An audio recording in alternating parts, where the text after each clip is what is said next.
I am this type of woman. Chapter 56 to Chapter 93. Replying to your majesty, this subject has investigated many clues. The most suspicious person is His Highness Prince Hui. This novel is updated very quickly and steadily. Xianxia placed a stack of information in front of Emperor Yunqing. This subject has repeatedly screened this information several times. This palace servant no longer has any relatives. She once received favor from Her Highness Consort De in the palace. On the surface, it looks like she has a dispute with Her Highness Consort De, but in reality, her true master is His Highness Prince Hui. Xianxia saw that the emperor's face was as cold as ice, so he continued, perhaps this subject has overlooked something. Wait for this subject to check it again. No need. Emperor Yunqing was so angry that he laughed. Zhen's good younger brother wanted to be the crown prince back then. If it wasn't for Amp protecting Zhen wouldn't have a place to stand in this great dynasty. Speaking of the Princess Royal, Emperor Yunqing's face revealed a bit of nostalgia. For Emperor Yunqing, the Princess Royal still remembered him even before her death. This was a very rare friendship. After becoming the emperor, he felt lonely at the top. A dead Princess Royal was naturally good in his heart. It would even automatically beautify her in his memory and make her into a perfect person. Only a dead person could make people feel at ease with their feelings. He wants to rebel? That's simply delusional. Emperor Yunqing sneered. It seems that Zhen has been too good to him these past few years. It made him forget that this world already belongs to Zhen and not the previous emperor. Xianxia, as a subject, wasn't in a good position to talk about the grudges between the emperor and his brother. Thus, when Emperor Yunqing spoke, he lowered his head and quietly listened without saying a word. However, Emperor Yunqing liked his calm personality. It made him feel that this person was reliable and reliable. He wouldn't be disloyal. Oh, that's right. Regarding your request for me to act as a matchmaker, I'm going to mention it to the Ban family in a few days. However, whether it's successful or not will depend on the Ban family. Emperor Yunqing wanted to compensate Ban Han with a virtuous and handsome Lang Jun. In addition, Xianxia was willing to marry Hua. To him, this was simply a good thing. The only troublesome thing was that his cousin's family was a little strange. It was hard to say whether this matter would succeed or not. Please, Your Majesty, do your best to help this official mediate. Junju is a national beauty. If I can marry Junju, it would be this official's greatest fortune. Xianxia smiled and said, this official sincerely wishes to marry Junju. Emperor Yunqing's expression became somewhat subtle. He coughed dryly and said, I know. Regardless of whether Xianxia really wanted to marry Hua at this moment or for other reasons, he could only take it as his sincerity at this moment. People were close and distant. As an emperor, he also had his own way of compensating. He liked the feeling of doing something for the elders he respected and loved. In particular, the descendants of this elder were very worry-free. They didn't interfere in court politics and had no interest in forming factions. They were so unambitious that even if people favored them a little, they wouldn't have to worry about doing anything overboard. Ban Hui was the most saddened by the death of the Princess Royal. In just a short month, he had lost a lot of weight. If it weren't for his virtuous wife and filial children, he would have been so sad that he couldn't accompany the Princess Royal in death. The Ban family was truly vegetarian. Even Ban Heng, who couldn't live without meat for every meal, didn't secretly eat meat. It could be seen that the Princess Royal's death was an extremely sad matter for the Ban family. Father, Ban Han saw that Ban Hui was wearing a crescent moon-colored robe, but the material used was very particular. He asked, you want to go to the palace? His Majesty bestowed me the title of Duke. I should have gone to the palace long ago to thank him. Ban Hui looked at his daughter's small face, which seemed to have lost a lot of weight. He said with some heartache, the weather is getting warmer. If you have time, go out for a walk. Don't just stay at home. I know, Ban Han smiled at Ban Hui, when the weather gets better, father, can you take us to the villa to play? Okay, when the time comes, our family of 3 will go to the hot springs. Ban Hui's face revealed a smile. Ban Han stood at the gate and watched Ban Hui leave. He turned his head and saw Ban Heng standing behind him. He asked, what are you standing here for? Ban Heng shook his head. He moved in front of Ban Han and said, "Sister, I heard that the storyteller in the Fu came up with a new story. Why don't you go listen? Did the storyteller come up with it, or did you come up with it?" Ban Han had heard from the servants around him that his younger brother would go to the storyteller and whisper to him. He didn't expect it to be because of this. "The storyteller's story is not as good as mine." Ban Heng pulled on Ban Han's sleeve. "Let's go and listen." Ban Han knew that his younger brother was doing this for him. He couldn't help but smile. "Thank you, little brother Heng." "What are you thanking me for?" Ban Heng uncomfortably turned his head and looked to the side. "We are siblings." "Why are you thanking me? Why don't you look in the mirror and see how thin you have become? When you see other women in the future, how can you compare yourself to them? Our Ban family has a good reputation for producing beauties. Do you still want it?" Ban Han reached out and gently twisted his ear. "Seeing that you care so much about our Ban family's reputation, I am very happy. Let's go. I won't listen to the story for now. I will go listen to your book of songs and Analects of Confucius first." "Hey, hey, hey, sister, spare me." Great Moon Palace. Ban Hui followed behind Wang De and silently walked into the main hall. Emperor Yunqing raised his head and looked at him. He couldn't help but say, "Little brother, you have lost a lot of weight these days. My wife dislikes this official for getting fat. It is best that I lose weight." Ban Hui forced a smile and didn't mention the Princess Royal matter. "I know you are sad because of your aunt's death. My heart is also." Emperor Yunqing walked around the imperial table and walked to Ban Hui's side. His voice was heavy as he said, "It was I who harmed my aunt." "Your Majesty, how can you say that?" Ban Hui looked at Emperor Yunqing in astonishment. He clasped his hands and said, "When this official was very young, my mother often talked about you. She said that your calligraphy was good and that you had memorized many books. She often said that if this official was half like you, she would be satisfied. My mother has passed away. Although this humble servant's heart is filled with grief, but to this humble servant's mother, being able to protect you is definitely more important than her own life. If you say that, wouldn't you be letting down this official's mother?" There was a hint of reproach in his words. Normally, a court official shouldn't say this to the emperor. However, for Emperor Yunqing, this wasn't an offense. It was Ban Hui's heartfelt words. Moved by his aunt's friendship and his cousin's sincerity, Emperor Yunqing patted Ban Hui's shoulder and said, "Shui Qing, your cousin said the wrong thing."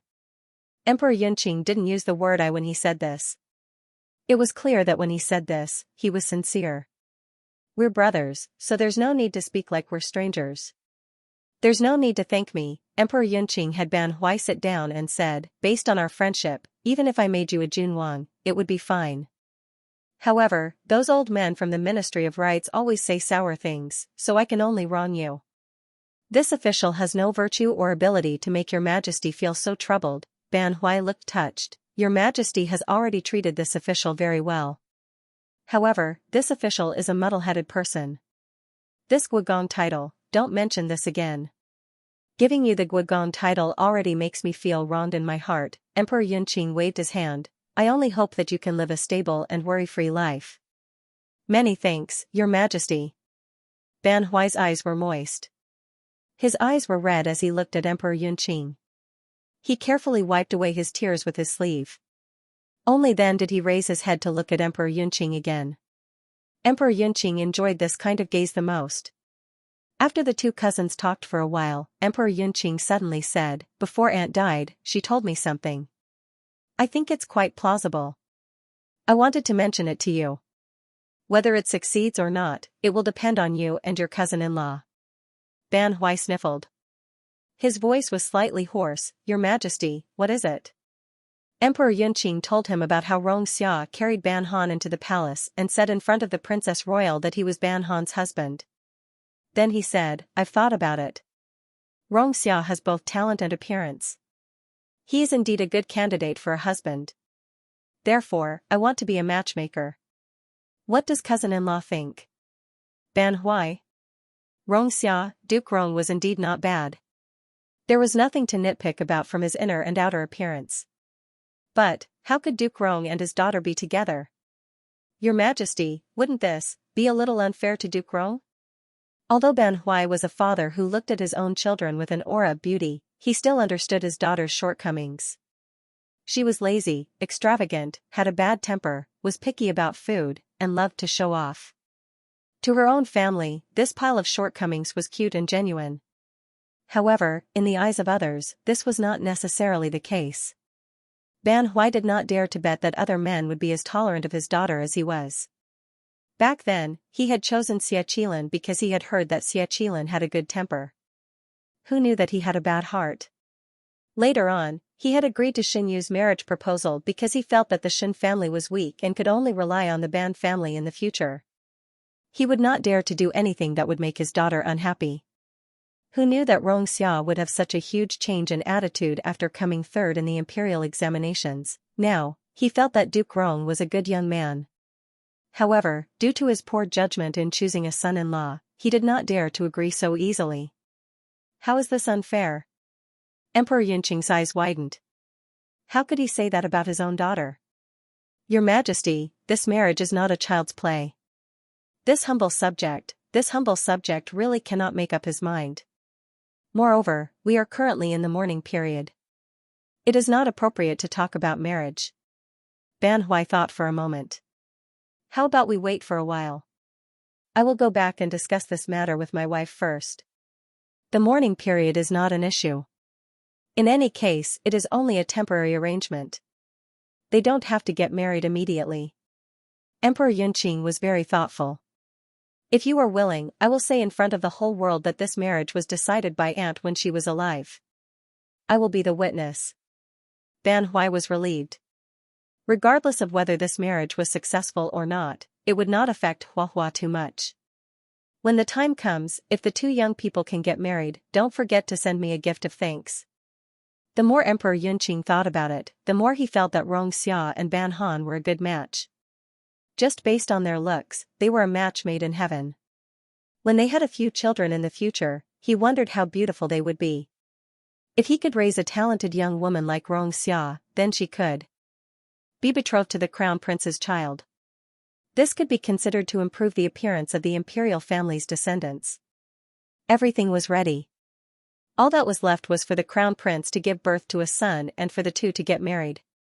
Emperor Yunqing reached out and patted Ban Huai's shoulder. Younger cousin, Rong Lang is a good young man. You have to hurry up. This child is quite popular. I still want to keep him for my family. It is not worth it for outsiders to take him away. Ban Huai, are they stealing goods? Rong Xia, who was robbed as a commodity, was entertaining guests at home. Because it was still morning, the officials could not drink and have fun, so he used 2 cups of tea to treat the guests. Novel the guest status was not low. He was the Minister of Revenue, Yao Peiji, an important member of the court.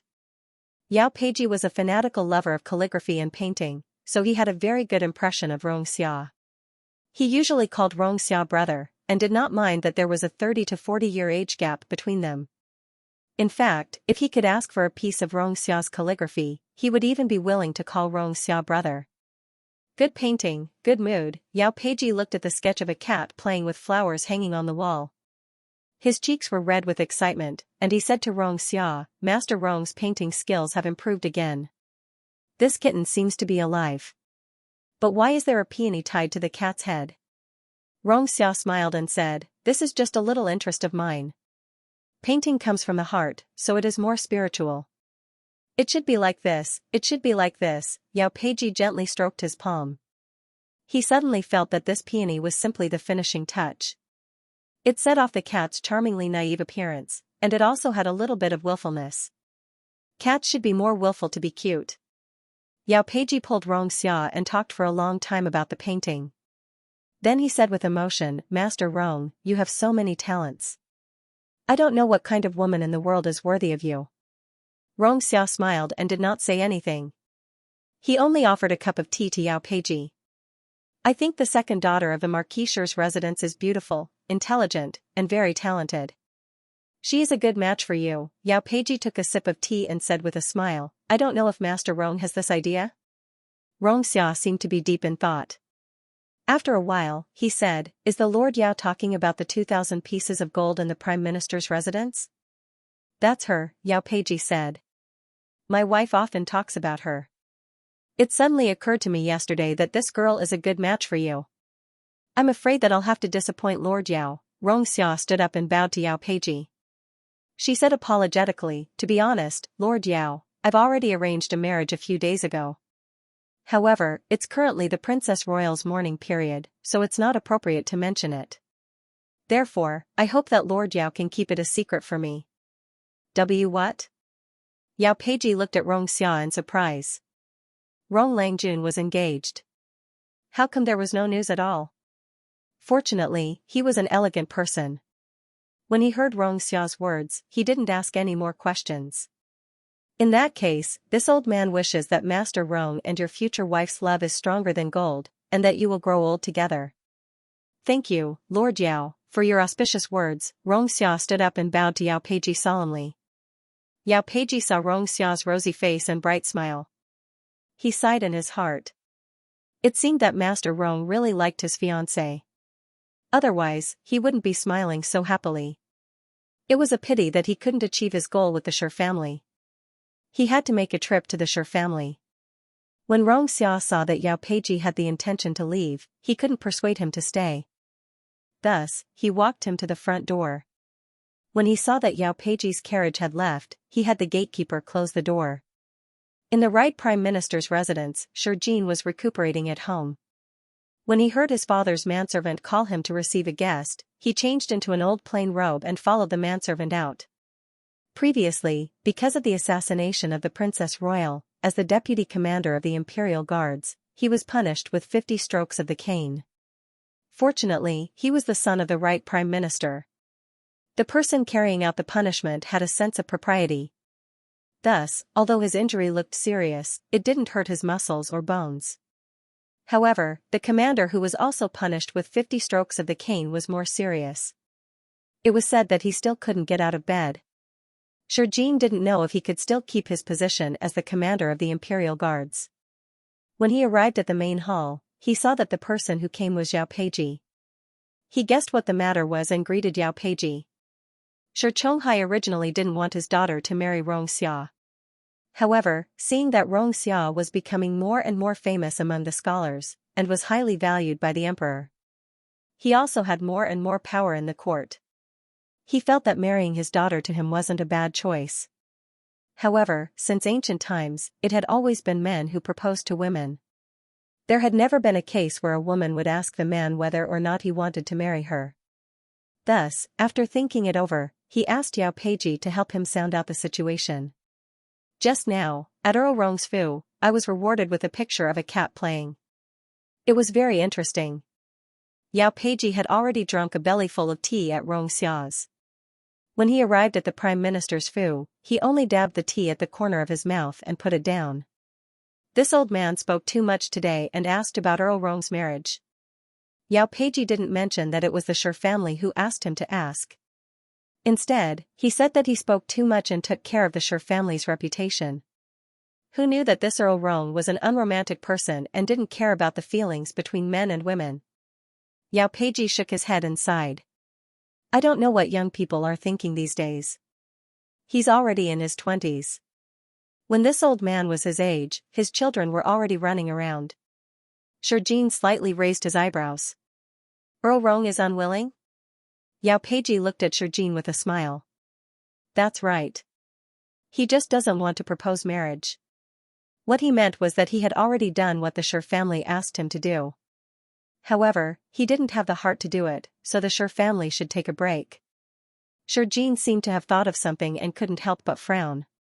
Shi Chonghai heard this and laughed. Young people like to live a free and undisciplined life. Without the supervision of the elders at home, it's natural that they don't want to live a life of marriage. He was just a person who had lost his parents and had the life of a lonely star. How dare he be picky about his daughter? He really didn't know how to appreciate favors. Yao Peiji pretended that he didn't hear the mockery in Shi Chonghai's words. After sitting in the Shi family's residence for a while, he stood up and said goodbye. The person who saw him out was the Shi family's housekeeper. After getting on the carriage, Yao Peiji shook his head and hummed a little tune. He was obviously in a very good mood. In other people's eyes, he was just a vassal of Shi Chonghai's court. Originally, even he himself thought so.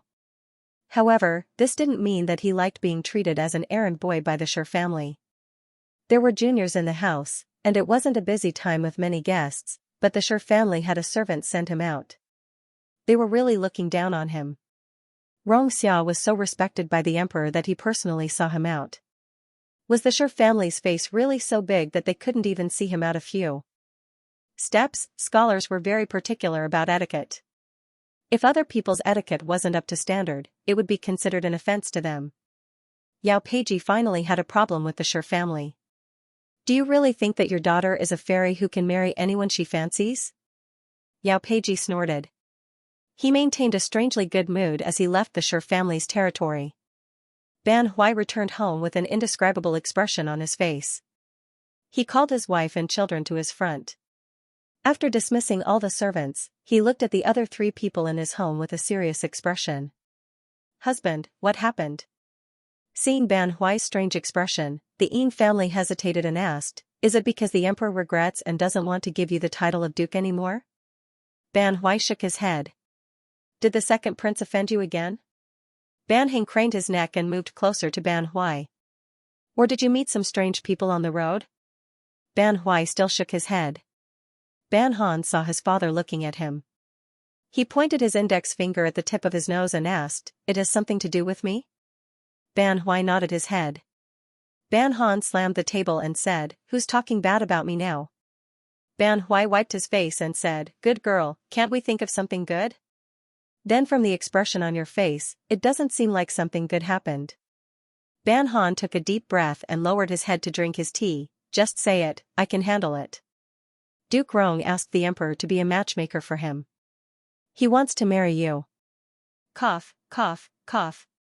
Ban Han choked on his tea and even choked on his tears. The whole family was so scared that they started patting his back and holding handkerchiefs. I'm fine. Ban Han patted his chest and looked at Ban Hui with tears in his eyes. Is Duke Rong blind? Ban Hui shrugged his shoulders and said, I also want to know the answer to this question. Speak properly, what nonsense are you two talking about? Yin family raised her eyebrows. My daughter is so beautiful, it's not strange for anyone to want to marry her. What's a duke? Ban Hui snorted and said, but he's Xianxia, there are so many girls in the capital who want to marry him. So what if he's called Xianxia? So what if he's called Wuxia? Yin family slammed the table. Besides, what's so good about this kind of man who has so many girls looking at him? What if he's unfaithful? Then the men that my sister likes, which one of them isn't handsome and has so many girls thinking about them? Ban Hui looked at Yin family and said in a low voice, if my sister can really marry Xianxia, then it's not bad. At least Xianxia is a gentleman. Even if our family falls in the future, he won't mistreat my sister because of it. Then I can rest assured. Yin family heard this and fell silent. They weren't sure what would happen in 5 years. But in the dream, Hua didn't seem to get married and was no longer the lord. No. Yin family suddenly looked up at Ban Han and said, what did you say your title was in the dream? Lord. Ban Han answered with certainty. She remembered very clearly that a eunuch came to their house to announce an edict, saying that her father's title of Marquis, her mother's title of Lady, and her title of Lord. But you're now a princess, and your father has become a duke. Yin family's voice became very low. Reality is already different from your dream. All of this, Ban Hui thought carefully, seems to have started after my sister whipped Xinyu a few times on the street.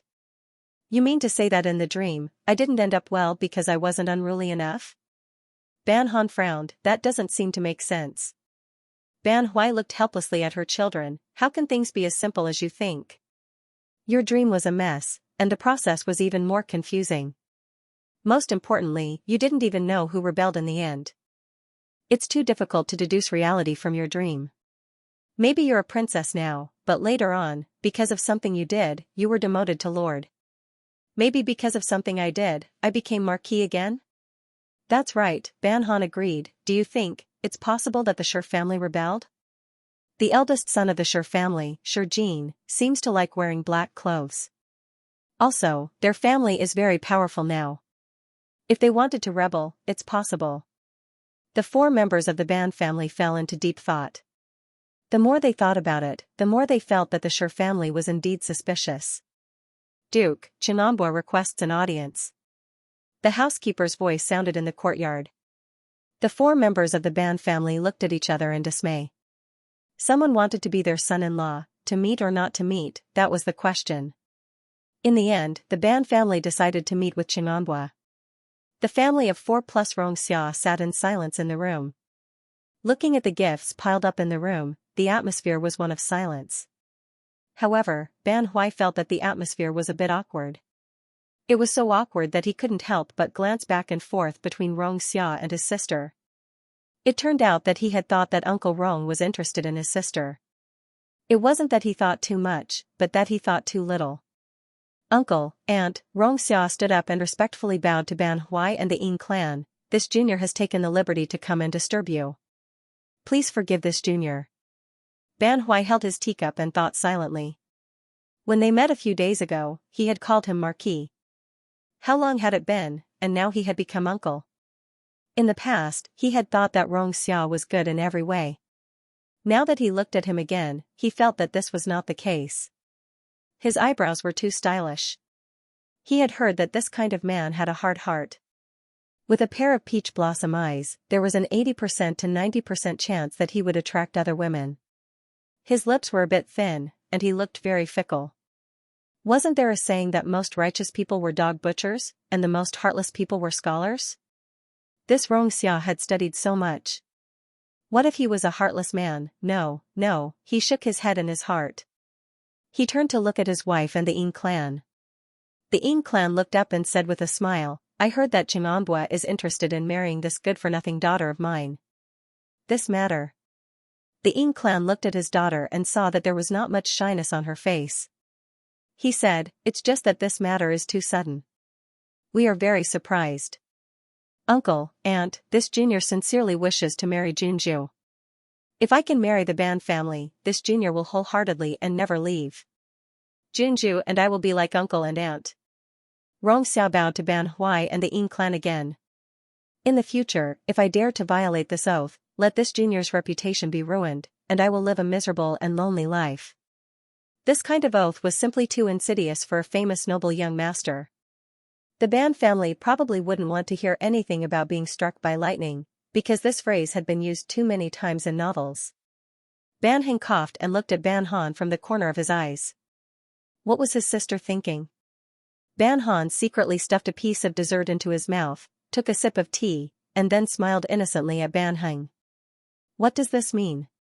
Are you willing or not? What's more, he's asking for your hand in marriage. Can't you at least be a little shy? My child doesn't like poetry. I'm afraid he doesn't have much in common with you. The Ying clan felt that they were like the evil mother-in-law in the novels who made things difficult for her son-in-law. Whatever the princess likes, this junior will accompany her. Poetry is just a hobby that I have in my spare time. It's not as important as the princess. Ban Hui's eyelids twitched. This young man has a bright future. In the past, he also relied on this kind of shameless spirit to make his wife happy. This child is extravagant. He loves flowers the most. Uncle. The Ying clan wanted to say that uncle was a frugal person, but when they saw that Xia's clothes were plain-colored, and the fabric was specially chosen because the Ying clan was in mourning, but the embroidery on it was not simple. The Ying clan was certain that a small flower embroidered on it was worth more than all the fabric on the body. Uncle is a person who likes simple and elegant clothes. This doesn't suit him. The princess is a national beauty. Heavy makeup is always appropriate. Whatever she likes to wear, this junior will like it. Whatever she likes to eat, the family will eat. Since I am the only one in the family, everything can be done according to the princess's preferences. Although this junior's ancestors were not from a prominent family, they still left behind some inheritance for this junior. This junior will definitely not let the princess have the slightest bit of trouble in terms of money. The Rong clan had been a prominent family for hundreds of years. Saying that it was not a prominent family and left behind some inheritance was just a modest way of saying. In terms of the number of important people that came from their ancestors and the amount of gold, silver, and treasures they had, the Ban family was not as good as the Rong clan. The Ying clan suddenly felt that with their daughter's temperament, marrying a young man who had no elders in the family and was from a prominent family was really the best choice. However, a man's words could never be completely trusted. The Ying clan thought of Xianxia in the past. When he proposed to Xianxia, his words were like flowers. What the result was, everyone in the capital knew. Uncle's words are very thoughtful, the Ying clan smiled. For this kind of important matter, although we as elders are very worried, the feelings of our children are more important. The Ying clan was a very open-minded person. Perhaps it was because her maternal family always forced her to do things that she did not like, so she was more open-minded about her children. If her daughter could not find a good husband, she would rather not let her marry than let her suffer. However, this kind of thinking was too unconventional. The Ying clan had never shown this kind of attitude to outsiders. It was only when they educated their children that they inevitably brought it out. Aunt's words are reasonable. Xiao bowed to the Ying clan, then tilted his head to look at Ban Han, who was drinking tea with his head lowered. Ban Hui stood up, patted his sleeves, and said calmly, "Uncle, our family is still in mourning. It's better not to go overboard with some words." After saying this, he said to the Ying clan and Ban Hui, "The sun is just right in the courtyard. Let's go out and bask in the sun." Ban Hui stood up reluctantly and glanced at Xiao. "I didn't expect you to be this kind of person." The door to the room was open. The three members of the Ban family stood in the courtyard and stared at the room like tigers watching their prey. Although they could not hear what the two were saying, if Xiao dared to do anything out of line, the three of them would definitely rush in. Xiao turned to look outside the courtyard and bowed to Ban Han. "Princess, your family treats you very well." Xiao was certain that in the entire capital, other than the Ban family, there was no other family that cared for their daughter so much. Ban Han held the teacup and tilted his head to look at Xiao. After a while, he put down the teacup and cupped his face. "Uncle Rong, do you really plan to marry me?" Normally, when a girl mentioned this kind of thing, her cheeks would be red and she would speak incoherently. However, Ban Han was very calm and even took the opportunity to look at Xiao a few more times. Beautiful face, beautiful hands, slender waist, long legs, good temperament. Such a good man actually took a fancy to her. Could it be that her appearance was particularly attractive to scholars? Yes, this one wants to marry Princess. Xiao bowed and looked at Ban Han, who was sitting on the chair, at the same level. "If Princess is willing to marry me, you can still come to live in your parents' home. However, you must also bring this one along." When Ban Han heard this, his face finally showed some emotion. "Don't you scholars have many requirements for women? You even said that a woman who often returns to her parents' home is not virtuous? Princess, in front of you, this one is not a scholar. This one is just an ordinary man who admires you and wants you to marry me." Xiao's face showed some loneliness. "Moreover, this one has no father, mother, or brothers. In this empty Count Fu, there is no one else but me. If it wasn't for the restriction of my identity, this one would even be willing to live in the Duke Fu with Princess." Ban Han remembered that when Xiao was young, he had lost his parents. Later, even his brother was gone. His pregnant eldest sister-in-law saw that her husband was gone, so she simply aborted the child and went back to her parents' home to remarry. This life experience was very pitiful. "So, you want to marry me because my home is more lively?" Ban Han suddenly felt that if Xiao really thought this way, marrying him seemed like a good choice. "No, this is probably love me, love my dog." Xiao smiled and looked at Ban Han. "Princess, are you willing to let this one live in your home?" Ban Han rubbed his chin and silently looked at Xiao. Xiao smiled and allowed her to look. His beautiful eyes were like a gentle stream, making people feel comfortable and not aggressive. "Are you saying that because you like me, you like my family?" Ban Han understood the phrase "love me, love my dog." She looked at Xiao suspiciously. Why didn't she feel that Xiao liked her that much? Did she miss something? Yes. Xiao smiled. "So, what do you like about me?" Ban Han inexplicably felt that she was a bit like a heartless scholar in a novel. and Xianxia was one of those infatuated girls who had given their true feelings to the wrong person. She touched her face. No, she couldn't have two different attitudes just because Xianxia was better looking than Yanjin. She couldn't be so superficial. Princess, you are very beautiful. The peach blossoms in February and March, the stars in the sky, and the snow in December are all not as beautiful as you. Xianxia pointed at her eyes. Your eyes are like the most beautiful starry sky. After I fell in love with you, I felt that there was no gender difference between men and women in the world. We are all human beings. Banhan. Banhan felt that her cheeks were slightly hot. Because Xia's words were too sincere and honest. She hoped that a man would praise her like this. What did he mean by finding her cute, quick-witted, and kinder than expected? It was all a bunch of nonsense. Couldn't he honestly praise her beauty? Was it that shameful for a man to say that he had fallen head over heels for her beauty? She felt that she appreciated Uncle Rong even more because he was honest and had good taste. He even knew how to appreciate her beauty. This was the best compliment in the world. When he looked at her, he felt that there was no difference between women and other men in the world. This meant that in his eyes, she was the most beautiful woman, and everyone else was trash? She really liked it when he praised her like this. Banhan was in a good mood.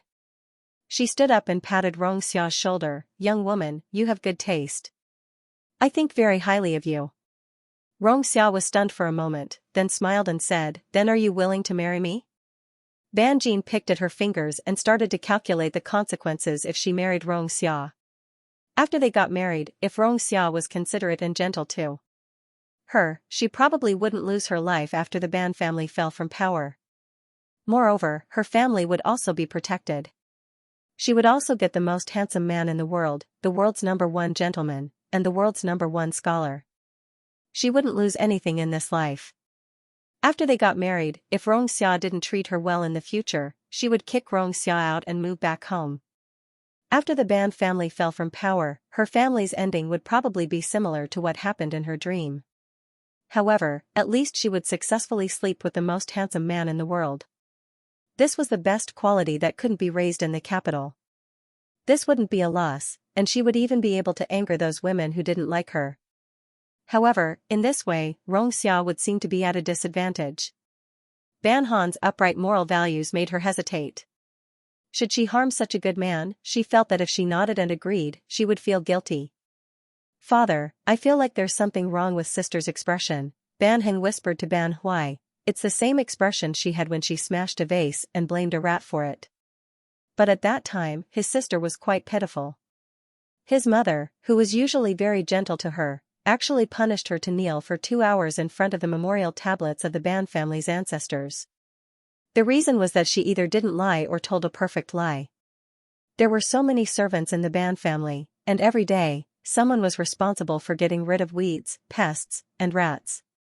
Not even a fly could enter the inner courtyard, let alone a rat. Moreover, how big was a rat? How could it break a vase that was half an arm high?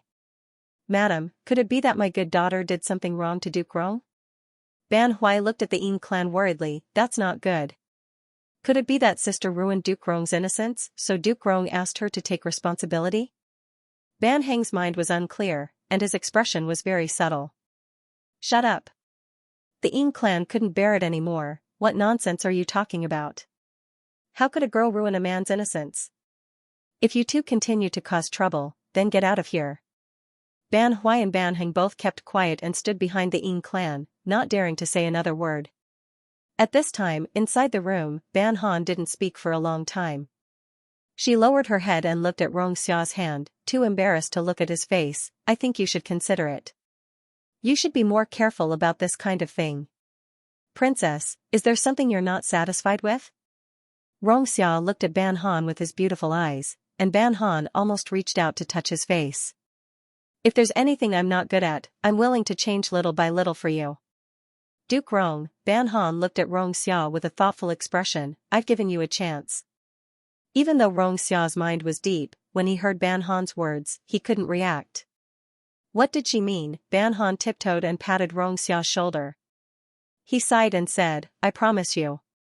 She had harmed such a peerlessly handsome man. It was a sin, a sin. In the future, she would do her best to treat him well and make it up to him.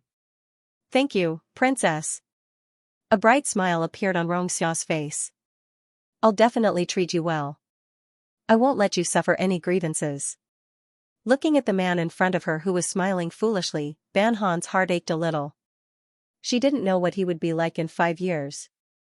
Would she harm him? She suddenly felt a little regretful. She had done everything according to her heart in this life. Even in this matter, she made a selfish choice.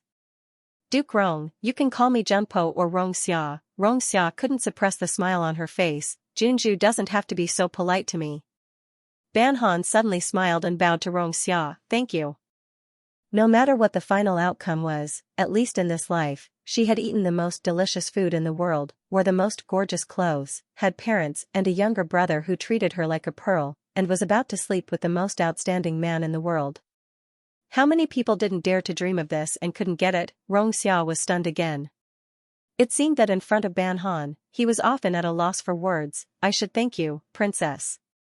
Since you let me call you by your name, you can also call me by my name. Ban Han was very principled and paid attention to fairness. Usually, my family calls me Hua Hua. You can also call me that. Okay, Xianxia took a step back and bowed deeply to Ban Han. Hua Hua. Some people's voices were born to be seductive. Hearing Xia's gentle voice, Ban Han felt that her chest was numb, as if she was scratched by a kitten. Ahem, Ban Han coughed dryly. I'm now in the mourning period. We can talk about the formal marriage after the mourning period. Hua Hua, did you forget? Xianxia said, the Princess Royal Highness has already engaged us. Recalling what happened on the day her grandmother passed away, the smile on Ban Han's face faded. Although 2 months had passed since that day, as long as she thought of her grandmother's death, her heart felt empty and uncertain. Hua Hua. A voice as gentle as water called her back to her senses. Ban Han nodded and looked at Xianxia. She blinked to hide the bitterness in her eyes. I will treat you well, don't be afraid. He stretched out his hand in front of Ban Han and bowed to look at her. Trust me. Ban Han poked his palm with her index finger. Her palm was a bit cold, but his palm was very warm. Ban Han raised her head and smiled at Xianxia, then withdrew her hand. Xianxia saw her cute and innocent appearance and laughed softly. This laughter reminded Ban Han of the embarrassing scene when she and her brother secretly buried the gold and silver jewelry, but Xianxia saw them. Could it be that Xianxia was attracted to her unique personality? She really didn't understand the hobby of scholars. In the Count of Zhongping's residence, Xiaowanyu was trying on the wedding dress. Looking at the embroidered golden phoenix on the wedding dress, her originally depressed mood improved a bit. Originally, in 2 days, it was supposed to be the auspicious day for her to marry the second prince. Who knew that the Princess Royal Highness would be assassinated while trying to save the emperor? Her and the second prince's auspicious day would be moved to 2 months later. She was a bit flustered, and only by looking at the wedding dress did she feel at ease. Mississippi Xiaowanyu's wet nurse walked in. Her face was a bit rosy, as if something had happened that made her particularly excited. There's something I want to tell you, but you definitely won't believe me. Mother. Xiaowanyu saw that it was her wet nurse who had a good relationship with her, so she forced herself to be more alert. What's the matter? The wet nurse was about to speak, but then she remembered that her miss had a good relationship with the Sher family's second young Mississippi. For a moment, she hesitated. This matter has something to do with the Sher family's second young Mississippi. It might not be appropriate to say it. What's inappropriate about it? We'll just talk about it behind closed doors. It's fine as long as it doesn't spread. Xiaowanyu's tone was a bit indifferent. Just say it. Seeing that her miss didn't mind at all, the wet nurse dared to continue. This servant heard that the Sher family has taken a liking to Qinganbua and wants Qinganbua to marry the Sher family's second young Mississippi. Therefore, they specially invited the Minister of Revenue, Lord Yao, to persuade him. Guess what Qinganbua said? Xiaowanyu's spirits were lifted. She unconsciously sat up straight. What did he say? He said that he already has a fiancé. The wet nurse had a mysterious expression on her face. Qinganbua actually has a fiancé. Xiaowanyu looked at the wet nurse in astonishment. There's no news about this at all. How did you know? Miss, I have a good sister who serves by Madame Yao's side. She accidentally heard about this matter. We had lunch together this afternoon, but she can't hold her liquor well. After drinking 2 cups, she became dizzy and said this. The wet nurse lowered her voice. This old servant didn't dare to tell anyone else about this matter. Thinking that Miss has a lot of dealings with the Sher family's second young miss, this old servant decided to mention it to you. For some reason, Ban Han's face appeared in Xia Wanyu's mind. She patted her face, thinking that she might be overthinking things. Who is Chinganbua's fiancé? I haven't heard of this. The wet nurse didn't seem to care too much. She should be a girl from a prominent family. Xia Wanyu nodded in understanding. Her mind was filled with the scene of Ban Han and Rong Xiao walking on the snowy grounds of the palace. It was the day of the imperial court. Ban Hui didn't attend court because he was in mourning. Some of the courtiers who didn't like Ban Hui looked at the empty seat that belonged to Ban Hui and felt a bit upset. This person was really lucky. His mother, who had the most power, had died, and he was promoted from a marquis to a guigong. Although he didn't make any contributions, his mother had saved his life. Even if his mother didn't live to enjoy it, his descendants would be blessed. This Ban family's life was so good that no one could say anything about it. The Xie family was in the most awkward position. The auspicious day that the imperial astronomer had set had to be pushed back because of the Princess Royal's arrival. So what if he was a prince? So what if he was a member of the imperial family? Wouldn't he have to obediently observe mourning? They were clearly the in-laws of the imperial family, but the empress still favored the Ban family. It wasn't clear whether it was because the second prince and the Xie family didn't have enough face, or because the Ban family had too much face. Lord Yao, look at Chinganbua. The Minister of Works next to Yao Peiji whispered to Yao Peiji, his expression is as if he just found a few big chests of treasure. You and Chinganbua are old friends. Do you know what good things happened to him? Yao Peiji stroked the beautiful beard on his chin and said enigmatically, there are 3 great joys in life. Promotion, wealth, and a dead wife? No, Chinganbua hadn't gotten married yet. How could he have a dead wife? The Minister of Works was stunned. You mean to say that Chinganbua is getting married? Yao Peiji glanced at Cher Chonghai standing in front of him and said deliberately, I don't know if he's getting married or not, but Chinganbua got engaged a few months ago. Huh? The Minister of Works widened his eyes in surprise and whispered, is it a girl from the Sher family? Yao Peiji shook his head. No, no. The Minister of Works was even more surprised. He had heard from his daughter that the second young lady of the Sher family seemed to like Chinganbua. Chinganbua was engaged, but his fiancée wasn't a girl from the Sher family. This was interesting. He wondered which girl was so capable that Chinganbua didn't accept Miss Sher's heart and decided to marry her. Lord Zhang. Rong Xiao walked to the Minister of Work's side and smiled as he cupped his hands in greeting. Earl Rong. Minister Zhang returned the greeting. Earl Rong's face is ruddy. Did something good happen? Yes, something good happened. Rong Xia didn't hide anything. Lord Zhang has good eyes. You saw it at a glance. Minister Zhang thought to himself, isn't that obvious? Your face is so radiant. Who can't see that you have something good going on? Uncle Chingen was a person who was usually neither warm nor angry. He rarely revealed his emotions. Today, he did not hide his emotions at all. It was really rare to see him not hiding his emotions. It could be seen that Uncle Chingen was very satisfied with his fiancée. After the court meeting, Emperor Yunqing called Rong Xia to the palace and asked about the marriage between Rong Xia and Ban Han. The Ban family agreed? When Emperor Yunqing heard Rong Xia's answer, his face lit up. It seemed that although the Ban family was a bit ridiculous, as long as he brought it up, the Ban family would give him face. Junpa, Emperor Yunqing said proudly. You have to thank me for this. I put in a lot of good words for you in front of your future father-in-law. Thank you, Your Majesty. Rong Xiao's face was full of gratitude. Even the Duke said so. If it weren't for Your Majesty being the matchmaker, he wouldn't even let this official enter the Ban family's front door. Your father-in-law has such a ridiculous temperament. But his heart is good. It's just that he dotes on his daughter too much.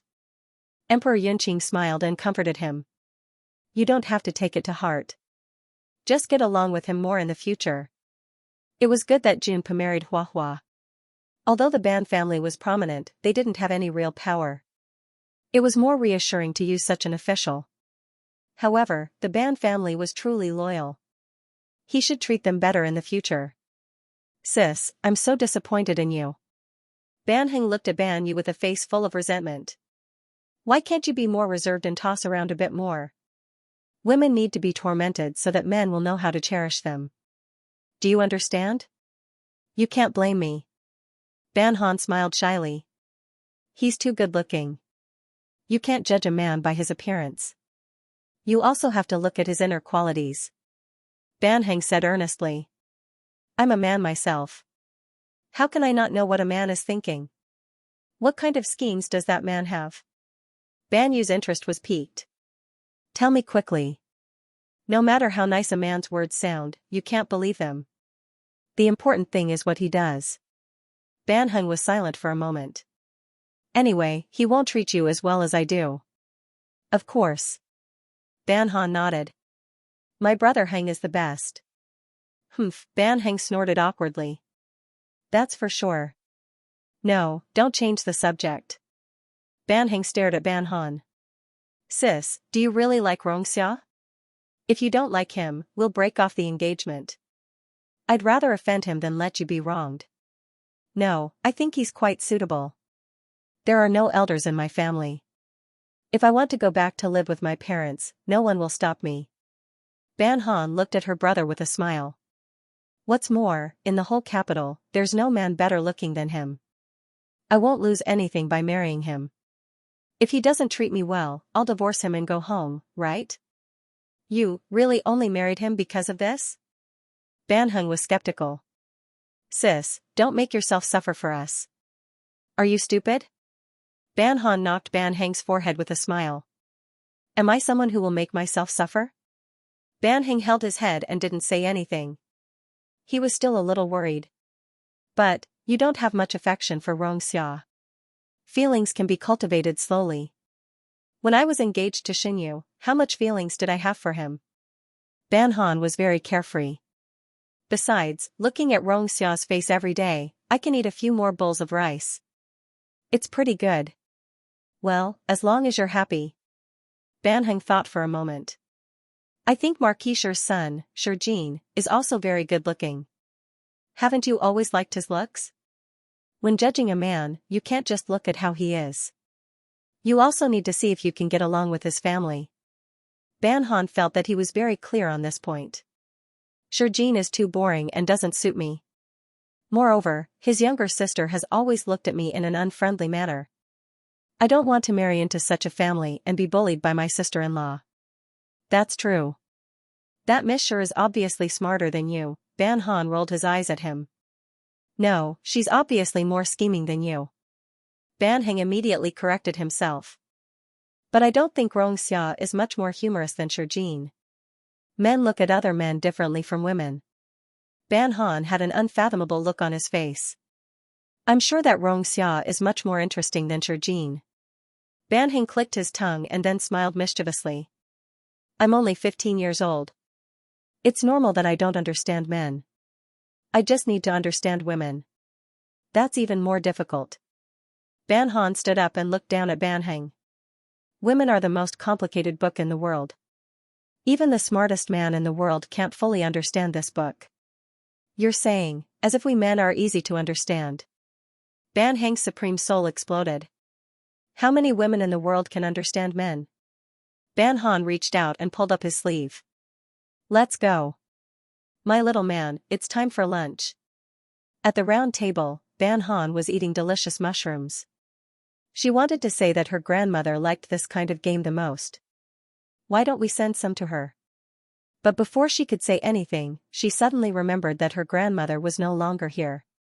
She blinked and ate a big mouthful of rice. Her throat was so choked that she almost couldn't swallow anything. I know you like mushrooms.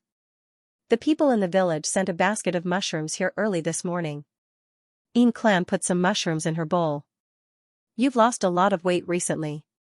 How can you be in poor health? Thank you, mother.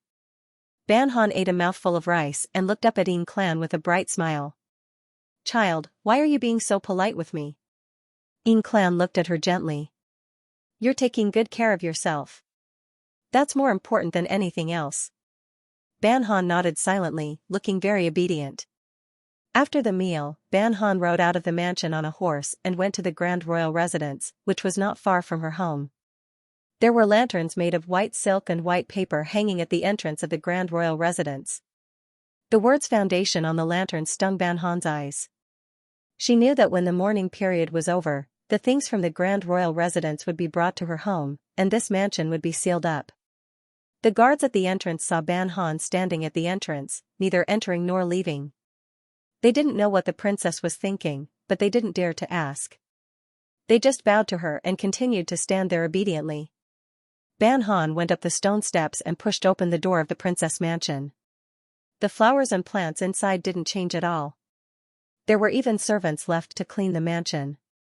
But she felt a sense of desolation. That kind of desolation could penetrate her bones and penetrate her heart. She walked directly to the main hall. Ban Han looked at the servant girls and guards behind her and said in a small voice, "You all wait outside." Princess. Rui looked at Ban Han with some worry. She was worried that she would be reminded of the house where the Princess Royal Highness once lived. Ban Han didn't pay attention to her and walked straight in. The spring air was chilly. The wind blew on the fluttering white paper lanterns, making swishing sounds. Ban Han stood at the entrance with a bitter smile. If it was in the past, as long as she stood here, grandmother would affectionately call her Hua Hua and then have the servants bring her food and drink. It was as if she hadn't eaten properly in the Marquis Fu. When she pushed open the door, it made a squeaking sound. The room was a bit dark. After she entered, she took a while to adjust to the light in the room. Everything in the room was spotless, but Ban Han felt that the chair grandmother often sat in was a bit dark. Even the paint on it seemed to have lost its luster. She walked to the chair and sat down. However, she didn't feel any of her grandmother's warmth. There was only an empty coldness. She still remembered that when she was young, her grandfather and grandmother loved to sit in this room and play with her. Her grandfather would even crawl on the ground and let her ride on a big horse. He said that she was the most powerful female general in the country. At that time, she was still young and didn't know that her grandfather had an old illness. She allowed him to carry her on his back and crawl on the ground in circles. Her mother would scold her. When she shed 1 or 2 tears, her grandfather's heart would ache. He secretly gave her a lot of good things to comfort her. He also said that a beautiful girl shouldn't cry. If she cried, she wouldn't be like her grandmother, the most beautiful woman in the country. Bypassing the front hall, Ban Han walked to the master bedroom. The master bedroom was covered with a soft carpet. There were vases on the shelves. They were all gifts from her and younger brother Heng. They weren't as rare as the vases from the imperial family. However, grandmother had put away the imperial gifts and replaced them with the decorations that she and younger brother Heng had given her. She even saw a set of straw dolls. A year ago, she felt that this set of dolls was very interesting and specially gave it to her grandmother. There were too many things in the room that she was familiar with. Only the bed with the phoenix pattern on it had no curtains and blankets. The gorgeous bed frame looked empty, just like the mansion. It was so empty that it scared her. Ban Han walked to the dressing table and sat down. Looking at herself in the bronze mirror, she revealed a smile that looked like she was crying. Grandmother. She reached out and touched the cold surface of the mirror. Hua Hua. I miss you. Whoosh, whoosh. The wind blew in the courtyard. The pomegranate tree planted outside made a rustling sound. It was like the sound of footsteps, lingering outside the courtyard, reluctant to leave. Ban Han walked out of the courtyard and looked up at the thick pomegranate tree with a smile on her face. Although it had been a long time, she still remembered that she and her grandfather had planted this tree together. At that time, she should have been less than 5 years old. Because she said that the pomegranate seeds were very beautiful and red like gems, her grandfather found a sapling from his colleague's house and planted it with her. Later, she was still a child and quickly forgot about this matter. However, her grandfather still remembered and often watered the tree himself. but before the pomegranates bore fruit, her grandfather passed away. Later, it was her grandmother who watered the tree. That year, the pomegranate bore fruit, but it didn't bear many fruits. Her grandmother had brought her to visit her grandfather's grave with pomegranates. At that time, she had cried her heart out, but her grandmother had not cried. She had only gently caressed her head with her warm palm and had never let go. Grandfather, grandmother, tomorrow I will have someone transplant this tree to my courtyard. Ban Han stroked the tree trunk. I will wait for it to bloom and bear fruit. Every year, I will bring pomegranates to see you. The wind blew again and the pomegranate tree branches swayed back and forth, as if answering Ban Han's words. Her forehead pressed against the rough bark of the tree. Ban Han hugged the tree trunk and laughed quietly. Rui and several guards waited outside the courtyard for a long time. Just as Rui prepared to go in to find Junju, Ban Han walked out. Junju. Rui didn't see any change in Ban Han's expression. She sighed in relief. This servant sees that the weather is not good. It might rain. Let's go back. All right. Ban Han had Rui put on a cloak for her. Go back and have the steward find someone skilled in transplanting trees.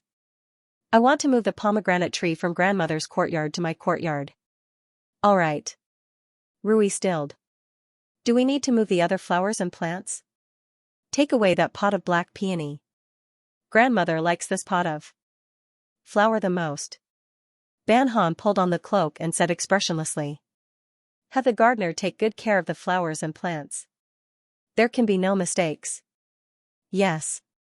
When Shurjin passed by the Grand Royal Residence, he discovered that the gate of the Grand Royal Residence was open. He tightened his grip on the reins and frowned. It was currently the mourning period for the Princess Royal.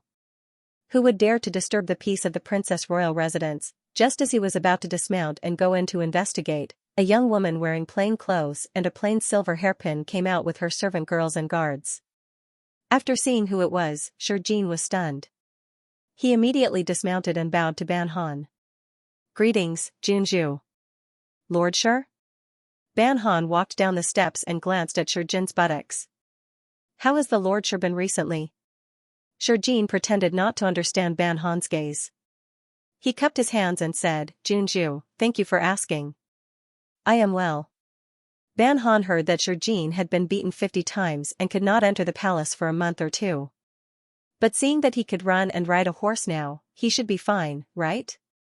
She felt that one of her strengths was that when facing handsome men, she always had to be a little more tolerant. It's good that you're fine, Ban Han coughed. Then, I'll take my leave.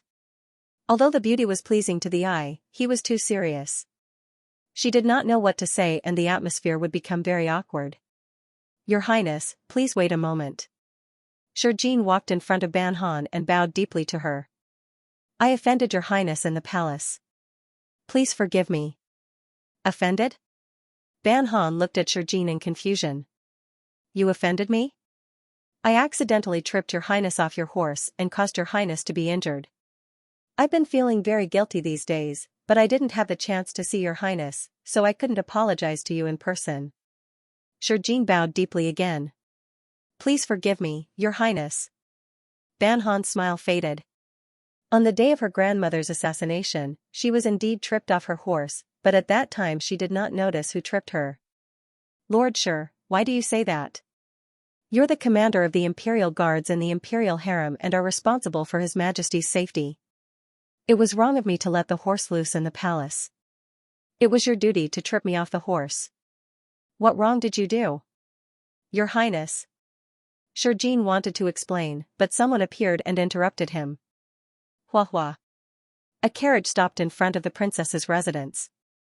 A jade-like hand lifted the curtain, revealing Xia's handsome and flawless face.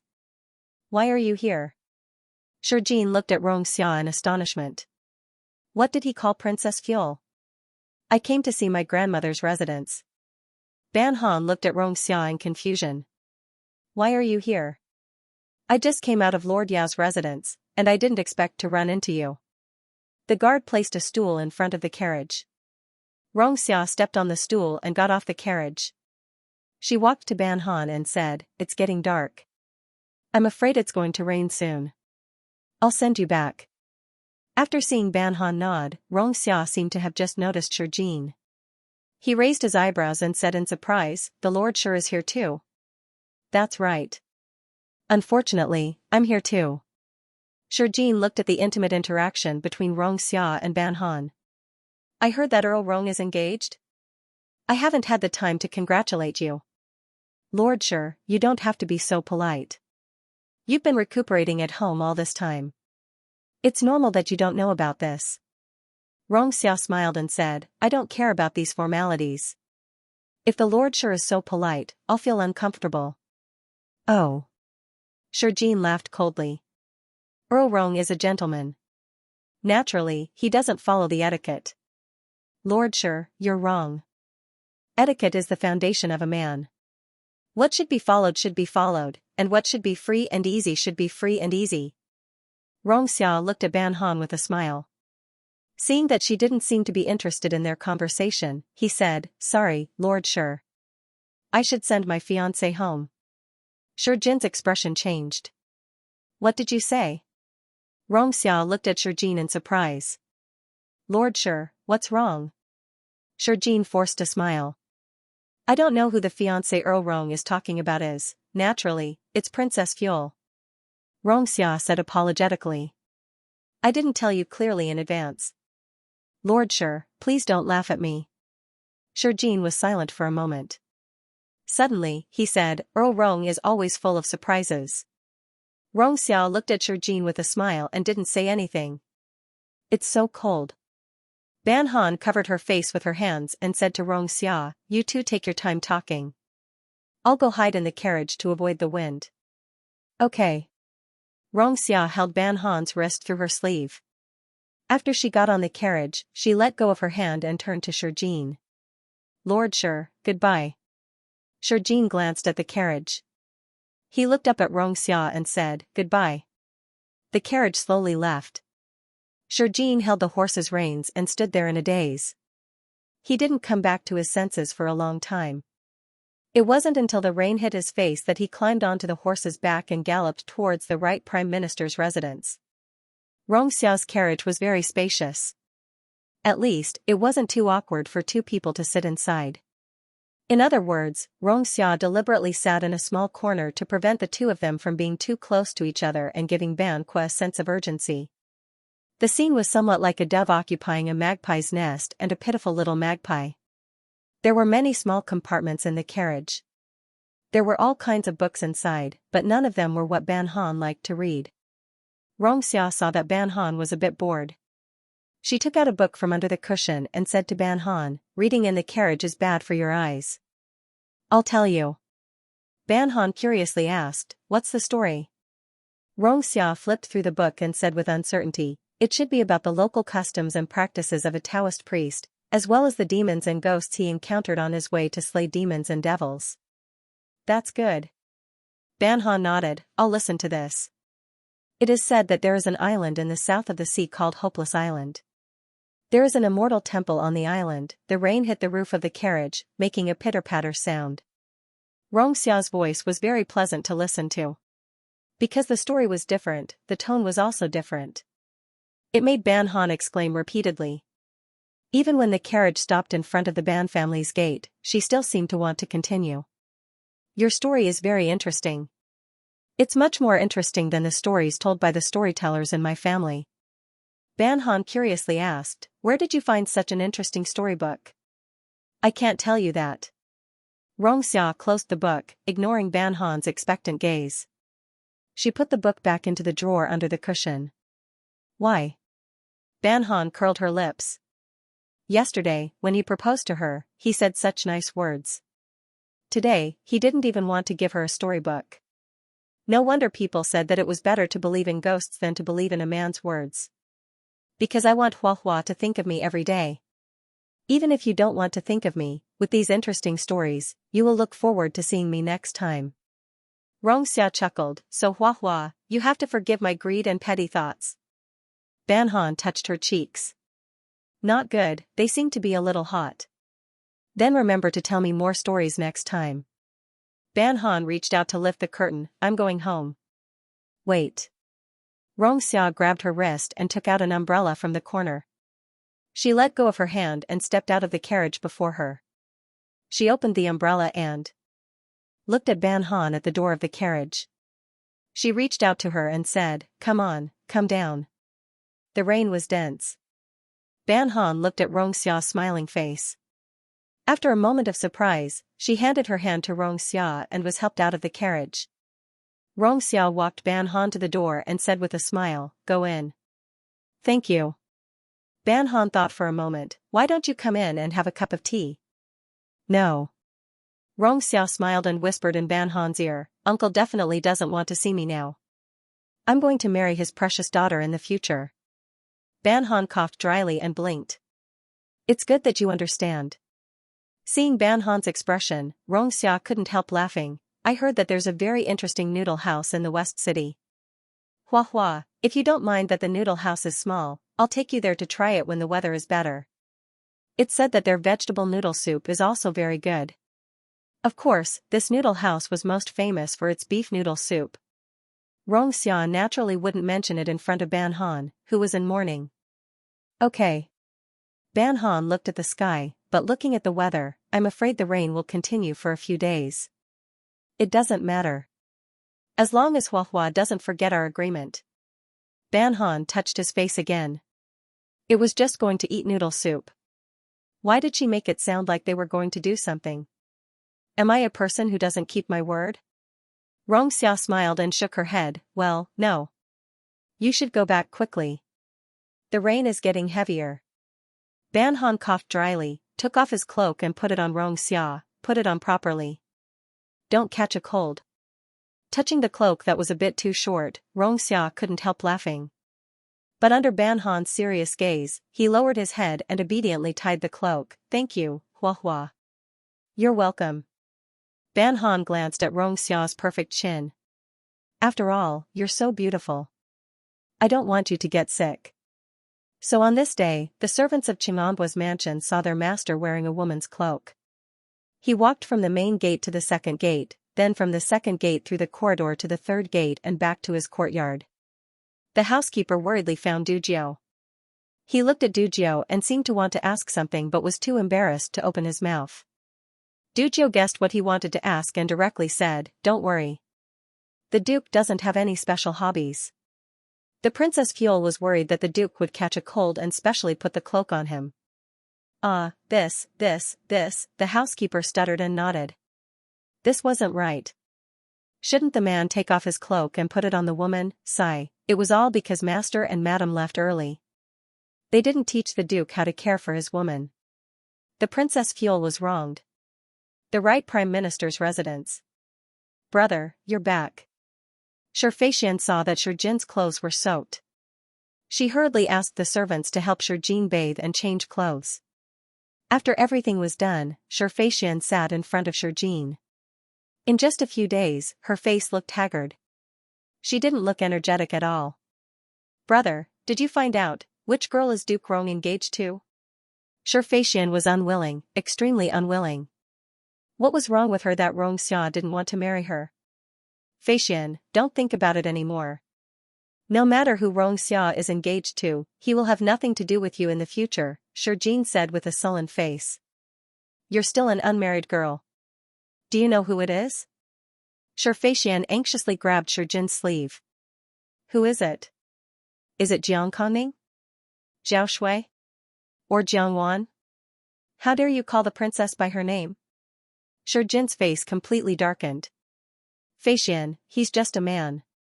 How can you lose your composure like this? Do you still look like a daughter of the Shur family?" I. Xianxia stammered. "I'm sorry, brother. But every time I think about how Duke Rong would rather marry a woman who is not as good as me than marry me, I feel as if my heart is being cut by a knife. I can't control my emotions. Brother, can you tell me? At least let me give up." "Let you give up, or let you take revenge on someone else?"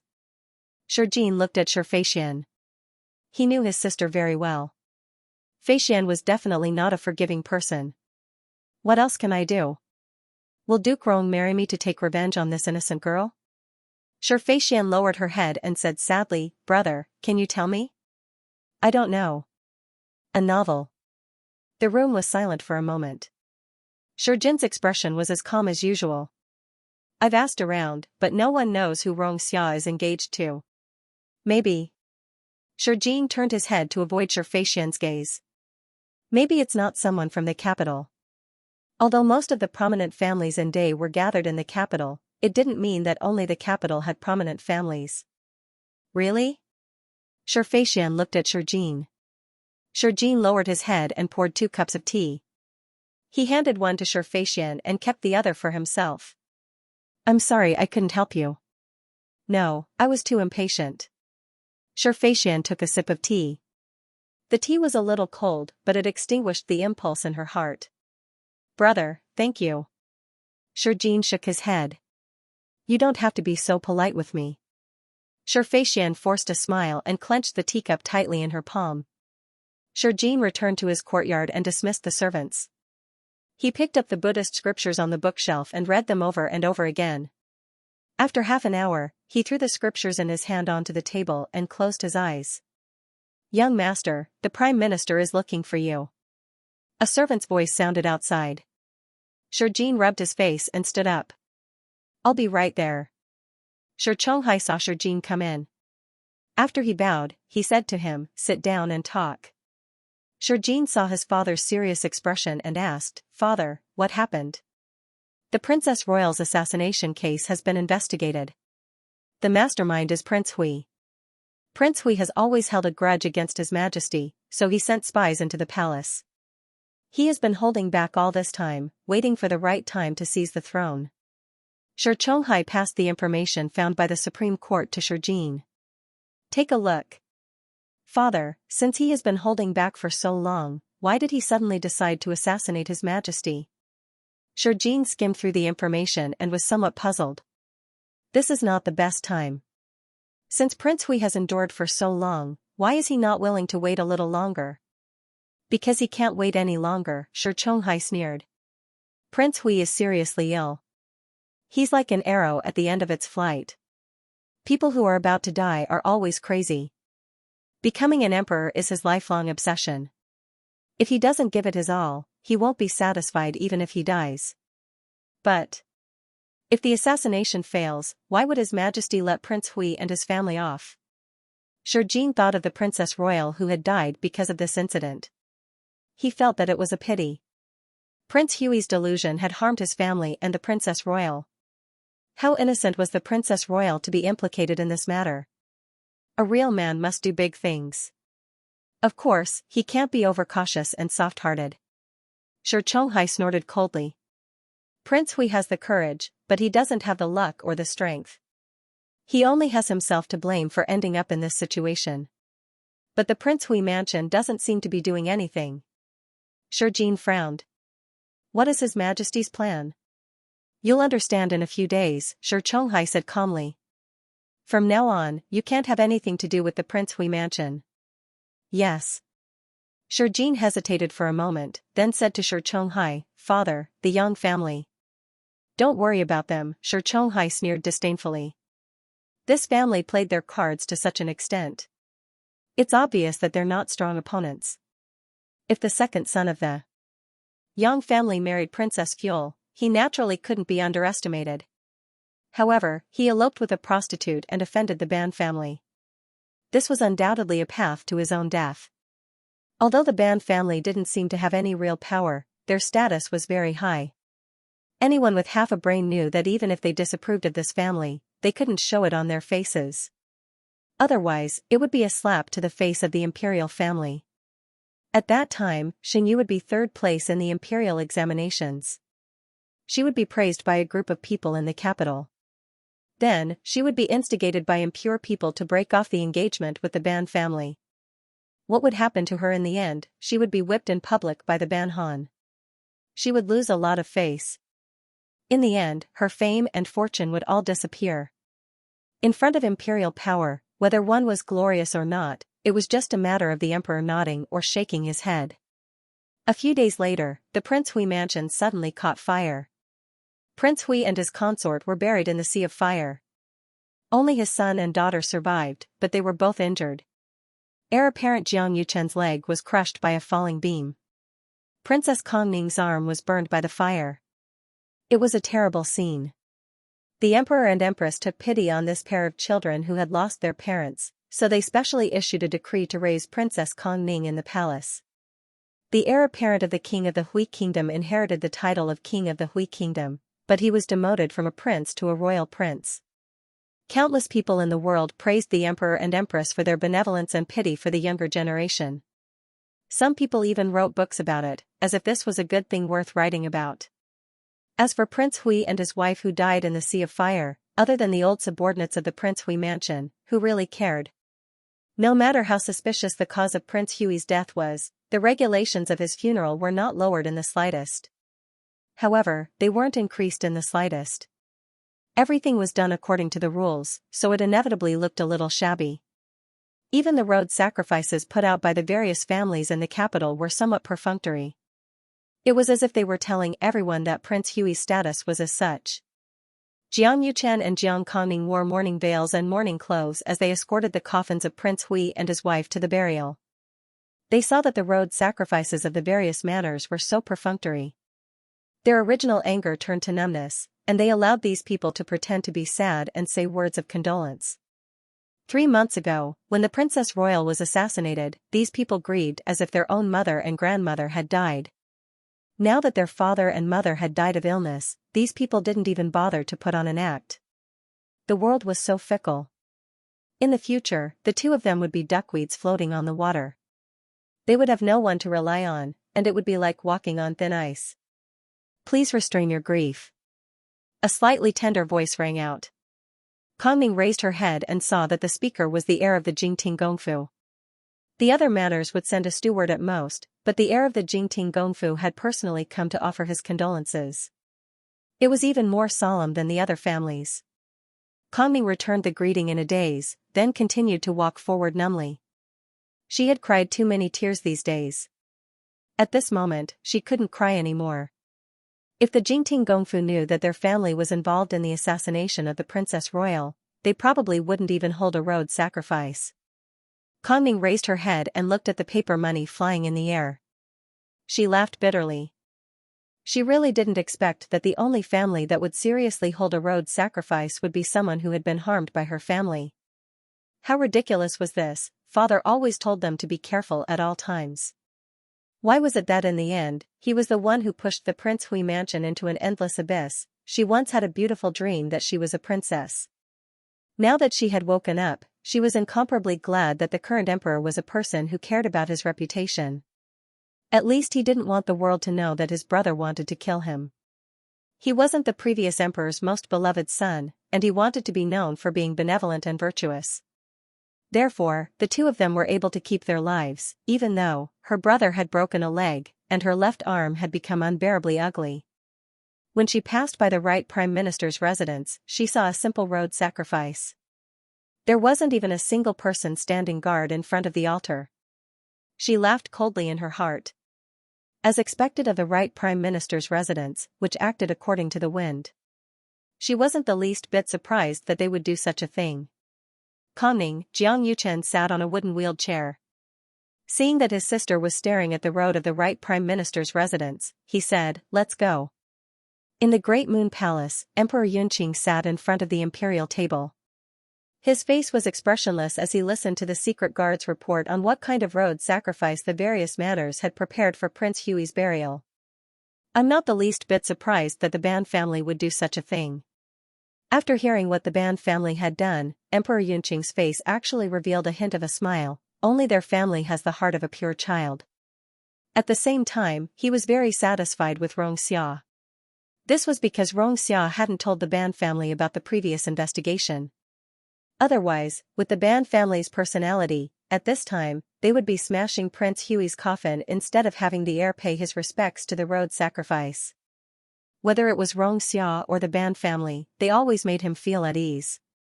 However, the Shi family seemed to be a little too careless. "Uncle, this subordinate doesn't understand." In the dense forest, Du Jiao stood behind Xianxia and looked at the men in black who were busy not far away. "Princess Fuel isn't the best choice. To me, she is the best choice. Xianxia pulled up his black cloak and covered his head. Dujio, you've overstepped your bounds. Dujio's expression changed greatly when he heard this. This subordinate has misspoken. Xianxia tied the rope of his cloak and said, return to the city. Who are you? The curfew is now in effect. Without a warrant, you can't enter the city. The guards on the city gate saw a group of cavalry appear outside the city gate and immediately became nervous. Suddenly, the leader of the men in black took out a golden token. It reflected a dazzling light under the torches. The guards saw that the horses they were riding on had black ribbons with golden patterns around their necks. They immediately cupped their hands and saluted. This subordinate has been disrespectful. This subordinate will order them to open the gate. After that, he raised the torch in his hand and made a few gestures towards the city gate. Very soon, these people entered the city with great momentum and disappeared into the pitch-black night. Rui. Ban Han woke up from his sleep and sat up. Was there the sound of horse hooves outside just now? Maybe it was the city guards patrolling. Rui walked to Ban Han's tent, but this servant didn't hear anything. Is that so? Ban Han yawned and lay back in bed. What time is it now? Princess, it's already the third watch. Ban Han heard this and immediately closed his eyes, trying to fall asleep as soon as possible. The gynecologist once said that not sleeping in the third watch was the most damaging to a woman's appearance, so he must not treat her lightly. Ban Han slept until dawn. When he heard the servants say that Xianxia had arrived, he still didn't know what time it was. He only managed to wake up after washing his face.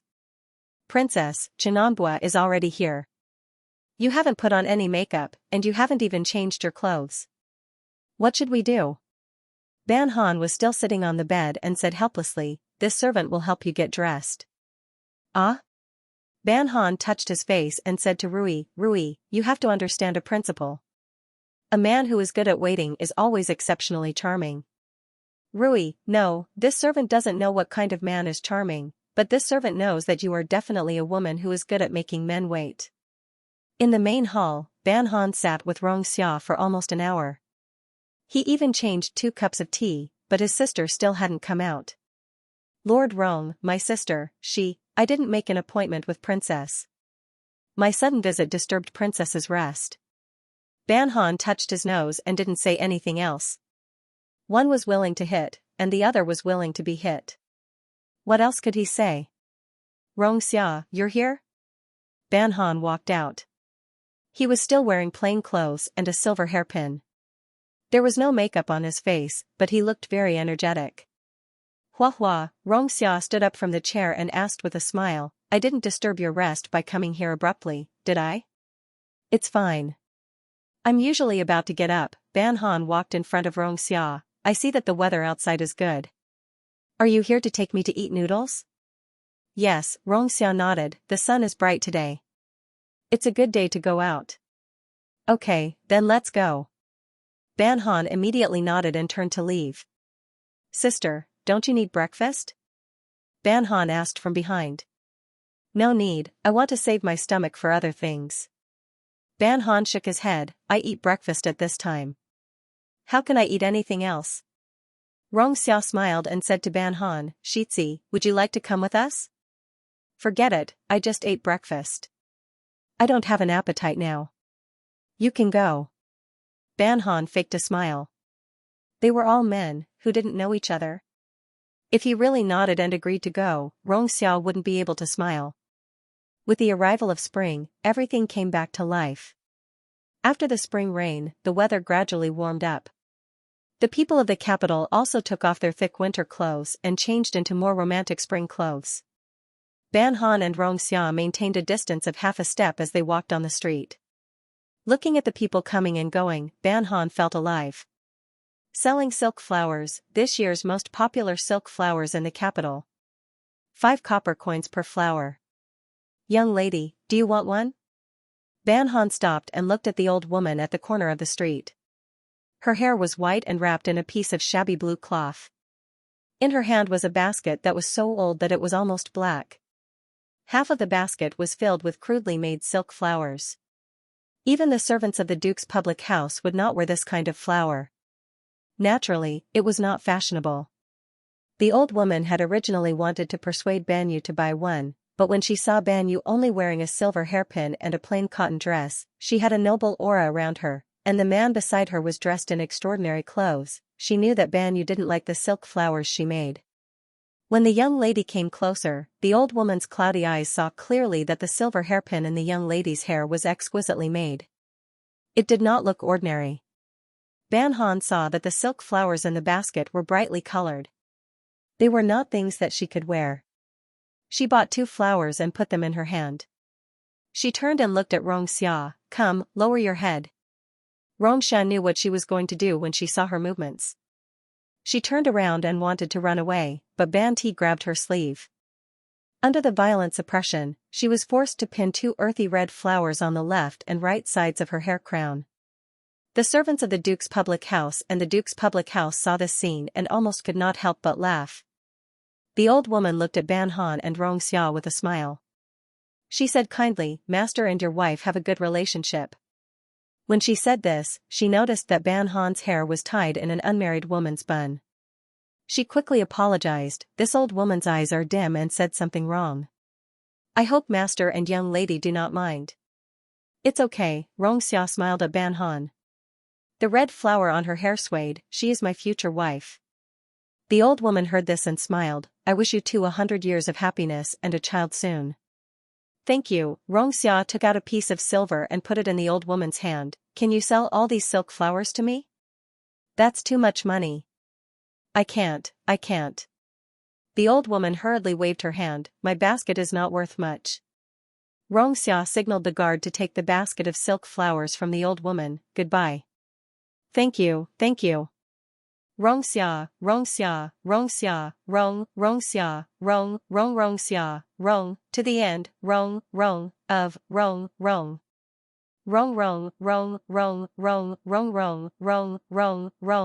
the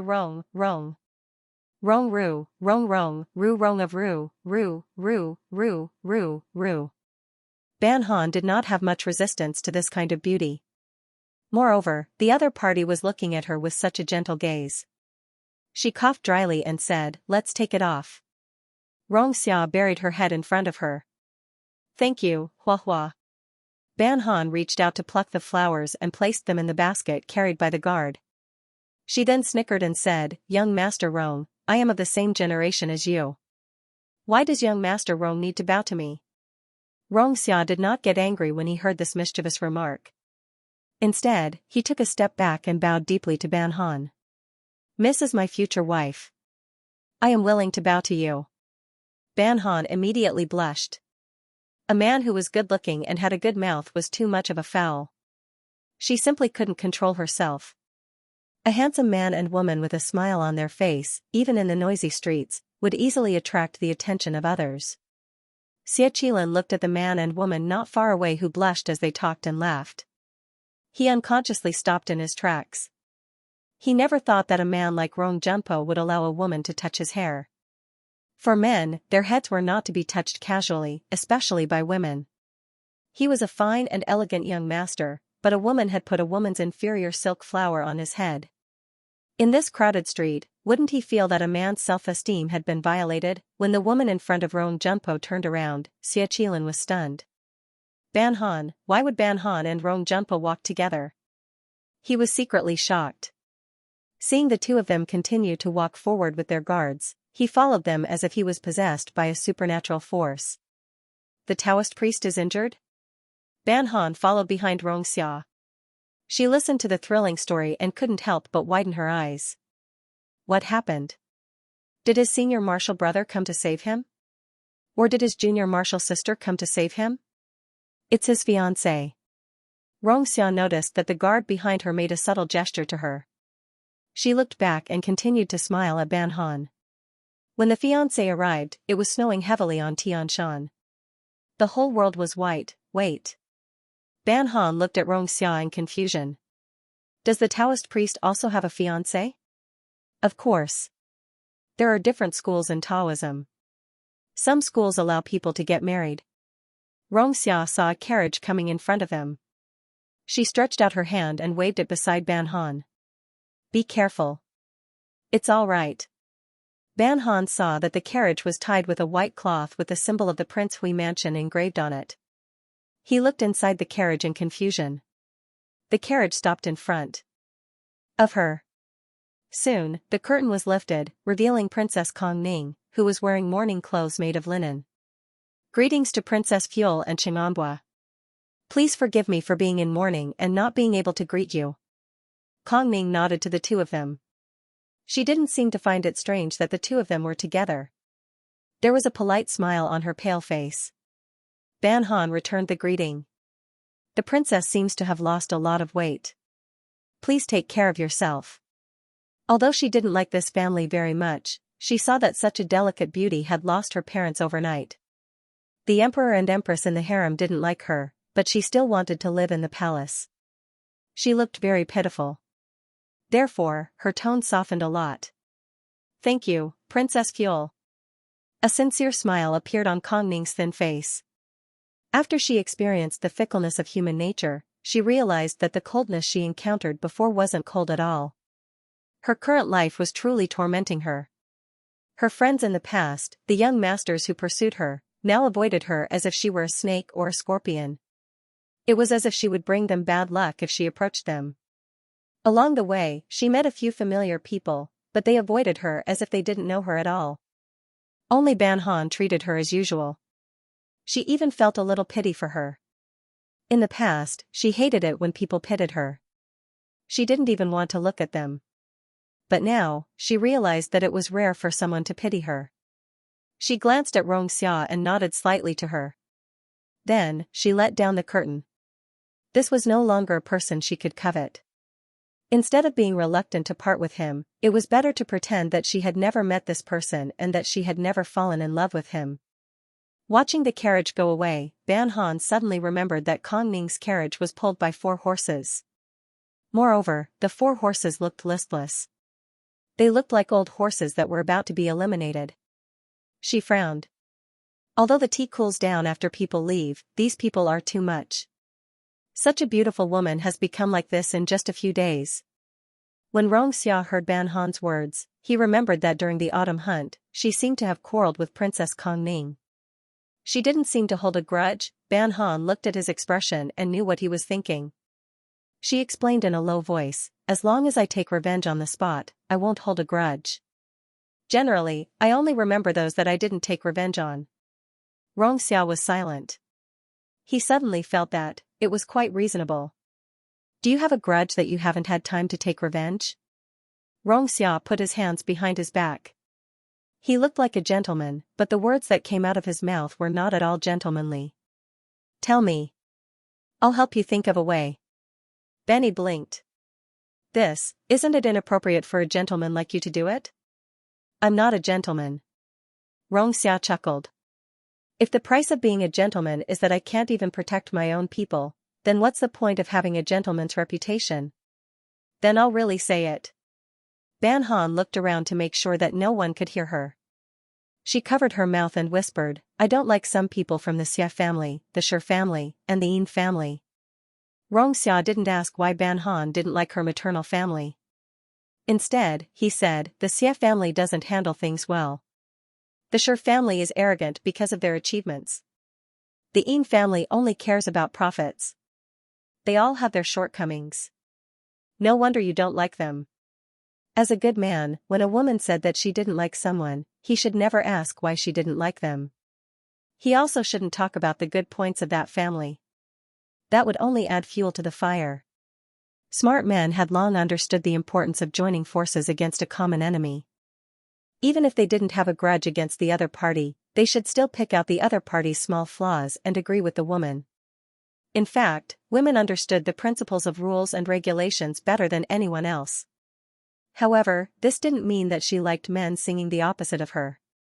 Xia's attitude pleased Ban Han very much. She whispered, actually, they're not particularly hateful. It's just that Xia Wanyu always makes things difficult for me. The Cultivation is also full of evil tricks. As for the Yin family, she snorted. I'm too lazy to talk about this family. Xia listened to Ban Han with a smile. Soon, the two of them arrived at the noodle house. The noodle house wasn't big, but it was very clean inside. The furnishings were also very meticulous. There was a simple but elegant screen between each table so that customers couldn't see the table next to them eating. There's no private room here. Can Huahua get used to it? Xianxia held Ban Han's arm through her sleeve. Be careful of the steps. It's a bit wet here. Young Master Rong, you're here? When the waiter saw Xianxia, he immediately went up to greet him with a smile. When he saw that there was a beautiful young woman beside him, the waiter's smile became even brighter. Please come this way. You can still eat beef noodle soup. No, give me 2 bowls of vegetable noodle soup today. Give the other guards beef noodle soup. Xianxia thought for a moment. Also, give me a few side dishes. Remember, don't use too much oil. When the waiter saw that the young woman beside Xianxia was wearing plain clothes, he immediately understood and hurriedly replied, please don't worry. You definitely won't use too much oil. Ban Han and Xianxia walked to the wooden table behind the screen and sat down. Other than Du Jiu and Rui who followed them into this room, everyone else went to another room. As soon as the two of them sat down, they heard people chatting. They were talking about the marriage between the Xia family and the imperial family. Don't you think that the young woman from the Xia family is a bit strange? Ever since she got engaged to the second prince, the imperial family has been in trouble. The Princess Royal was assassinated, and Prince Hui and his wife were burned to death in the middle of the night. If this isn't strange, then what is? Ban Han didn't expect to hear such gossip when she came out to eat a bowl of noodle soup. Thinking back, Xia Wanyu mocked her for bringing misfortune to her husband's after her engagement was broken off 3 times. Perhaps even Xia Wanyu didn't expect that there would be a day when she would be baselessly speculated by others. Ban Han frowned as this matter was even related to her grandmother's assassination attempt. The people in the nearby cubicles were talking about it vividly. From time to time, there would be people who would add fuel to the fire. They said that when Xia Wanyu was born, there was a bad omen. They also said that her 8 characters were very hard.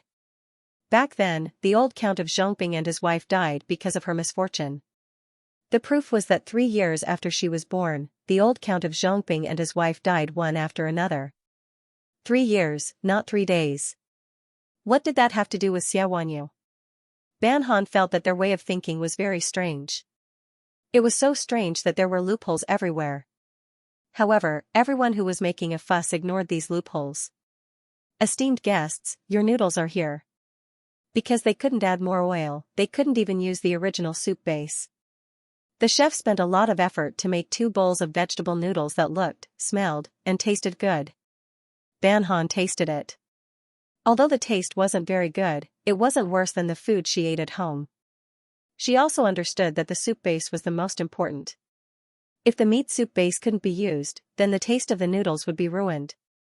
Xianxia also noticed this. He said, sorry, I wanted you to come out and eat something. Who? Knew that the soup base would be changed, so the taste wouldn't be as good. No, these noodles are very chewy. Ban Han shook her head. The chef must have used some skill. Xianxia smiled. This noodle soup restaurant is famous for its soup and noodles. I heard that it's a century-old restaurant that moved from Shuizhou to the capital. Shuizhou? Ban Han felt that this place sounded familiar. However, it was only familiar. She didn't even know where Shuizhou was. Yes, Shuizhou is rich in wheat. Many people in Shuizhou are good at making noodles. This family has been passed down for hundreds of years. Naturally, it's more authentic than our noodles in the capital. Xianxia saw that Ban Han liked the side dishes in the restaurant, so she asked Du Jiu to call the waiter to send 2 more dishes. That's why it's said that if a woman's birth characters are not good and she has the fate of bringing misfortune to her husband and family, she should go to the nunnery and stay there. Why should she stay at home and harm others? The person who was gossiping about Xia Wanyu seemed to be so proud of himself that he forgot about the Xia family's status in the capital and even said such things.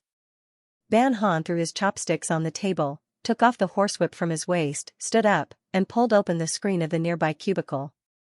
After the screen was pulled open, she saw that the people who were talking were a few men in their 20s or 30s. These men were dressed like scholars. Their robes were old and starched. There were no side dishes on the table in front of them except for a few bowls of noodle soup. Ban Han sneered, I thought it was some great ministers who were talking here. It turned out that it was just a few poor scholars who were talking here. Since you are scholars, you should know what is etiquette and what is virtue. The ancients said that a gentleman does not avoid the beauty of others and does not talk about the evil of others. You are joking about women's affairs here. You have no talent as scholars and no virtue as men. No wonder you can only sit here and say sour words. You can't share His Majesty's worries and solve the people's doubts. When the scholars saw that Ban Jin, a woman, had pulled open the screen and even mocked them for being poor scholars, they were immediately embarrassed and angry. Especially the person who had been talking so loudly just now. He stood up and said coldly, what does a vulgar woman like you know about the affairs of us scholars? I am a scholar of the current dynasty, why don't you quickly apologize to us? Who do you think you are? Are you worthy of my apology? Ban Han whipped the table and a deep mark appeared on the surface of the wooden table. The few scholars jumped in fright. The scholar closest to Ban Ti regained his senses and reached out to grab the whip. Ban Han coldly scolded, this whip was given to me by His Majesty. I want to see who dares to come over. The scholar who came over to grab the whip was so scared that he didn't dare to move. They saw that this little girl didn't dress well and didn't even wear any makeup, so they didn't think that this little girl's identity was that great. Now that they took a closer look, they felt that this little girl wasn't simple. She dared to say that the whip was given to her by His Majesty in front of so many people and didn't even use the word reward. It was obvious that this girl's identity wasn't simple. The few scholars secretly regretted it. They were all failed elementary scholars in the capital. They had nothing to do and did not have much money on hand, so they gathered together to chat to pass the time. Who would have thought that they would meet such a noble person? Looking at this noble's attitude, it seemed that she had a relationship with the Xia family. What should they do? May I know which noble family you are? A young scholar who looked the most decent stood up and bowed to Ban Han. At this time, they didn't think much of this woman. Even when they bowed, they were extremely polite, afraid that they would offend Ban Han. What does it have to do with you? I've seen that most of the scholars in the world are well-read. They are polite and kind gentlemen. Why is it that you, who are also scholars, speak so harshly? The reputation of scholars has been completely ruined by you people. Although Ban Han didn't like Xia Wanyu, it didn't mean that she liked to hear these kinds of words. The people who said these words were probably the same group of people who said that she was a jinx to her husband. They took pleasure in laughing at women, as if by doing so they could make themselves seem more noble and extraordinary. There were some scholars in the crowd who were watching. They had thought that Ban Han was rude to scholars, but after hearing Ban Han praise most of the scholars in the world, they felt that this girl was a woman who could distinguish between kindness and hatred. She was bold and courageous. She was a woman worthy of praise. Don't try to guess the thoughts of scholars. No matter how hard you try, not many people would understand. This young lady is right. A scholar wearing clean clothes and a square scarf stood out from the crowd and said loudly, we are scholars, so we should learn about the ethics of poetry and literature. It is the way of a minister. How can we gossip about women? This is not the action of a gentleman. When one person stood up, more people followed. Who didn't want to be a gentleman?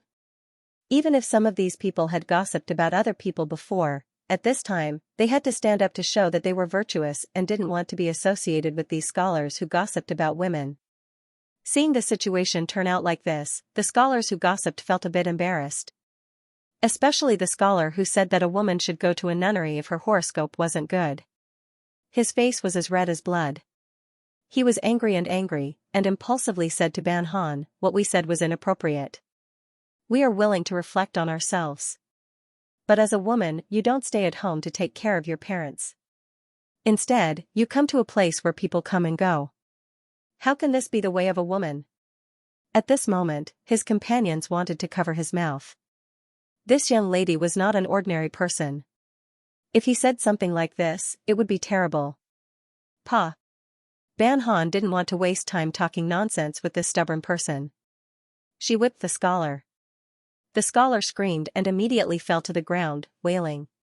Seeing him like this, Ban Han looked down on him even more. When Xingyu was whipped twice by her, she wasn't like this scholar, crying, howling, and rolling on the ground. You call this a scholar? Ridiculous. Everyone was stunned by Ban Han's actions. No one thought that she would whip the scholar. They were just watching the show and couldn't react. However, when some people saw Ban Han's actions, they seemed to remember something. Their faces suddenly became respectful. My grandmother lived through 3 generations of emperors. She was good at riding and shooting since she was young. She was also good at using the whip.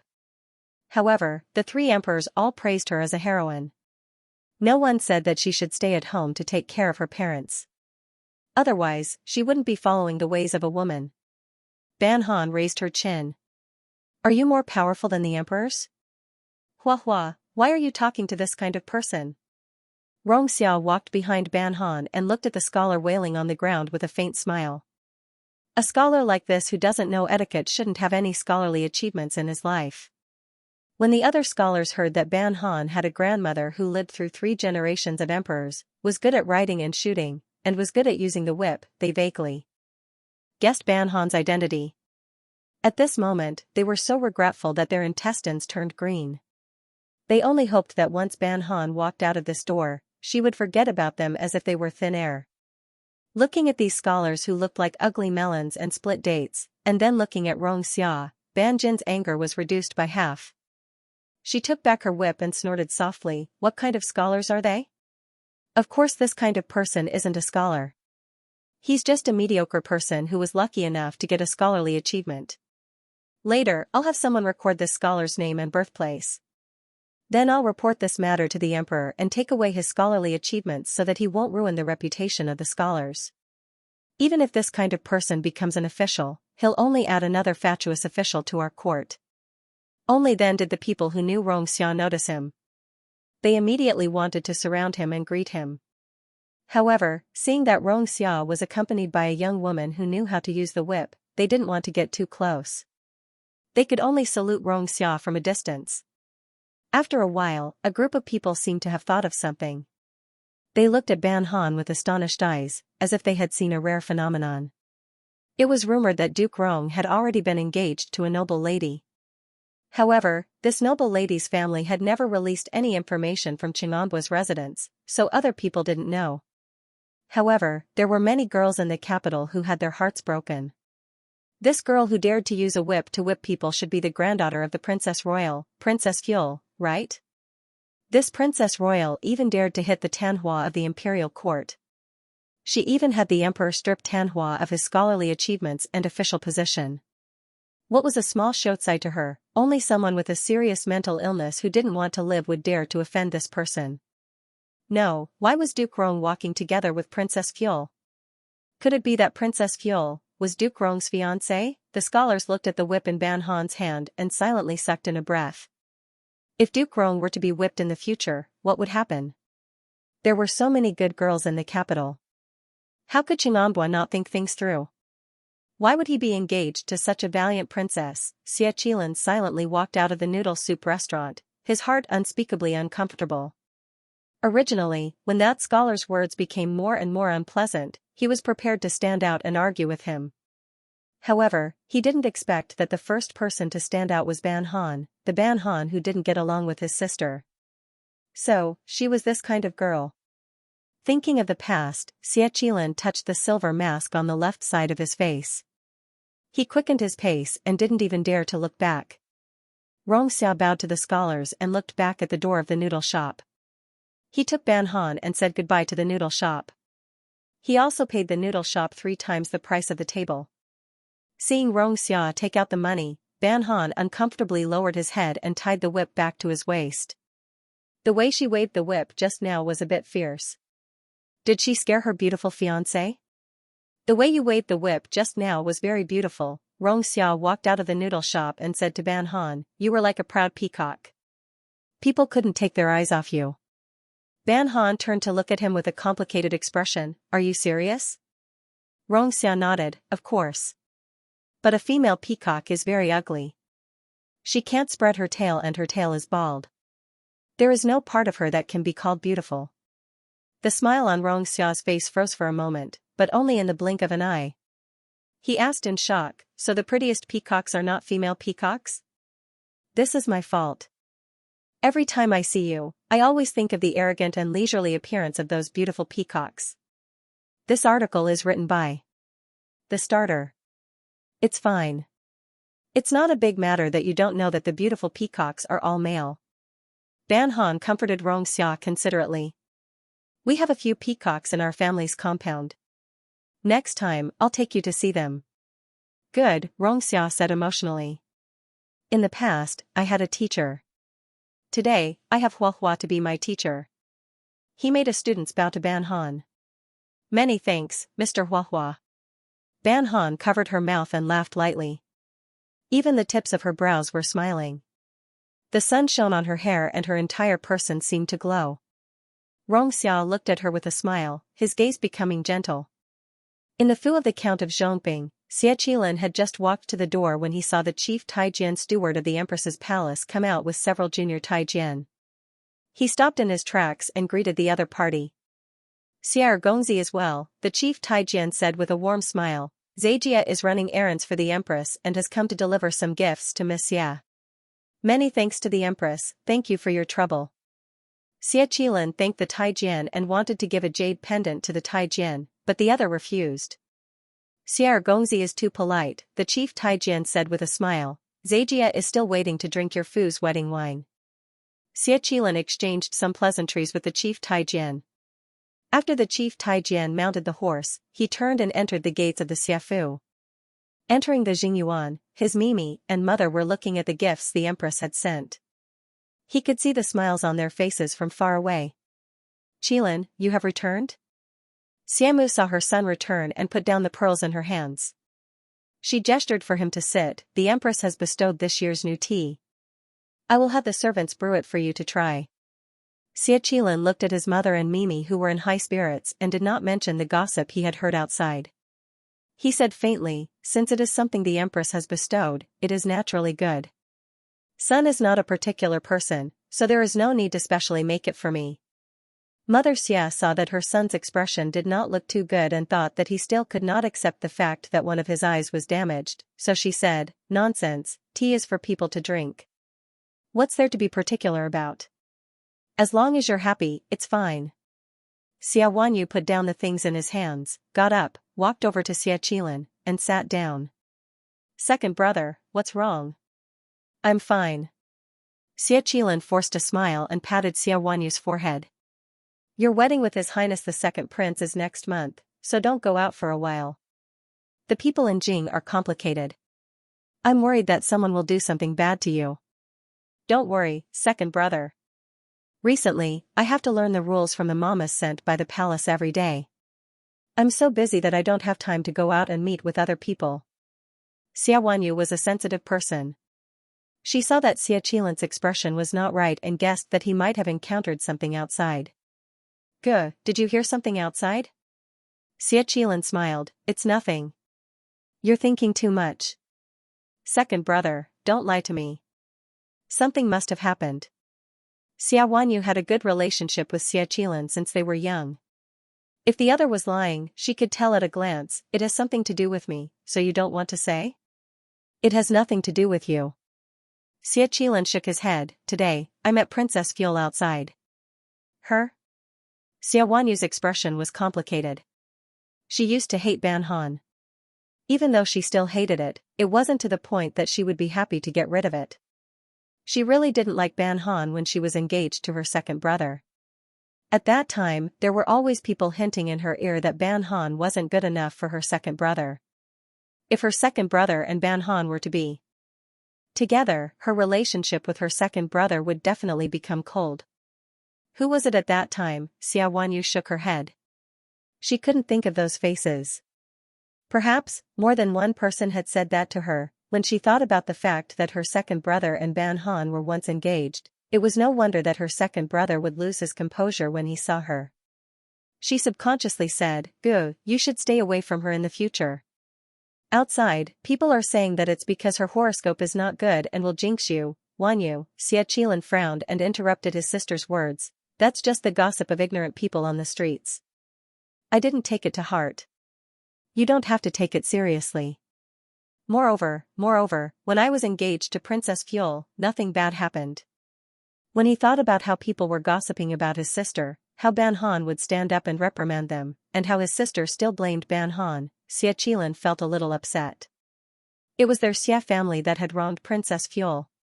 He only hoped that after they parted, Princess Fuel would be happy for the rest of her life and that Rong Junpo would be considerate and sincere to her. He hoped that Princess Fuel wouldn't be like him and do things that would hurt her. On the streets and in the alleys, even among the noble ladies, there are many people who say that about her, Xia Wanyu said with a pout. You won't speak up for her just because you were engaged to her, will you? Wanyu, that's enough. In the future, you will be the consort of the second prince. These words are taboo in the imperial family. If you can't control your mouth, sooner or later, it will bring disaster to you. Xia Qilan's frown deepened. That year, concubine Lin by the late emperor's side was a good example. I'm just saying it at home. Xia Wanyu was a little scared by Xia Qilan's words and whispered, at worst, I won't say it in the future. Okay, both of you stop talking. Mother Xia stood up to smooth things over. It's already past noon. Let's prepare to eat. Hua, I heard that you went out with Rong Junpo today? Ban Hui saw that Ban Han didn't eat much at lunch. After putting down his chopsticks, he finally asked the question that had been in his heart for the entire afternoon. Was it fun? Ban Han thought carefully for a long time and nodded affirmatively. He's a very interesting person. Ban Hui's shoulders instantly drooped and he looked a little pitiful. Oh. But what I'm looking forward to the most is that father will take me to the hot springs. Ban Han looked at Ban Hui expectantly. When can we go? In a few days. I've already had the servants tidy up the hot springs matter. Ban Hui's drooped shoulders suddenly became spirited again. The weather these few days isn't very good. It's easy to catch a cold in the mountains. Ban Han nodded heavily and began to discuss with Ban Hui what to bring to the hot springs manor and whether the large hot springs in the manor were suitable for swimming. The father and daughter quickly forgot about Rong Xia. Ban Heng silently looked at Ban Hui. Father, did you forget something? In fact, he really wanted to know how his sister and Duke Rong were playing. Duke Rong, the cloak has been washed. Should I send someone to send it back to Princess Fuel? Amama carefully held a cloak in front of Rong Xia as if she was holding a rare treasure. No, Rong Xia reached out and gently stroked the cloak. She smiled faintly and said, after her mourning period, I'll send her a more beautiful cloak. This one will stay in the fu. The mama understood tacitly and retreated with the cloak. He returned to the study and took out Zhongqing Luan from a hidden corner and flipped to one of the pages. Zhongqing Luan didn't just teach people how to be a minister or a ruler. This book also recorded many secrets, but the way it was recorded was very complicated. Even if an average person read it, they wouldn't be able to understand the hidden information. Although he knew that there was a lot of useful information hidden in this book, he had secretly sent people to search for it for a long time without finding anything. He didn't expect that in the end, this book would be easily delivered to his hands. The book that contained countless secrets of the previous dynasty, and even recorded the previous dynasty's hidden treasures, was lying in his hands. Turning another page, he once again saw the charmingly naive little turtle. Thinking of Ban Han drawing a turtle in boredom, Rong Xia couldn't help but laugh. Duke Rong, a voice said from outside the door, Wang Chu requests an audience. Rong Xia restrained the smile on her face and put the book back in its original position. Come in. The person who walked in was a middle-aged man wearing clothes bought by the Duke. When he saw Rong Xia, he was about to kneel down and greet him, but was stopped by Rong Xia. Mr. Wang doesn't need to be so polite. Duke Rong, this subordinate is incompetent. It took me a year to find evidence of Shi Chonghai selling official positions and titles. Wang Chu took out the letter in his hand. Shi Chonghai is very cautious and almost never sends letters to others. Even if he sends letters, he uses code names and even changes his handwriting. If Yan Hui didn't lose power and let him get carried away, he wouldn't have exposed himself. Wang Chu thought for a moment and said with some worry, Duke Rong, Shi Chonghai is an old fox. You must be careful.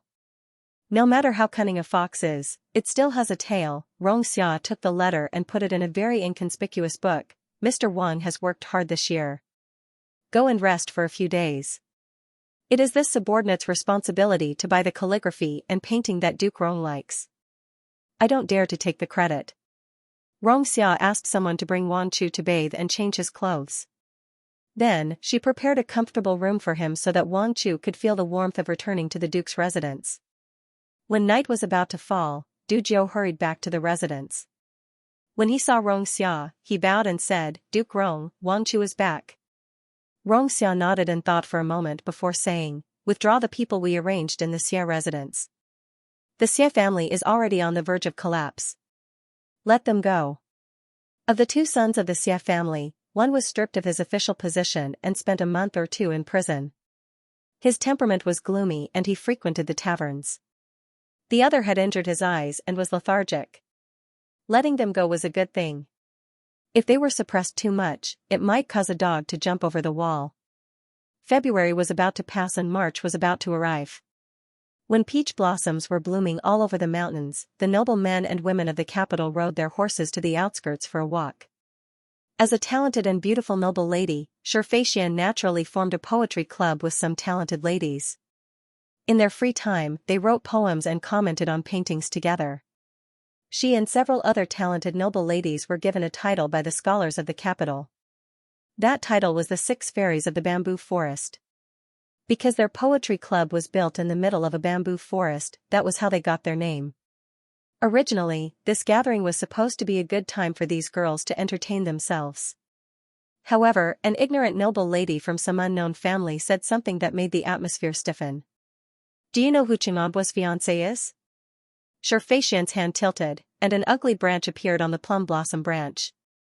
She put down the brush and took a handkerchief from a maidservant to wipe her hands.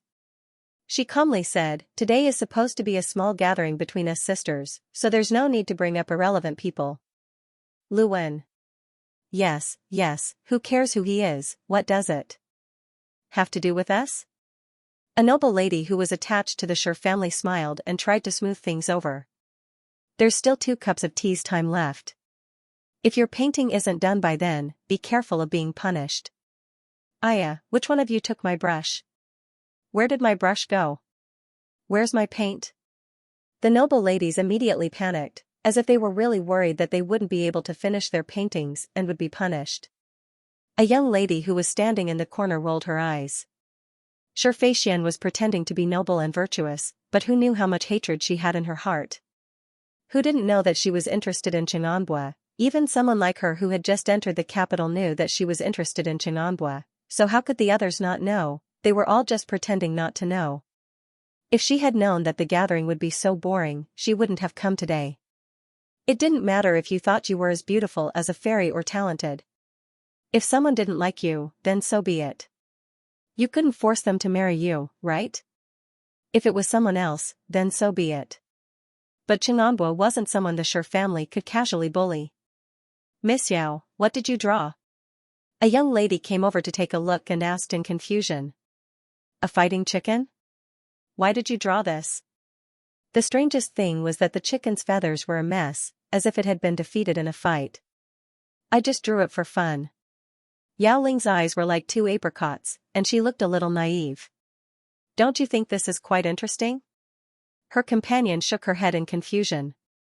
She was speechless at Yao Ling's strange sense of beauty. Yao Ling was the youngest among them. Her father was the Minister of Revenue, Yao Peiji. So even though she had been raised in her maternal grandmother's house and had only recently returned to the capital, not many people dared to give her any attitude. In addition, Yao Peiji was an expert in painting, and Yao Ling had inherited some of his style, so even though she was only 14 years old, she had already gained some fame in the capital. Flowers and grass are all dead things. What otherworldly and spiritual are all added by us mediocre people? Yao Ling added a few feathers that had fallen to the ground beside the fighting chicken. Instantly, the chicken became even more lively. "I love to draw living things, and I love to draw living people." Forget it. Your mouth is full of logic. I can't win against you in an argument." Yao Ling smiled and didn't say anything else. Xianxia tilted her head and glanced at Yao Ling. She lowered her eyes slightly to hide the gloominess in her eyes. She didn't know why, but she didn't really like this little girl from the Yao family. Although Yao Ling was the legitimate daughter of the Yao family, the way she spoke and acted was more like someone from the countryside, without the bearing of a noble family's daughter.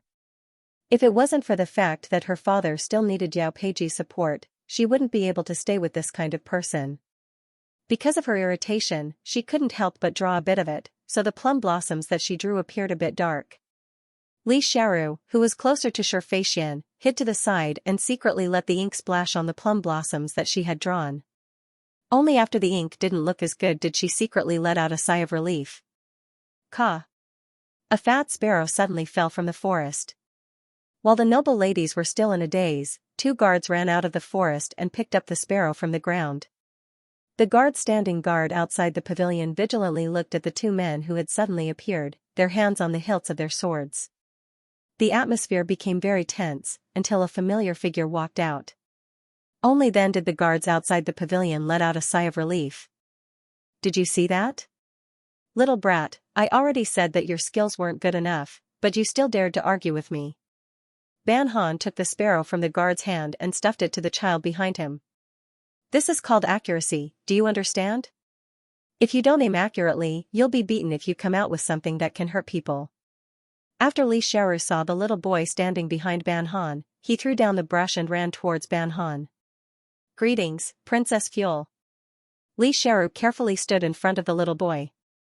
My younger brother is not sensible and has caused trouble for you, Your Highness. Isn't it causing trouble?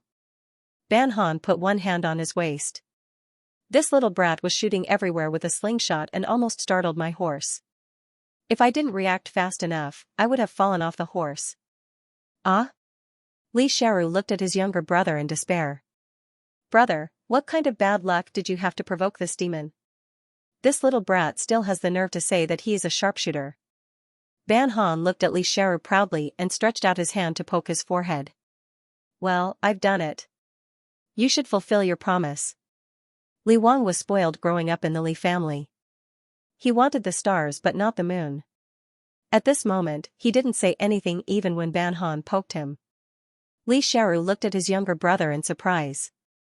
What was going on? After a long while, Li Wang mumbled softly, Boss. Louder, I can't hear you. Ban Han crossed his arms and didn't feel guilty at all for bullying a child. Boss. Li Wang came out from behind Li Xiaoru and stood in front of Ban Han with a red face. I lost the bet. From now on, I'm your younger brother. Li Xiaoru was speechless. Your Highness, Cultivation walked over, lowered his head and gently wiped Li Wang's forehead where Ban Han had poked him with a handkerchief. Then he curtsied to Ban Han. Your Highness, Li Xiaoru is still young and ignorant. If there is any misunderstanding, I apologize on his behalf. Since he is still a child, please forgive him. Li Wang glanced at Ban Han and saw that she didn't look well. So he moved to the side to keep a distance from Cultivation. A child? Ban Han raised his eyebrows. If he hurt someone with a slingshot today, would they not blame the Li family because he is a child? Li Xiaoru pinched the corner of his skirt and whispered, Princess Fuel is right. Cultivation looked at Li Xiaoru with a sullen face and didn't say anything. I know Miss Shi is gentle and kind, but I'm teaching my younger brother now. How can it be considered bullying? Ban Han pulled Li Wang to her side and raised her chin. Come on, tell Miss Shi what the relationship between big sister and your younger brother is. As big sister's younger brother, I have to lead the horse, lift her skirt, and run errands for her. I have to do it regardless of rain or shine. Li Wang straightened his chest. I'm a man. I will keep my word. Li Xiaoru's heart was on the verge of breaking down. Little brother, don't think that this princess is a goddess just because she's pretty. She's someone who can come in third place just because she wants to. You're not even fully grown yet. How can you be a man? But for some reason, Li Xiaoru didn't say a word against his younger brother when he first showed such a responsible look. Maybe in her heart, Ban Han wasn't a rude and unreasonable woman. Maybe it was a good thing for her younger brother to be bullied by her. Cultivation originally wanted to speak for the Li siblings, but who knew that the older one was as timid as a mouse and the younger one was as stupid as a pig. It even made her lose face. She looked at the Li siblings and smiled faintly. Since Li Langjun is willing to be bullied by Princess Ban, then I am meddling in other people's business. Big sister is teaching her younger brother a lesson. How can that be considered bullying? Ban Han didn't like to hear people's words that hid needles and cotton floss. Usually, she would directly refute them. No.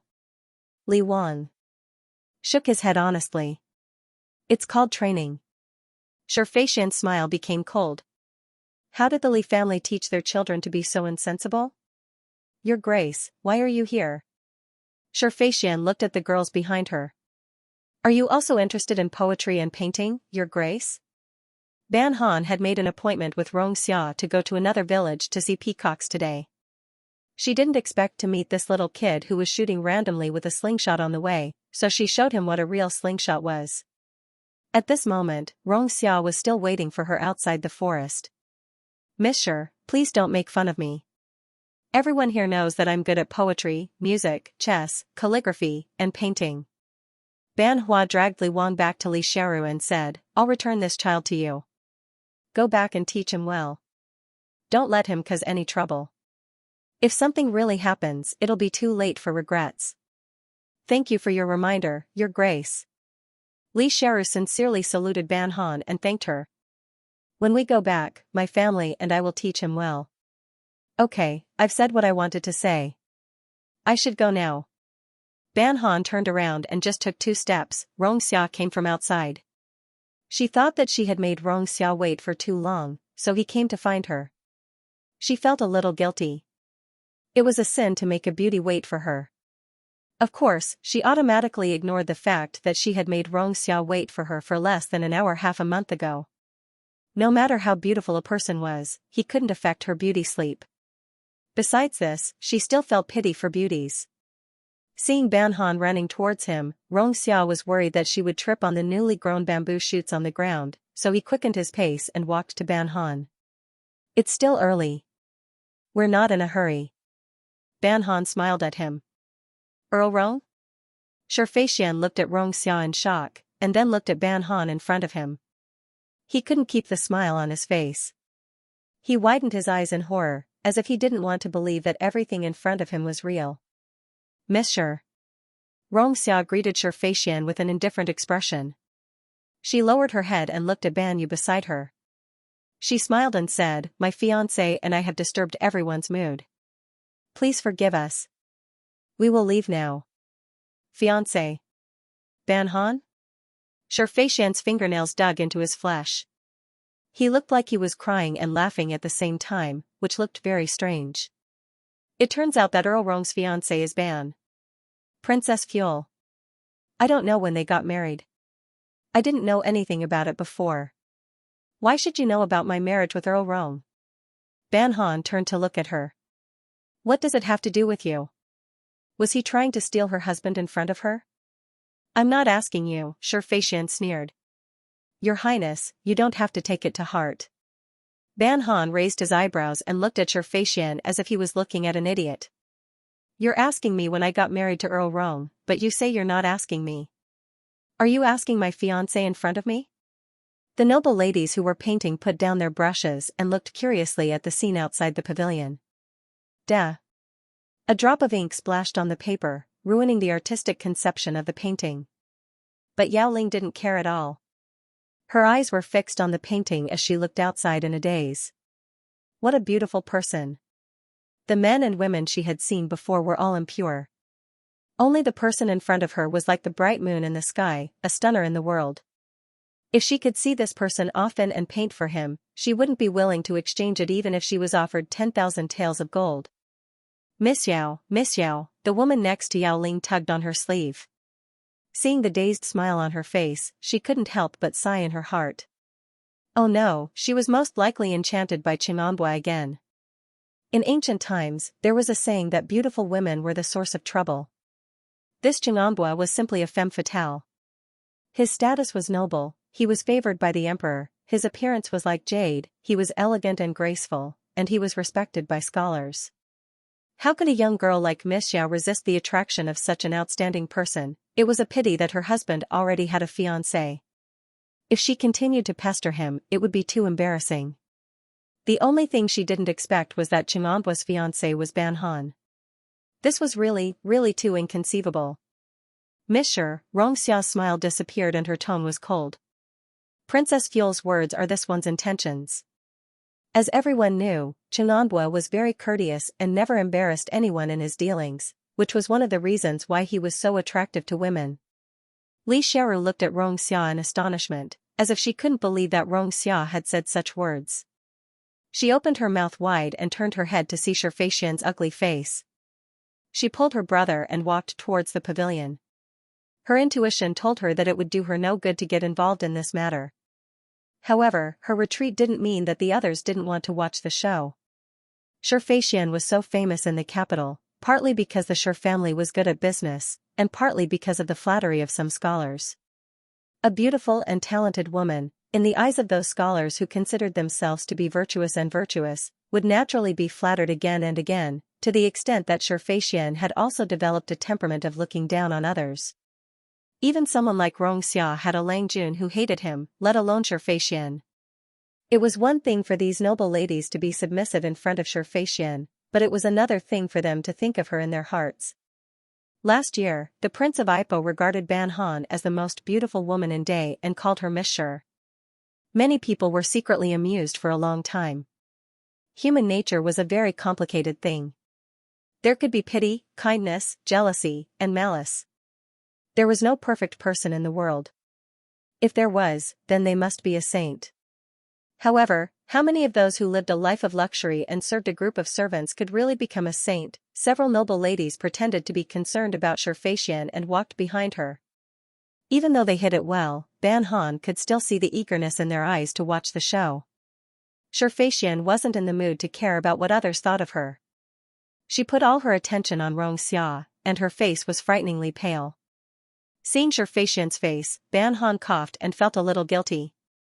She didn't drive Sherfeixian crazy, did she? Sherfeixian's face changed from white to red, then from red to green, and finally 2 lines of tears fell down her cheeks. One was a delicate and pitiful woman, while the other was an indifferent Lang Jun. Her silent crying was the biggest accusation. Anyone who saw this scene would think that Rongxia was a heartless man. Duke Rong is so heartless. I was just wishful thinking. Sherfeixian curtsied to Rongxia hastily. I asked for a snub. Goodbye. Sherfeixian turned around and left. He also brought the Sher family's guards with him. Immediately, the number of people guarding the pavilion decreased by half. The noble ladies looked at each other. They thought that Sherfeixian would argue with Rongxia or Ban Qing, but they didn't expect that she would leave in a daze. What did this mean? Li Xiaoru put her hands on her brother's shoulders and felt a little worried. Sherfeixian went back to the city with such an aggrieved look. She didn't know what the rumors would become in a few days. She turned her head to look at the other girls and found that they also had a strange look on their faces. Wait a minute. Ban Han stopped Sherfeixian, who had already walked a dozen steps away, and signaled the Ban family's guards to stop her. Du Jiu, who was standing behind Rongxia, looked at his master's face and saw his index finger move. He also followed behind the Ban family's guards with several guards. Princess Fuel, what do you want? Sherfeixian cried like a pear blossom in the rain. She looked at Ban Han with a trembling voice. Don't go too far. I don't want to do anything. Unlike the agitated Sherfeixian, Ban Han's expression was very calm.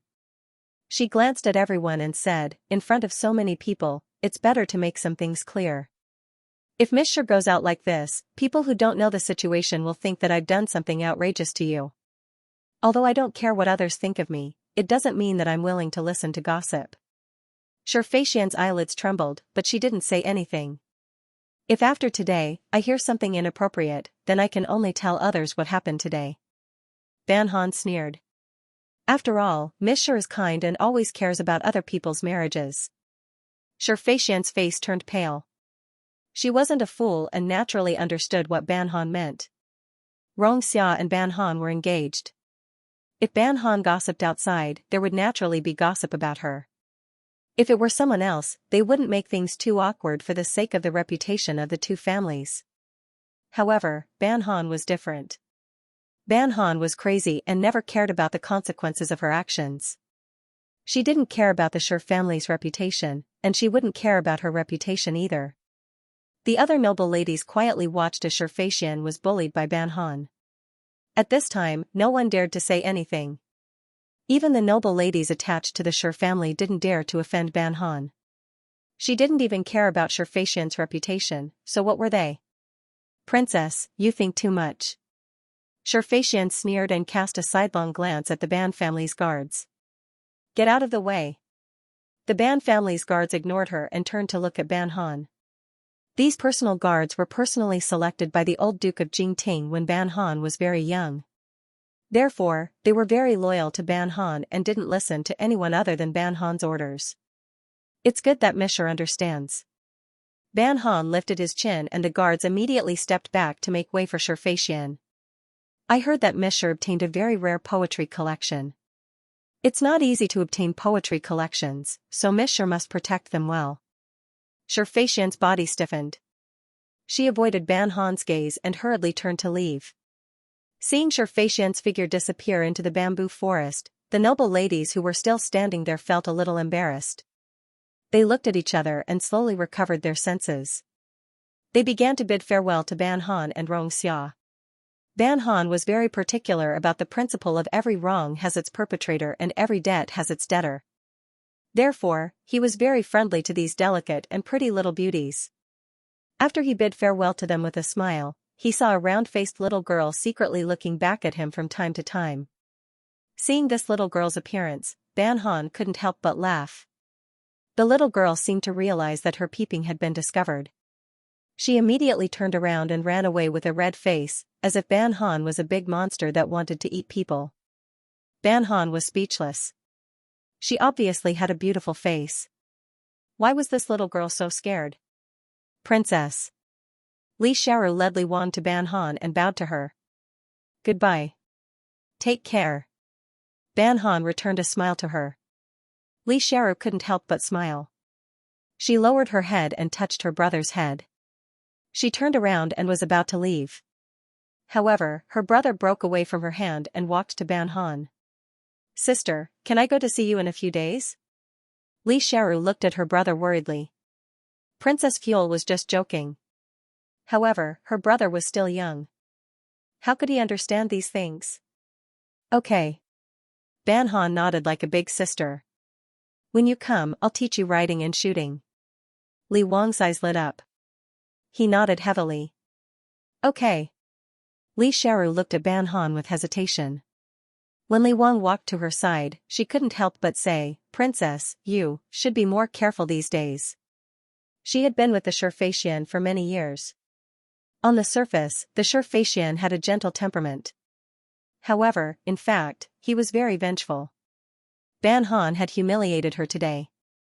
The Xianxia would definitely hold a grudge and wait for an opportunity to take revenge. Ban Han raised her eyebrows and looked at Li Xiaoru strangely. Then she smiled and said, Thank you for reminding me. After the Li siblings left, Ban Han looked at the empty bamboo forest and said to Xianxia, It's quiet now. Xianxia smiled at her. Let's go and see the peacocks. Ban Han walked out of the bamboo forest in high spirits. The feeling of winning a fight was like winning a battle. It was enough to make Ban Han happy for 2 hours. The peacocks in the Ban family's holiday home were raised very well, and they were also very narcissistic. Casually using something fancy to amuse them, a few male peacocks would scramble to spread their tails. If one didn't look at their buttocks, the peacocks were indeed very beautiful creatures. On the way back, Ban Han looked at the green in the mountains and fields. There were also peach trees in full bloom by the roadside. She couldn't help but say, As long as I look at such beauty, I feel that it's good to be alive. Xianxia looked at her in surprise. Huahua is at the age of blooming flowers. How can you be so sentimental? Ban Jin smiled and didn't say anything. The cool breeze blew the strands of hair on her temples, making her look gentle. Xianxia followed her gaze and looked into the distance. On the mountainside in the distance, there were clusters of pink and enchanting flowers, like pink haze, with hazy beauty. However, a few beggars in ragged clothes broke their mood. They didn't know where these beggars came from. Their clothes were ragged, and their faces were thin and dirty. A woman was holding a child in her arms. The child was lying motionless in her arms. They didn't know if the child was asleep or had fainted from hunger. When these beggars saw Xianxia and Ban Han, their eyes suddenly became extremely bright. They were like people who had been walking in the dark for a long time. It had been so long that they were about to give up, but they finally found a ray of light in front of them. Thump. The woman holding the child sat on the ground and opened her mouth to cry. It was unknown whether she was excited or sad. Ban Han looked at these beggars crying and laughing on the official road and turned to look at Xianxia. Xianxia gestured to Dujio to ask him what had happened. If they were beggars from the capital, they wouldn't have the courage to walk directly on the official road. According to the laws of the Day Empire, ordinary people were not allowed to walk on the official road without permission. Violators would be imprisoned for a year and fined 10 taels of silver. Ban Han took out a pouch filled with snacks and handed it to the guard beside him. He pointed at the beggars who seemed to have gone crazy. The woman holding the child took the pouch and kowtowed to Ban Han. Then, she eagerly opened the pouch. Because she was too anxious, 2 things fell out of the pouch. She picked them up and stuffed them into her mouth. Then, she took out a piece of cake from the pouch and put it in front of the half-unconscious child's mouth. Just when Ban Han thought that the child wouldn't open his mouth to eat, the child actually opened his mouth. His mouth opened very wide. It didn't look like he was eating a cake, but more like he was gnawing on a cow. Bo Yi, Junju, this subordinate has asked. These people are refugees from Qizhou. Dujio's expression was serious. They said that there was a very serious snowstorm in Qizhou. Many people died. They were originally rich people in Qizhou. But before they entered the capital, they were robbed of their gold, silver, and horses. This is their travel permit. Right now, the important thing wasn't the identity of these people, but whether the snowstorm in Qizhou was true or not. If it was true, why didn't the officials of Qizhou report it? Ban Han and Xianxia brought these beggars who claimed to be refugees into the capital, and then handed them over to the Supreme Court. Xianxia smiled apologetically at Ban Han. I wanted to stay with you for a while, but I didn't expect to encounter such a situation. I'm afraid I have to go to the palace later. Ban Han nodded, expressing his understanding. Business is more important. You can do whatever you want. Xianxia rode on his horse and watched Ban Han leave. He said to Dujio, the Qi province magistrate is a member of the Shi family? Dujio nodded. The Qi province magistrate is Madame Shi's nephew. The prefectural magistrate of Qi province can be considered a ruthless person. It was not easy for the refugees to escape, but they were chased by him all the way. Only these few people actually escaped to the capital. Xianxia turned the horse's head and said, go and find out who is protecting these people. Otherwise, with the old and young members of this family, how could they have successfully made it to the capital? Moreover, they even lost their horses, gold, silver, and other valuables. Only their travel permits were still intact. He didn't know if these people were prepared, or if they were determined to come to the capital to complain. Ban Han, you should go to the palace now. The Shi family, I brought them in. If I pretend to know nothing, I won't be able to explain it to His Majesty. Xiao lowered his eyelids to hide the coldness in his eyes. You don't have to worry. I have my own plans. Dujio knew that the Ban Han had always been a decisive person, so he didn't dare to say more. After Ban Han went back, he told the Ban family about this incident. Snow disaster? The Yin family frowned. Qi province isn't too far from the capital. How dare the local officials cover up the truth? Last winter's snow was heavier than previous years, but they had never heard of any disasters in the capital. Only some officials said something like, timely snow indicates a good harvest. It had nothing to do with the disaster. He can't suppress such a big matter by himself, Ban Hui said with a serious face. Maybe he has accomplices in the capital. Who? Ban Heng asked curiously. How would I know? Ban Hui said matter-of-factly, if I, your father, knew about this, how could I be a dandy? Ban Heng nodded. That's true. Every time a member of the Yin clan heard this kind of conversation between the father and son, she would feel particularly vexed. If it weren't for her husband and child, she wouldn't even want to look at them. Was there a sense of honor in being a silk pants? Good girl, you went out with Rong Junpo to look at the peacocks today? Ban Hui looked at Ban Han suspiciously. You spent so much time looking at a few peacocks? I ran into some trouble on my way here and got into some conflict with a girl from the Sher family. The Sher family again? Ban Hui frowned. Ever since the Yen family lost power, the Sher family has become more and more arrogant. Right now, the crown prince hasn't even ascended the throne yet, but they're already acting like the emperor's father-in-law. I'm afraid that they'll bring trouble to the crown prince. The Ban family fell silent. They all remembered that the Yen family's misfortune had something to do with them. Moreover, it didn't matter whether the crown prince was in trouble or not. After all, in a few years, the country would be gone.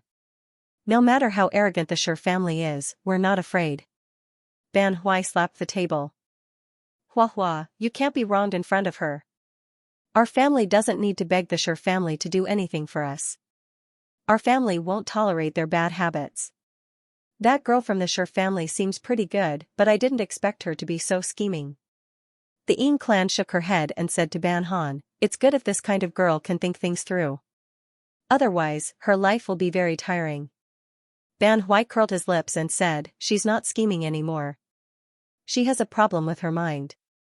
Sometimes, the way she looks at my sister is quite scary. Then I'm not afraid of her. Ban Han quietly snorted, in my dream, she and Xie Qilin were still unclear. Xie Qilin got injured on the way back from delivering her poetry collection. Xie Qilin, that one-eyed playboy, has an affair with the Sher family's second daughter? Ban Hui sighed in amazement. After a while, he said, isn't his true love that prostitute? If it's true love, then he wouldn't have left her outside and come back by himself. The Ying clan didn't like hearing Xie Qilin's name. Of course it's because we were blind to have found such a fiancé for your sister.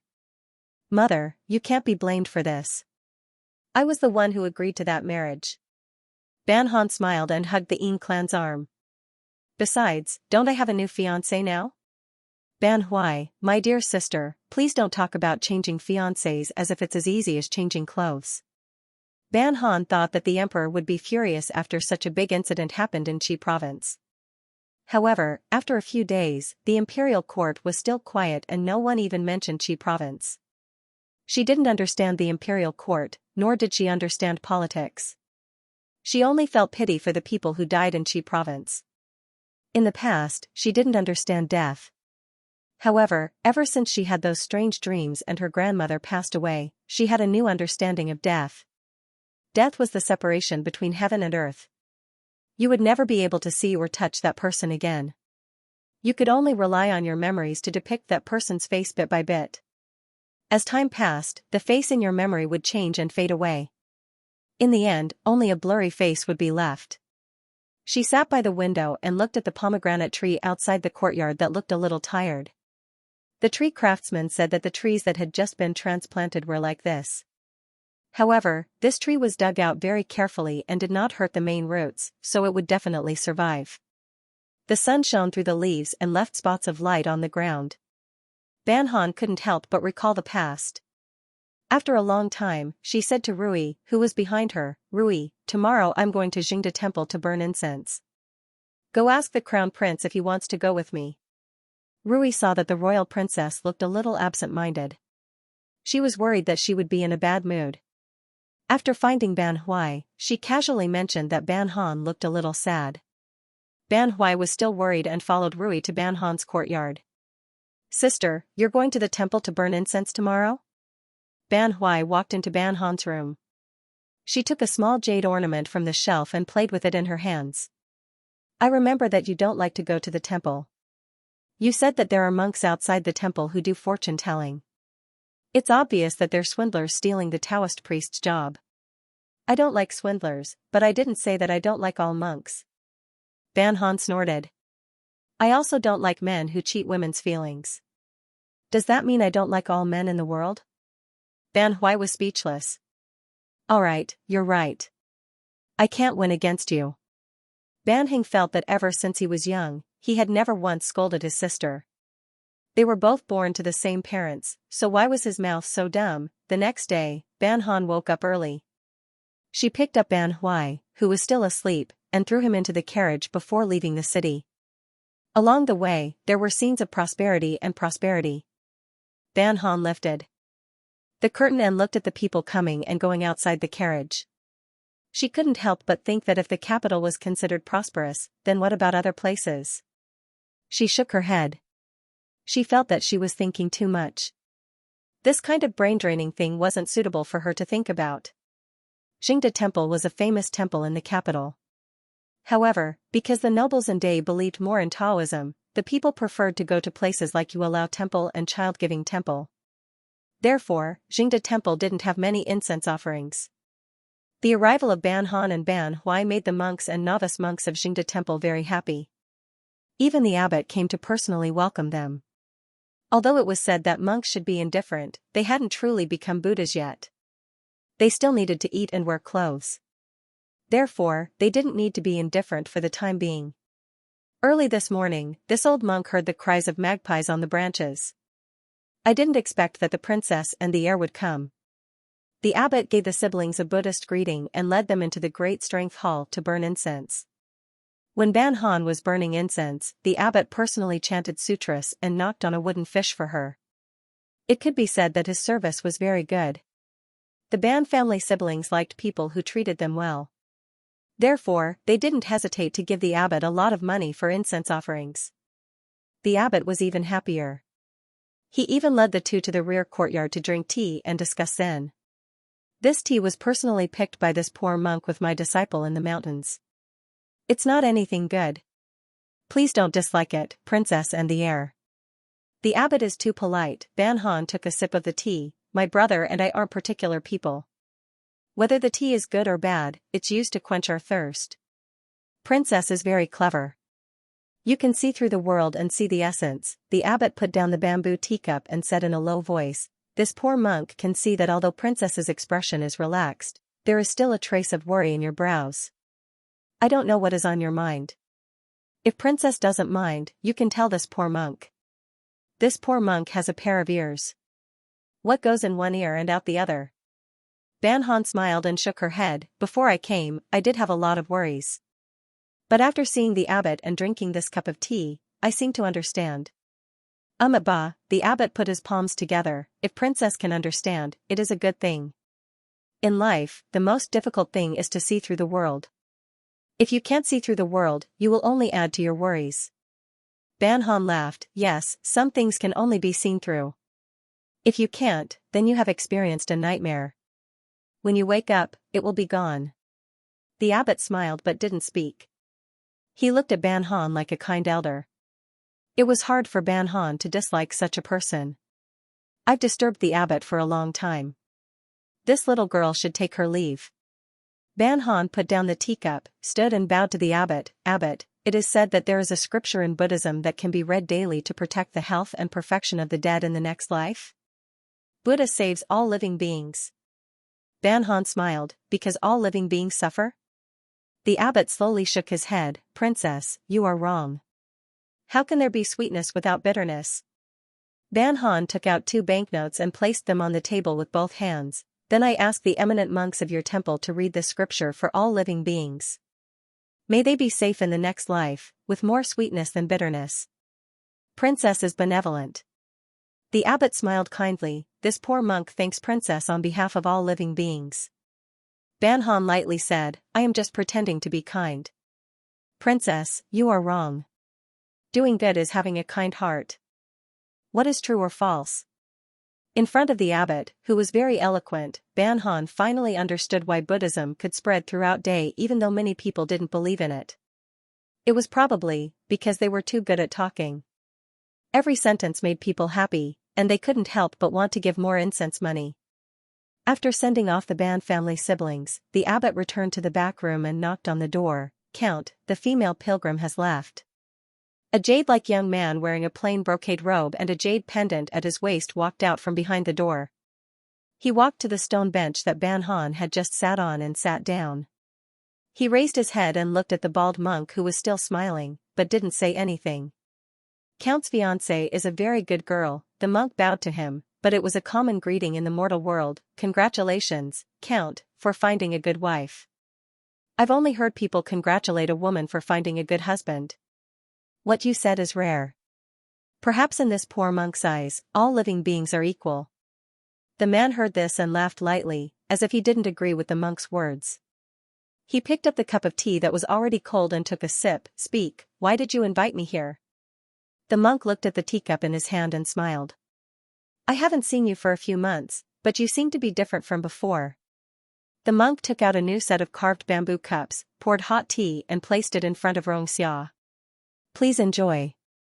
You're welcome. Xianxia took the teapot and poured the tea directly into the cup in his hand. Did you purposely bring her here? Count, if this poor monk had such great ability, why would I stay in this temple? The monk saw that Xianxia did not drink the tea he poured, so he reached for the cup and drank it in one gulp. Princess Fuel's sudden visit today surprised this poor monk even more than you. The atmosphere suddenly became quiet. Xianxia looked at the monk in front of him who did not look like a monk. She doesn't know about my affairs. In the future, you have to be more cautious in front of her. Count, don't worry. To this poor monk, she's just a generous pilgrim. The monk appeared somewhat shameless. The monk temple doesn't have much surplus food. The dozens of mouths in the temple depend on these rich pilgrims to feed them. This poor monk doesn't dare to offend them. Enough, you don't have to say these words in front of me. Xianxia put down the teacup. What did you discover?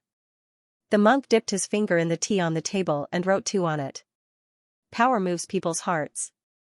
This person can't sit still. Xianxia sneered. The imperial family is like this. This is not an earth-shattering event. The current emperor prefers the crown prince, and he knows it well. You came here today to talk to me about this? The monk's wrinkled face had a tolerant smile. Count, why are you in such a hurry? Just treat it as this poor monk is looking for you to talk about Zen. I have never believed in Buddha or God. Xianxia chuckled. What do you want to talk to me about? This poor monk wants to talk to you about Princess Fuel. Xiao's eyebrows moved slightly, but he did not speak. Princess Fuel is a rare good girl, but in this poor monk's opinion, this is not a good time for Bo Yi to get married, the monk said disapprovingly, but the smile on his face was as warm as spring. Princess Fuel carries the royal blood of the Jiang family, which is not beneficial to Bo Yi's great cause. Her family may seem illustrious, but it's an attic in the sky. She can't help you too much. This penniless monk doesn't understand. Why did you decide on such a fiancé in such a hurry? Then who do you think is the most suitable candidate? Xiao's wrinkles relaxed as he looked at the monk with a faint smile. Of course not. The monk looked straight into Xiao's eyes. It's not a wise choice for you to marry someone. When I heard that you were engaged to the daughter of the Ban family, I was very surprised. This doesn't seem like something you should be doing right now. As a monk, there's no need for you to consider these worldly affairs. Xiao stood up and walked under a poplar tree. I don't want you to call me here in the future just to talk about these unnecessary things. The smile on the monk's face gradually disappeared, and his eyes became serious. Bo Yi, have you fallen in love with this princess? The man standing under the tree did not turn around, nor did he answer. The monk closed his eyes, put his palms together and chanted, "This poor monk is meddlesome. I hope you won't regret it one day." Master, Xiao turned to look at the monk. I'm very grateful that you're willing to help me, but there are some words that I will only say once. I asked for Princess Fuel. Even if it's not suitable, it's because I'm not suitable for her. It has nothing to do with her. The monk opened his eyes. A moment later, he slowly shook his head. Fine, fine, fine. Since you've said it like this, I don't dare to say more. Xiao put his hands behind his back. After a long time, he opened his mouth. Second Wangzi and the Yan family secretly colluded. The Shi family was complacent and was dissatisfied. Because of the crown prince, they didn't say anything. But, the Yan family is going to rise again. The spring wind rose, bringing with it the chill of early spring. It blew through the entire capital. Just when everyone thought that the Shi family would become the stone half of the dynasty, the current emperor seemed to suddenly remember the benefits of the Yan family. He frequently showed a good face to Yan Hui in court, and even gave several important matters to Yan Hui to handle. Anyone with eyes could see that Yan Hui had regained favor. Perhaps it was because he had been neglected too much in the past. Even though Yan Hui was placed in an important position by the emperor, he was still trembling with fear. He didn't dare to be proud and even broke off contact with the crown prince.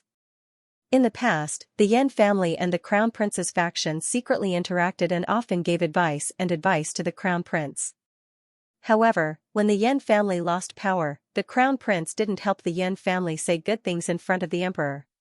He even faintly leaned towards the Ban family. Therefore, Yan Hui's heart had long been cold towards the crown prince. In Yan Hui's opinion, he had worked hard for the crown prince even if he didn't do anything. Why was the crown prince so heartless? He had forgotten that the Ban family was also the crown prince's relatives. Even the princess royal was an elder that the crown prince sincerely respected. How could Yan Hui's weight in the crown prince's heart compare to the Ban family? This time, the crown prince didn't join the others in hitting the Yan family when they were down. This was already against the crown prince's usual behavior. In his opinion, the grudge between the Yan family and the Ban family was truly the fault of the Yan family. However, Emperor Yunqing was still very satisfied that the Yan family had tactfully distanced themselves from the crown prince. He wanted the crown prince to become an outstanding heir. However, he didn't want the crown prince to escape his control early and be above him. Therefore, the current situation was just right. The older a person was, the more they were afraid of growing old. His father-son relationship with the crown prince became more and more complicated. At the end of the 3rd month, the crown prince's concubine gave birth to a daughter. Not long after giving birth, the crown prince's first child was raised by the crown princess. Although the people in the crown prince's faction were disappointed that it wasn't a son, the Shi family let out a sigh of relief. If there was a concubine's eldest son in front of them, it wouldn't be good for the crown princess. On the 3rd day of the bath, because the Ban family was still in mourning, they didn't enter the palace to congratulate the crown prince. However, they sent Cheng Mama into the palace to add a basin for their imperial granddaughter.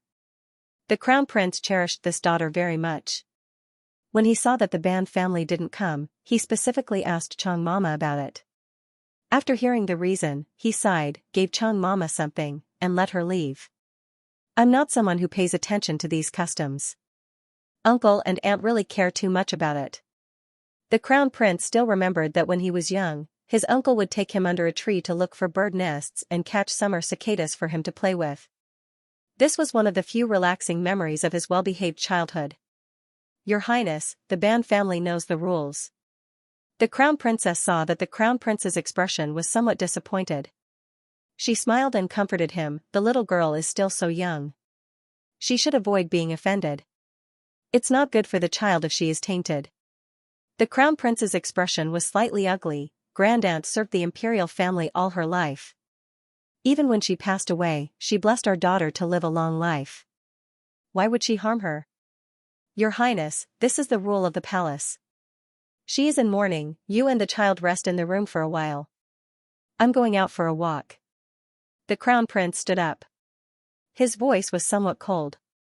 He didn't even look at the crown princess as he walked out the door. The crown princess was stunned. She was about to tell the crown prince to wear more clothes. It was a bit cold outside. But when she turned her head, she saw the child's hand reach out from the swaddling clothes.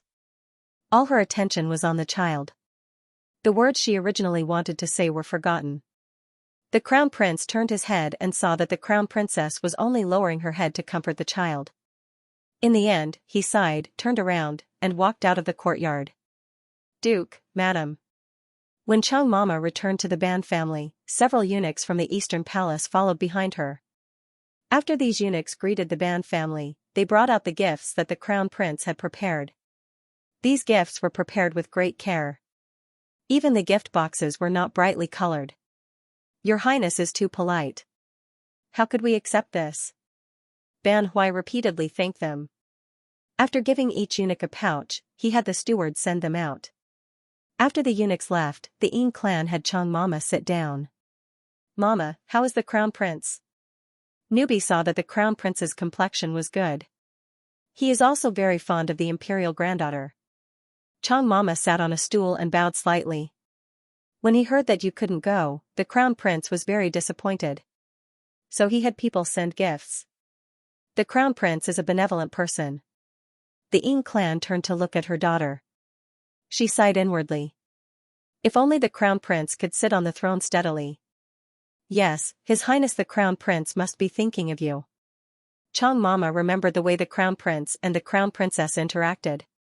She said in a small voice, but Newbie wants to say something. I'm afraid that the Crown Princess and the Crown Prince don't get along very well. How could that be? The Ying clan looked at Chang Mama in surprise. Didn't they say that the Crown Prince deeply respects and loves the Crown Princess? Other than the 2 Liangdi concubines bestowed by the Empress, there is no one else? One of the Liangdi concubines died after giving birth to the imperial granddaughter. Why is it that they don't get along well? Newbie can more or less see if husband and wife get along well. For example, Her Highness the Princess and her husband, or the Duke and his wife, they are all a rare loving couple.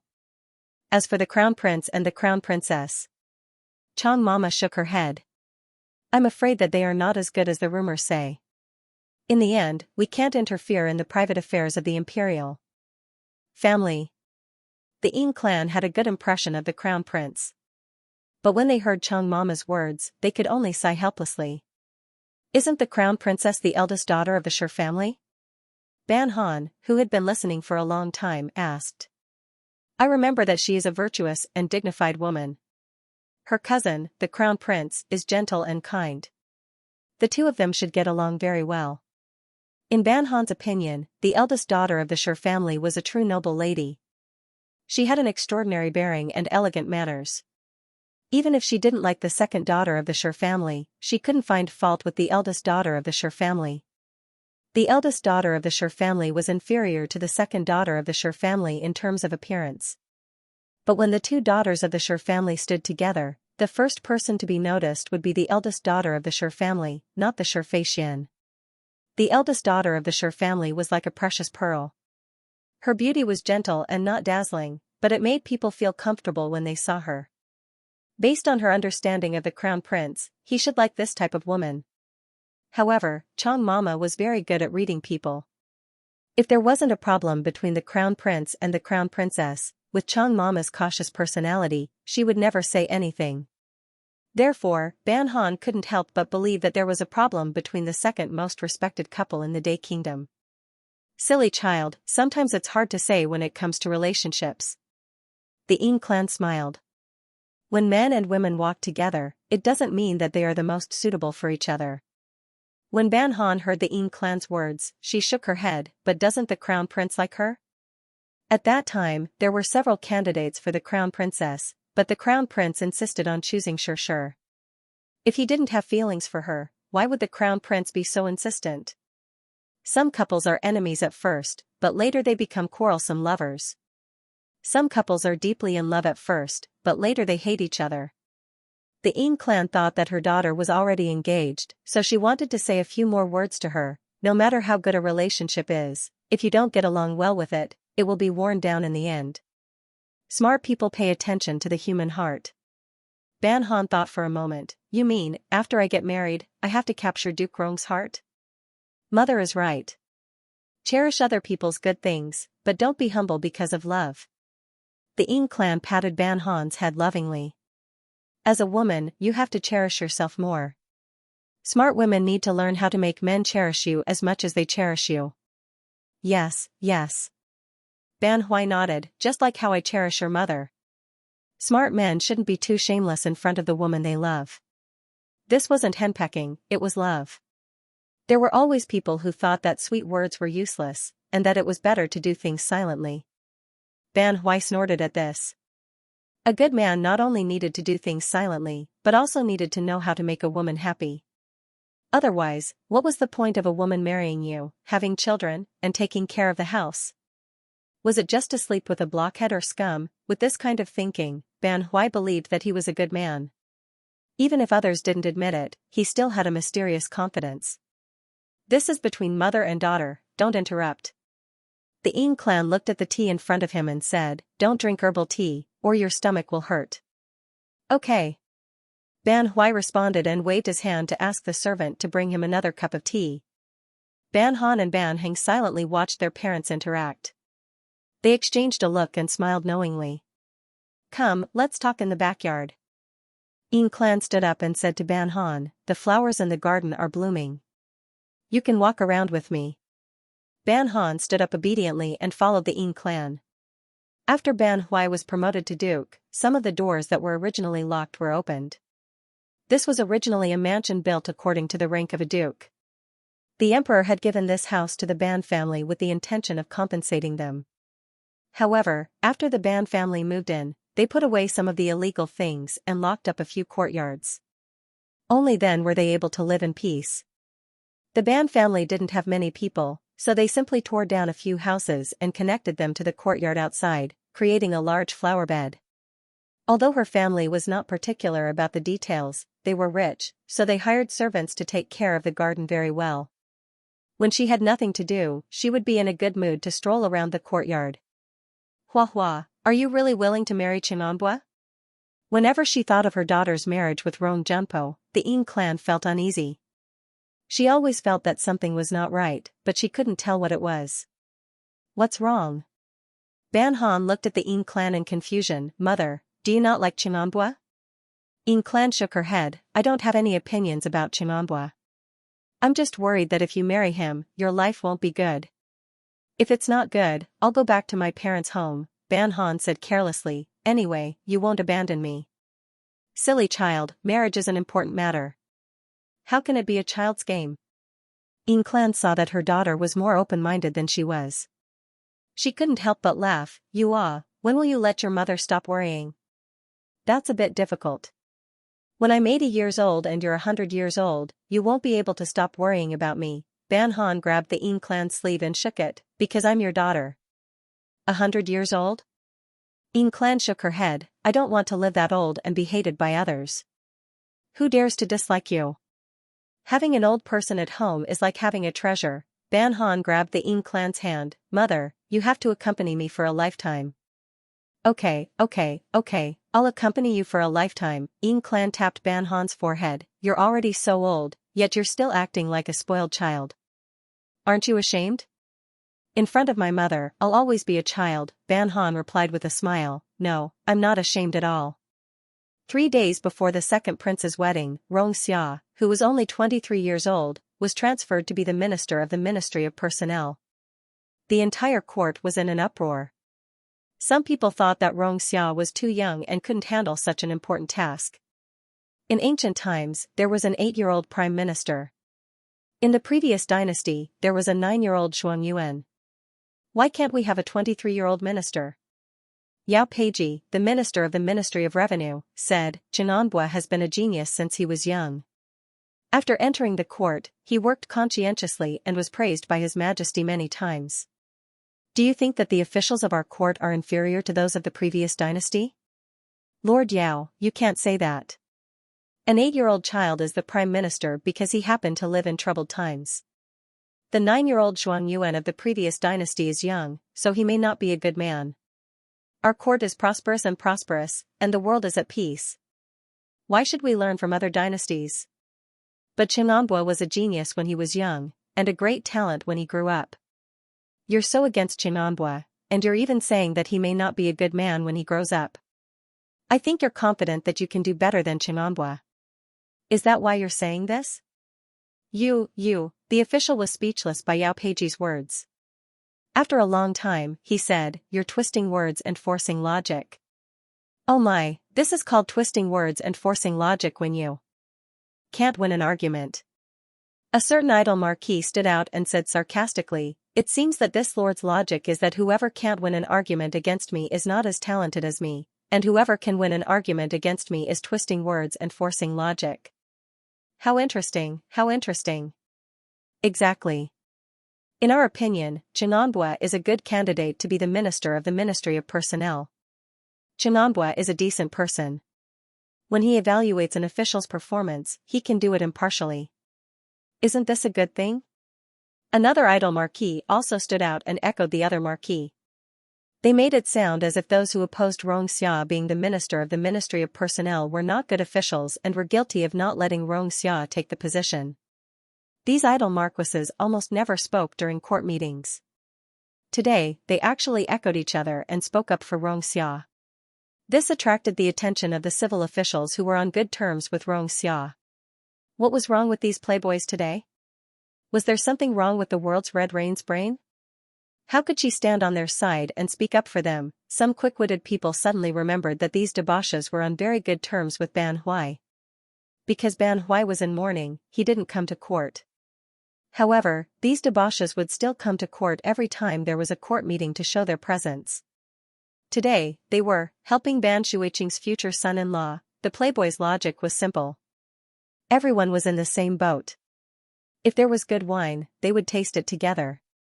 If there was a disaster, they would fly away separately. However, if it was within their power, they would help. For example, helping Ban Hui's future son-in-law to stand up for him was within the scope of his ability. In terms of eloquence, how could the civil officials be a match for these playboys?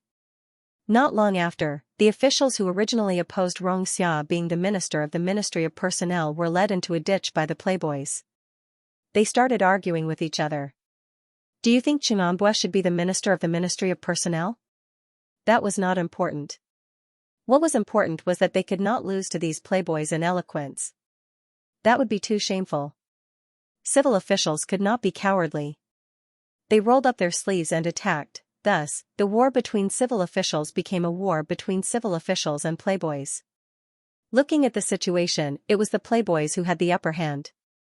At this crucial moment, the officials of the Great Yi dynasty finally faced the power of the playboys for the first time. Emperor Yunqing had long grown tired of the chattering civil officials who gave him all kinds of advice that grated on the ear. But, he was an emperor who cared about his face and reputation. So, when these civil officials gave him advice that grated on the ear, he had no choice but to pretend, "My dear official, what you say makes sense. I accept your suggestion. Accept your whole family my ass." Emperor Yunqing wanted to slap these ignorant civil officials in the face every time, but he restrained himself. This was why he liked the Ban family. This was because the Ban family never opposed him and never pretended to be aloof. When they received his rewards, they were very happy. This was how a courtier should be. He loved to reward this kind of courtier. Seeing their worshipful and joyful eyes, he could eat half a bowl more rice every day. Seeing these playboys make the civil officials he disliked so angry that their faces and ears turned red, Emperor Yunqing enjoyed it very much in his heart. However, he furrowed his brows and looked displeased. It was not until a white-bearded civil official was so angry that he fell to the ground with a thud. Emperor Yunqing had someone call for a eunuch and said, "My beloved officials, there is no need to say more. I think Rongqing is very suitable for the position of Minister of the Ministry of Appointments. Court is dismissed." The officials looked at the official who was carried out by the eunuch and gave him a sympathetic look. Did this count as being angry for nothing? When they turned to look at Xianxia, there was no pride or anger on his face. Just as everyone thought he would deliberately avoid suspicion and leave first, he moved. However, he did not walk out. Instead, he walked in another direction. "Thank you for speaking up for this junior." Xianxia walked in front of a few sloppy old playboys and bowed to them. "This junior will not disappoint you." The official sighed. Duke Rong was really upright. He was not afraid of other people's gossip. He did what he wanted to do and walked the path he wanted to walk. Duke Rong is too polite. A marquis patted his left shoulder. "You are the future son-in-law of the Ban. If we don't help you, who should we help?" "That's right." A duke patted Xia's right shoulder and even shook his shoulder. "Work hard. Try to secure the position of minister in 1 year and be promoted to prime minister in 5 years. The officials all looked sideways. Prime Minister Yan and Marquis Shi had not left yet. "Congratulations on your promotion, Duke Rong." Shi Chonghai walked in front of Xia and slightly bowed to him. "You have such achievements at such a young age. Duke Rong has a bright future." "I don't dare." "It is only because your majesty is so kind." Xia returned a big bow. They both knew that most of the officials who opposed his appointment as minister of the Ministry of Appointments were Shi Chonghai's people. Shi Chonghai congratulated Xia on the surface, but he was not happy on the inside. "Duke Rong is too modest. If you don't have the ability, how can you let the old and wise Lord Yao speak up for you?" Shi Chonghai was most angry with Yao Peiji. This person was originally his subordinate. He did not expect that today he would speak up for Xianxia. He would rather break with the Shi family to speak up for Xianxia. He did not know whether Xianxia was too cunning or if Yao Peiji had been playing with him before. He was really brave. This question is very simple, the foppish marquis interrupted Shi Chonghai. Duke Rong is good-looking and talented. He should be liked. Shi Chonghai did not expect that these foppish sons would dare to make things difficult for him. He said coldly, then Marquis should learn from Duke Rong and be liked more. I'm already so old. What's the use of being liked? How can I explain it to Madame when I go back? The foppish Marquis shook his head and sighed, time is unforgiving. I was also a famous handsome man in the past. Shi Chonghai suddenly realized that the people who could be friends with Ban Hui were all mentally ill. He glanced at Xianxia. When did he become infected by these people? After winning the argument with the civil officials, the playboys were in a good mood and went to have fun with their arms around each other's shoulders. Novel www.com. The anger in Shi Chonghai's heart had not dissipated, and they had already forgotten about the matter. Fortunately, although Shi Chonghai was a lot more complacent these days, his mind was not muddled. He knew that it was useless to argue with these playboys, so he said to Xianxia, I forgot to congratulate Earl Rong. Good things come in pairs. Thank you, Prime Minister. Xianxia smiled and responded. Earl Rong is still young. It's a good thing to have a good in-laws to help you. These words were mocking Xianxia for relying on the Ban family to become the Minister of Personnel. They were also mocking Ban Han for not being a good match. Xianxia was only engaged to such a woman for his career. Sometimes, he was too obvious in sowing dissension. Many people knew that he was sowing dissension, but they were still affected and became a thorn in their hearts. Shi Chonghai's words did not have any good intentions. Any arrogant young man who heard these words would feel a sense of humiliation. Xianxia smiled and bowed to Shi Chonghai. His face was full of gratitude. Thank you, Prime Minister. To be able to be engaged to Princess Fuel, it is indeed this junior who has climbed up the social ladder. Shi Chonghai sneered. What a hypocrite who knew how to put on a show. He had already inquired about the engagement between Xianxia and Princess Fuel. Before the Princess Royal died, she randomly selected a couple. The emperor felt that he owed the Ban family, so he let Xianxia go to the Ban family to propose to Princess Fuel, who had been rejected 3 times and had a bad reputation, to be engaged to the Ban family.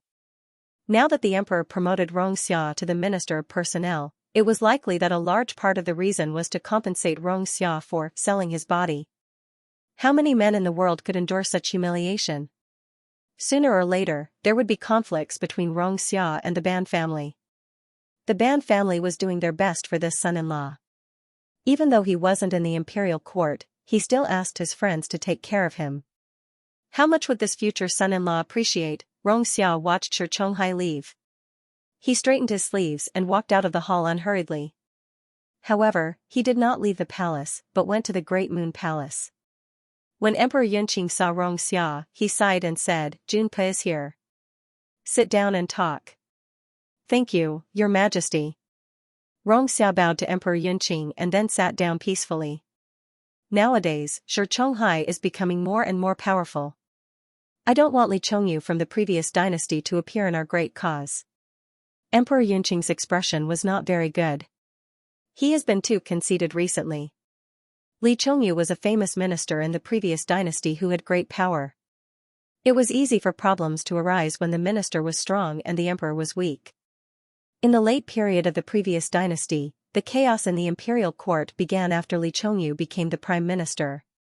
After the change of dynasty, in order to prevent this from happening, the emperor let the left and right ministers divide the power and stabilize the situation in the imperial court. Emperor Yunqing was old. He clearly felt that he was old. He couldn't sleep well at night and always dozed off during the day.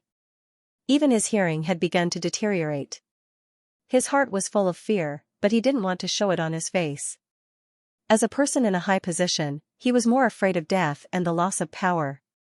Emperor Yunqing was already dissatisfied with the crown prince, but he was even more dissatisfied with Shi Chonghai.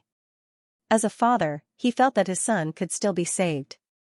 The one who was truly bad was the person who led his son astray. He was eager to let Xianxia take the position of Minister of Personnel because he wanted his own people to control the evaluation of officials and not let Shi Chonghai do whatever he wanted. He was the Emperor of Day. He didn't want anyone to threaten his position, even if that person could be his son. Xianxia understood Emperor Yunqing's thoughts. He stood up and saluted Emperor Yunqing. This humble subject will do his best to not let your majesty down. I've always been assured when you do things. Emperor Yunqing patted Xia's shoulder. If there are people in the Ministry of Personnel who don't have eyes, just tell me. I won't tolerate them. Xia smiled. Your Majesty, don't worry.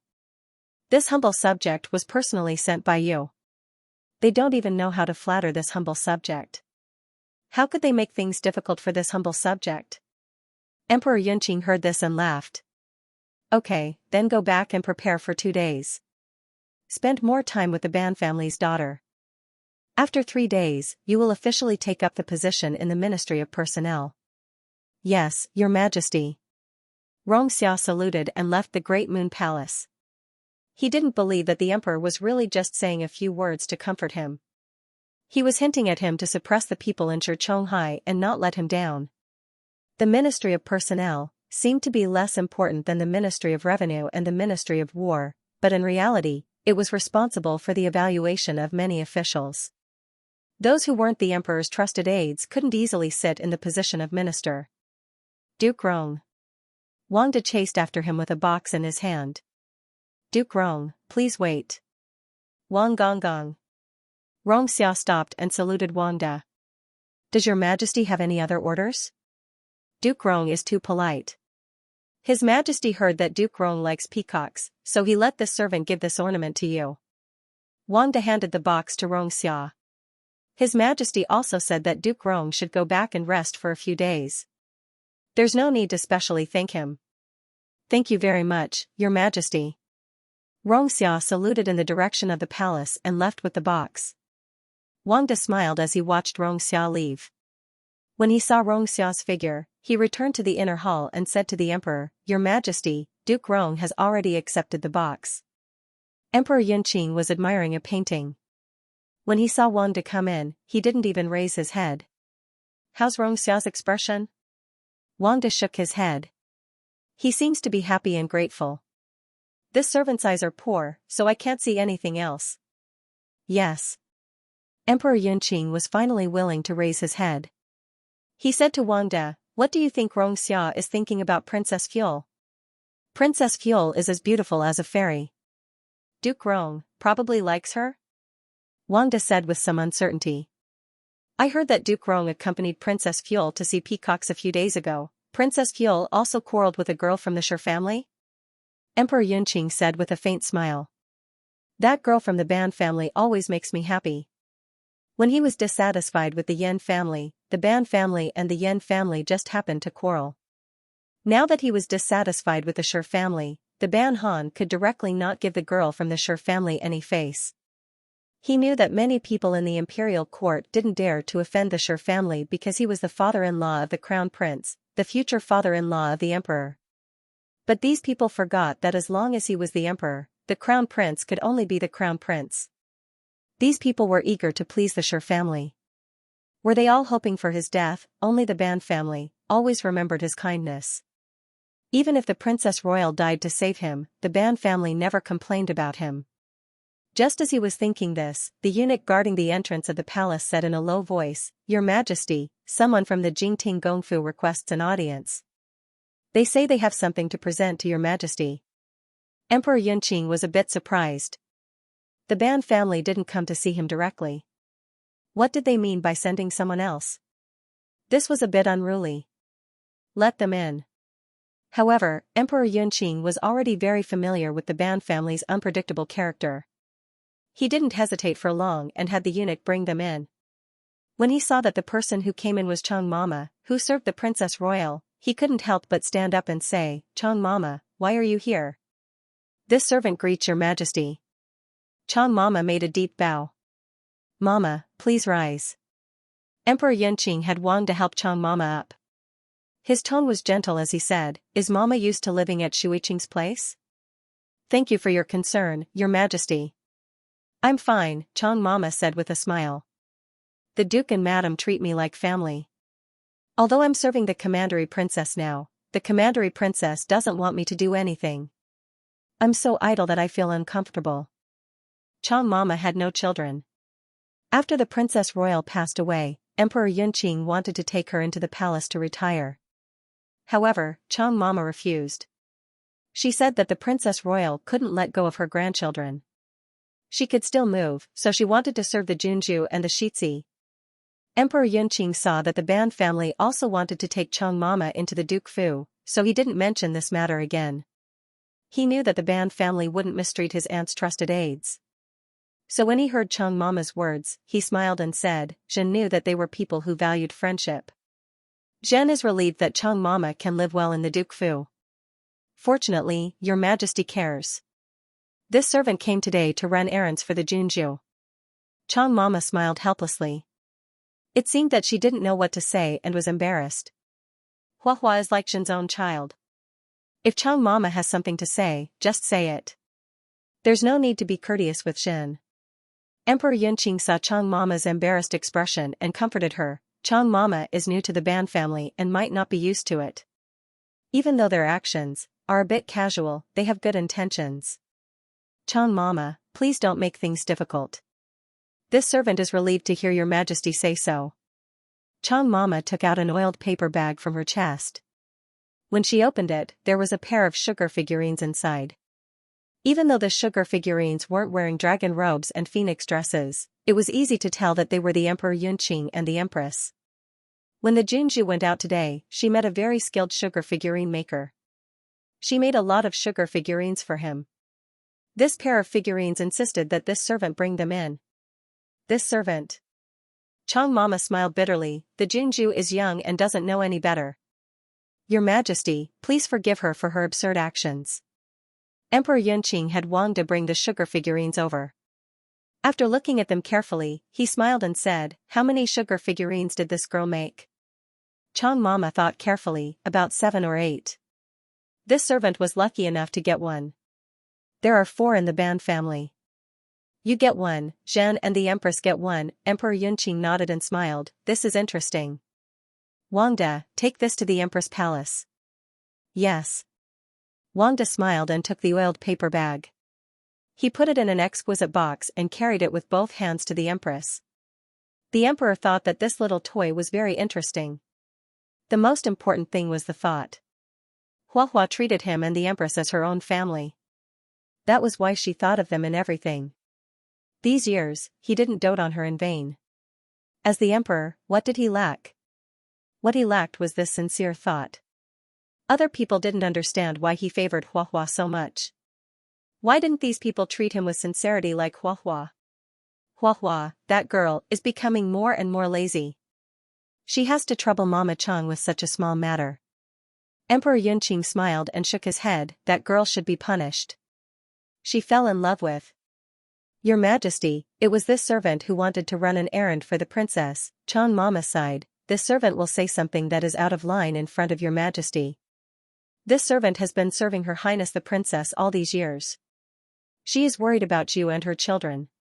This servant can only be at ease after seeing Your Majesty with her own eyes. Moreover, the princess is still in mourning. It is not good for her to always enter the palace. When Emperor Yunqing heard this, his expression changed, Zhen. Ai. Chang Mama stood up, seeing that Your Majesty is healthy and vigorous, this servant is relieved. Your Majesty is busy every day. This servant does not dare to disturb you for too long. This servant will take her leave. Emperor Yunqing wanted to keep Chang Mama for a while longer. However, he knew that Chang Mama was his aunt's most useful servant. She was also the one who followed the rules the most. She had already said so much today. Even if he wanted to keep her, he could not. Helplessly, he could only send a female official to escort Chang Mama out of the palace. At the same time, he gave a bunch of gifts to the Ban family. Whoever made him happy, he would make them happy. In the Ban family, Ban Heng took a bite of the sugar figurine. It was so sweet that he almost spat it out. Sister, this sugar figurine is too sweet. I can't eat it, Ban Heng threw the sugar figurine on the plate. He wiped the syrup from the corner of his mouth and gulped down the water. Who told you to eat it? I brought it for you to see. Ban Han looked at Ban Heng with disdain. The sugar figurine is so similar to you. How can you eat it? As long as it is edible, I can eat it. Ban Heng drank half a cup of tea and looked at Ban Han in confusion. Why did you buy this thing back? I just happened to see it on the road. I made it. Ban Han stood up. If I knew you didn't want it, I could have saved 20 copper coins. For ordinary people, sugar was a rare thing, so even if flour was added into the sugar figurine, the price was still a little high.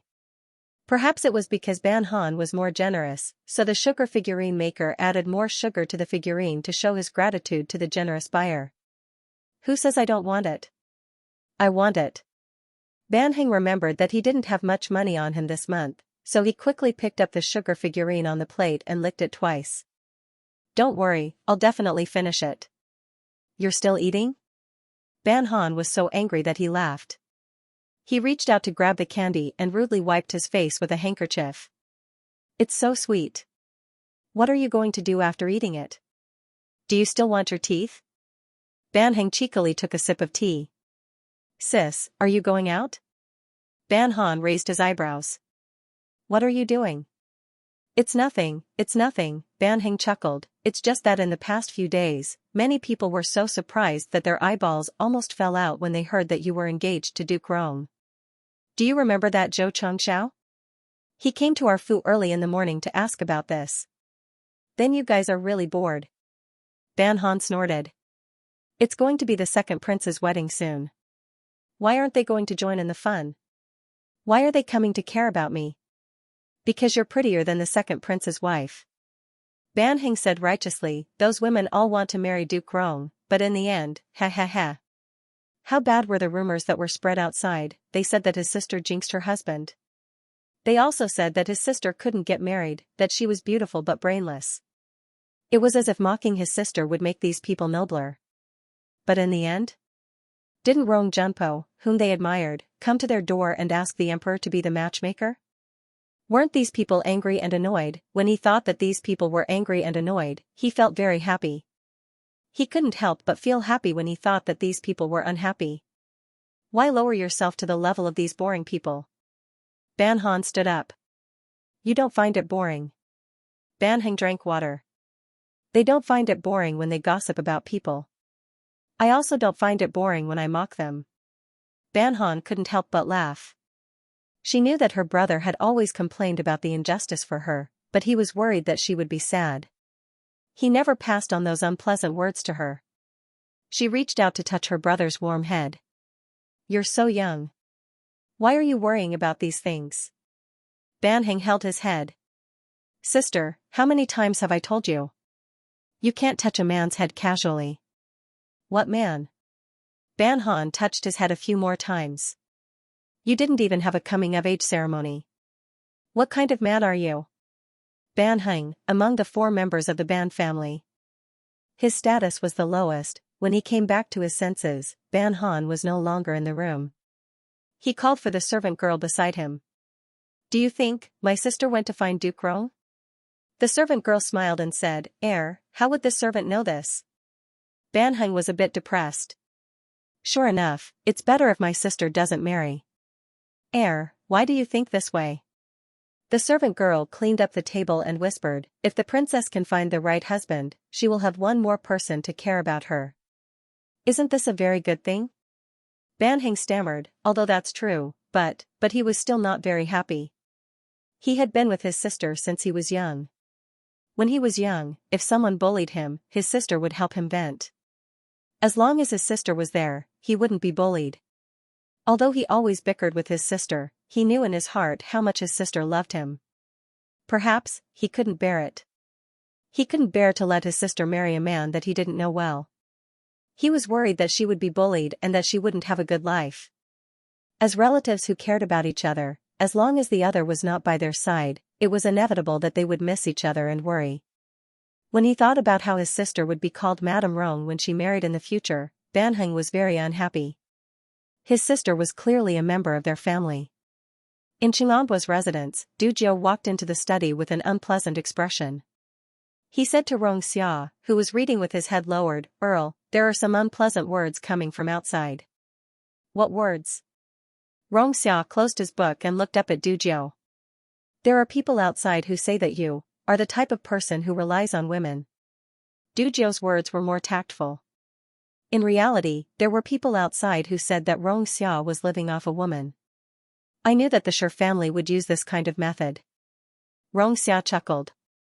"Let them say what they want.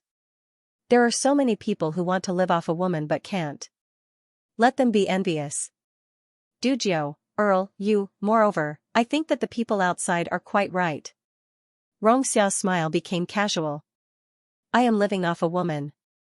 Du Jiu, books that are worth tens of thousands of taels of gold, famous paintings that you can't get even if you have money.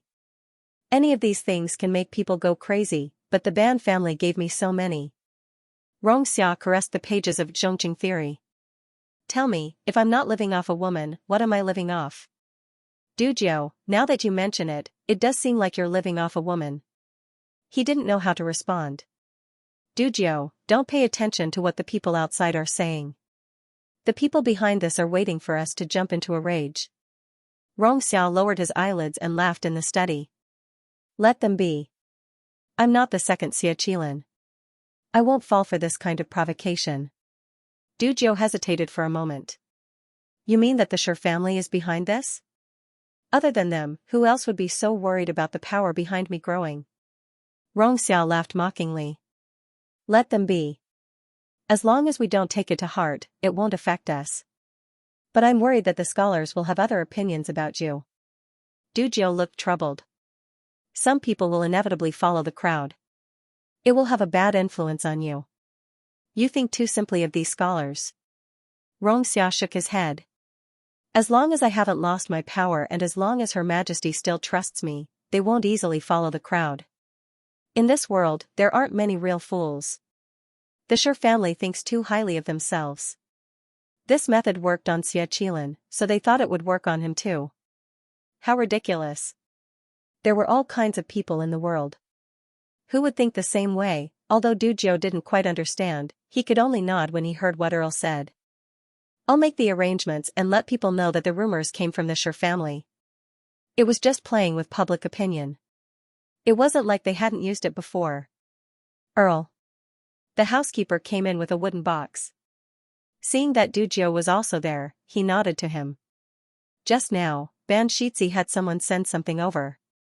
Do you want to see it with your own eyes?" The housekeeper already knew that the bodyguards who sent things under the name of Ban Shitzi were actually the Princess Ban's people. Every time Earl received something from the Ban family, he would be in a particularly good mood. Therefore, when he saw that the Ban family had sent something over, he directly took it to the study. "Where's the person who sent it?" Xia took the box and asked. The person who sent it said that he had something to do, so he left the box and left. The housekeeper didn't see what was in the box, so he didn't know what the Ban family was doing. "I understand." Xia nodded to the housekeeper. The housekeeper silently retreated. Du Jiu looked at the box curiously. What kind of precious book did the Ban family send this time? Thinking about the rumors about him living off a woman, Du Jiu felt that it was too easy for Earl to live off a woman. Xia opened the box. When he saw what was lying inside, he couldn't help but laugh. Du Jiu looked up. What did the Princess Ban send to make Earl so happy? He gathered his courage and took a few steps forward. When he saw that it was a worthless sugar figurine, he was stunned for a while. What did this sugar figurine mean? Du Jiu, who had never interacted with a young woman, didn't understand the interest between a man and a woman. He only felt that living off a woman today was a bit cheap. Xia picked up the sugar figurine and licked it on his hand. Du Jiu hurriedly said, "Earl, you can't." Xia raised his hand, indicating that he shouldn't speak. This sugar figurine is very sweet." When Rui was packing up the jewelry box, she found that the princess's expression was very distressed. When Rui brought the longan and lotus seed porridge to the princess's expression was still very distressed. "Princess, what's wrong?" Rui saw that the princess's expression was not right, but she did not speak. She felt that the princess's current state was very interesting.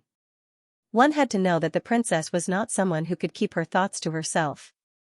Now that she had remained silent for so long, it was rare for her to do so. Nothing. Ban Han lay listlessly on the table.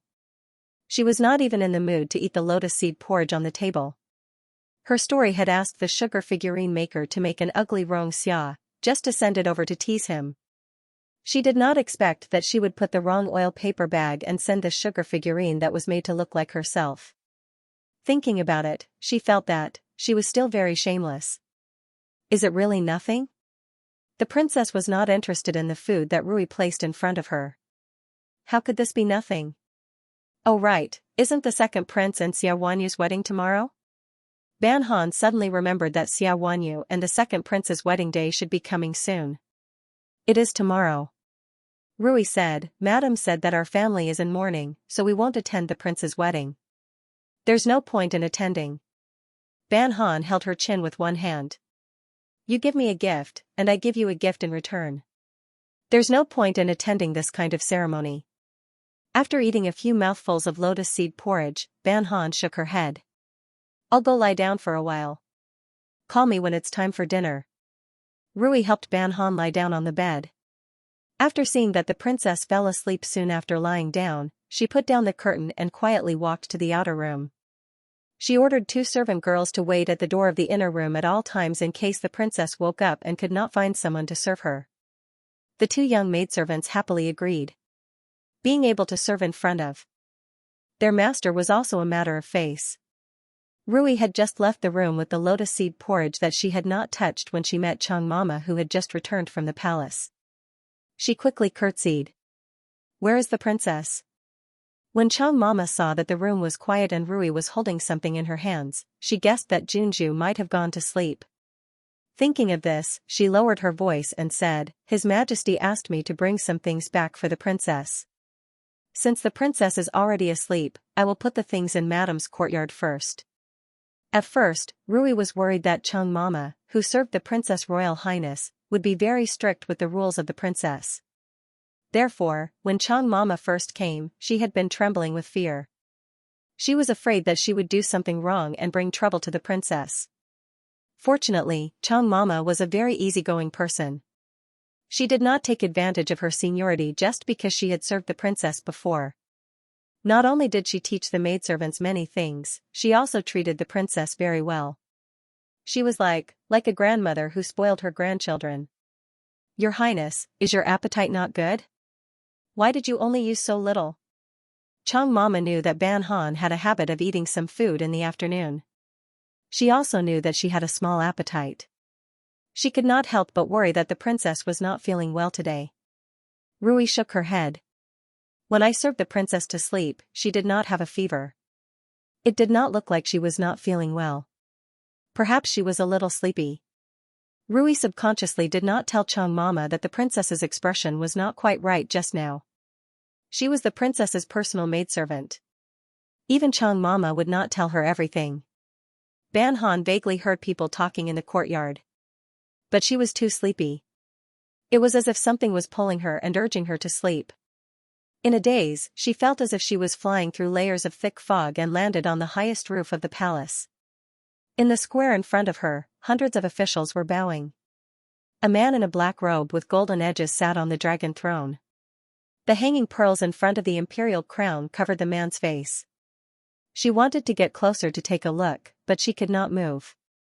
She simply sat on the roof. She was on one side, and the man on the dragon throne was on the other.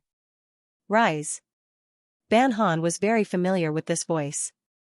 It was a voice she had heard for many years. Wangda, the chief eunuch of the Great Moon Palace. She tilted her head in confusion. The new emperor did not shy away from using the trusted eunuchs left by the previous emperor. This emperor was really strange. Suddenly, the man who was sitting on the dragon throne suddenly raised his head. She was sucked into a pair of dark whirlpool-like eyes. Suddenly, the scene around her changed again.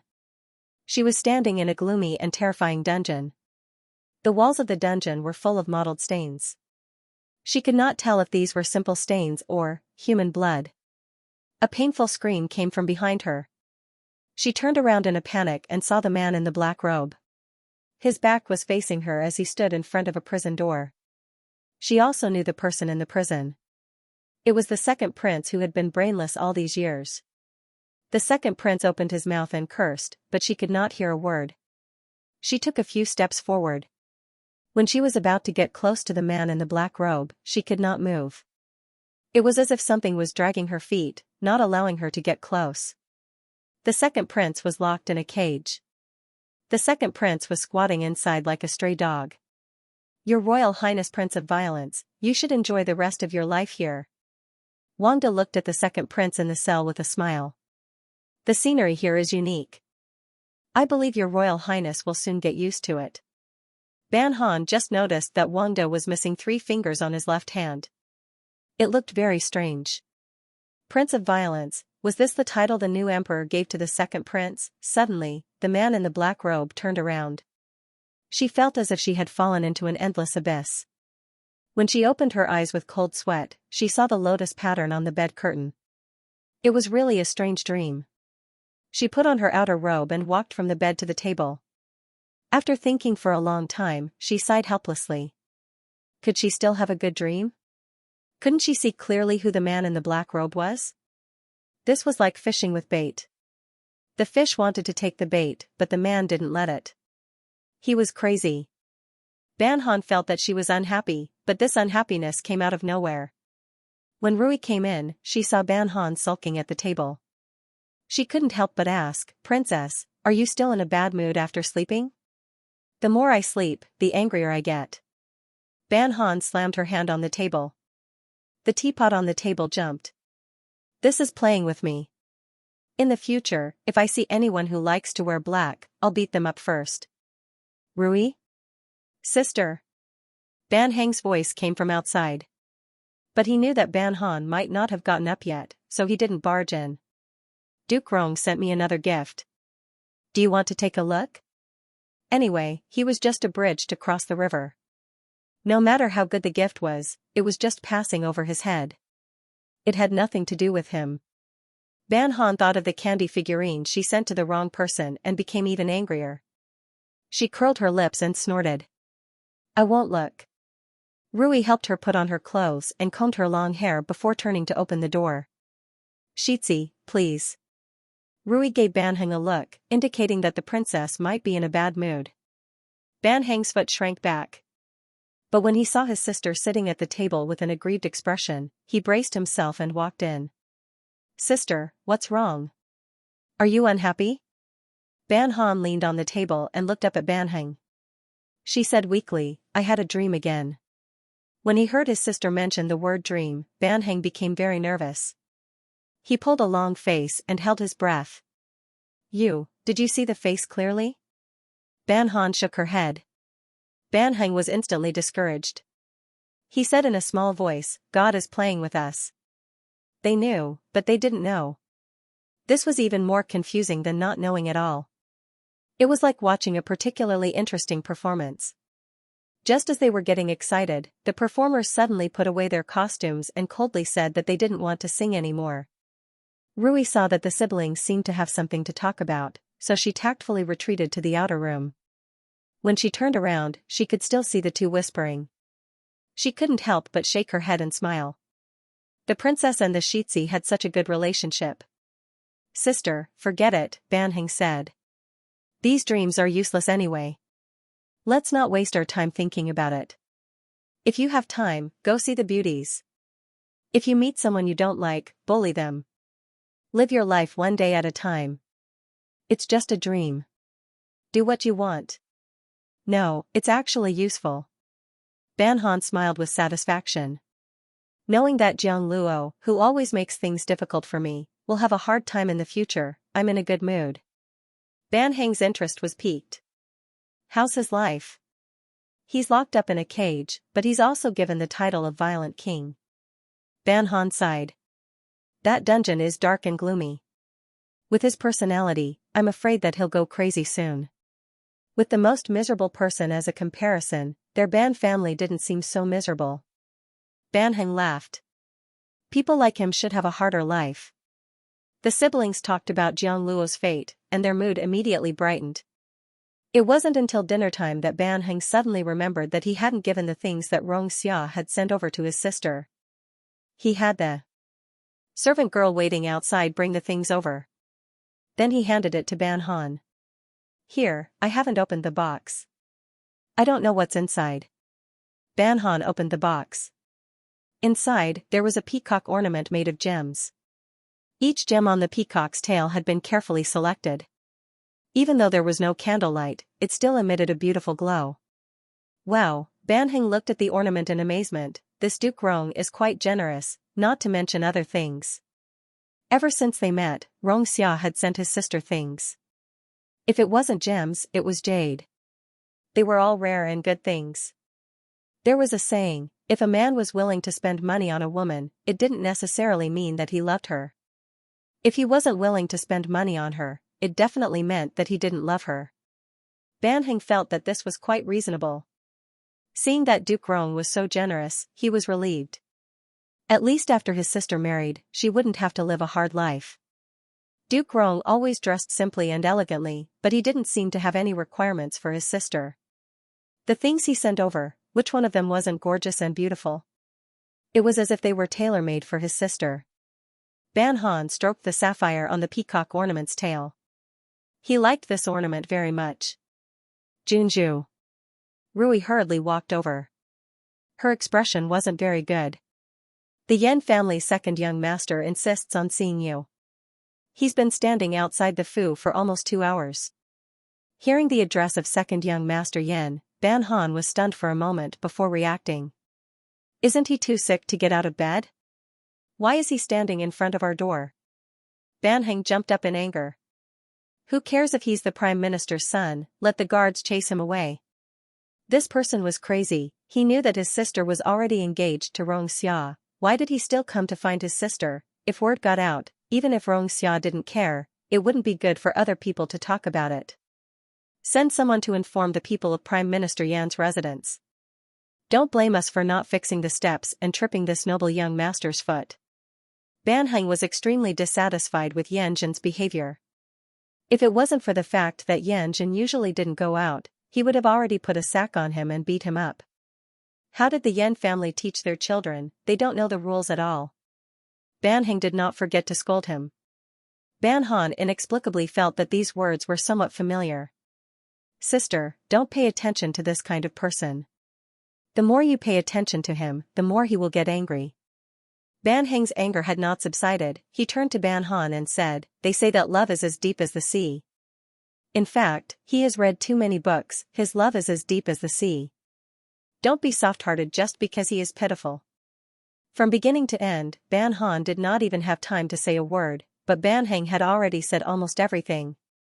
Okay, I won't see him. Why are you angry with him? Ban Han patted Ban Heng's head, like an owner comforting a pet dog. Ban Heng made a fuss about not letting him pat his head, and calmed down. Then what do we do now? Ban Heng could beat people, put a sack on them, and bring servants to cause trouble, but he was not good at using his brain. Although he felt that Ban Han was not much smarter than him, but his brain was still a little bit better. Didn't you just say it? Send someone to Prime Minister Yan's Fu and have them bring him back. Ban Han stood up, his long hair falling behind his back. I'm in the mourning period, and I'm already engaged. How can I go see an outsider? Ban Heng, but you went out this morning to buy sweets. Isn't this excuse too far-fetched? Do you think it's better to use a far-fetched excuse, or just say that I don't want to see him? Ban Han asked. Then let's just force it. At least we have an excuse. Ban Heng rubbed his nose and hurried out of the courtyard to look for his parents. However, whatever Ban Han and Ban Heng could think of, the Ying clan had already thought of it. Seeing her son come in, she said, Don't panic, I know what you want to say. I've already sent people to Prime Minister Yan's Fu. Ban Heng sat down and said unhappily, This Yanjin doesn't know what's good for him. He's deliberately looking for entertainment for the other people in the capital. Young people read a few beautiful love poems and feel that love is the most beautiful thing in the world. Everything else is vulgar. Only by working hard for this love, through life and death, can he show his deep love and the beauty of love. Yin Clan's tone was faint, but how can there be so much passionate love in the world? Most of it is about helping each other in times of need and growing old hand in hand. The Yan family's second son has become stupid from reading too many books. The Yan family didn't teach him well. She was sure that Yan Hui definitely didn't know what Yan Zhen was doing. Now that the Yan family had just recovered, their foundation wasn't stable yet. What Yan Hui was most afraid of was another accident. How could he allow his son to come back? There was only one result, and that was that Yan Zhen had snuck out of the house. When a person obtained power and lost it, he would naturally be very careful and cherish it. How could he be so savage and forget himself? Yan Zhen rested at home for a long time. At one point, he almost couldn't endure it. It wasn't until his eldest brother slapped him awake that he woke up from his muddle-headed state. These days, he had been recuperating at home. Although he missed Princess Fuel every day, he didn't say it out loud because of his family's concern. Originally, he thought that since his father had regained the emperor's trust, he would be prepared to take up a position in the imperial court. At that time, he would rely on his own ability to show the princess his ability and sincerity so that she would be willing to marry him. Relying on this idea, he sat up from his bed and persisted in exercising his body every day. Now, he had recovered most of his energy. He even looked a bit stronger than when he first met Princess Fuel. But no matter how perfect his plan was, he didn't expect that Ban Han had already been engaged to someone else in the few months that he had been recovering. When he heard this news from a servant, he felt as if he had been hit by a heavy blow. He walked out in a daze and unknowingly arrived outside the Ban family's gate. He didn't dare to go up and knock on the door. He didn't even have the courage to ask Ban Han, "Are you really going to marry Uncle Rong?" He knew that he was cowardly in his bones. Second brother, when Yan Ming rushed over, he saw that his brother was still standing foolishly at the entrance of the Ban family. He was angry and helpless in his heart. Thinking that his body had just recovered, he suppressed the anger in his heart and said, "It's getting late, we should go back." Just when he thought that his second brother would refuse, he didn't expect that his second brother would obediently nod his head. Half of the anger in his heart immediately dissipated. "Big brother, I don't want to ride a horse. Let's walk back." Yan Zhen looked back at the closed door of the Ban family, then turned around and walked in the direction of Prime Minister Yan's residence. Yan Ming was stunned for a moment before following. "Big brother," Yan Zhen looked at Yan Ming with a blank expression, "when did the princess Fuel? Was she engaged to Qinganbua?" "I'm not too sure either. It's said that after the Princess Royal was assassinated, the two of them decided on it." Yan Ming's feelings towards the Ban family were very complicated. He felt guilty and resentful, so he didn't really like to pay attention to the news of the Ban family. All he knew was the rumors he heard from the outside.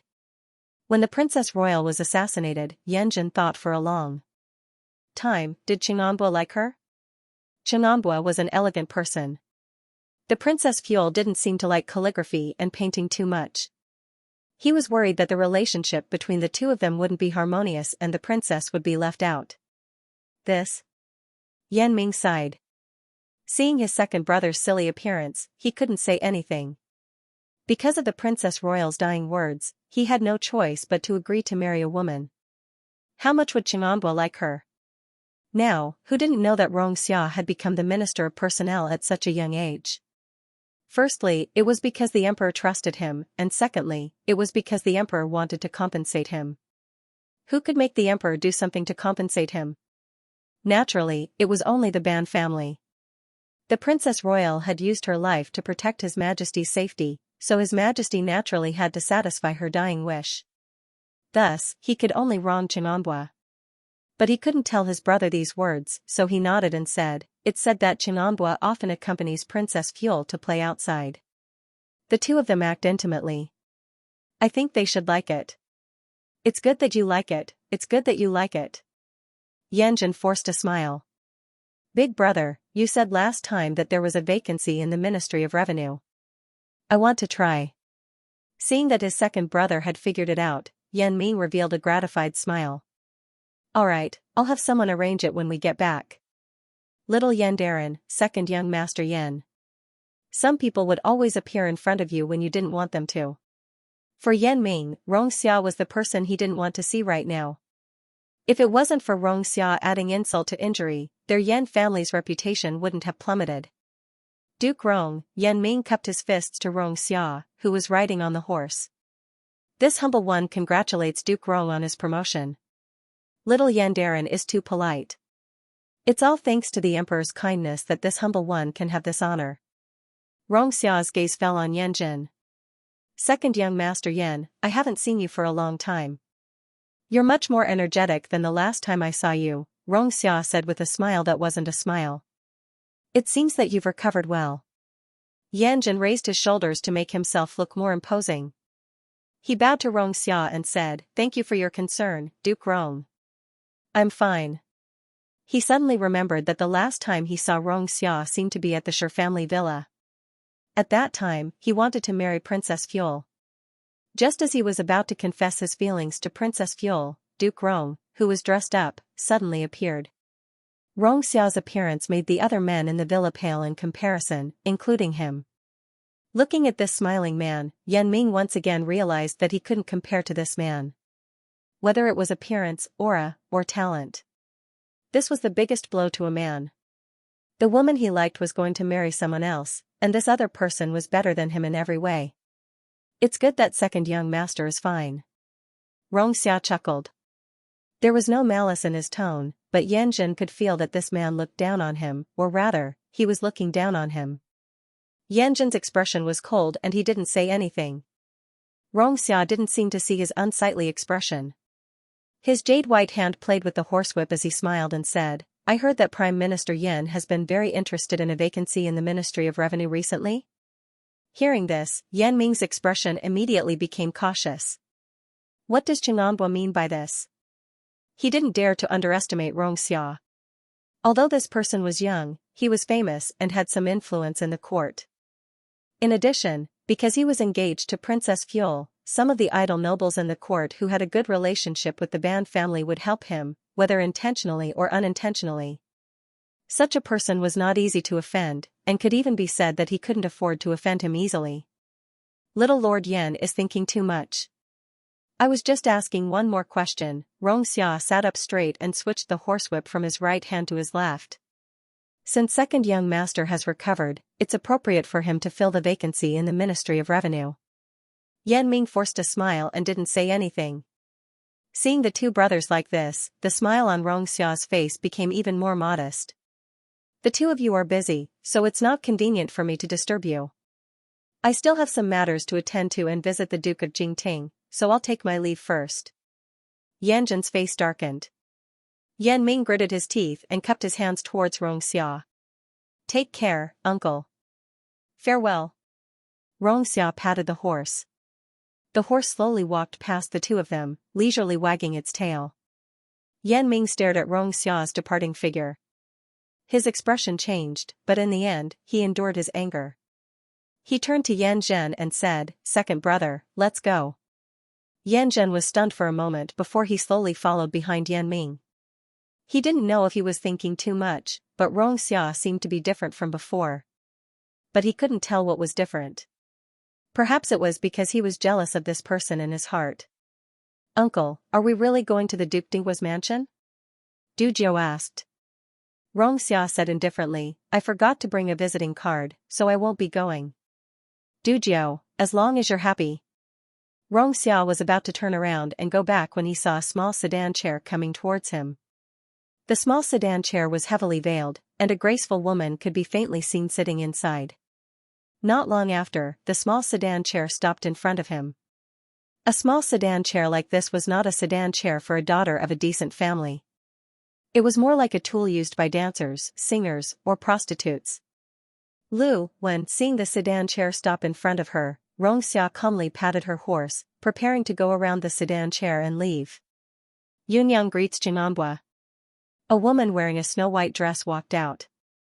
Her figure was plump, like a ripe peach, exuding a woman's charm that attracted men. Compared to her figure, her appearance was slightly inferior. But although she was covered in dust, in front of Xia, she restrained herself very well. Xia looked at the unfamiliar woman in front of her and did not speak. Du Jiu still had an impression of this woman, but the last time he saw Yunyang, she was still wearing an ordinary woman's outfit, and her hair was simply wrapped in a cloth. He didn't expect that after a few months, she seemed to have changed into a different person, from a simple camellia to a coquettish snake beauty. "Miss," Dujio opened his mouth, "what is the matter?" "On my way back from burning incense, I happened to meet Xianxia, so I wanted to greet Duke." Yunyang slowly bowed to Xianxia. "Duke, thank you for helping Yunyang last time." After she came to the capital, she waited for Xie Qilin for more than a month. She also visited the Xie family, but the Xie family's gatekeeper did not let her in.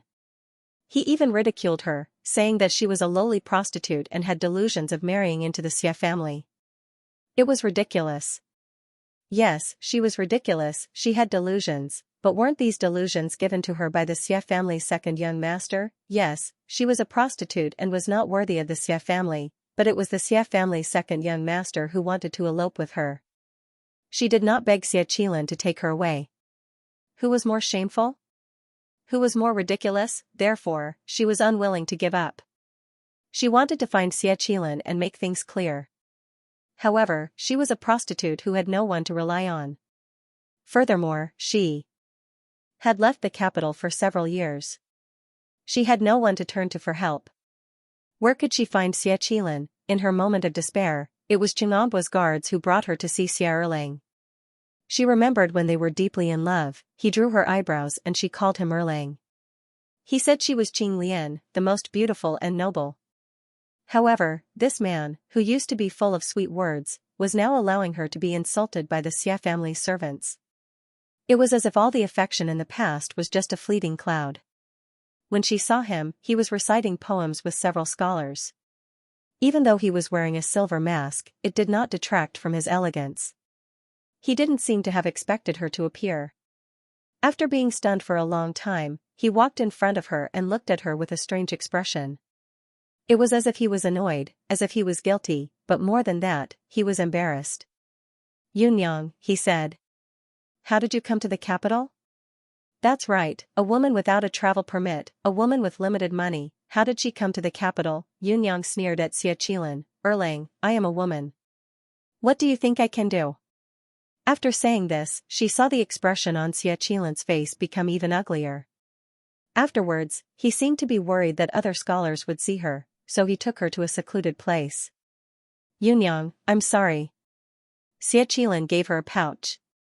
There was a lot of silver inside and a few banknotes. It was enough for her to live comfortably for many years. It was even enough for her to buy a small courtyard in the capital. "It's better to be the second young master of the Xie family," Yunyang smiled as she took the pouch. "Just this pouch is worth a few dozen taels of silver. It's not like the past, when you raised a useless woman like me and went around begging people to sell paintings." "Yunyang, Xie second young master, there's no need to say more." Even though Yunyang is a lowly person, she knows how to write the 4 words of propriety, justice, integrity, and shame. Yunyang curtsied to Xie Qilin. "Thank you for giving me a happy dream. Now that I've woken up, Yunyang should go back." "Where are you going?" Xie Qilin opened his mouth. "You're a weak woman with no one to rely on in the capital.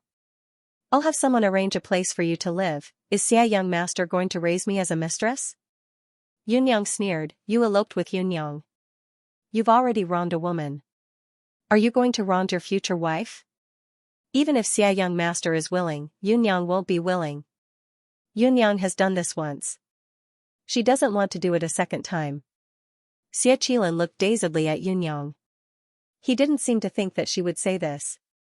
A moment later, he said, "The past has nothing to do with you. It's all my fault. You don't have to be angry with me. I just want to find a place for you to settle down. I have no intention of raising you as a mistress. You have no relatives in the capital. How can I let you be alone? Even if young master doesn't have such intentions, there are too many people. Who can guarantee that your future wife won't misunderstand?" Yunyang laughed softly. It wasn't clear whether she was laughing at Xie Qilin or at herself. "I've lived alone in Shuizhou for almost 2 years. Haven't I been fine? In addition, a woman's heart is very soft. Young master, please take care of your future wife." "Then where are you going?" "Wherever I came from, I'm going back." Yunyang squeezed the pouch in her hand. This servant should be someone who can be used as a pillow, someone who can be tasted by anyone. It was young master who gave this servant a happy dream. Now that I've woken up, it's time to be myself. Young master, this servant will take her leave. I wish you good health for the rest of your life and a prosperous future. Yunyang. Xiaqilan grabbed Yunyang's hand. Yunyang turned to look at him. Young master can't bear to part with Yunyang. Is it because you want to take Yunyang into the fu as a concubine? Xiaqilan's hand loosened like it was on fire. He looked guiltily at Yunyang. I'm very sorry, Yunyang. Young master Xia doesn't need to say more. Yunyang lowered her eyelids and looked at her wrinkled clothes. She hadn't been willing to wear this set of clothes and had specially changed into it today. The hem of the skirt was embroidered with his favorite lotus flower. But he wouldn't notice that now. If young master really feels guilty towards Yunyang, please answer Yunyang's question. Ask away. When you eloped with Yunyang, was it really because you liked Yunyang? Xiaqilan was silent and didn't speak. Yunyang's face was pale as she smiled. This servant understands. Seeing Duzhou again, the memories hidden deep in her mind surfaced. She smiled as if nothing had happened and turned to look at the plaque on the Ban family's door. This servant didn't mean anything else. It's just that I was fated to meet Boyi today and wanted to thank Boyi. Also. Yunyang smiled flirtatiously. Princess Fuel is a good woman. Boyi, please treat her well. When she thanked Xianxia, she didn't make a formal bow. After saying this, she made a formal bow. No one knew that, for her, the only thing she was thankful for was that she met a good woman. If Ban Han had been more cruel and unreasonable, she would have been beheaded. How could she still be alive today? She had thought more than once that perhaps Princess Fuel had already guessed that she and Xiaqilan wouldn't last long. So not only did she not hate her, she even gave her a sum of money. It was all because of this money that she was able to come to the capital and see the man who made her life so exciting. Creak. The Ban family's door opened and Ban Heng walked out.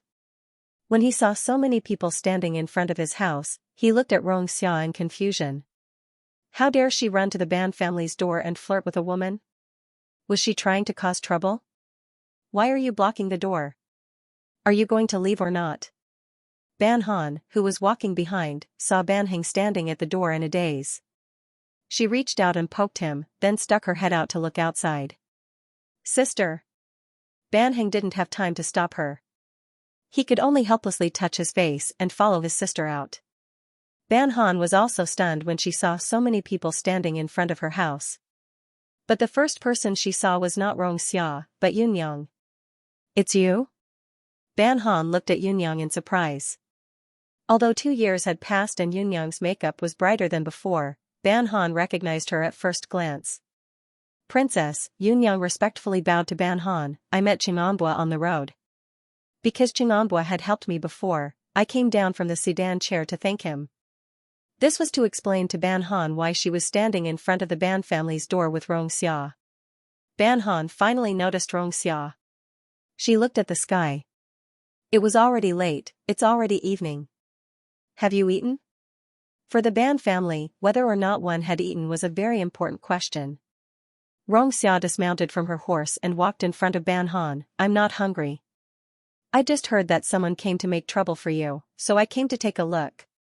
Trouble? Ban Han was stunned for a moment. Then she realized who Xianxia was talking about. She coughed dryly. I didn't see him. He was taken away by the Yan family. Xianxia smiled. I know. However, his gentle smile didn't attract Ban Han's attention at this moment. Ban Han's attention had already drifted to Yunyang. She walked to Yunyang's side and looked at the sedan chair behind her. She didn't ask where she lived now. She only said, when did you return to the capital? Last year. Yunyang didn't mention that time when she almost hit Qinganbua with the window pole. She only said, how is everything, princess? Everything is fine. Ban Han thought of the things that happened after Xiaqilan and Yunyang eloped. She sighed, you shouldn't have come back. Yunyang grew up in the capital. Although other places are good, it's not my hometown. There's no meaning in living alone. Yunyang lowered her head and smiled. Seeing that princess is fine, Yunyang is relieved. Ban Han knew what she was talking about. She sneered, the past is like the wind. No need to mention it. Let him be. Yes, Yunyang also smiled, this servant was not sensible in the past. I caused Princess to suffer so much. I'm afraid I can't repay Princess in this life. What does that have to do with you? Ban Han shook her head, those who betrayed me have never felt guilty. Why should you feel guilty? Yunyang raised her head. She saw Xianxia standing not far from them. She was worried that if she mentioned Xiaqilan again, Chenonbua would misunderstand Princess. She didn't mention the past again. She felt guilty towards Ban Han. She also heard the rumors outside. She was worried that Chenonbua didn't treat Ban Han well and that Ban Han would be wronged. Women were afraid of marrying the wrong man. Princess Fuel's personality was so different from Chenonbua's. She was really worried that Chenonbua would mind Princess past. She felt that she was a prostitute. If she stood with Ban Han for too long, it would cause others to gossip about Ban Han. She said, Princess, it's getting late. This servant will leave now. It's getting late. Ban Han saw that Yunyang's sedan chair wasn't tight enough. She called 2 guards over, they're all good men from the Ban family. There aren't many black people on the road. Let them accompany you back. Yunyang hurriedly shook her head and said, how can this be? No need to decline. If you go back like this, I'll be worried. Ban Han waved his hand, then it's settled. Even though Ban Han used a tone that didn't require any discussion, Yunyang's heart warmed. She bowed towards Ban Han and sat in the small sedan chair. The sedan bearers originally looked down on a prostitute like Yunyang. But when they saw that she was acquainted with a noble person like Princess, and that the noble had personally sent guards to escort her, they couldn't help but feel a bit of respect. In the eyes of ordinary people, guards for noble people were also very important. They didn't dare to offend them. After Yunyang left, Ban Han turned his head to look at Xianxia. Why aren't you going back? Do you want to stay at my door and become a messenger? Not just a messenger, even if I become a coachman for Huahua. Xianxia looked at the small sedan chair in the distance. He didn't know why, but he felt that this woman called Yunyang wasn't just passing by. She was here to find Huahua, but why was it that after seeing Huahua, she didn't say anything? Was it because he was here? Fine, fine. If other people know that I let a gentleman like you be a coachman, then I'll be condemned by everyone. Ban Han stroked the neck of Xia's horse. Hurry back. Tomorrow is the second prince's wedding. You have to go to the palace early in the morning. Sleep early tonight. Okay. Xia smiled. He didn't mention Yanzhen to Ban Han, and Ban Han didn't explain anything to him. The two looked at each other and smiled. Xia mounted the horse. This is a good horse. Ban Han patted the horse's neck. Does it have a name? Not yet. Xia's horse was a date red horse. There was a strand of white hair on its forehead. Its hair was shiny, its eyes were bright, and its hooves were strong. It was a rare good horse. The horse rubbed against Ban Han, as if it was very close to him. Xia saw that this horse with a bad temper was so close to Ban Han, so he said, why don't you give it a name? Its hair is so red. Du Jiu immediately pricked up his ears. This horse was a rare imperial treasure. Its name couldn't be too casual. Let's call it Bai Yutao. Why did Mao Hong have to call it Bai Yutao? Shouldn't it be Red Yutao or Date Yutao? No, why would such a majestic horse have such a tacky name? Why did you think of this name? Xia didn't expect that his beloved horse would be given such a casual name. He saw the horse foolishly rubbing against Ban Han's hand. As an owner, Xia felt that she could still fight for the horse with a serious and responsible attitude. Its whole body is red, but the white hair on its forehead is the brightest. Ban Han gently touched the horse's neck. It's suitable to call it Bai Yutao. Xia opened his mouth, but finally nodded and said, you're right. This name is really suitable. Du Jiu, as long as you are happy. Huahua likes horses very much. Xia saw that all her attention was on his horse. He leaned over on the horse and looked at Ban Han. I have a horse of this breed in my manor. I'll have someone send it to you tomorrow. No, Ban Han shook his head, that must be Bai Yutao's companion. It's better to leave it in your manor to accompany Bai Yutao. I have my own mount. I like horses since I was young. When I see a beautiful horse, I can't help but want to touch it. When she was very young, her grandfather would take her to sit on the back of a horse to play. He would tell her stories about the battlefield and the stories between the generals and their horses. As a result, she formed a concept from a young age, that was, a horse was her companion. Even if it was old, she had to take good care of it. She would not throw it away, let alone replace it. Xianxia remembered that Ban Han often rode a white horse. Is it that white horse? Yes, Ban Han nodded, it's called Black Jade. It was given by His Majesty. Black Jade? Xianxia couldn't help but laugh. A white horse was named Black Jade? Yes, its eyes are very beautiful, just like Black Jade. Ban Han was very proud when talking about his beloved horse. If there's a chance in the future, I'll take it to compete with you in riding. Okay, Xianxia agreed. Du Jiu thought expressionlessly, my horse is called Black Jade, and other people's horse is called Bayutao. Isn't it better to not add the word cake? Okay, Ban Han took his hand away from the horse, you can go back. Xianxia looked at Ban Han. Her eyes were very beautiful, like a lake. They were so clear that he almost couldn't move his eyes away. But in this pair of clear eyes, there was no reluctance, no nostalgia, and not much friendship. She didn't like him, or, she wasn't moved by him. She looked at him as if she was looking at a favorite ornament, a beautiful peacock. There was amazement and appreciation, but the only thing missing was the affection between a man and a woman. Goodbye. Xianxia smiled. Okay, Ban Han smiled, and waved at Xianxia, take care. The sound of horse hooves could be heard. After Xia's figure disappeared, Ban Han turned to Ban Heng and said, let's go back. Sister, we're not going to the villa? Ban Heng originally wanted to go bury some more money, but he didn't expect to meet Xianxia when he went out. After a while, the time was delayed until now. No, Ban Han looked up at the sky, it's getting dark. Next time. Okay. Ban Heng was a bit disappointed. After burying money twice, he suddenly felt that the feeling of burying money was quite good. He fell in love with this kind of game. The area where the nobles lived was quite a distance away from the building where the Yunyang lived. The sedan bearers moved quickly. Before they reached the building, the sky was already dark. The closer they got to the red light district, the more complicated the identities of the people passing by. Sometimes, they would meet some unreasonable drunkards, so they had to be careful. Just as they entered the alley, a young man dressed like a scholar with messy clothes walked out. He walked unsteadily, and his mouth was muttering, as if he was complaining about the unfairness of the officialdom, or cursing his friends and relatives. Then he hit his head on. The sedan bearer fell to the ground and rolled twice. He was about to open his mouth to curse when a man walked in front of him and pulled out a large knife that emitted a cold light. He was so scared that he didn't make a sound. In the Great Yi dynasty, those who could carry weapons on the streets were people with special identities, such as soldiers, bailiffs, and high-ranking nobles.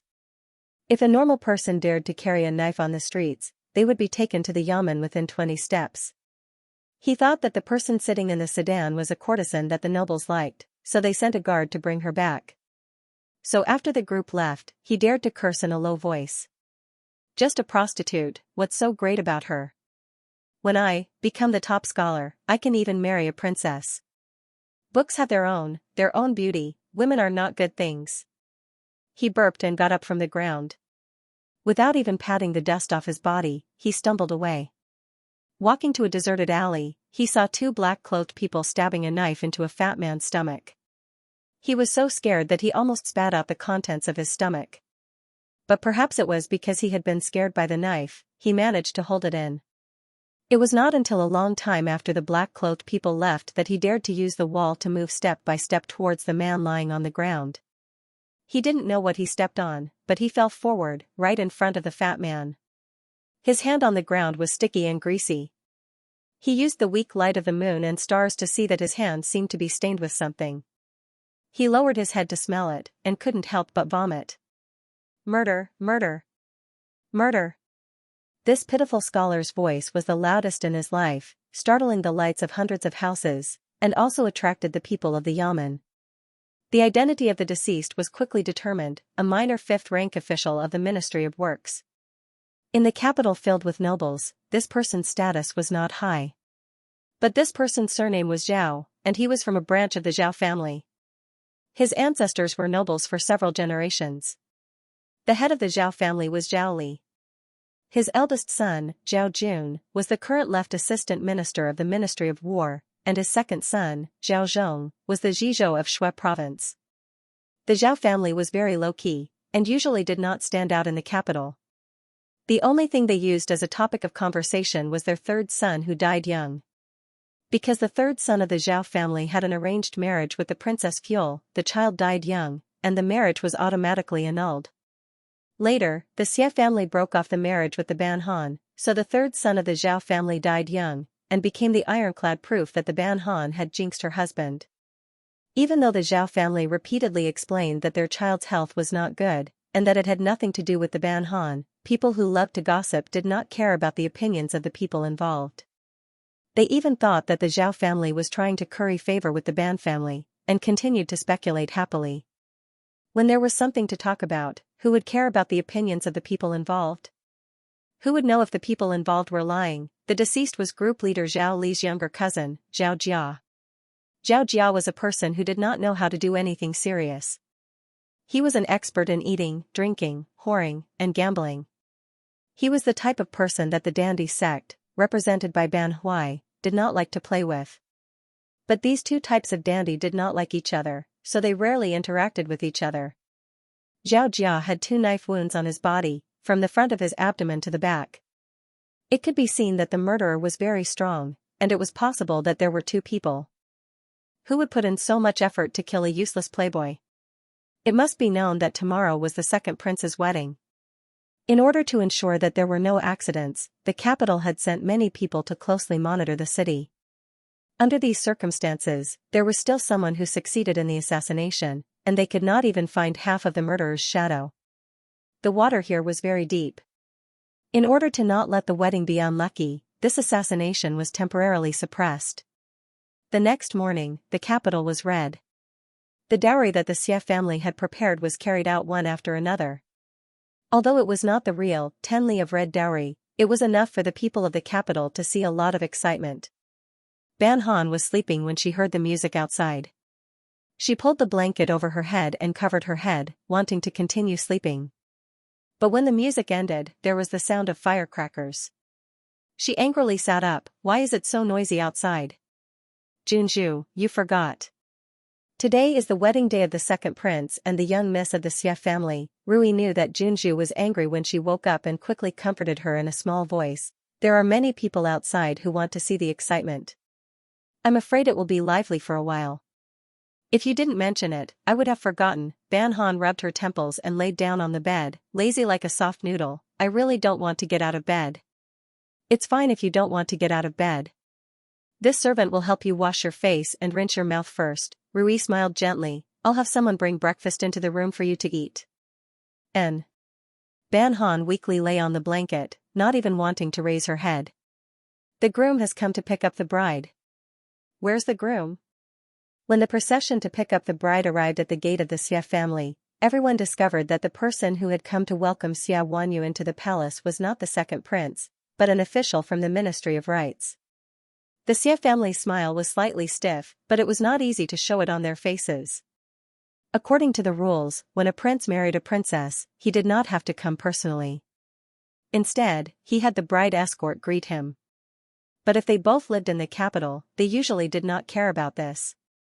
Even when the crown prince married the crown princess, the crown prince personally came to greet her. What was the second prince's intention to not give the Xie family face? Xia Wanyu sat quietly in her boudoir, listening to the sounds of firecrackers outside. She tightened her grip on her wedding robe. One time passed so quickly, but also so slowly. The day she had looked forward to and feared for a long time had finally arrived. Her mind was in a mess. She didn't know whether she was happy or sad. The bridegroom has arrived. When she heard the words bridal escort, her heart trembled. It was as if a cold needle had pierced her heart. Her heart suddenly became empty. She didn't know if she was disappointed or sad. Strangely, she didn't feel angry. She clenched her fists. Her fingertips were cold, but her mind was clearer than ever. Sister, Xiada Cheng's voice was filled with suppressed anger. He bent down and carried Xia Wanyu on his back. He whispered to her, everything in the palace is complicated. Sister, you have to be careful. If you need anything, send someone home to tell us. Don't be too hard on yourself. Xia Wanyu tightened her grip on her brother's clothes and agreed in a low voice. The Xie family had agreed to this marriage. Even though they knew that the second prince might not be a good match, the Xie family didn't have the courage to break off the marriage. If an ordinary family had an unfortunate marriage, as long as the family supported it, the daughter could still propose a divorce. But if she married into the royal family, she could only live as a member of the royal family and die as a ghost of the royal family. Leaving the inner yard, Xia Wanyu heard voices of congratulations all around, but she felt particularly embarrassed at the moment. Everyone in the world knew that the second prince didn't like her, the consort of the second prince. He couldn't even welcome her in person. This was supposed to be the most important moment in her life, but it became the moment she hated the most. In fact, the second prince didn't come to pick up Xia Wanyu, but he wasn't in the palace either. The auspicious time for the wedding was in the evening. He changed out of his bridegroom's clothes and went to the bamboo forest that the Xianxia often visited. He just didn't want to give up, so he came out to relieve his boredom. He didn't expect the Xianxia to really be in the forest. Your Highness the second prince? Xianxia stood up from the pavilion and looked at the man in surprise. Isn't today your big day? Why are you here? Jiang Luo looked at the desolate woman in front of him and couldn't help but take a few steps towards her. The person I'm marrying isn't the one I like. What's there to be happy about? You. Xianxia avoided Jiang Luo's gaze and sighed. You shouldn't have said that. How sad would Wanyu be if she knew? You're always thinking for others. Why can't you think for yourself? Why don't you think for me? Jiang Luo strode forward and grabbed Xianxia's wrist. Don't you know who I like? If she's your friend, then what am I? The eunuch behind the second prince was so scared that he knelt outside the pavilion. If something went wrong with the wedding today, he, who had followed the second prince out of the palace, would not be able to keep his life. Then your brain is not very good. Ban Yu, who was wearing a light-colored riding outfit, walked out of the forest with a smile that was not a smile. Behind her were several famous hedonistic young masters. There were both men and women among these people, and they were all people who were not stingy in the capital. Their faces were all filled with surprise. Who would have thought that the second prince, who was getting married today, would have such an ambiguous relationship with Xiang's daughter? Weren't Xia Wanyu and Xianxia good friends? Originally, they were all idlers who didn't want to go to the wedding banquet. Today, they had agreed to ride horses and enjoy the spring scenery. Who would have thought that they would see such a good show as soon as they came out? Ban Han would have forgotten that she had agreed to enjoy the spring scenery with others if Ban Heng hadn't reminded her. They saw the second prince enter the bamboo forest and followed him in out of curiosity. They didn't expect to see such a thing. The groom didn't go to welcome the groom, but came to confess his feelings to the bride's close friend. It was embarrassing to write such a thing in a storybook, but the second prince and Xianxia did it. Jiang Luo looked back at Ban Han and the others. He stood in front of Xianxia and said with a serious face, "Why are you here?" Xianxia's face was even worse than Jiang Luo's. If what happened today was spread out, it wouldn't do her any good. But looking at the people behind Ban Han, there were people from the Zhou family, the Wang family, and people from the royal family who shared the same surname. She and the second prince couldn't order them around casually. The more she thought about it, the more uncomfortable Xianxia became. Especially when the second prince stood in front of her. She couldn't help but curse the second prince in her heart. Did he have a brain? Wasn't he telling these people that the relationship between them was beyond the normal relationship between a man and a woman? She thought for a while and walked out from behind Jiang Luo as if nothing had happened. She bowed to Ban Han and the others and said, "What a coincidence today. Are you all here to enjoy the spring scenery? Why did you come here right after the second prince? Ban Han, you brought these people to follow me?" Hearing Xianxia's words, Jiang Luo suddenly realized that there couldn't be such a coincidence in the world. He had just talked to Miss Shi, and these people had appeared. Obviously, they had followed him here. Your Highness, please forgive us. We saw that you only brought a few eunuchs into the mountain. We were worried that something might happen to you, so we followed you here. Xianxia had heard the rumor that the second prince had broken Ban Han's arm. He was worried that the second prince would go crazy again, so he said, Your Highness, please investigate. With so many young masters and young ladies present, it would be too much to say that they followed the second prince. They wouldn't take the blame, and the second prince didn't have the ability to force them to take the blame. They were playboys, not idiots. The second prince wasn't the emperor or the crown prince. He didn't have the ability to turn a deer into a horse. Besides, one of them was a bridegroom who was about to get married, and the other was an unmarried woman. What could they not do in the wilderness? What couldn't they see? This forest wasn't a forbidden area for the imperial family.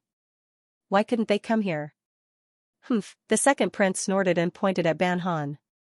Xianxia, get out of my way. Ban Han, tell me clearly. What do you mean by I'm crazy? How dare you offend your superior? Do you have any respect for the imperial family? Today is the wedding day of your highness, but you have a rendezvous with another woman in the forest. Normal people wouldn't do such a thing. Ban Han raised his chin and pointed at his head. If you think I'm wrong, you can report what happened today to the emperor or the empress. I'm willing to be punished. You. Jiang Luo didn't dare to let the emperor Yunqing know about this, and he didn't dare to let his mother know. If his mother knew what he had done, not only would he be punished, but she would also hate Fei Xian. Therefore, he didn't dare to take the risk, so he could only swallow his anger. Your Highness, I think you might have misunderstood. Fei Xian forced a smile. I just happened to meet the second prince. Miss Shi, you don't have to explain such a trivial matter to us. Ban Han shook his index finger and seemed to be very easygoing. As long as the second princess believes you, it's fine. Fei Xian's expression changed slightly, and then he smiled apologetically. As long as you don't misunderstand me, the second princess won't have any misunderstandings. Did he mean that they shouldn't talk nonsense? The playboys raised their eyebrows. When had they ever been reasonable in their lives? When had they ever listened to what others said? A fair lady is a gentleman's dream. Miss Shi is the most beautiful woman in day, so it's normal for others to fall in love with you. A noble lady who had a grudge with Fei Xian covered her mouth and laughed. It's not your fault. We all understand. Ever since the Prince of Ipo mistook Ban Han as the most beautiful woman, Fei Xian's title as the most beautiful woman in day became a joke. Fei Xian didn't want others to call her that anymore. As long as she heard the most beautiful woman, she would remember the great shame she had suffered outside the palace that day. The playboys laughed in unison. Their laughter was like a slap to Fei Xian's face. Fei Xian didn't have much of a friendship with these playboys. She felt that these people were degenerate and looked down on them. However, the playboys also felt that Fei Xian and Jin were hypocrites and were just hypocrites. They didn't like each other and didn't usually hang out together. In their eyes, what Fei Xian had done was like stealing their good friend's woman.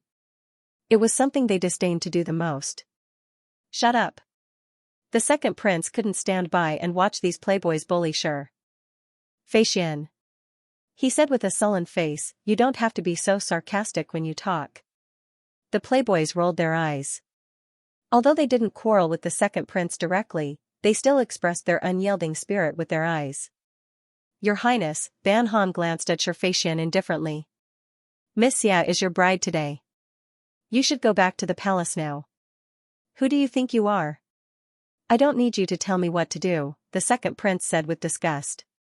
You're an engaged woman. You should stay at home and wait for a man to marry you.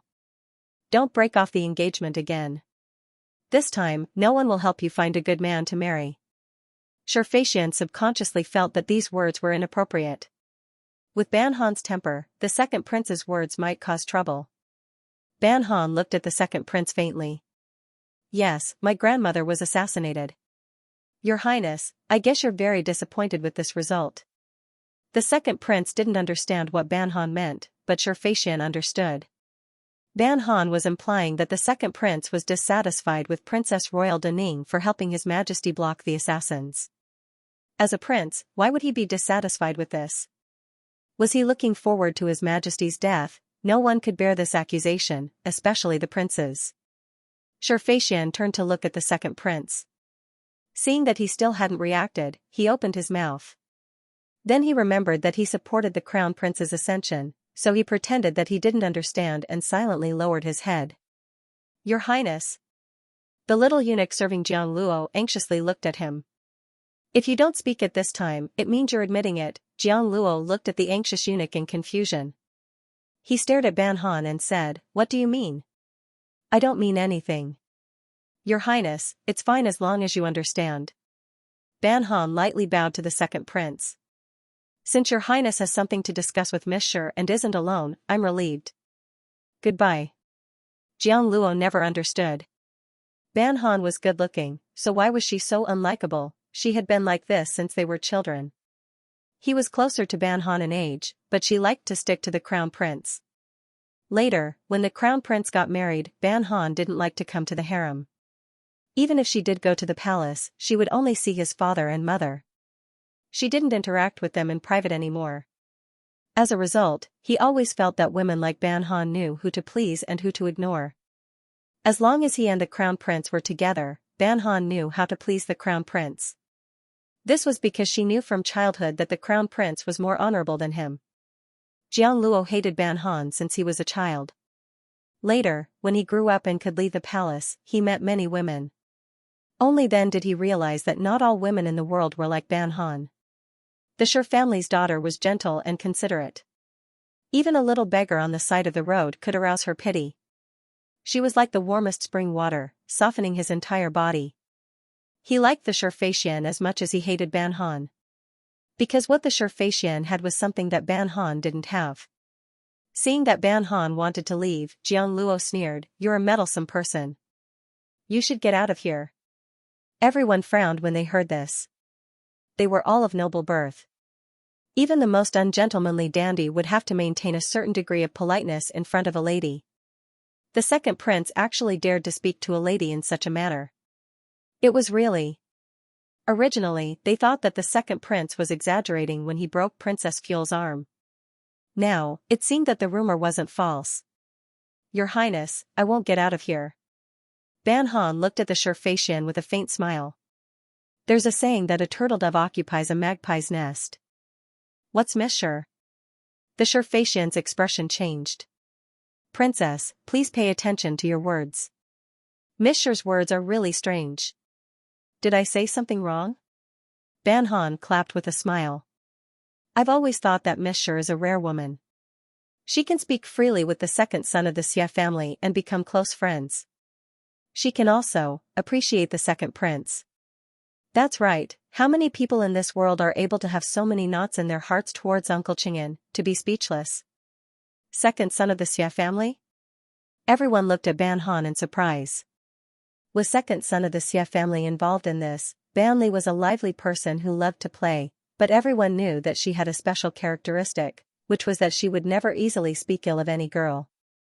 If she didn't like someone, she would directly say that her personality didn't match with that person's, but she wouldn't speak carelessly.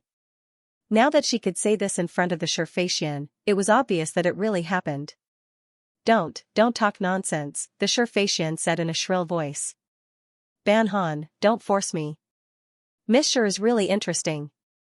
Last year, second son of the Xia family fell and hurt his eyes on the way back from delivering a poetry collection to you. Then, a few days later, the rumor became that I was a jinx to him. Ban Han spread her hands. Xie Qilin and I broke off our engagement 2 years ago. What kind of jinx is this? What kind of husband is he? Don't you think it makes sense? The Xianxia trembled with anger at Ban Han. She said stubbornly, You're talking nonsense. I don't know what poetry collection is. God knows whether you know it or not. You know it, and second son of the Xia family, who delivered the poetry collection, knows it. Ban Han chuckled. By the way, did second son of the Xia family tell you that the handwritten poetry collection he gave you was originally from my Ban family? The Xianxia was stunned. For a moment, she didn't know what to say. Your Highness, Xiaqilan walked in from outside the forest. He glanced at the Xianxia and bowed to the second prince and Ban Han. The past has already become a thing of the past. Please don't mention it again. Who do you think you are? You think you can just tell my sister not to mention it?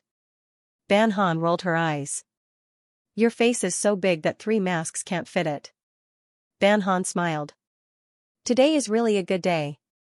Even a secluded bamboo forest is so lively. Xiaqilan, did you really hurt your eyes on the way back from delivering the poetry collection to Mr.? Jiang Luo was a man. Even though he was about to get married, he didn't want the woman he liked to have an ambiguous relationship with another man.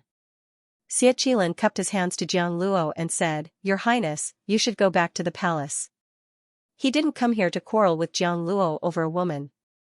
He came here to complain about the injustice his sister suffered. He glanced at the Xianxia beside Jiang Luo calmly, as if he was looking at a stranger. Why are you in such a hurry? The auspicious hour hasn't arrived yet. Jiang Luo said impatiently. Tell me first. Did you deliver the poetry collection to Mr. or not? The Xianxia looked at Xiaqilan with a pale face and a pleading look in her eyes. Xiaqilan moved his eyes away and said slowly, No. Jiang Luo breathed a sigh of relief. He turned his head to look at Ban Han. Why do you want to smear Mr.'s reputation? Your Highness, how can I smear her reputation as a woman? Ban Han sighed. You're the groom-to-be. If you meet her in this dense forest, you'll smear Mr.'s reputation. Mr. is as pure as the moon in the sky. How can she have a tryst with her good sister's husband? Don't you think so? Hearing this, the Xianxia gnashed her teeth in hatred towards Ban Han.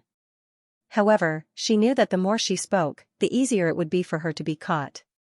She didn't understand. Only she and Xiaqilan knew that Xiaqilan had sent her poetry collection. Where did Ban Han find out about it? Could it be that their servants couldn't keep their mouths shut? Ban Han's words made many people laugh. Yes, Mr. was so beautiful, so otherworldly, and so well-mannered. How could she be so intimate with a man who was about to get married today? Especially when the bride was her good sister. Your Highness, shut up. Ban Han's smile faded.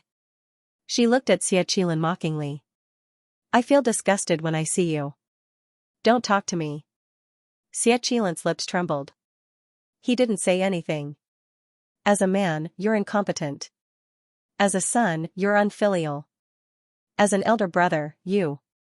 Ban Han waved her hand. Forget it. I don't want to talk to you. Anyway, if my brother was a man like you, I would have kicked him out long ago. I don't want him to embarrass himself outside. Ban Heng, ? Sister, Ban Heng ingratiatingly moved to Ban Han's side. I've always been obedient. Ban Han patted his head. Yes. That's why I didn't kick you. Xiaqilan was silent for a long time. Then, he bowed deeply to Ban Han and said, Your Highness, I'm sorry. After all, he had wronged her. This was a fact that couldn't be changed. Jiang Luo felt that today's matter was a little strange. He had just come out to relax and coincidentally met the Xianxia. However, the development of the situation didn't seem right. Xiaqilan didn't talk back despite being ridiculed by Ban Han. No matter how he looked at it, it didn't seem like nothing had happened. Also, what Ban Han had said about Mr. Xiaqilan and Qianxia. Was she really lying? Qianxia was Ban Han's fiancée. Ban Han shouldn't have lied about her future husband. But didn't Mr. say that the rumor that she liked Qianxia was just a rumor? She wasn't interested in love. She was only interested in landscapes, poems, and paintings. Although he didn't like Ban Han, every time she said something, he couldn't help but think about it. What if what she said was true? You. Jiang Luo turned around to look at the Xianxia. Seeing her teary eyes and wanting to say something, he suddenly felt irritated. He said to the eunuch beside him, Forget it. Let's go back to the palace. Anyway, she was a woman that he wasn't destined to marry. What was the point of thinking about it? She was the daughter of the Prime Minister. It was impossible for her to marry him as a concubine. Farewell, Your Highness. The Xianxia curtsied to the second prince. However, this time, Jiang Luo didn't look back. He directly left the bamboo forest. The show is over. We should go. Ban Han lazily said to the Xianxia. Monsieur, take care of yourself. Your Highness, the Xianxia called out to Ban Han. I don't understand. Why are you always against me? Ban Han raised her eyebrows. Just take it that I'm jealous of your beauty. Pfft. Someone couldn't help but laugh. The Xianxia's face suddenly became very ugly. When Ban Han appeared, she was always surrounded by people. When she left, she was also surrounded by people. After she left with those rich playboys, the bamboo forest quieted down. Xianxia said to the Xianxia, goodbye. Wait. The Xianxia called out to Xianxia. Her eyes were slightly red. Are you secretly laughing at me like them? Monsieur, Xianxia looked at the dried bamboo leaves on the ground and said calmly, I don't have any thoughts. Please don't misunderstand. It's not that you don't have any thoughts. You're just blaming me, right? The Xianxia couldn't help crying and laughing at the same time. If it weren't for me, you wouldn't have quarreled with Ban Han. The Xie family and the Ban family wouldn't have become enemies. The Ban family is narrow-minded and likes to hold grudges. If it weren't for their revenge, the Xie family wouldn't have encountered so many problems. Therefore, I'm the cause of all these problems. It's reasonable for you to blame me. I can only blame myself. Xianxia interrupted the Xianxia. I was young and ignorant. The mistakes I made can't be made up for. If Monsieur really feels sorry for me, please stay away from the second prince. He's my sister's husband. I only have one sister. I can't bear to see her being betrayed by her good friend and her husband. Xianxia raised his head and looked at the Xianxia. Can you do that? The Xianxia awkwardly avoided Xianxia's eyes. Am I such a person in your eyes? Xianxia didn't say anything. The only answer to the Xianxia was silence. Okay, I understand. The Xianxia said self-mockingly. You're blaming me after all. The wind blew and the bamboo forest rustled. Xianxia stood there like an emotionless puppet. Xianxia, back then, did you really love me that much? Did you really not have any feelings for Ban Han? The Xianxia suddenly asked. You said you didn't blame me, but in your heart, you did. Just now, your eyes were fixed on Ban Han. I'm afraid you didn't even notice it. Xianxia moved his shoulders. He touched his silver mask and said lightly, Monsieur, you can think whatever you want. Goodbye. The Xianxia looked at Xianxia's back and laughed self-mockingly. Xianxia had given her a portrait years ago. In the portrait, she was standing under a willow tree like an immortal. However, she didn't like the portrait at all. In the portrait, there were large peonies embroidered on her skirt. They were very beautiful and gorgeous. But she never wore dresses with peonies, and she didn't like gorgeous and complicated hairstyles. The person in the portrait was her, not her. Xianxia had told her that he loved her, but did he really love her as much as he said he did? Duke Du Jiu approached Xianxia, who was drinking and chatting with other officials, and whispered a few words to him. The smile on Xianxia's face didn't change. He just nodded silently. Du Jiu clasped his hands in salute to the officials at the same table, and then retreated outside. After the second prince's wedding, Xianxia would officially take up a post in the Ministry of Personnel. Therefore, the 6 ministers and the 2 prime ministers were sitting at the same table. These 8 people had different thoughts and even different standpoints. However, on the surface, they all looked harmonious, as if they had never had any political conflicts. When the wedding procession left the palace, the 8 people at the table all knew that the second prince didn't personally go to welcome the bride. However, no one brought it up. They only talked about unrelated topics to pass the time. Taking advantage of this auspicious day, this old man would like to take the liberty to ask Duke Rong, when will we be able to drink your wedding wine? Shi Chonghai smiled gently, as if he didn't know that Yan Hui's second son was making a fuss over Xia's fiancé. Yan Hui heard Shi Chonghai's words and didn't even bat an eyelid. Marquis Shi, you must be joking. Princess Fuel is still in mourning. How can I talk about this when she is grieving? Xiao laughed. I like the princess, so how can I bear to let her be wronged? This article is written by. First. Chonghai laughed. Yes, yes. I forgot that Princess Fuel is still in mourning. Chenanbua will have to suffer. He has waited for a long time. To be able to marry Princess Fuel is already a blessing of 3 lifetimes. No matter how long I have to wait, I will gladly endure it. Chonghai heard this and felt goosebumps all over his body. These words sounded nice. He had taken the moral high ground, yet others still had to praise him. Originally, everyone wanted to use Xianxia to make fun of Princess Fuel. However, when they remembered that Princess Fuel was still in mourning, they, who were well versed in poetry and etiquette, couldn't use this as a joke. Otherwise, it would be considered unruly. As a result, Chonghai, who brought up this topic at the beginning, seemed a little embarrassed. Fortunately, the people at the same table changed the topic. So the atmosphere was quite good. However, Xiao didn't seem to want to let Chonghai off the hook.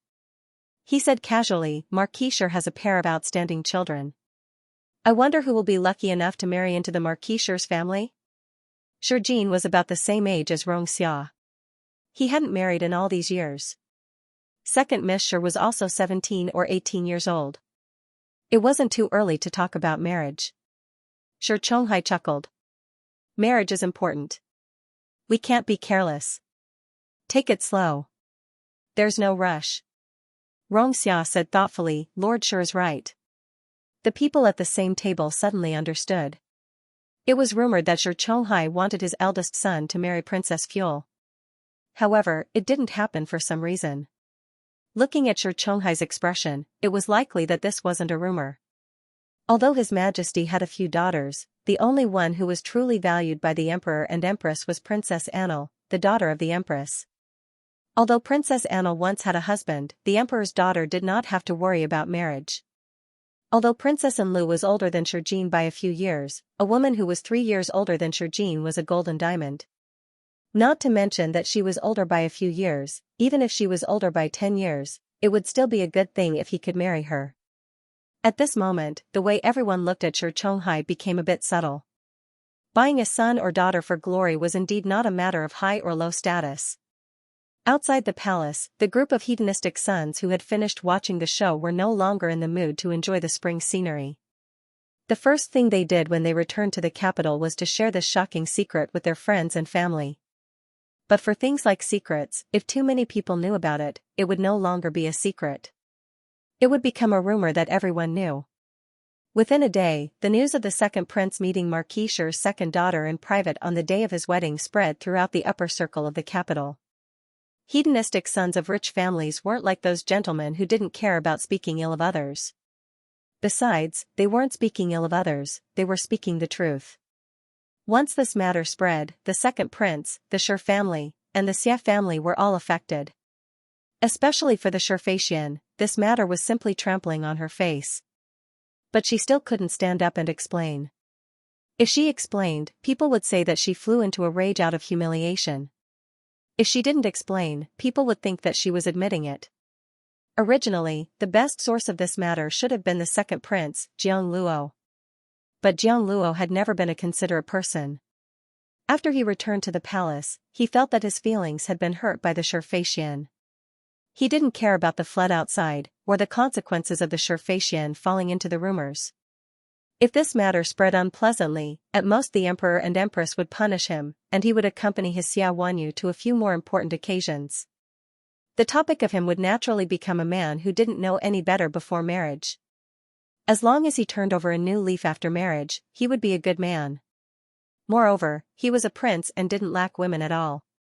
Why should he care about what others thought of him? Things like rumors always spread more and more fiercely. By the time Ban Han heard about it, it had already become that the Xianxia had seduced many men in the capital. But she still had to pretend to be cold and noble, and those silly scholars wrote poems and paintings for her, as if she was an idiot. Ban Han had also been surrounded by all kinds of rumors.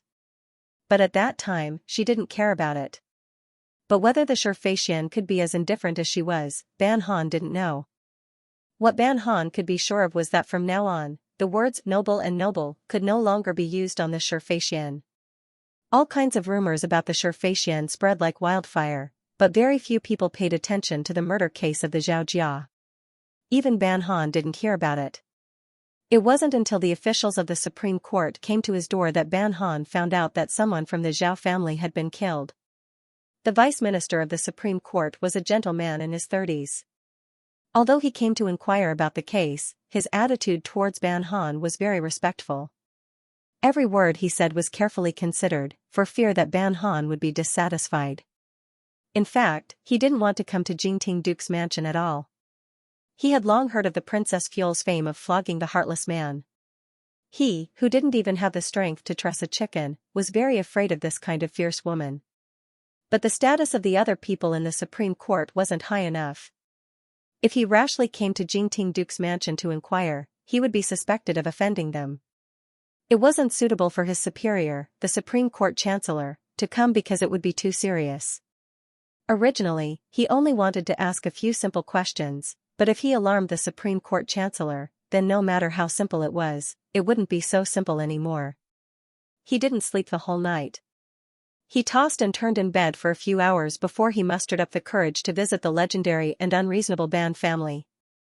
What he didn't expect was that the Ban family's gatekeeper was very ordinary.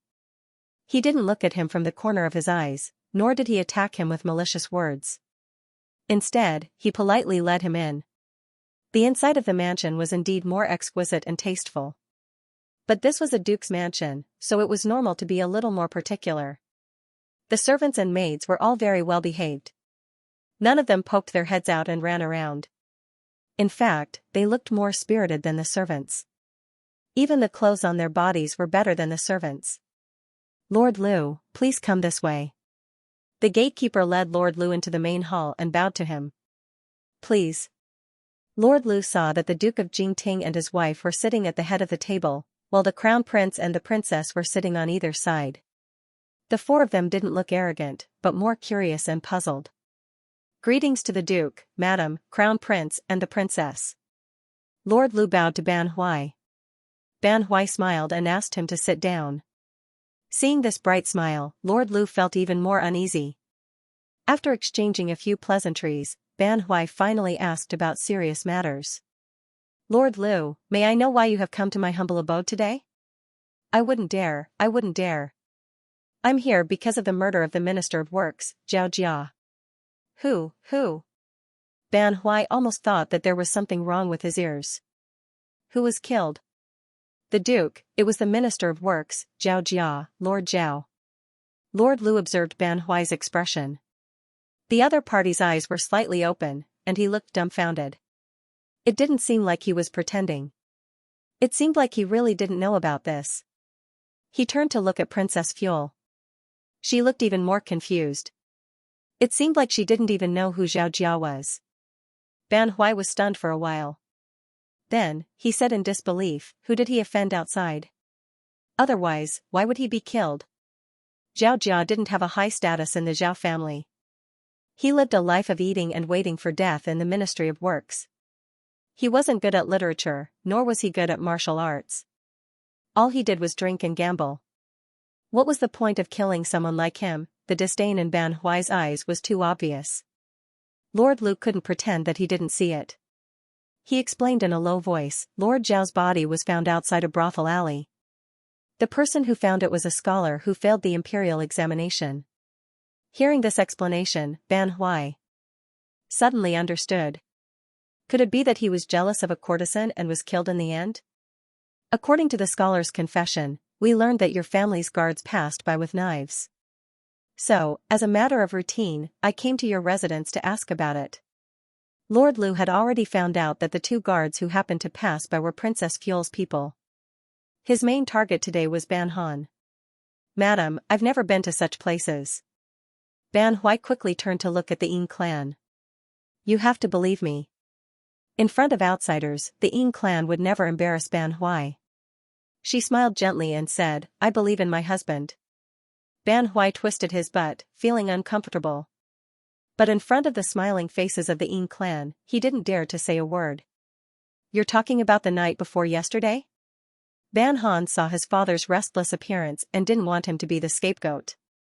He said, Lord Lu, the 2 guards you mentioned should have been sent by me. Lord Lu complained in his heart. You're a princess, why did you send guards to such a place? He couldn't ask, but he also couldn't not ask. It was really difficult. That day, I met a girl called Yunyang. I was worried that she would have an accident on her way back, so I sent guards to escort her. Ban Han thought for a moment. Chang'anbua and his guards were also there that day. Hearing Chang'anbua's name, Lord Lu believed a little. He also saw that Ban Han wasn't as mean and unreasonable as the rumors said. Instead, he was very reasonable. He relaxed and said, Princess, please forgive this humble one for offending you. May I ask who this Xianxia is and what is her relationship with you? She. Ban Han thought for a moment. He didn't know how to describe her relationship with Yunyang. She's the person that the second son of the Xia family eloped with. Lord Lu? The person that the second son of the Xia family eloped with? In other words, the woman who stole Princess Fuel's man and seduced the second son of the Xia family to elope with her was the Yunyang that the Princess Fuel mentioned? If that was the case, why was the Princess Fuel worried that she would have an accident and specially sent guards to escort her back? Wasn't she supposed to be enemies with that Yunyang? Xinyu was whipped by the Princess Fuel because she broke off the engagement with the Princess Fuel. That Yunyang caused the Princess Fuel to lose so much face, but she didn't take revenge, seeing that Lord Lu was obviously very conflicted but still pretended that nothing was wrong. Ban Han couldn't help but laugh out loud. She said, Lord Lu, Yunyang is just a prostitute. She's in deep trouble. If someone offers her a hand, she will naturally grab it tightly. I won't lower myself to her level. Lord Lu laughed dryly. Princess, you have a bodhisattva's heart. This humble official admires you. Ban Han rolled his eyes. What bodhisattva's heart? It was just that the Ban family always believed that every wrong had its perpetrator and every debt had its debtor. What was the use of venting his anger on a prostitute? The one who was truly immoral was Xie Qilin. Princess, this humble official still has one thing that I don't understand. Please enlighten this humble official. Lord Lu, please speak frankly. Ban Han nodded slightly. I will tell you everything I know. This humble official heard that Princess has been by General Ban's side for many years and has dabbled in riding and shooting weapons. Do you know if the sharp blade that caused this wound was a knife or a sword? Lord Lu had never thought of Ban Han as the murderer. Not to mention that the Ban family and the Zhao family had a good relationship, just based on the Ban family's identity and status. What was the use of killing the Zhao family? Was it for fun? Was it to bring bad luck to the second prince's wedding? Even if they wanted to bring bad luck, they wouldn't use such a stupid method. He took out 2 pieces of paper. One of the pieces of paper had several types of weapons that the Supreme Court had drawn. The other piece of paper had the front and back of a man's upper body, with the location and shape of the wound drawn on it. Ban Han took the paper and carefully looked at the weapons on it. He then looked at the wound and slowly shook his head. I haven't seen the real wound, so I can't be sure. I'm not afraid that Lord Lu will laugh at me. Although I have learned a lot from my grandfather, I'm only an armchair strategist. If I say something wrong, Lord Lu, please don't laugh at me. When Lord Lu heard this, his impression of Ban Han became even better. Who was the one who smeared Princess Fuel's reputation? Wasn't she a good girl? Princess, please speak. This humble official is all ears. Lord Lu looked at Ban Han expectantly.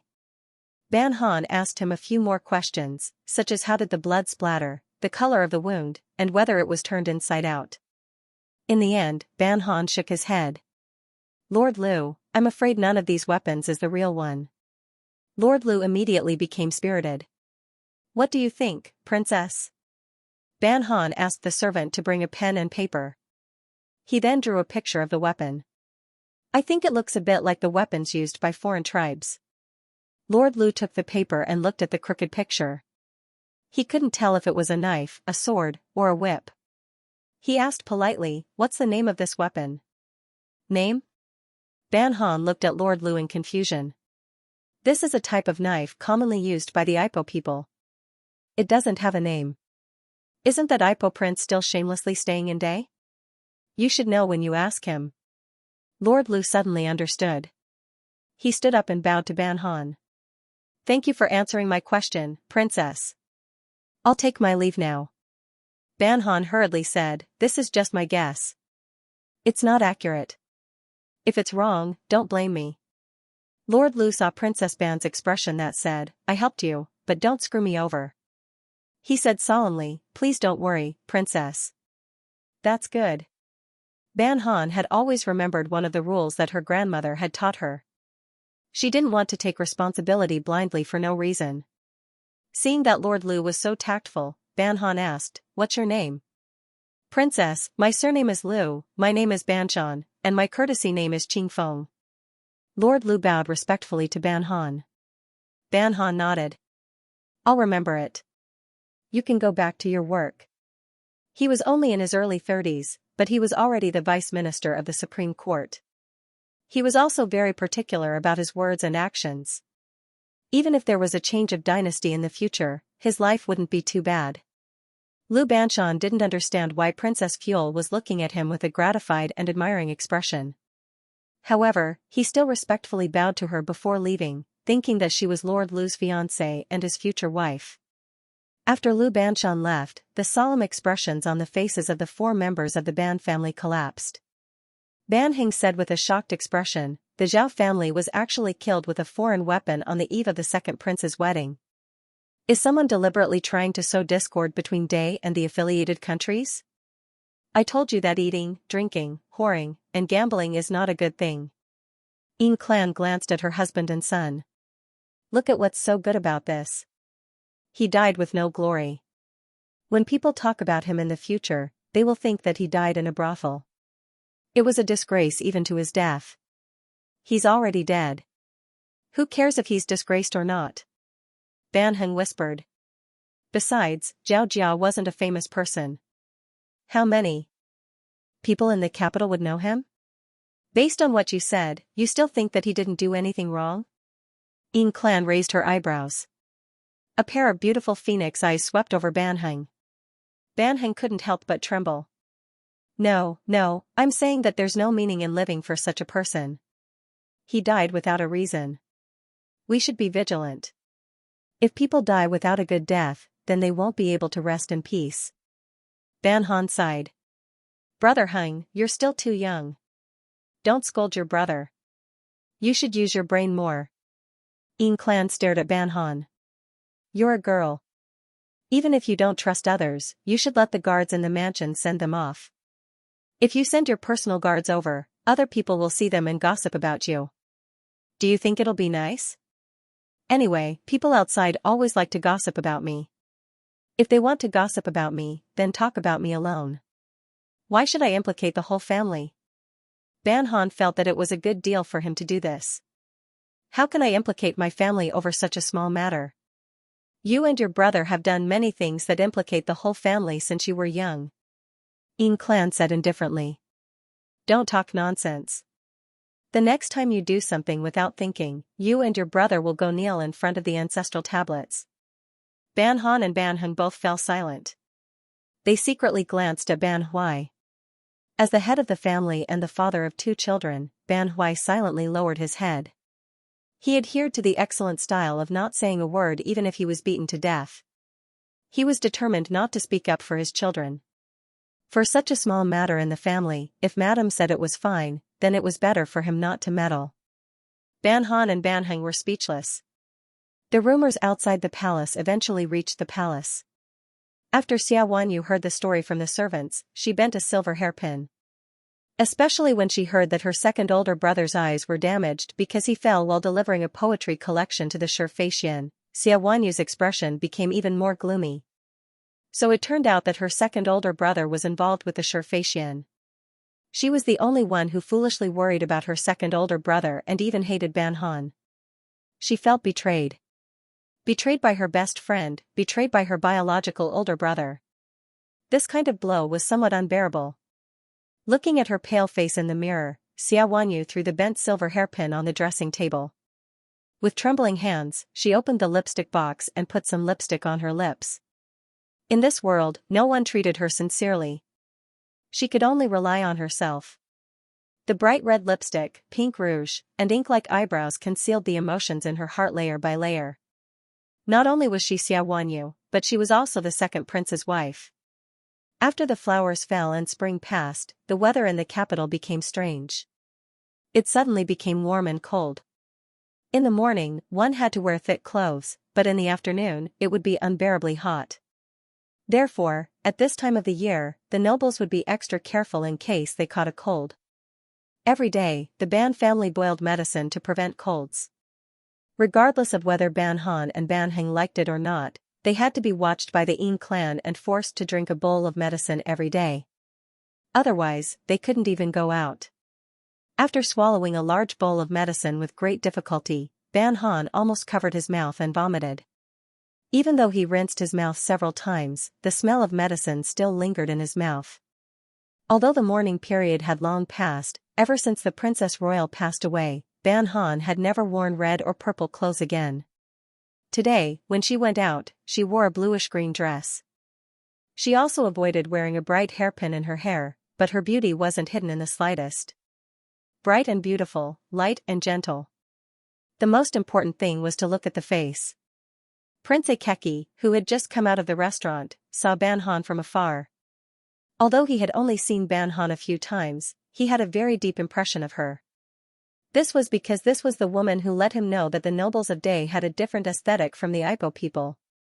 After coming to Day for almost half a year, he still felt that this princess was more beautiful than the Marquis's daughter. However, he was afraid of being laughed at, so he had always kept this thought to himself. But today, when he saw Ban Han, he was still a little excited. He couldn't help but run in front of Ban Han. "Princess, I am Tuaki. Do you still remember me?" Seeing the curly-haired young man address himself as "I and your highness," Ban Koi tilted his head and looked at him for a moment. He asked with a smile, "Are you the Prince of Ipo?" "Princess, you have a good memory. We haven't seen each other for a long time, but you still remember me." Tuaki scratched his head in embarrassment. His curly hair also bounced. "Did you also come out to watch the Kuju?" "Kuju?" Ban Han was stunned for a moment. Only then did she remember that every 4 or 5 months, some of the noble children in the capital would go to Kuju or play polo. It often attracted the attention of the common people. Hearing Tuaki's words, she was afraid that some of the noble children were playing polo today. "No, I just came out to take a look." Ban Han shook her head. "The prince wants to watch the game?" Tuaki said embarrassedly, "Yes, I just couldn't find the place." Ipo was a small country that wasn't very rich. In order to gain the trust of the Emperor of Day and to learn the advanced knowledge of Day, he had to thicken his skin and think of ways to stay in the capital.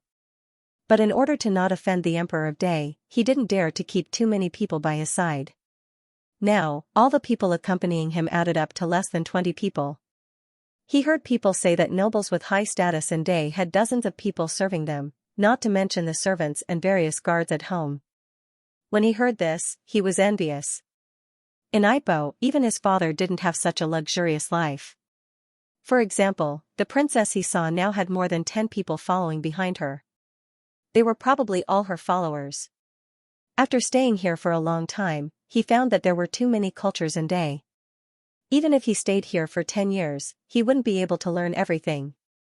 Also, he didn't understand the various entertainment methods of the nobles. He couldn't even find a way to watch the fun. "Okay, then I'll take you there." Ban Han saw Tuaki's pitiful appearance and felt a rare kindness. "Come, follow me." Tuaki's face lit up. He thanked the princess repeatedly. "Thank you, princess." The 2 guards behind him also bowed. But the way they bowed was a little strange. It seemed that they weren't used to Day's etiquette.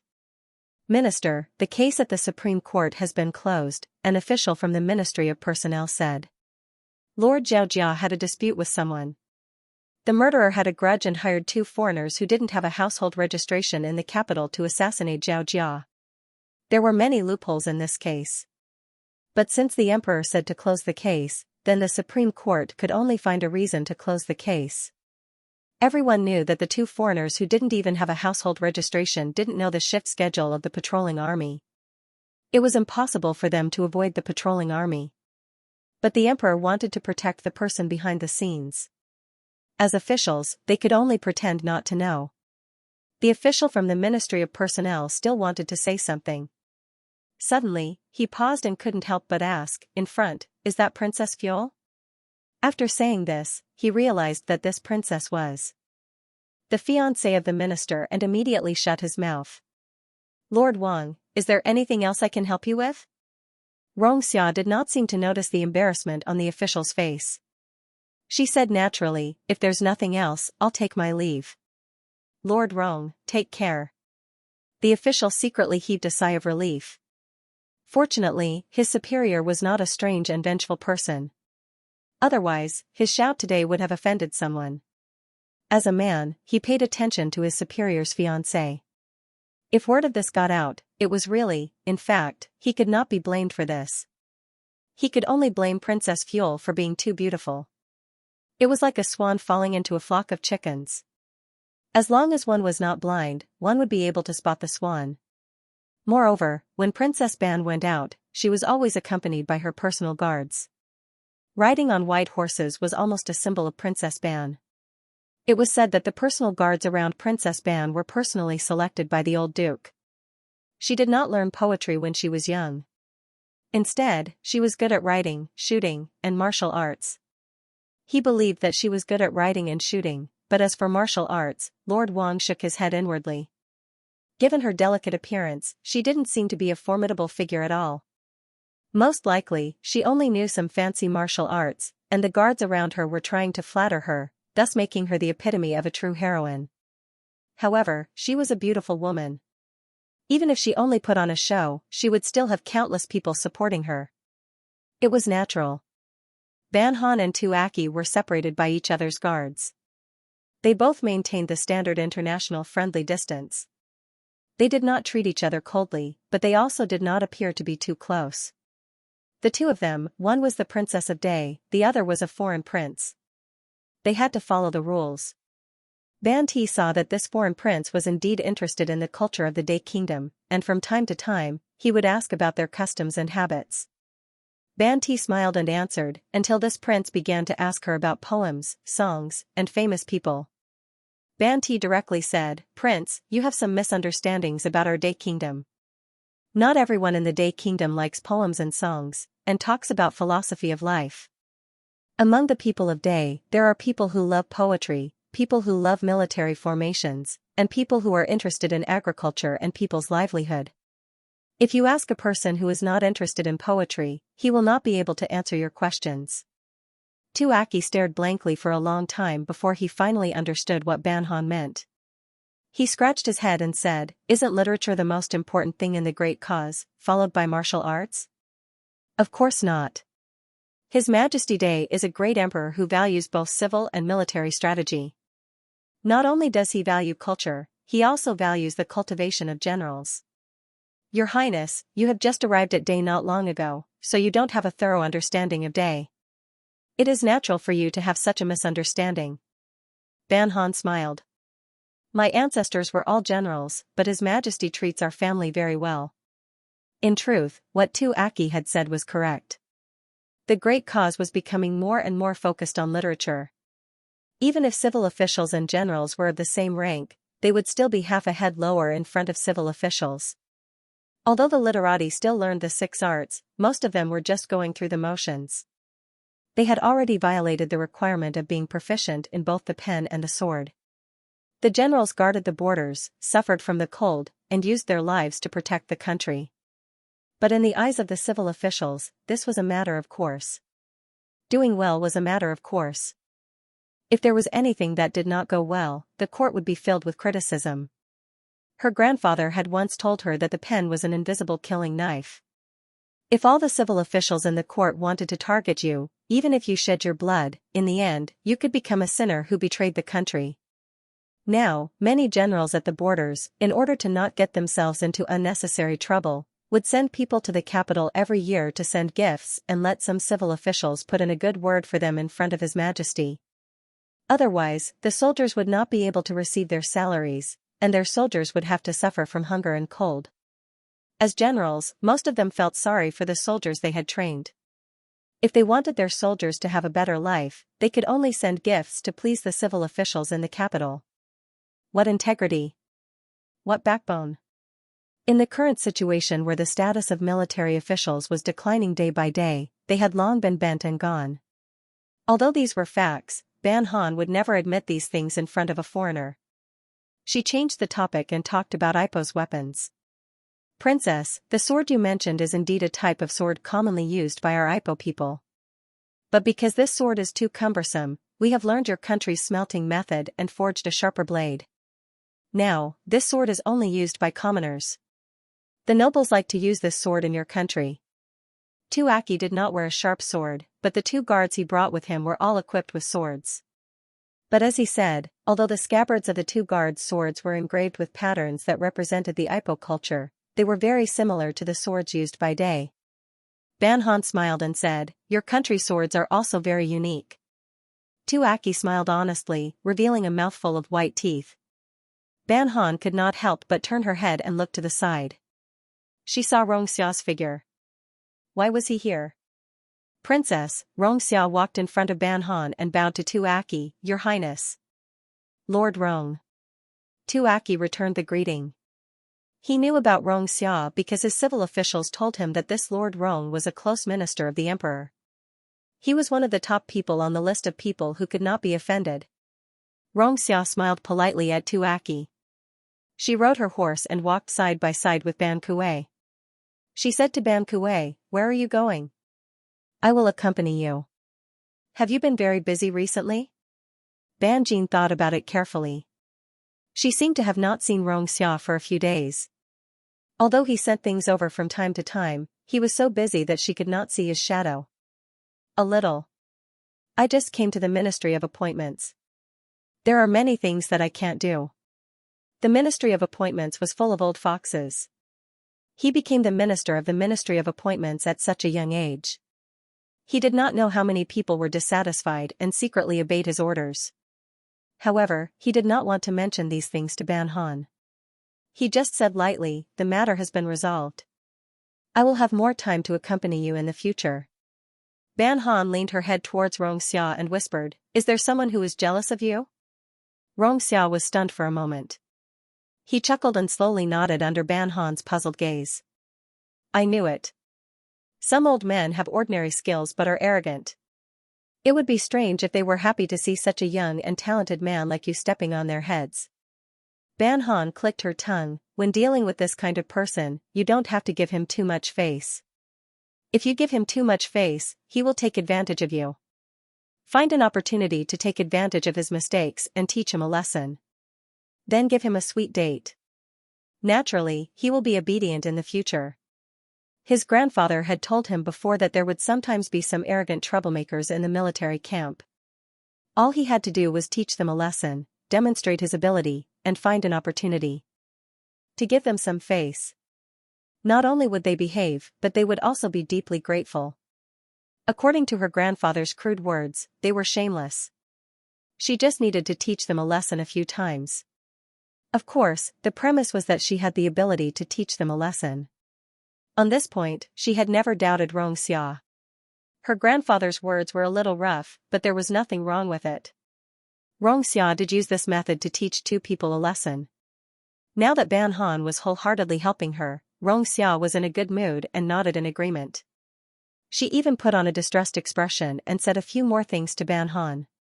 She said that he had no hair on his mouth and was not reliable.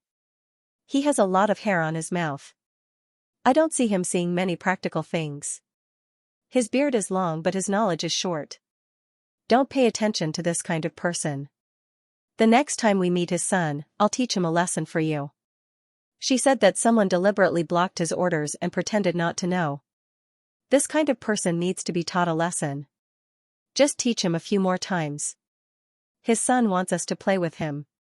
Since his father doesn't know what's good for him, then we won't play with him. These foppish sons also had standards. Not everyone was qualified to play with them. Hearing Ban Han talk about how to help her vent her anger, the smile on Xia's face became more and more obvious. When Ban Han looked over, she restrained the smile on her face and said, "Thank you, Hua Hua. You don't have to be so polite with me." Ban Han looked at Xianxia in confusion. "You're one of the Ban family's own people. Who can watch one of our own be wronged?" "One of our own people?" Xianxia looked at Ban Han in a daze. She didn't realize that the corners of her mouth were raised. On the other side, Ban Huai, another member of the Ban family, was buying things in a shop. He bought everything that he liked, especially things for girls. He bought everything that caught his eye. "Duke, are you buying all of this for the Junju?" The shopkeeper was familiar with Ban Huai, so he dared to tease him. If it was any other noble, he wouldn't dare to speak. However, although the Duke was a foppish son, he was a very reasonable one. He wouldn't get angry because of his joke. There was no one in the capital who didn't know that the Duke's daughter was engaged to Qing'an. It was said that this Qing'an was extremely handsome. Not only did he have a noble title, he was also very appreciated by the emperor. He was truly a good son-in-law. "Ah," Ban Huai sighed. He picked up the plates of head ornaments and said, "No matter how much I buy, I'm worried that there won't be enough for a girl to use." "That's because you love the Junju. You feel that no matter how much you give her, it won't be enough," the shopkeeper said. "For a family like ours, it's already very generous to give our daughter a set of pure silver jewelry as a dowry." In his opinion, the Princess Fuel had a noble title and land. Her arranged marriage was also good.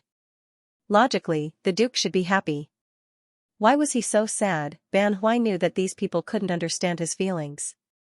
He pointed at a few sets of head ornaments. "Use this material, but the pattern must be unique. If someone else has used it before, then don't use it." "Okay," the shopkeeper happily wrote it down. Seeing that Ban Huai was in a bad mood, he sent him to the door. Then he turned his head and said to Tang Shui behind him, "Wealthy families are different. Their daughters are more precious than their sons." Ban Huai rode his horse slowly. While he was lost in thought, he saw his daughter not far away. He immediately pulled on the reins, and the horse turned around and galloped in her direction. The horse had only taken 2 steps when there was a sudden clang. An enormous clay flower pot fell in the direction that Ban Huai was just about to pass by. If Ban Huai hadn't turned around and directly passed by, the flower pot would have fallen on his head. Ban Huai's bodyguards immediately paled. They pulled out their swords and surrounded the building. "Father!" Ban Han dismounted from her horse. Before Xianxia could react, he felt a gust of wind in front of him. His fiancée had already run a few feet away. He hurriedly ordered his guards to rush over and help the Ban family's guards to surround the wooden building with the fallen flower pot. "Father, are you all right?" Ban Han pulled on Ban Huai's sleeve and looked at him carefully several times. I'm fine." Ban Huai still hadn't reacted to what had happened. Seeing his daughter looking at him anxiously, he still didn't know how to react. Hearing that her father was fine, Ban Han immediately felt relieved. She pulled out the whip from her waist and walked to the door of the small building. She kicked the door a few times and kicked a hole in the wooden door. Ban Han turned to the guards and said, "Break the door." After the door was broken, Ban Han rushed in with a few guards. Everyone looked at the broken door and the solemn posture of the Ban family's guards. They were a little scared. Dujio swallowed his saliva. He looked at the broken door and Uncle Han's thin waist.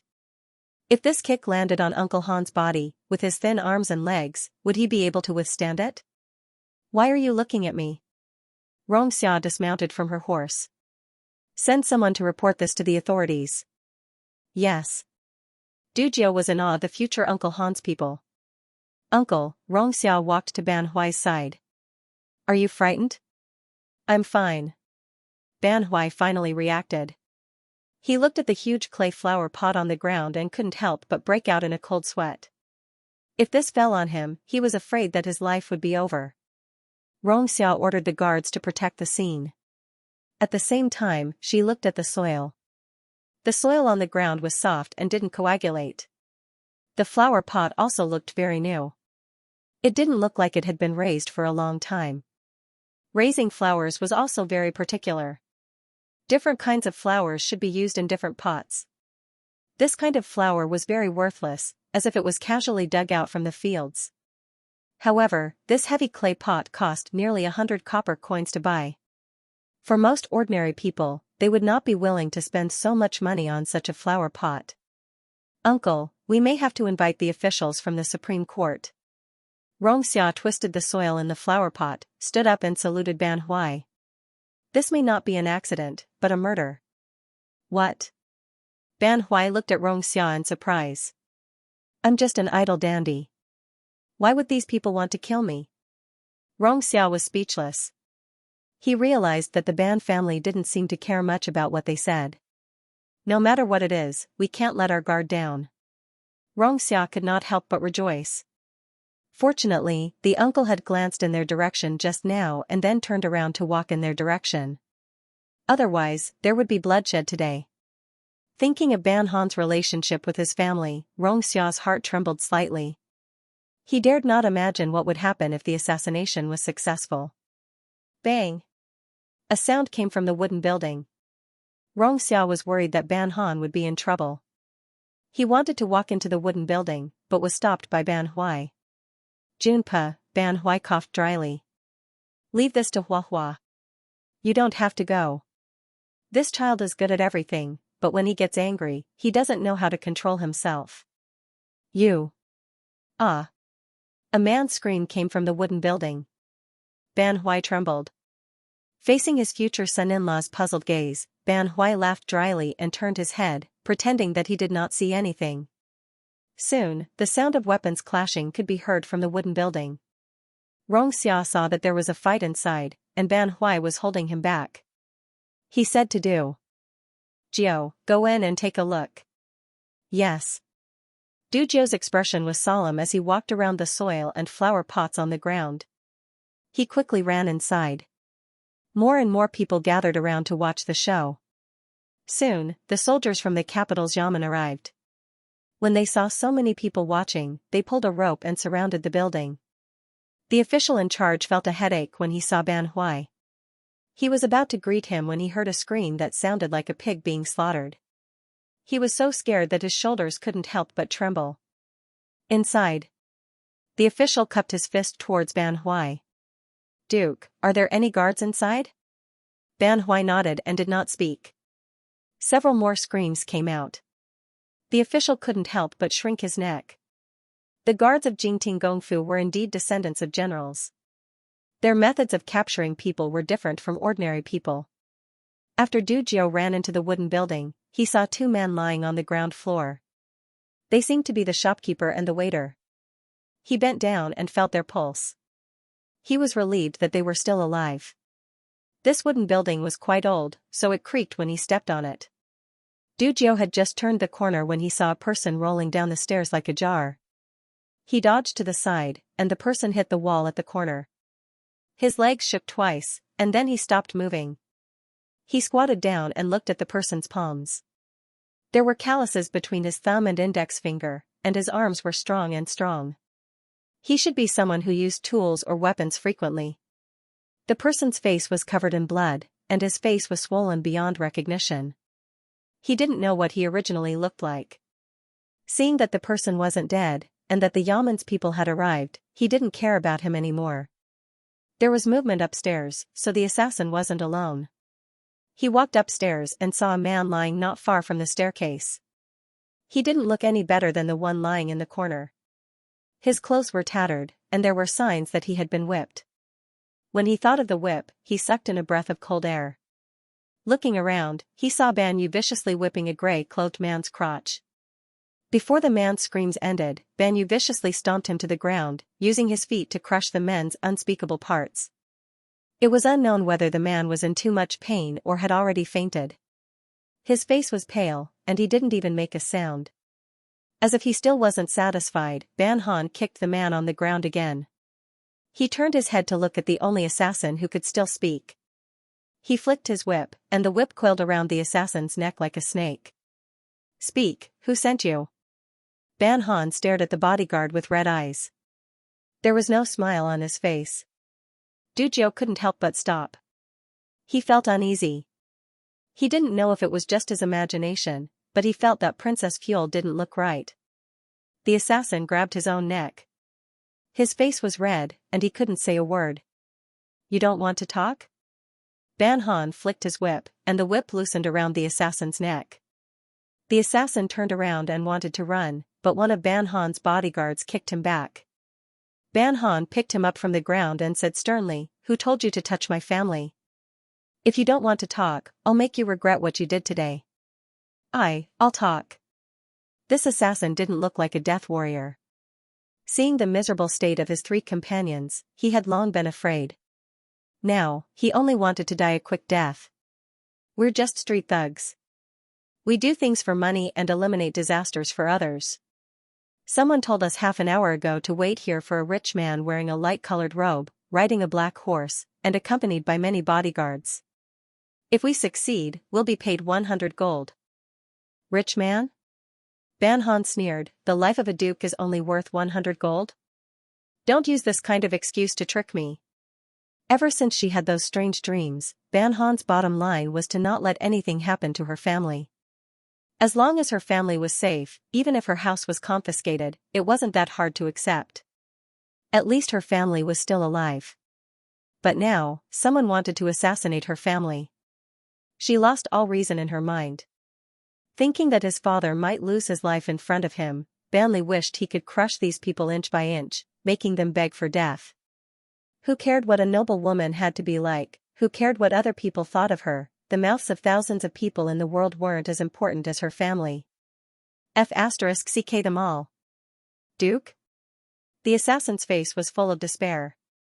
They wanted to assassinate a duke? Wasn't he just a rich businessman? The employer also said that as long as they succeeded in the assassination, he would send them to the south so that they could avoid being tracked down by the authorities. They were tricked. The assassin's body was paralyzed. After a while, he shouted crazily, "I'm willing to talk. I'm willing to tell you everything. Please spare my life. Speak." Ban Han threw him to the ground. She looked at the blood-stained whip in her hand and threw it on the table. Her bodyguard bent down to pick up the whip and silently retreated to the side. The assassin told her everything. The gist of it was that a few days ago, someone came to them and asked them to assassinate someone. Today, that person told them that they could do it. He also told them what the target should wear and what his body's characteristics were. They were all low-level gangsters. They didn't have a chance to meet any powerful people. So they hid in the wooden building and prepared to kill the target with a flower pot when he passed by. This method was a bit stupid, but it was very useful. They carefully calculated. If the target was hit, everyone's first reaction would be to surround the target and then go to the building to find the target. They could take advantage of this time to find a place to hide. When more and more people entered the building, they could pretend to be bystanders and squeeze out. No one would be able to find them. But no matter how they thought about it, they didn't think that this rich man would be so lucky. He was just one step away, but he suddenly turned around and left. But the flower pot had already been pushed out. It was too late to regret. Moreover, the bodyguards' reactions were unbelievably fast. They immediately pulled out their swords and surrounded the building. The bystanders couldn't even get close to the door. If they knew that this wasn't an ordinary rich man, but a duke, even if they were given 10,000 gold, they wouldn't have dared to assassinate him. Duzhou was worried that Princess Fuel would be so angry that she would beat the only person who could speak until he fainted. He gathered his courage and walked over. The people from the yamen have already arrived. They're downstairs. The people from the yamen can't handle this matter. Directly reported to the Supreme Court, Ban Han used a handkerchief to wipe his hands. His voice was frighteningly cold. This matter must be investigated thoroughly. If the people from the Supreme Court can't find it, I will go to the palace to beg the emperor. Duzhou was about to reply when footsteps came from the stairs. Duzhou was very familiar with these footsteps. It was the Count's footsteps. He looked at the mess on the floor and Princess Fuel's messy hair. He felt even more uneasy. The Count, when he saw this, what would he think of Princess Fuel? There were many shrewish women in the world, but how many people were this ruthless? The footsteps came closer and closer, and then stopped at the stairs. Duzhou turned around to look. Uncle Han was standing there quietly. There was no disgust on his face. His eyes were so complicated that Dujio couldn't see them clearly. He had been with Uncle Han since he was a child, and this was the first time he saw such a strange expression on Uncle Han's face. Ban Han didn't notice Rongxia's arrival, or rather, she wasn't paying attention to anyone else. She looked at the crying assassin and said in a cold voice, "What characteristics did the person who contacted you have?" The assassin shook his head. "This person's appearance is very ordinary, and his clothes are very common." I really can't tell." "Can't tell?" Ban Han pulled out the guard's sword and pointed it at his lower body. "If you can't tell, I'll send you to the Imperial Mausoleum side palace to become a criminal slave." A criminal slave not only had to have words carved on his face, but he also had to be castrated. The assassin trembled in fear and begged for mercy. When the tip of the sword cut through his trousers, he couldn't help but scream. "You were so brave when you tried to kill people. Why are you scared now?" Ban Han sneered, and the sword moved a few inches closer. "You're not even afraid of death, so why are you afraid of losing some flesh?" Dujio was about to kneel down in front of Ban Han.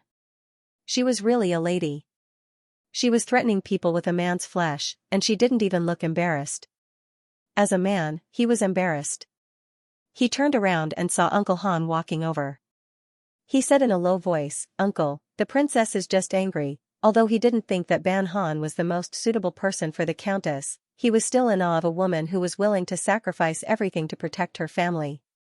Perhaps not many men dared to like such a fierce woman, but they respected her from the bottom of their hearts.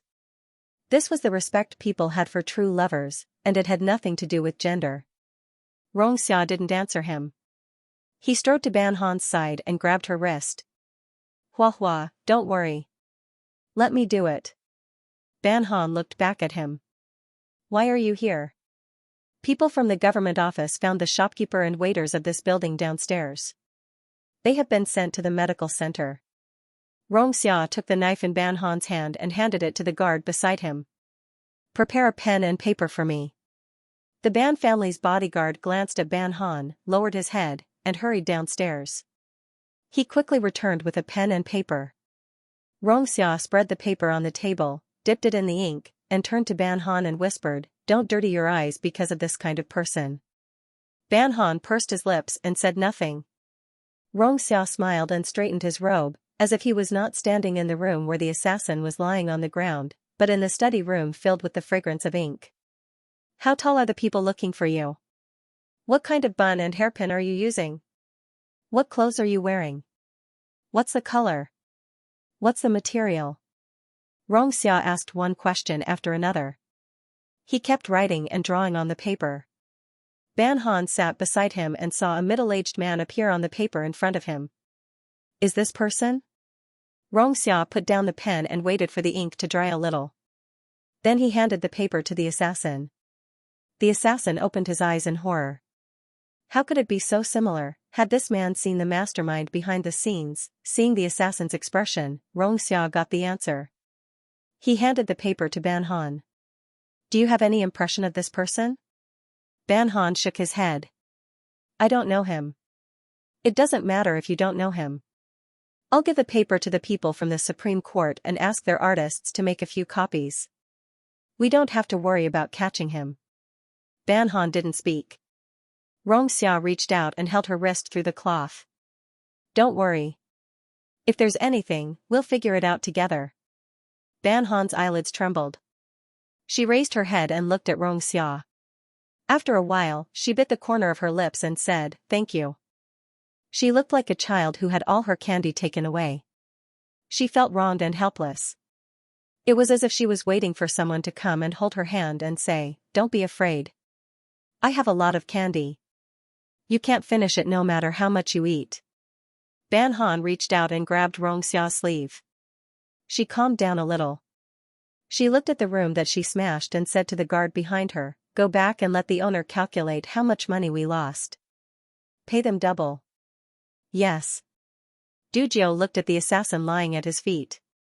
He didn't know whether he was dead or alive. He whispered, "Princess, Uncle, Lu Qingfeng from the Supreme Court wants to see you."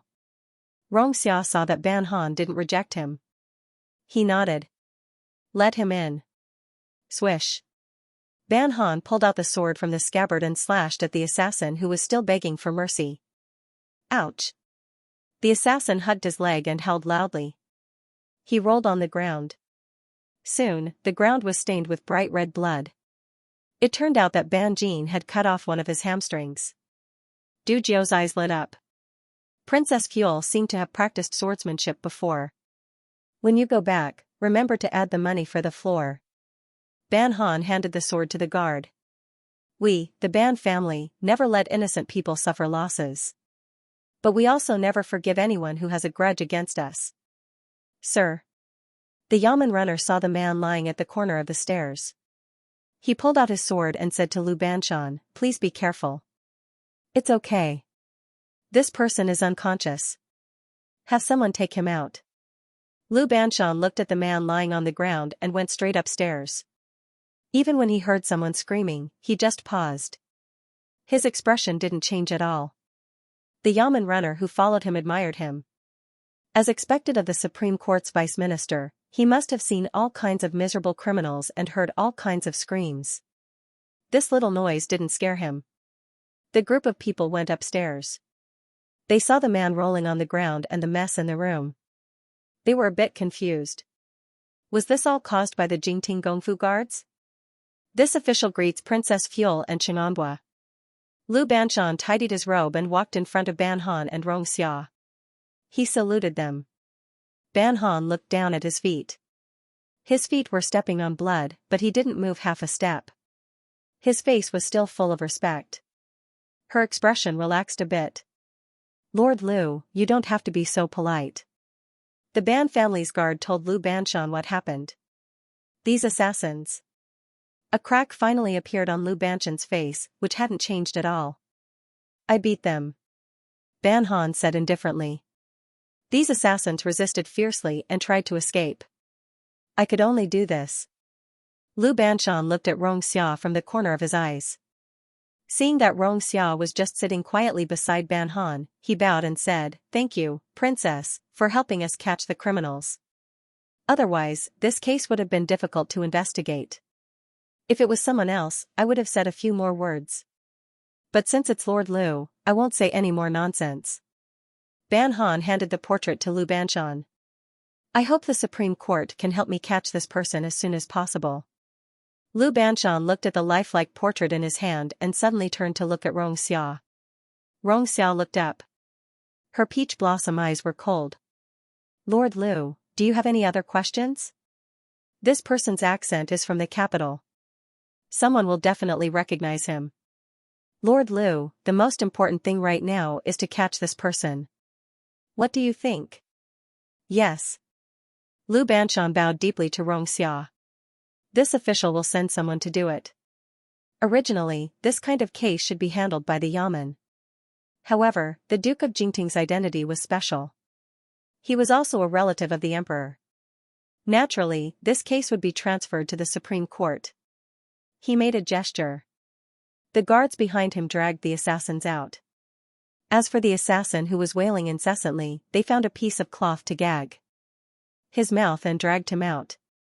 When the onlookers outside saw that the assassins were brought out and each of them was in a sorry state, they imagined a good show of soldiers fighting against assassins in their minds. They exchanged their opinions with each other.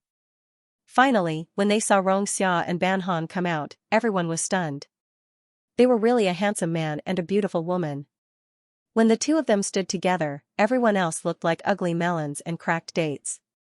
When some people heard that the man and woman were engaged, they immediately breathed a sigh of relief. That's right. If such a compatible couple couldn't be together, then the heavens really didn't open their eyes. The thoughts of the people in the capital were simple and direct. When Ban Han came down, he saw that his younger brother was accompanying his father. He must have heard the news and hurried over. "Sister." Ban Heng saw her and walked to her side. "Are you okay? What can happen to me? You and father go back to the mansion first. I still have things to do." Ban Han's expression was still not good. "Increase the security in the mansion. Before the matter is investigated clearly, you and father should not go out. You have no other choice." Either I break your legs and make you lie in bed, or you stay at home obediently. When Ban Han's expression darkened, it reminded Ban Heng of the reverence he felt when facing his mother. A word of no came to his mouth, but he didn't dare to say it. Then where are you going now? Ban Heng was worried that Ban Han would go to the Yamen or the Supreme Court. At that time, this matter would become very lively. We were wronged. Naturally, we're going to the palace to find the emperor, Ban Han said in a small voice. Father was frightened and fell ill. Ban Heng turned his head to look at his father, who didn't show any signs of being frightened. He nodded, sister, don't worry. I'll take father back now. After sending off his father and younger brother, Ban Han mounted his horse. When he was about to leave, he saw that Xianxia was still standing there. He said, you should be careful these days. I don't know if these people are targeting my father or the entire Ban family. You're engaged to me. I'm worried that you'll be implicated. I'm not afraid of being implicated. Xianxia walked in front of her horse. Be careful in the palace. Meicham Ban Han nodded. He patted his horse and the horse galloped away. Xianxia looked at Ban Han's back as he left. She stood there quietly and didn't say anything. Uncle? Go to the Supreme Court. Xia's voice was cold. This case must be solved. The Supreme Court was very busy every day, but today, it was especially busy. When the investigators investigated whether the Ban family had any grudges with other families, they found that there were many families that had grudges with the Ban family. There was the second prince, who had a high status. There was also the hooligans who took liberties with women on the streets. This Ban family loved to provoke people. When the list came down, Xiao wondered if it was because the Ban family had a stable background or because they were lucky that they hadn't been dealt with for so many years. Lord Liu, Chenanbua wants to see you. Quickly invite him in. Liu Banshan guessed the reason for Xiao's visit. He put down the brush in his hand and stopped copying the painting. A moment later, Xiao entered his room with a cold expression. Lord Liu. Chenanbua, please have a seat. Liu Banshan asked one of his subordinates to make tea, and then said, May I know why Chenanbua is here? Of course, it's about the assassination of the Duke of Jingting, Xiao said. What have you found? We figured out the source of the flower pots, and the assassins are very cooperative. The only tricky problem now is how to catch the mastermind behind the scenes. Liu Banshan didn't hide the case. After his subordinates made tea, he said to them, You can all leave. I'll talk to Chenanbua. Everyone knew that the Duke of Jingting was Chenanbua's future father-in-law. No matter whether the Duke of Jingting had feelings for Princess Fuel or not, Chenanbua couldn't be indifferent at this time. After everyone left, Liu Banshan said, There are 4 assassins. One of them is still in a coma, and the other 3 are seriously injured. My lord, Princess Fuel is good at martial arts. Xiao picked up the teacup and touched the corner of his mouth. This way, I don't have to worry about her. It's good. Liu Banshan didn't say anything more. He said, Chenanbua, please don't worry. I'll investigate this case as soon as possible. Lord Rong, the Supreme Court Chancellor walked in, raised his hand and saluted Xiao. Xiao stood up and saluted him back, but he hurriedly moved aside. Lord Rong, we'll investigate this case carefully. How can we let you come here in person? I'm on leave today, so I'm here to disturb you. You won't find me annoying, will you? Haha, the Supreme Court Chancellor laughed. Lord Rong, you're too serious. You're welcome to come. As the Supreme Court Chancellor, he knew some things that others didn't. For example, His Majesty had his own spies around him. However, they had to know who the spies were and who their leader was. The Supreme Court Chancellor had suspected Xiao before, but he felt that such a person was not suitable to be a spy, so he was only skeptical. However, this did not affect his respect for Xiao. With my lord in charge, I'm naturally assured. Xiao smiled faintly. I can't bear to see my fiancé get angry, so I made a special trip here. The Supreme Court Chancellor laughed dryly in his heart. Chenanbua was putting pressure on them. I wonder if the Duke of Jingting was frightened and has returned to his residence to rest. As for the Princess Fuel, Xiao picked up his teacup and slowly took a sip. Then, he gently scraped the edge of the teacup with the lid. The Supreme Court Chancellor's heart was in turmoil. He could only hope that Xianxia would give him a quick death. The princess is a woman. Seeing her father suffer, she was very upset. Now, she has gone to the palace to see His Majesty. Xianxia sighed, "My lord, you should know how His Majesty treats the Ban family. Therefore, this case cannot be delayed. The longer it is delayed, the angrier His Majesty will be. When that time comes, who will help my lord bear the crime of incompetence?" "Thank you, Lord Rong, for your reminder. I will investigate this case strictly." The Supreme Court Chancellor was even more worried. He didn't know how the Ban family was able to coax His Majesty into thinking highly of them. Even during the mourning period, His Majesty would reward them with gifts every few days. Even if the Princess Royal had the grace of saving the Emperor, it shouldn't make His Majesty miss them so much, right? "My lord, you are busy. I won't disturb you any longer. Goodbye. Take care, Lord Rong." After sending off Xianxia, the Supreme Court Chancellor walked in front of Lu Banshan and said with a frown, "This case has no beginning or end. How are we supposed to investigate it?" "My lord, this is the portrait of the instigator that the assassin gave us." Lu Banshan handed the portrait to Lu Banshan. After Lu Banshan took it and looked at it, he suddenly exclaimed, "What an amazing painting. Qing Feng, your painting skills have improved again." "My lord, this painting wasn't made by me," Lu Banshan said with a bitter smile. "This is Ching'anbua's calligraphy." "What?" The Supreme Court Chancellor looked at the painting in surprise. "Rong Junpo doesn't paint portraits, right?" "Maybe there are always exceptions." Lu Banshan thought of Princess Fuel and shook his head with a smile. "Fortunately, we have this painting. It makes our work a lot easier." The Supreme Court Chancellor carefully put the painting on the table. This was the first portrait of a person in Rong Junpo. He even wanted to put it in his arms. Unfortunately, the person in the painting was an ordinary villain. Otherwise, he would have put it away shamelessly. In the Great Moon Palace, a songstress was singing for Emperor Yunqing. Seeing that His Majesty was interested in her, the songstress was delighted. "Your Majesty, Princess Fuel wants to see you." Emperor Yunqing, who was still intoxicated by the songstress' song, sat up straight and looked at Wang De. "Who are you talking about?" "Your Majesty, it's Princess Fuel." "Oh, this girl finally stopped talking to me." Emperor Yunqing touched his chin with a smile and said to Wang De, "Old man, why haven't you invited her in yet?" "Yes." Wang De retreated. But when he thought of Princess Fuel's tearful face, he was afraid that His Majesty would have a headache again. Sure enough, when Emperor Yunqing saw Ban Han walk in with red eyes and wrinkled clothes, he thought that she would be bullied in the future. He said, "Hua Hua, what happened to you?" "Your Majesty." Ban Han knelt in front of Emperor Yunqing and pursed her lips. Like a bullied child who finally found her backbone, she burst into tears. She wasn't Emperor Yunqing's concubine, so she didn't need to cry elegantly. At this moment, she cried as much as she felt wronged. "What's wrong?" Emperor Yunqing was dumbfounded by this unforeseen event. He didn't have the mind to care about the songstress. He hurriedly had a female official help Ban Han sit up. The entire Great Moon Palace was busy coaxing this uncontrollably crying grandaunt.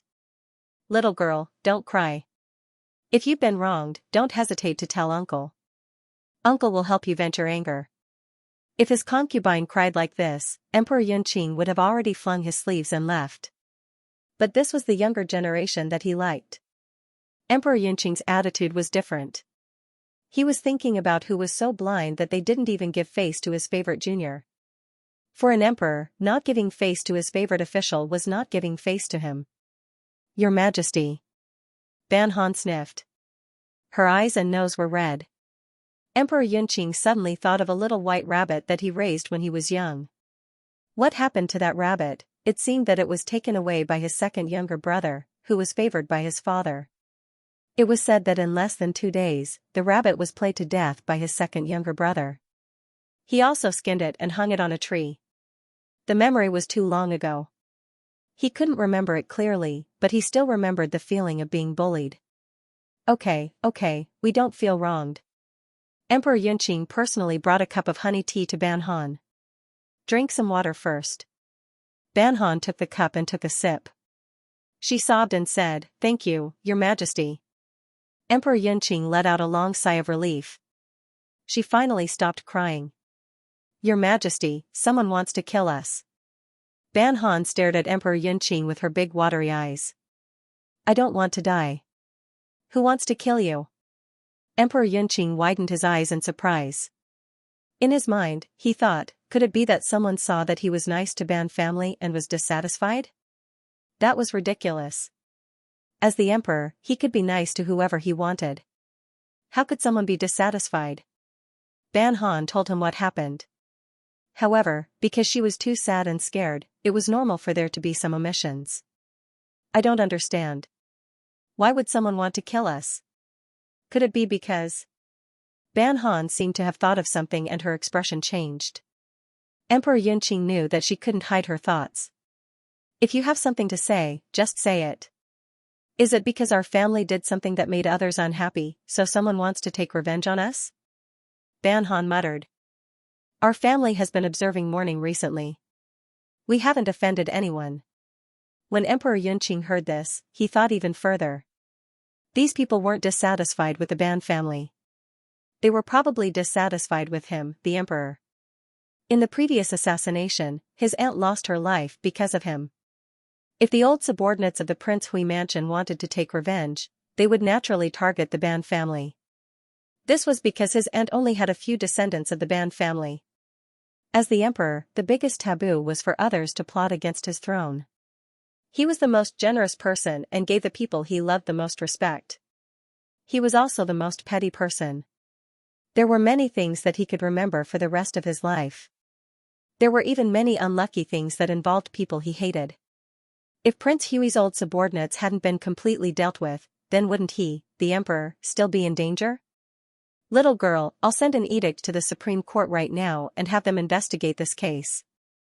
I definitely won't let you suffer." "Thank you, Your Majesty, for your kindness." Ban Han sniffled. She seemed to have just remembered that she was crying so badly just now. She covered her face with both hands and said, "Your Majesty, please forget how I looked when I was crying." Emperor Yunqing couldn't help but laugh out loud. "That's nothing. When you were young, you peed on me. It's too late to be embarrassed now." Ban Han blushed and said, "Your Majesty, I'm a girl. Please leave me some face." Okay. I'll leave you some face." Emperor Yunqing stood up and said, "Let's go. Come with me to see your aunt. Today, us uncle and niece will go to your aunt's place to eat." The empress was talking with her two daughters-in-law. When she heard the eunuch say that the emperor and Princess Fuel would be coming over later, she said to the palace servant, "Take away these refreshments. Change them to the ones that Princess Fuel usually uses."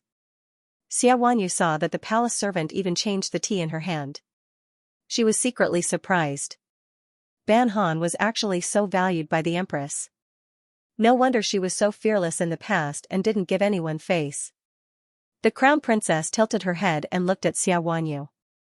She used her handkerchief to wipe the corner of her mouth and didn't say anything. Ever since it was rumored that her younger sister and her second uncle had an ambiguous relationship, she and this second sister-in-law were only friends on the surface. Other than that, she didn't even say an extra word. In reality, the crown princess was very embarrassed. She was a very well-behaved person. Who knew that her younger sister would make such a scene with her younger brother-in-law? This made her very embarrassed. Even though the palace servant didn't dare to say such things in front of her, she still wasn't in a good mood. A while later, the emperor and Ban Han came in. She saw that Ban Han's face was red, she didn't wear any makeup, and her clothes were messy and wrinkled. She couldn't help but raise an eyebrow. What was Ban Han doing? She was coming into the palace to see the emperor and empress, and she didn't even follow the rules. Xianxia obediently stood up and bowed to the emperor. It was as though she didn't see Ban Han behind the emperor. "Ioyo," the empress saw Ban Han like this and said, "What's wrong? Quickly go change your clothes. I have clothes here that fit your body." "Thank you, empress." Ban Han smiled at the empress and followed the palace servant to the back. The empress looked at the emperor. "Your Majesty, what happened?" Emperor Yunqing's face darkened as he said, an assassin tried to assassinate the Duke of Jingting. What? The three noble women in the room all had expressions of shock. Was he dead? Fortunately, the Duke of Jingting was lucky and managed to avoid it. Emperor Yunqing's face was still filled with anger. These villains are too savage. The crown princess didn't know if she was disappointed or something else. She turned her head and looked at Xiaowanyu. He was surprisingly calm and didn't show any emotion on his face. She saw that the emperor and empress were very concerned about the Ban family, so she said, "The heavens must know that imperial father and imperial mother are very concerned about the Ban family. They couldn't bear for you to be sad for the Ban family, so they protected them. The crown princess is right." Xiaowanyu continued, "The Duke of Jingting is indeed a lucky person." Emperor Yunqing didn't refute this because in his memory, Ban Huai's luck was indeed good. Every time he caused trouble, his imperial father would be in a good mood. Also, whenever Prince Hui deliberately used small tricks to scare them, as long as Ban Huai was with him, Prince Hui's tricks would be very difficult to succeed. Thinking of this, Emperor Yunqing smiled. He is aunt's son and imperial grandfather's grandson. Naturally, he is protected by the heavens. The empress sighed in relief. It was good that the Duke of Jingting was fine. This is called lazy people have good fortune. The crown princess thought that there was also a saying, scourges live for 1,000 years. Your Majesty, Your Highness. Ban Han quickly came out. She had changed her clothes and combed her hair. Just as the empress said, this set of plain clothes fit her very well. It was as if it was tailor-made for Ban Han. Sit down and talk. The empress gestured for Ban Han to sit down. She gently said, I have heard from His Majesty what happened. Child, you were frightened. Ban Han took a big gulp of milk tea from the palace maid and whispered, I was so angry that I led the guards to beat up the assassin. Since they are assassins who have harmed lives, it is not excessive to kill them. It is fine as long as they are alive to speak. After the empress finished speaking, she noticed that her two daughters-in-law were still there and said, Your father has been frightened. These few days, be careful not to be exposed to the wind. Otherwise, his body will suffer. The empress had always been grateful for the benefits of being a princess royal. She had married His Majesty at the age of 15. At that time, His Majesty was not valued by the previous emperor. He was called the crown prince, but his life was not as good as that of a prince. Everyone felt that His Majesty's position as the crown prince was unstable, and he often treated them coldly. Only the Princess Royal treated them with sincerity and protected His Majesty's position as the crown prince. Although the Duke of Jingting was a playboy, he often protected His Majesty from being bullied by the second prince before His Majesty ascended the throne. If it weren't for the Princess Royal, they wouldn't be where they were today. Everyone in the world always liked to add flowers to brocade, but how many people were willing to help in a time of need? The Empress had never forgotten the good of the Ban family. Although the Ban family was a playboy, in her opinion, the Ban family was better than many people. My younger brother has always been by father's side. Ban Han nodded obediently. The Empress saw the usually lively little girl's dejected appearance. She held her hand and patted it lightly. Don't worry. His Majesty and I are here. We will not let you be wronged. Eat lunch first. I had the people in the kitchen make your favorite dishes.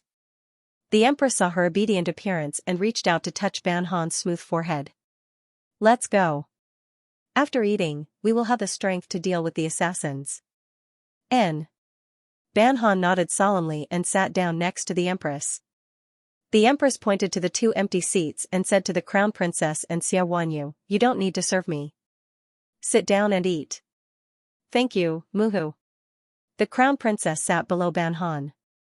Xiaowanyu sat below the Crown Princess. This position made it seem like Ban Han was more honorable than the Crown Princess. Xiaowanyu didn't care. She was happy to see that the Crown Princess was in a bad mood. She used to hate the Ban family. Now she found that the Shi family was even more annoying than the Ban family. She chose the lesser of two evils. Compared to the Shi family, the Ban family was cute. Exquisite dishes were placed on the table. The Crown Princess found that there were several dishes that Muha didn't usually eat. And these dishes were all placed in front of Ban Han. She instantly lost her appetite. After eating a few bites, she felt that today's meal was very frustrating.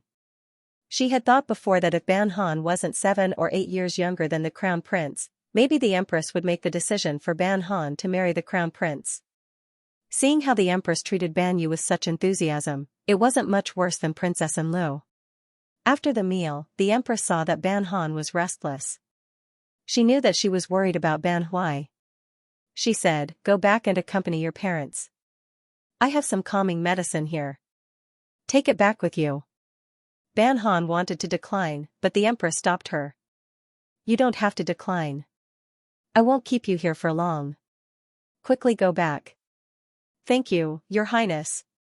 Ban Han bowed to the emperor and empress before hurriedly leaving. The empress said to Emperor Yunqing, "She is a filial child." Emperor Yunqing nodded. "This child is pure and kind. It's just that her temper is a bit fierce. Fortunately, Rongqing's temper is good." The two of them complimented each other well. The empress smiled. "That's true. However, looking at the entire capital, Chenanbua is the most suitable for Huahua. You are a good matchmaker. I feel that Chenanbua is better than the other two." The empress didn't include the one from the Zhao family who had died young. She didn't even have a husband, so there was no need to talk about whether he was good or not. The crown princess and Xia Wanyu, who were sitting next to the empress, heard this and felt a bit uncomfortable. However, it was clear that the empress didn't consider their feelings.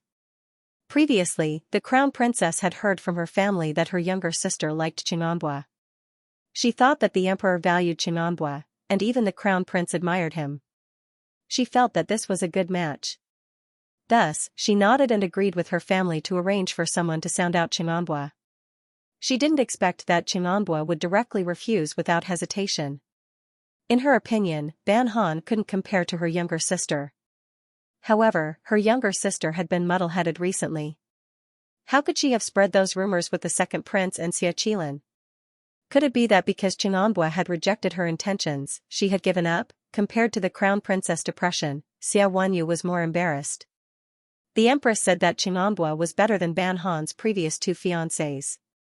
These two fiancés were naturally her second brother and Xinyu. As the younger sister, how could Xia Wanyu not feel embarrassed, since the empress said this in front of her? Did it mean that the empress was dissatisfied with her second brother or the Xia family? No matter how worried the two imperial daughters-in-law were, Ban Han returned home with a large pile of medicinal herbs that the empress had given her. She saw her father eating noodles with his head buried in them. There were nearly 10 dishes on the table. She didn't know if he was starving or if he was wolfing down the food. She glanced at Ban Heng. What happened? Ban Heng secretly pointed at the Ying clan. After being scolded by his mother, he only started eating now. Ban Han immediately understood. He walked over to the Ying clan and said coquettishly, "Mother, have you eaten yet? I'm full from anger. What else can I eat?" Ban Huai's hand that was holding the chopsticks paused. He was about to put them down. "Eat your food." The Ying clan looked at Ban Huai. They were both distressed and angry. Thinking about how he had almost not been able to come back today, their eyes stung and they couldn't say anything. Seeing the Ying clan like this, Ban Huai couldn't eat anymore. He took out a handkerchief and wiped his mouth. He walked over to the Ying clan and said, "Madam, I'm fine. Don't be angry. I won't go out for the next few days. I won't make you worry anymore. I really don't understand. Our family has been low-key enough. We don't interfere in political affairs or seize power. Why are these people still unwilling to let us go?" The Ying clan was furious. Haven't we done enough these years?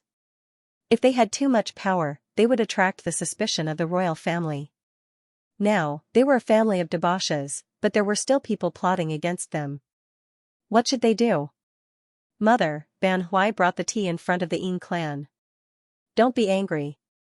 Although our brains aren't very good, our family has a smart future son-in-law." The Ying clan wanted to say something, but after looking at Ban Han, she shook her head and sighed softly. Ban Han glared at Ban Huai. "Are you stupid? How could a son-in-law betray his family in exchange for wealth and glory?" Ban Hui heard this and his scalp went numb. Sister, you can't say this in front of Duke Rong. I'm not talking about him, Ban Han coughed. Anyway, it's not appropriate to tell him about our family's matters. Actually, I think Rong Junpo is pretty good, Ban Heng whispered. If other scholars saw you beat up the assassin until his parents couldn't recognize him, they would have been so scared that their faces would have turned pale, and they would have been talking about girls. I think that Rong Junpo is better than other scholars. He can even help us draw the assassin's portrait. Just this point alone makes him better than most scholars. He became the top scholar at the age of 17. How can he not be better than others? Ban Hui said this and looked at his son with disdain. And you can't even pass the exam. Father, what you're saying? It's as if you passed the exam. However, Ban Hui didn't dare to say this. If he did, he would be punished to kneel in front of the ancestors' memorial tablets. After the commotion caused by her husband and children, the Ying clan's panic disappeared. She thought for a moment. Recently, our family of 4 should go out less. Don't let the bad guys take advantage of us. If something happens to you, how can I bear it? We won't go out, we won't go out. Ban Hui thought for a moment. Tomorrow, we'll take the guards to the Hot Springs Villa and stay there for a few days. Going to the villa is good, but we'll have to bring more guards. Ying clan nodded. Then I'll arrange for people to prepare. Duke, Madam, Xianxia asks for an audience. Quickly invite him in. Ban Hui asked the servants to remove the bowls and chopsticks from the table. Then he straightened his clothes and sat at the head of the table. Xianxia walked into the Ban family's courtyard. He saw several servants carrying food boxes hurriedly avoid him. Duke, please come this way. Xianxia saw that the housekeeper was going to lead him to the second gate. He hesitated. This is inside the second gate? Duke, you don't have to worry. Our master and madam are both here. There are no other women in the residence. Since Duke is one of us, you don't have to pay attention to the customs. The housekeeper had already heard about how Xianxia helped the imperial princess draw portraits to catch criminals. Therefore, his smile towards Xianxia was more sincere. Ever since Xinyu broke off the engagement, the servants of the Ban family had a prejudice against scholars. Fortunately, Xia's actions made the servants of the Ban family have a good impression of scholars again. The scenery inside the Ban family's second gate was warmer than Xia imagined. It wasn't as elegant or luxurious as the other families. The Ban family's courtyard looked more lively. At a glance, he knew that this family was very particular about enjoying life. The further he walked into the courtyard, the more Xia could see things that were unlikely to appear in other people's homes. Inside, there were reclining chairs with soft cushions, swings, hammocks, cushion chairs, and fresh fruits on the table. The most obvious thing was a stage in the middle of the courtyard, which looked out of place. There are a few singers and storytellers in the Fu. Sometimes the madam and the princess will let them perform. The housekeeper noticed Xia's gaze and explained with a smile, "Boy, please." Very good, Xia nodded and then said, "When we go back, I will also have someone set up a stage in the inner courtyard." The housekeeper smiled and did not speak. There were many things that a servant like him should not say. Boy, this is the place. Usually, the masters like to eat together and don't need servants to serve them. He led Xia into the inner courtyard and stood on the stone steps. Duke, Xianxia has arrived. Xia looked up at the plaque hanging in the room. The words Taotai Pavilion were written on it. The handwriting was very beautiful, but it did not lose its elegance. It looked like the handwriting of a woman.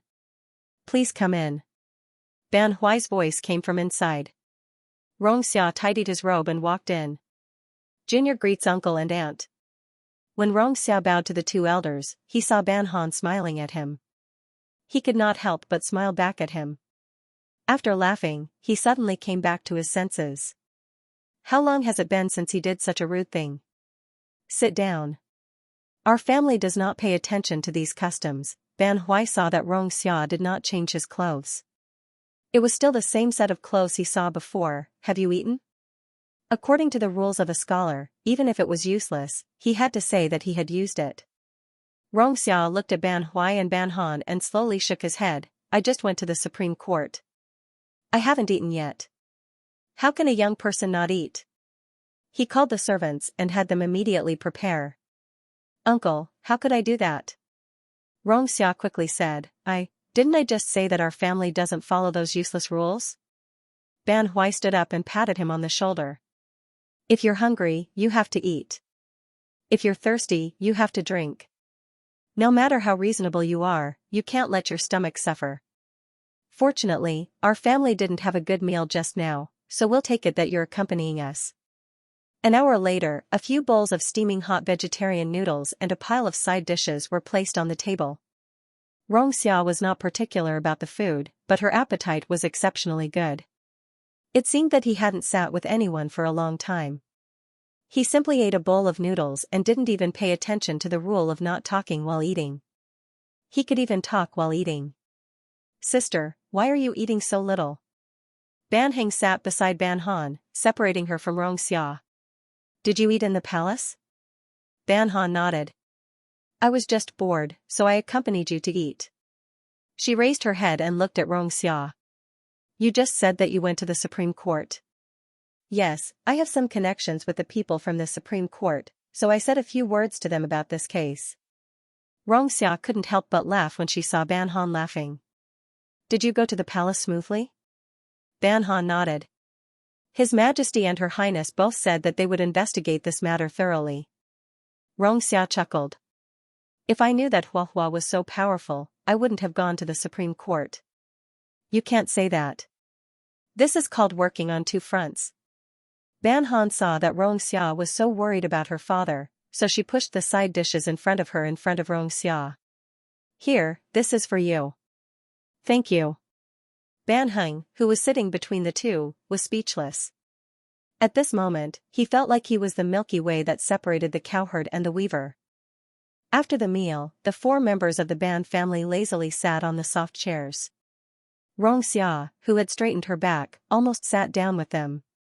Fortunately, many years of living habits stopped him in time.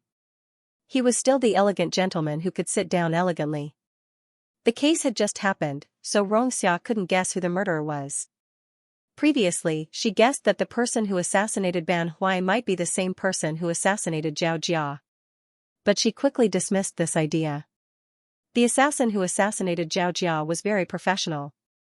Even the murder weapon was specially chosen, which was commonly used by foreigners. First, it was to prevent others from guessing his specific identity. Second, it was to prevent His Majesty from investigating on a large scale. Although Ipoh was a small place, there were many countries affiliated today. If this matter was blown out of proportion, it would greatly affect the stability of Day's military was not as strong as before. If many countries joined forces to fight against Day, it was hard to say whether Day could win. Even if they won, it would be a Pyrrhic victory.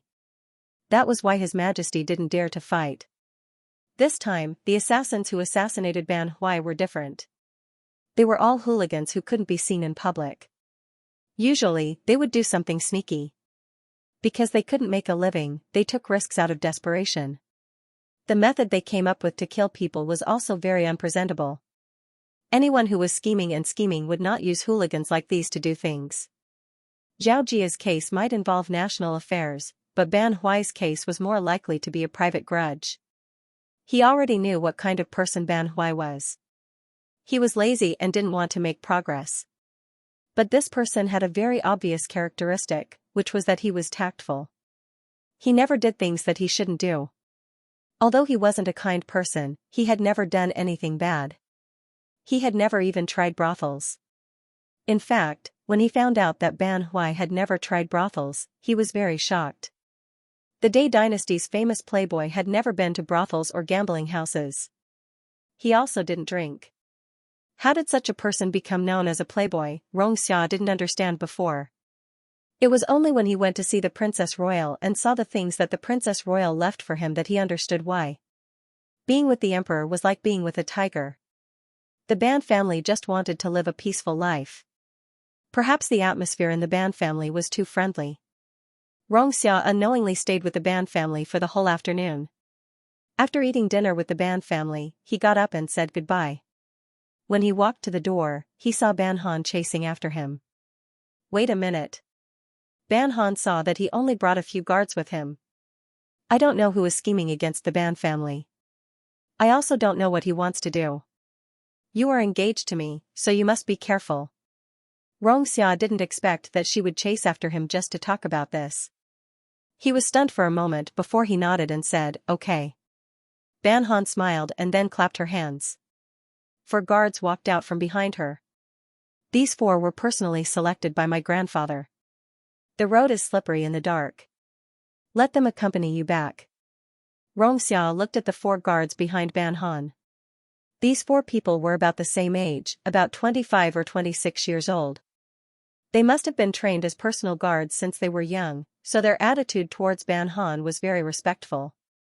It seemed that the old Duke of Jingting had already thought about it, so he arranged these loyal guards for his descendants. He nodded and didn't refuse Ban Han's kindness. Ban Li immediately smiled. Be careful on the road. Okay. Xianxia suddenly lowered his head and gently twirled a leaf on her shoulder. Don't worry. I'll be fine. Ban Han blinked her bright eyes and looked at him without speaking.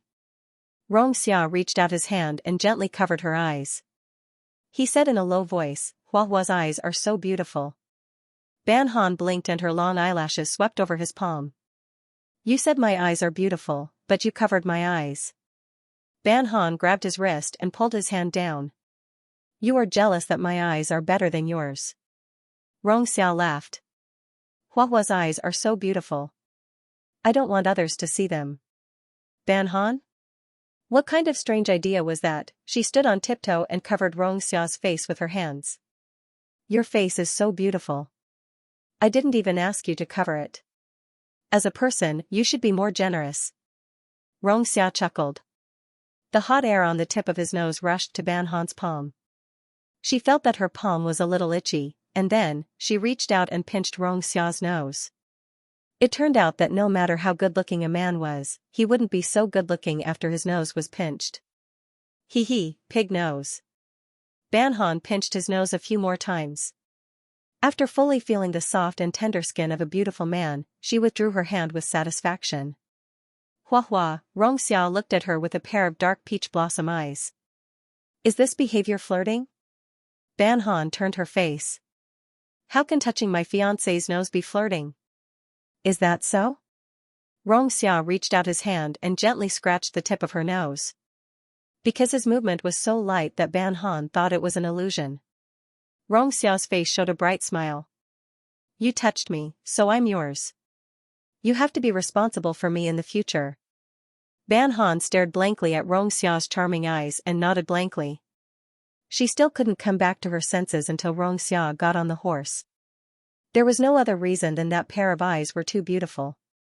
She used to often look at Xiao's eyes, but she had never felt that Xiao's eyes were so beautiful. His eyes were dark and shiny, and she could still see her reflection in them. When his eyes curved into crescents, her heart trembled. With such a stunning beauty in the world, other men would all become dregs when looking at them. From today onwards, she, Ban Yu, would have to raise her standards for beauty. How was she going to live in the future? On the way home, Xia and Shijin, who was off duty, bumped into each other. After greeting each other, they left without exchanging any pleasantries. Sir, an imperial guard following behind Shijin said. Among the guards following Xianxia just now, some of them are Princess Fuel's men. Shijin tightened his grip on the reins and turned to ask his subordinate, how did you know? The imperial guard blushed and said, Princess Fuel is such a beauty.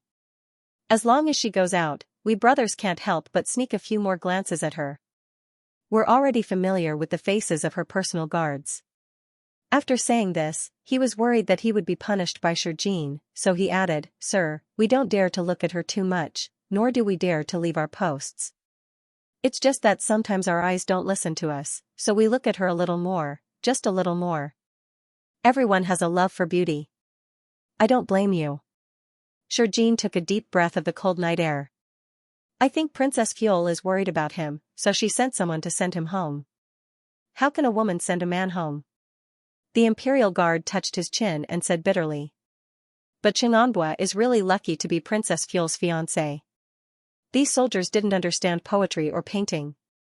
In their opinion, Princess Fuel was extremely beautiful, and whoever could marry her would be lucky. The tastes of a general and a scholar were different. Ban Huai's assassination case spread throughout the entire capital within a day. Compared to Zhao Jia, who had no presence at all, Ban Huai's identity was incomparably precious.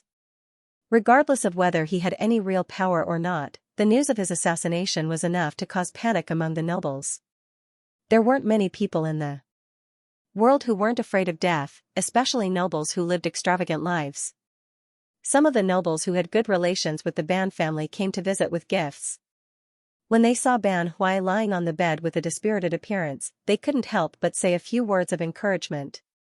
Most of them told him to take good care of his body and that he would have good fortune after surviving a great disaster. There were also some people who had nothing else to say, so they praised Ban Huai for finding a good son-in-law. For the sake of his assassination case, Ban Huai ran around and worked hard, even drawing the criminal's portrait.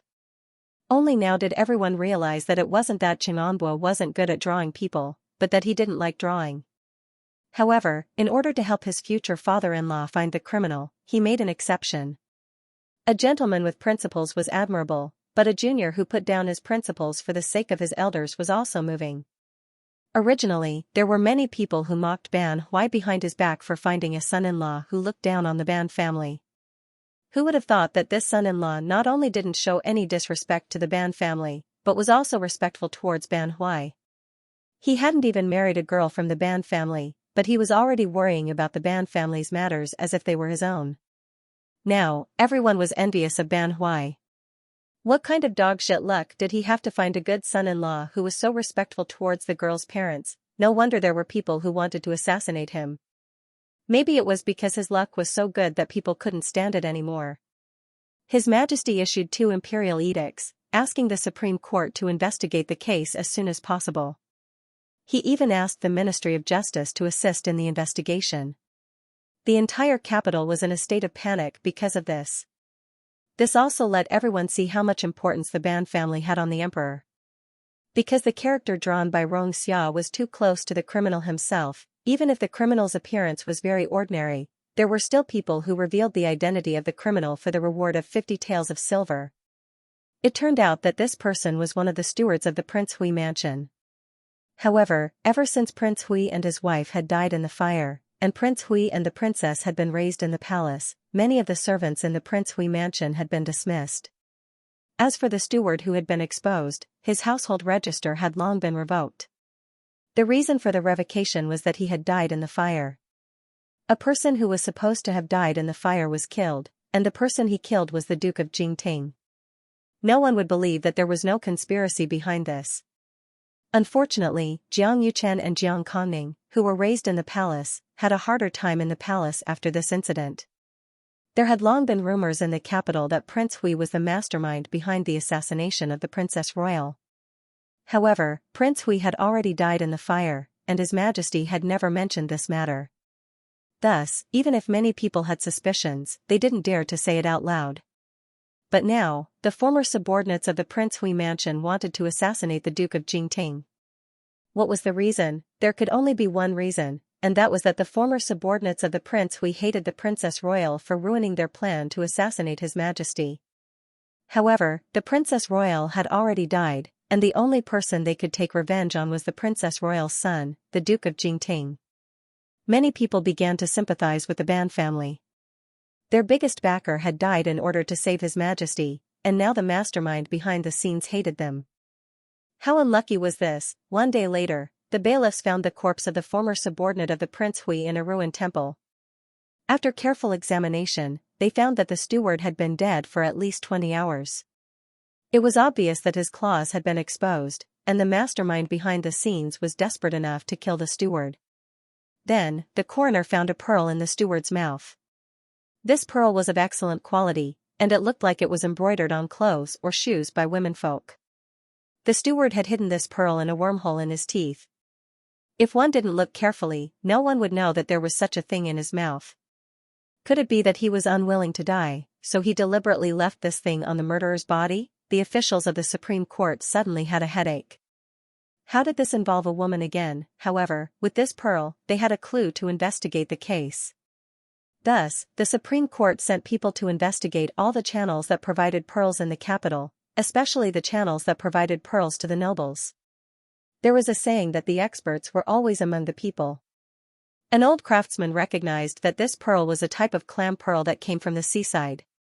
It was very rare. High-quality pearls were sent to the palace by the imperial merchants, and the slightly inferior ones were bought by the nobles. This year, pearls of this quality were only sold to 3 families: the Jingting Gongfu, the Count of Zhongping, and the Shi Xiangfu. The people of the Supreme Court first investigated the Count of Zhongping, and then found that these pearls were all used as the dowry of the second prince's wife. As for the Jingting Gongfu, the Supreme Court went to the victim's family to ask, but the family didn't even remember whether or not they had bought these pearls. In the end, they found this box of pearls in the inventory list. It turned out that this box had never been opened since it entered the Ban family's door. The reason was that the Empress had sent a box of even better pearls, so they had forgotten about the inferior pearls. The officials of the Supreme Court finally saw the extravagance of the Ban family. They had forgotten such a good thing without any hesitation. It was obvious that they were used to using good things. Your Honor, the Jingting Gongfu is so rich that it makes people envious.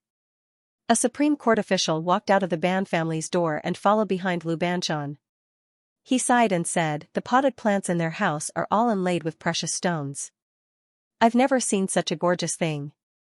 It was a pity that he didn't have a daughter. Otherwise, it would be good if he could get married to the Ban family. I've seen it before." Lu Banshan seemed to have thought of something. He smiled and said, "The Ban family has been a rich family for hundreds of years. It's not strange for them to have good things in their house. But isn't there a rumor outside that when the Ban family followed the ancestor emperor to conquer the world, they didn't get many good things because of bad luck?" The official said, "Even now, there are still storytellers who talk about things that happened more than 200 years ago. The Ban family's ancestors fought because of this." He gave a thumbs up and said, "But their luck was because of this." Lu Banshan looked at his colleague's little finger and sighed. "Lord Wang, how do you think we should pay a visit to the Shi family?"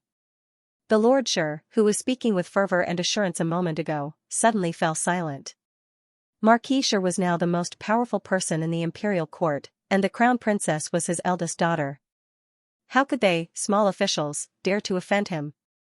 When they went to the Xia family's house just now, they still had some confidence. But facing the Shi family, let's go. Since we're investigating the case under the Emperor's orders, I'm sure Marquis Shi won't make things difficult for us given his loyalty to His Majesty. Lu Banshan straightened his clothes and said to the people behind him, "If Marquis Shi can't understand our painstaking efforts, then we can only report it to His Majesty." The Supreme Court officials thought, "Please don't make it sound so tactful." Shi Chonghai was talking to his eldest son about the assassination of Ban Huai when he heard a servant say that the Vice Minister of the Supreme Court wanted to see him. "Why is Lu Banshan coming to our house at this time?" Shi Chonghai frowned and said to his eldest son, "Go and receive him. Tell him I've already gone to bed." "Yes." Shi Jin had a bad feeling in his heart, but he didn't say it out loud in front of Shi Chonghai. He left his father's courtyard. When he walked out of the second gate, he ran into Shi Feixian, who was coming back from outside. "Feixian, have you been out?" Shi Feixian hadn't been out for a long time because of the rumors outside. Shi Feixian forced a smile. "Yesterday, I made an appointment with a few of my sisters to meet at the poetry club. But they all had something to do, so I moved the date to today." Shi Jin was worried that something would happen to her if she stayed at home all day. It was good that she could go out for a walk. So he nodded and said, "The capital has been a bit chaotic recently. You have to be careful." Shi Feixian nodded silently. Today, she talked to her sisters who often hung out with her and found that they didn't seem to be as close to her as they used to be. But she couldn't find anything wrong with their expressions. She was angry and sad, but she couldn't do anything. She hated Ban Yu and those hedonistic sons for spreading rumors, but she also hated the second prince for not standing up and speaking up for her. All men in the world were like this. In their free time, they thought that you were pretty and talented, so they would say things like adoring and admiring you. But when it happened, they disappeared one after another. The second prince was like this, and so was Xie Qilin. Men, heh. Lu Banshan and several officials of the Supreme Court waited in the main hall for 2 hours. Finally, the Shi family arrived. But it wasn't Shi Chonghai who showed up, but Shi Jin. Lord Lu, officials of the Supreme Court, what kind of auspicious wind blew you here today? Lord Shi, you're too polite. We took the liberty to disturb you. Lord Shi, please forgive us. After exchanging greetings, Shi Jin invited everyone to sit down. He saw that the officials of the Supreme Court looked unnatural, and Lu Banshan's expression didn't look right either. He said lightly, "You don't visit a temple without a cause. If you have something to say, please speak frankly. I do have a request. Have you ever seen this kind of pearl on a woman's body?" Lu Banshan opened a box. There was a pearl inside. Shi Jin frowned. Pearls are very common. As a man, how can I stare at a woman's body? What do you mean, Lord Lu? Lord Shi, you've misunderstood. This pearl was found in the mouth of the mastermind of the assassination of the Duke of Jingting. Lu Banshan didn't seem to care that this pearl was found in the mouth of a dead man. We found that this pearl is a new kind of clam pearl. In the whole capital, only 3 families have bought it. Shi Jin's face darkened. Lord Lu, do you mean that our Shi family is one of the 3 families? That's right. Lu Banshan didn't back down in the face of Shi Jin's ugly expression. In addition to your family, the Count of Zhongping and the Jingting Gongfu have also bought it. Shi Jin lowered his eyes and took a sip of tea when he heard the name of the Jingting Gongfu. Since Lord Lu wants to know the whereabouts of the pearl, I'll send someone to check it out. Rich families all had their own stewards and supervisors. They would keep records of what they bought and who used it. Less than half an hour after Shi Jin spoke, a servant came to report that the family had indeed bought this kind of pearl. Although this kind of pearl was rare, the madam and the young miss thought that it was too small, so they didn't use it to make hairpins. Only the young miss took some to make embroidered shoes a few days ago. The eyes of the people in the Supreme Court lit up when they heard the words embroidered shoes. An impudent official couldn't help but ask, Lord Shi, could you let me take a look at these embroidered shoes? How dare you? Shi Jin put down his teacup heavily. Are you here to humiliate my Shi family or to investigate a case? How could he take out embroidered shoes for these men to see? Sirs, you are all well-read people. How can you make such an absurd request? Lord Shi, please calm down. My colleague was impatient and offended you with his words. Please forgive him. Lu Banshan stood up and cupped his hands toward Shi Jin. Lord Shi, please rest assured. There are women in the Supreme Court. How could I dare to offend Miss Shi? The reprimanded official finally reacted. He hurriedly stood up and apologized, I spoke too quickly and didn't make myself clear. Please forgive me. Lu Banshan didn't wait for Shi Jin to speak. He directly asked a woman in the uniform of the Supreme Court to come out from behind him and said to Shi Jin, Lord Shi, please lead the way.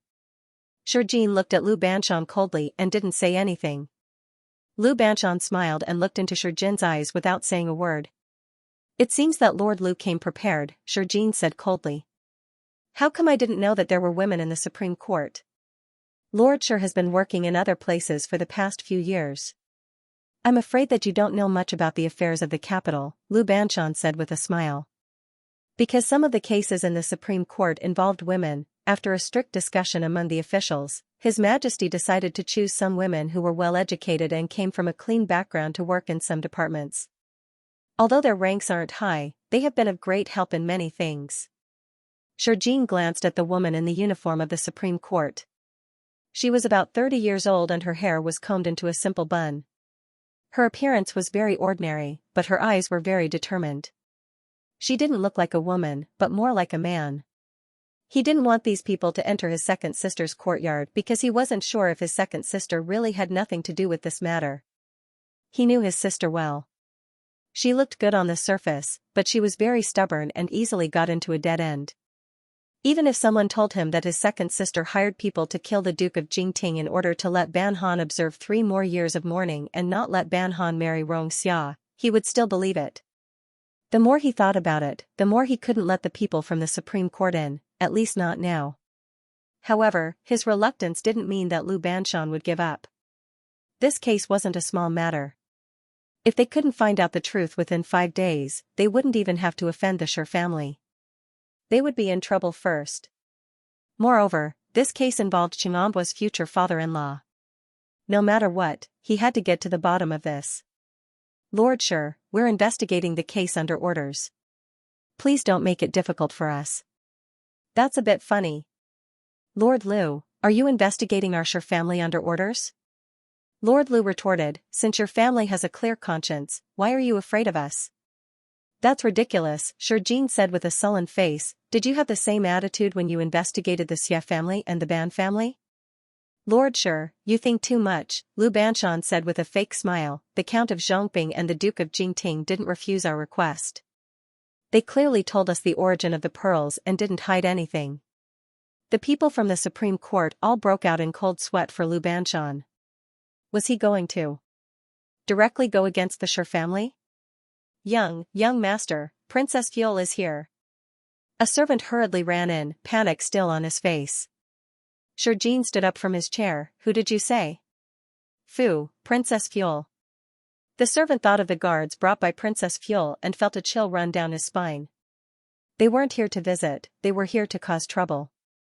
Before Shi Jin could say anything, he heard a commotion outside.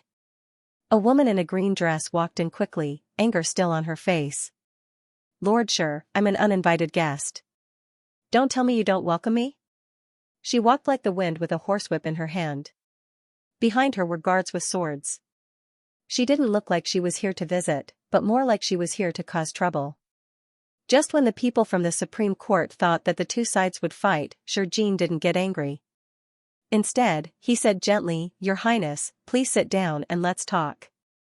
I welcome you very much. Ban Han sat down on a chair. People in the capital always say that I'm rude and unreasonable.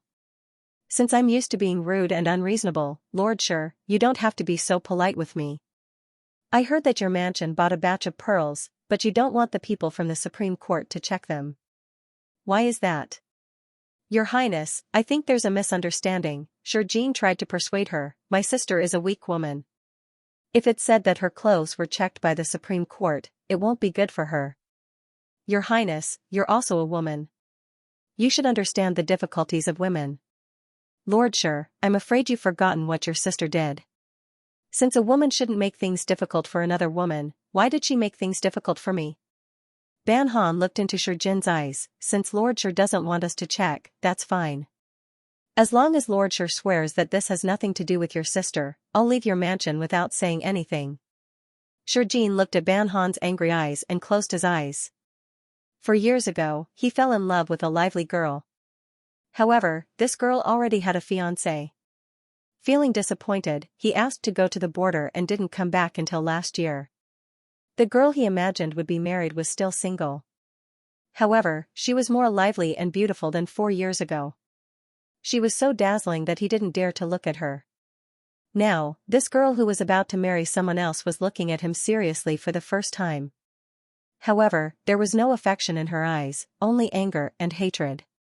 He thought that his feelings from 4 years ago had already turned into the past. However, every time he saw her, he would be reminded of the feelings he once had. Your Highness, why do you have to be so aggressive?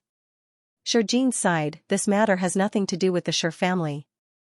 You came here so rashly. If you can't find any evidence, how will you face yourself in the future? What's wrong with taking a risk for my family?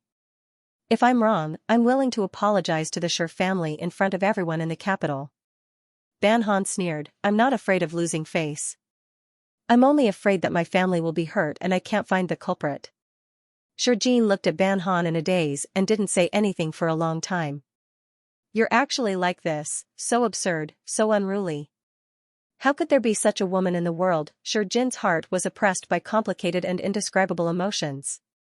He looked at Ban Han and asked a question that he shouldn't have asked. Have you thought about how Qianxia will look at you?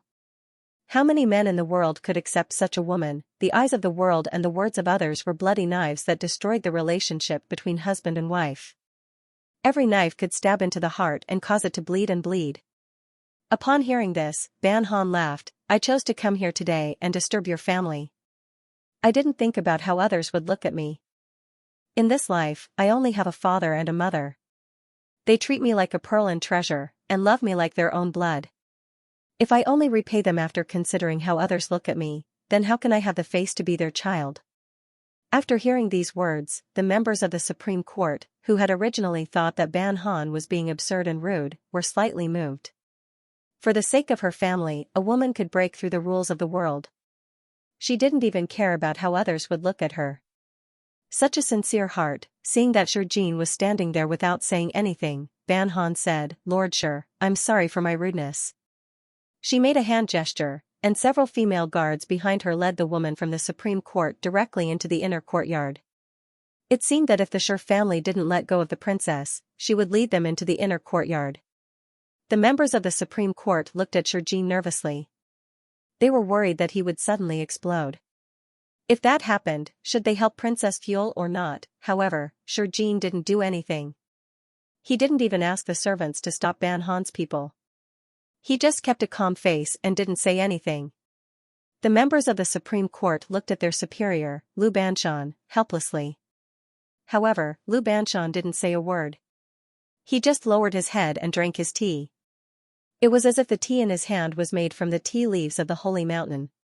It was as if one could regain their youth and live 100 years with just one sip.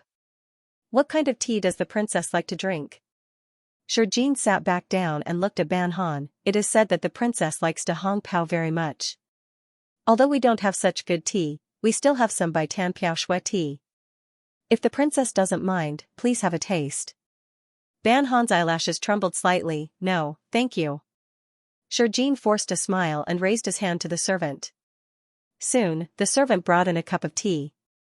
It was the best by Tan Piao Shui tea. Lu Banshan put down the Maojian tea in his hand and glanced at Shi Jin and Ban Han. His eyebrows twitched slightly, and he turned his head to look outside the door, allowing the awkward atmosphere to continue. Time passed little by little. Most people's teacups were empty, but they felt even more uneasy. They had been in there for so long and still hadn't come out. This matter was probably not simple. However, if it really had something to do with the Shi family, what were they after? The Shi family was now very powerful, and their daughter was the crown princess. The Ban family was just an idle clan. They didn't fight for power with the Shi family. What could they gain by assassinating Ban Hui? Moreover, the prime minister's mansion couldn't even hire a good assassin. Why did they have to hire a few unreliable hooligans? They couldn't possibly say that the second miss of the Shi family wanted to kill Ban Han's father out of jealousy. They might as well kill Ban Han. What was the point of killing their love rival's father? Lord Liu. A guard from the Supreme Court rushed in and glanced at Shi Jin with a subtle expression. Someone reported that a young woman passed by the ruined temple yesterday evening with a servant girl. We checked and found that the young woman was the second miss of the Shi family. Shi Jin's hand trembled as he held the teacup. The tea in the cup splashed onto the back of his hand and scalded his skin. "You're slandering me." Xianxia walked in and pointed at Ban Han. "Ban Han, don't go too far. What's the point of killing your father? If I really want someone dead, it's not the Duke of Jingting. It's me, isn't it?" Ban Han sneered and stared back at Xianxia. "I've been thinking, since you hate me so much, why do you have to smile at me all the time? Wouldn't it be better if you pointed at my nose and argued with me? I don't want to talk nonsense with you." Xianxia was already furious. She didn't think that Ban Yu would actually let his guards barge into her courtyard. This was too much of a bully. He didn't put her in his eyes at all. "What do you want?" "I want to know who the mastermind is," Ban Han said coldly. "If Miss Shi has nothing to do with this, you don't have to be so angry." Xianxia's chest heaved violently. She turned her head and looked at Shi Jin. "Brother, kick her out. This is the Shi family, not the Ban family where she can do whatever she wants." "Miss Shi, I'm afraid I can't let you have your way." Lu Banshan crossed his arms and looked at Xianxia with a faint smile. "My subordinates found a pair of embroidered shoes in your room without pearls. The shoes were also stained with the dust and hay of the temple. May I ask why a lady like you would go to such a place?" Xianxia was stunned. She looked at Lu Banshan blankly and asked, "What do you mean?" "Miss Shi." The smile on Lu Banshan's face gradually disappeared. I'm sorry, but I'm afraid you'll have to be a guest at the Supreme Court for a few days. What right do you have to take me to the Supreme Court? Xianxia sneered. Who do you think you are? She was the daughter of the Prime Minister. These people wanted to convict her and take her to the Supreme Court just based on their words and a pair of embroidered shoes. It was ridiculous. Ban Han sneered. Monsieur, why don't you go? The ancients once said that when a woman's battle was about to start, it was best for men not to interrupt. Otherwise, they would become the biggest sacrifice in the battle. At least, when the people in the Supreme Court saw that Princess Fuel and Monsieur were at loggerheads, they couldn't help but breathe softly. Ban Han, don't be so arrogant. The Ban family doesn't have the final say in this world. Xianxia said. I won't let you bully me. Of course the Ban family doesn't have the final say in this world. His Majesty has the final say in this world. Ban Han took a step forward and tied Xianxia's hands behind her back. As she screamed, Xianxia's hands were tied together. Since His Majesty has the final say, you are now a suspect. You should go to the Supreme Court and explain yourself. Let go of me. Xianxia didn't expect Ban Han to be so audacious. She tried to break free but failed. She turned to ask Shijin for help, but before she could, Ban Han stopped her. Monsieur, please. The people in the Supreme Court, Princess Fuel had the guts to kidnap someone in their home and tie her up in front of her brother, Princess. Shijin stopped Ban Han. Before his hand could reach her, Ban Han said, What are you doing? Don't you know that men and women shouldn't touch each other? Everyone watched as Shijin withdrew his hand awkwardly. There was embarrassment and helplessness on his face. Lu Banshan coughed dryly. Lord Shi, don't worry. As long as your sister tells us the whole story, we will let her go. We won't let her suffer. You are going to take her to the Supreme Court. How can you say you won't let her suffer? Xianxia walked in from outside. When he saw that his daughter's hands were tied behind her back, his face darkened. Lord Lu, what do you mean by this? Marquis Shi, please don't misunderstand. Miss Shi refused to cooperate with the Supreme Court's investigation, so I had no choice but to tie her up. Ban Han curtsied to Xianxia. Please don't be so angry. This case is handled by the Supreme Court. Why did Princess Fuel intervene? Xianxia was not polite to Ban Han. I'm afraid this is somewhat against the rules. Marquis Shi, please don't worry. I've already asked His Majesty for instructions. I have the right to follow up on this matter. Ban Han's beautiful eyes swept over the crowd and landed on Xianxia. If Lord Shi is dissatisfied with my actions, please forgive me. Her words were tantamount to provoking Xianxia. Even His Majesty didn't have any objections. Why would he have any objections? Most of the people in high positions had a majestic aura that many people feared. Some of the low-ranking officials in the Supreme Court didn't even dare to look directly at Xianxia. Standing in front of him, they couldn't help but feel timid. But who was Ban Han? She was someone who would even cry and throw tantrums in front of His Majesty. How could she be afraid of Xianxia's aura? She pushed Xianxia in front of the guards of the Supreme Court and said with a fake smile, Lord Shi, Miss Shi, I have no choice but to offend you temporarily. Princess Fuel. Xianxia's expression was very ugly. He reached out to pull his daughter, but Ban Han stopped him. Lord Shi, are you feeling guilty? Princess Fuel, please be careful with your words. Since Lord Shi isn't afraid of the truth, why are you stopping us from taking away Miss Shi? Miss Shi is an unmarried daughter. It's not good for her to be accused of adultery.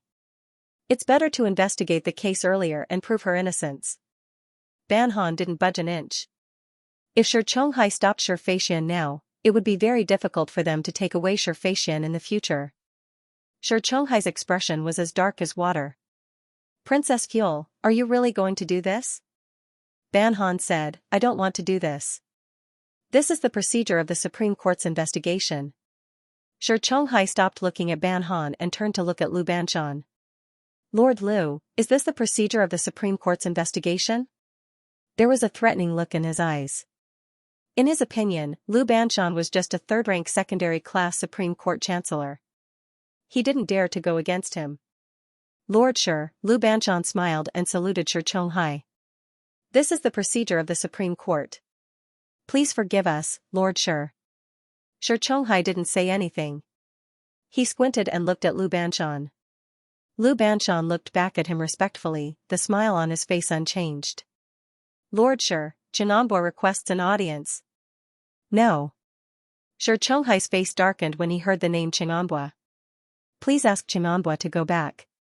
Wait, Shi Chonghai looked at his crying daughter and thought of the possible consequences if this matter was blown up. He said with a dark face, let him in. Although his daughter was important, his Shi family was more important. Ban Han didn't expect Xianxia to follow her. She turned her head and looked outside. She saw Xianxia, who was wearing a light-colored brocade robe, striding towards her. In her memory, Xianxia rarely walked so fast. Prime Minister Shi. Xianxia walked into the inner hall and raised his hands in a greeting to Shi Chonghai and Shi Jin. Prime Minister Shi, please forgive me for coming so suddenly. Please do not blame me for disturbing you. I wouldn't dare, Shi Chonghai said indifferently. Lord Rong is a favorite of His Majesty. I wouldn't dare to blame you. Lord Shi, what are you trying to say? What should I do? Xianxia walked to Ban Han's side and smiled. I was ordered by His Majesty to assist the Supreme Court in investigating the attack on the Duke of Jingting. Oh? Shi Chonghai raised his eyebrows. Lord Rong is the Minister of the Ministry of Personnel. Why is he in charge of the Supreme Court? I'm not in charge. I'm assisting, Xianxia said. It's my duty to share His Majesty's burden. It has nothing to do with which department I'm in. Father, it wasn't me. I didn't do such a thing. Shi Feixian saw Xianxia come in and struggled even harder. I was wronged. Ban Han framed me. Miss Shi, Xiaoxia's smile disappeared. This case has always been investigated by the Supreme Court. There are witnesses and evidence against you. What does it have to do with Princess Fuel? Shi Feixian stared at Xianxia in a daze. You don't believe me? I believe in the evidence and the result of the Supreme Court's investigation. Xianxia clasped his hands in front of Shi Feixian. I have something to say to Miss Shi. Please don't be angry after hearing it. What do you want to say? Shi Feixian was a little absent-minded. Looking at this handsome and emotionless man, she felt like she was a joke. As a human being, you should watch your words. Xiaoxia's tone was a little cold. My fiancée is a good girl. She's not despicable. Miss Shi, please be careful with your words in the future. Shi Feixian was stunned. So he was defending Ban Han. She had been tied up by Ban Ting, and people had broken into the courtyard and searched everywhere. Wasn't Ban Ting the one who had caused all this? If it weren't for Ban Han, she wouldn't have been humiliated today. Miss Shi, please forgive me. Xianxia finished speaking and said to the guards outside, take her away. You. Shi Chonghai took a step forward. Lord Shi, I advise you not to disobey the imperial decree. Xianxia stopped and looked back at Shi Chonghai. He said meaningfully, the person who was killed was the steward of Prince Hui Mansion. Shi Chonghai thought of something and his face suddenly changed. He looked at his daughter who was begging him and sighed deeply. He turned around and didn't look at her eyes. Father? Shi Feixian looked at her father in disbelief. Could it be that even her father wasn't willing to help her? She looked around in panic and finally fixed her eyes on Shi Jin. Brother, I'm innocent. I'm really innocent. Shi Jin wanted to say something, but when he saw his father slowly shaking his head, he closed his mouth with difficulty. However, he didn't avoid Shi Feixian's begging eyes. Instead, he walked in front of her and gently touched her head. Sister, don't worry. Father and I will get you out of here as soon as possible. Shi Feixian wanted to say that she didn't want them to take her out, but she wanted them to stop these people from taking her away. However, she knew that she was no longer important in the face of the family's interests. She should have known this since she was a child. She was born to be a schemer. Her mother always told her that she couldn't be willful because she was the daughter of the Shi family. They were all aristocrats. Why didn't Ban Han care about anything? Didn't the Ban family need a daughter to win a good reputation and gain power for the Ban family? Xianxia's mind went blank when she was let out of the Shi family's gate. She looked up at the gray sky and tears fell down her cheeks. "Miss Shi, please get on the carriage." The carriage in front of her was very clean and even exquisite. However, she knew that if she got on the carriage today, her reputation would plummet. It would be even worse than it was now. She stopped and turned to look at Ban Han. "Are you happy now?" Ban Han was slightly stunned. Then, he was amused by Xianxia's self-righteous attitude. "What's there to be happy about? What difference does it make to me whether you're good or bad?" Xianxia glanced behind Ban Han and suddenly laughed. "You're always against me. Isn't it because Xiaqilan still liked me after he was engaged to you? I've already told him not to get close to me, but he just doesn't like you. What can I do?" Xianxia, who was walking behind Ban Han, looked at Xianxia quietly. Her expression didn't change at all because of Xianxia's words. "He likes you, so what? What does it have to do with me?" Ban Han raised his chin slightly. "My fiancé is better looking than him. He has a higher status than him. He's talented and considerate. Why would I care about him? Is it worth it for you to mention such a person?" "Forget it." Ban Han saw Xianxia's ugly expression. "If it makes you happy, then you can think of it that way. I don't care about such trivial things." Xianxia saw Xia's gentle smile. She felt as if her heart had been pricked by a needle. She turned around and got into the carriage. She didn't look at Ban Han again. This B*TCH, B*TCH, Xianxia bit the corner of her lips so hard that it bled. She would never forget this monstrous hatred and shame for the rest of her life. Ban Han mounted the horse and rode side by side with Xianxia. Xianxia had a smile on her face. She seemed to be in a good mood. Ban Han turned his head and looked at her. He couldn't help but ask, "What are you smiling about?" "Well." Xianxia touched his chin. "I'm in a good mood, so I'm smiling." Ban Jin thought to herself that every time Xiaqilan and Xinyu saw her perform some extraordinary actions, they had never laughed. "Why are you in a good mood?" Ban Han thought for a moment. "You saw me come to the Shi family to make trouble. What, do you think? You didn't do it properly." Xianxia frowned. "You were too impulsive." "Oh." Ban Han felt that his expression was a little cold. "The next time you're going to make trouble for someone, tell me in advance. At least I'll know what to do. If you run into trouble, I can help you solve it." Xianxia frowned slightly. "You're a straightforward person. I'm afraid you'll be at a disadvantage if you meet someone reckless." Ban Han was stunned for a moment before he realized what Xianxia meant. "You're complaining that I'm not smart enough and that I'll be at a disadvantage?" Ban Han pursed his lips. "I'm good at martial arts." Xianxia couldn't help but laugh. How did this become him complaining about her? There's a saying that men and women can't work together, but they can fight off a bear by focusing on both literature and martial arts. Xianxia held back her laughter. "You're good at martial arts, and I'm good at literature. If we work together, won't the other party be at a disadvantage?" Ban Han suddenly understood. "You're right. Should I ask you to come with me next time?" Okay." Xianxia smiled and agreed. Dujio, who was following behind Xianxia, maintained a numb expression and pretended that he hadn't heard anything. For example, he didn't hear that the Earl wanted to follow the princess to do bad things, or he didn't hear that the Earl wanted to help the princess come up with bad ideas. The Ban family was really too scary. They had a magical power that could lead people astray. Ban Han and Xianxia followed the people from the Supreme Court all the way to the Supreme Court. Ban Han watched as the Xianxia was locked up in a clean cell. Only then did his expression become a little better. The Supreme Court Chancellor had already received the Emperor's decree that Qing'anbua was coming to assist in the investigation, so he was happy to leave everything to Xianxia. However, when he saw that the Shi family's daughter was locked up under his tree, he was so scared that his legs turned to jelly. How did the Shi family's daughter get involved in this matter? Qing Feng.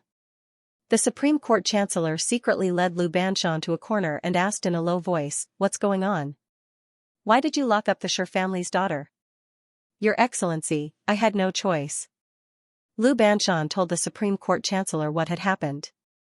I didn't expect Miss Shi to be so bold as to do such a thing. Kill her to silence her? The Supreme Court Chancellor clicked his tongue. The Shi family's daughter looked so delicate, but she dared to commit rape and murder? Could there be some kind of misunderstanding? He was still worried. Should we investigate further? Of course we have to investigate, Lu Banshan sighed, his face full of helplessness. In the past, this matter would not involve Miss Shi herself. But today, Princess Fuel was present, and Xianxia was assisting in this case. I had no choice but to take Miss Shi away. I understand. It's not easy for you either. The Supreme Court Chancellor patted Lu Banshan's shoulder and said with a bitter face, you'll have to work hard for the next few days. Xianxia and Princess Fuel, Your Excellency, please rest assured. I'll handle it well. Lu Banshan looked around and whispered, Your Excellency, please rest assured. Since Xianxia is involved in this matter, Xianxia will be responsible for anything that happens in the future. Even if it has something to do with the Supreme Court, it won't be a big problem. Your Excellency, please rest assured. The Supreme Court Chancellor smiled. He was very satisfied with Lu Banshan's tactfulness. Go and tell the Lord Rong that I'm sick. Xianxia will be fully responsible for this case. If he needs anything, just do your best to cooperate. After that, he patted Lu Banshan's shoulder again and walked away with a smile. Your Excellency, take care. Lu Banshan bowed respectfully to his back. After the Supreme Court Chancellor walked away, he turned and walked towards the prison. When he walked into the prison, he saw Xianxia and Ban Han sitting on the side drinking tea. The smile on his face was a little stiff. Lord Rong, did you find out anything? Xianxia put down his teacup. Lord Lu is still in the future. How can I take charge? Lord Rong, you're too polite, Lu Banshan said with a smile. My superior is not feeling well and needs to rest for a few more days. I'm afraid you'll have to take charge of this case. That's not very appropriate, Xianxia shook his head. I'm engaged to the Jingting Gongfu. I'm afraid it's not suitable for me to take charge of this case alone. Why don't we invite Assistant Minister Li from the Ministry of Justice? The three of us can discuss this case together. The right Assistant Minister of Justice, Li Xianxia, had a mediocre personality and was born to be afraid of trouble. He was considered a marginal figure in the Shi gang. Especially after he was transferred to the Ministry of Justice, Shi Chonghai paid even less attention to him. Xianxia let the Shi gang's people participate in this case, which could be considered as blocking the public's mouths. Lord Rong, you're right. I'll send someone to invite Assistant Minister Li. Li Xianxia was teaching his son at home. He didn't know why, but his precious son didn't like to cause trouble. He was so happy that he let people set off 3 strings of firecrackers. Although he was an assistant minister in the Ministry of Justice, he wasn't very important, so he was happy to be idle. When he heard that the people from the Supreme Court wanted to invite him, although he was puzzled, he didn't dare to refuse. He could only change into his official uniform and prepare to go. Father, Li Xiaoru came back from outside. Seeing Li Xianxia in his official uniform and preparing to go out, he asked, Are you going out? Yes, I'm going to the Supreme Court, Li Xianxia said with a smile. Your brother is studying in the courtyard. Keep an eye on him. The Supreme Court? Li Xiaoru thought of the case that had caused a stir recently. He turned around and saw that the people from the Supreme Court were still waiting outside the courtyard. He whispered, Be careful when you go there. I heard that the people from the Supreme Court just broke into Marquis Shi's house and took Miss Shi away. No way. Li Xianxia's face changed. How can the people from the Supreme Court be so bold? He had met the Supreme Court Chancellor before. He was a very timid person. He dared to bring people to Marquis Shi's house to take someone away, and the person he brought was the Shi family's miss. This didn't seem like something he would do. It wasn't him. It was the Vice-Chancellor of the Supreme Court. The news had already spread outside. Li Xiaoru hurried home because he heard this. It said that Princess Fuel broke into the Shi family's house with her guards. Later, Xianxia rushed over and took her away. Princess Fuel? Li Qingkai clicked his tongue. This commandery princess's temper is really bad. If you meet her in the future, remember to keep your distance. Otherwise, you'll be the one who suffers. Li Xiaoru didn't have the nerve to tell her father that she had already suffered several losses at the hands of this commandery princess. Now, she was afraid to see her again. But why did Xianxia go? Li Qingkai looked at his daughter in confusion. Is he backing up his fiancée? Li Xiaoru couldn't help but laugh. It's not that simple. Sure, Xiang and Xianxia don't get along well. Moreover, I heard that Xianxia was ordered to take care of this case. It's understandable that he came to ask for someone. Your Excellency Li, the official from the Supreme Court stood outside the door and cupped his hands to Li Qingkai. Are you not ready yet? Yes, yes. Li Qingkai hurriedly smiled. I'll be right there. Li Xiaoru looked at her father's back and sighed. She only hoped that this matter would end soon and that her father wouldn't be involved. Although she didn't know much about politics, her intuition told her that this matter would be very troublesome. The Supreme Court's prison only locked up suspects in major cases. Ordinary criminals weren't qualified to be locked up in the Supreme Court's prison. It was also the first time that Ban Han came to the Supreme Court's prison, so she deliberately looked at the prison cell. There were no bloodstains on the walls, nor were there any torture instruments hanging on the walls. The room was a little dark, the windows were a little small, and the fence was made of iron. It looked a little cold. However, if there was a fire, this room wouldn't burn. She sat outside and drank tea, while the Xianxia was locked in a daze. Ban Han thought that the Xianxia would make a scene or scold her loudly. However, after entering the cell, the Xianxia calmed down, but her face was a little pale and she looked a little frightened. Just as she was about to look away, the Xianxia suddenly raised her head and looked at her. Her eyes were full of hatred, as if everything that had happened to her today was caused by Ban Han. Ban Han was stunned for a moment, then she gave her a bright smile. The Xianxia scratched the haystack under her body. Lord Rong, Lord Lu. Li Qingkai walked into the prison and saluted Rong Xia and Lu Banshan with a smile. He looked at the Xianxia in the cell with a shocked expression. This isn't Miss Shi. What's going on? Lu Banshan secretly cursed Li Qingkai for being a sly old fox. He didn't believe that Li Qingkai didn't know that they had taken the Shi family's daughter to the Supreme Court's prison. This case is too difficult, so Lord Rong and I would like to invite Lord Li to investigate this case together, Lu Banshan said with a smile. His Majesty has decreed for the Ministry of Justice to help investigate this case, so I'm afraid we'll have to trouble Lord Li in the near future. Li Qingkai waved his hand and said, I'm afraid I can't help you. How about, Lord Li? Rong Xia turned to look at Li Qingkai. You're the Assistant Minister of the Ministry of Justice, so how can you be so incompetent? This joke isn't very funny. Li Qingkai froze. How could he forget that Rong Xia was the Minister of the Ministry of Personnel? If he didn't agree today, then he might lose his position as the Assistant Minister of the Ministry of Justice. Thinking of this, Li Qingkai could only smile bitterly and say, although I'm not very competent, if Lord Rong needs my help, I'll do my best to help. What could he do in front of power? Lu Banshan smiled and said, since we're all here, we can ask. As soon as he finished speaking, he turned around and walked to the prison door. He cupped his hands and asked Xianxia, Miss Shi, may I ask why you went to the deserted and dilapidated temple yesterday afternoon? Xianxia glanced at him and didn't say anything. Lu Banshan didn't get angry when he saw that Xianxia ignored him. Instead, he asked again, I find it very strange. You're the daughter of the Prime Minister, so you should be able to travel freely. Why did you go to the temple alone? Was there someone you wanted to meet in the temple? Yes, there was someone I wanted to meet. Xianxia suddenly turned to look at Rong Xia. Because someone sent me a letter and made an appointment with me to wait for him there. Who was the person who made the appointment with you? Lu Banshan asked. Xianxia fell silent again. Miss Shi, since you said you were wronged, how can we prove your innocence if you don't tell us the truth? The person who made the appointment didn't say who he was. Miss Shi, why did you go to the appointment with an unknown person? Because I know his handwriting.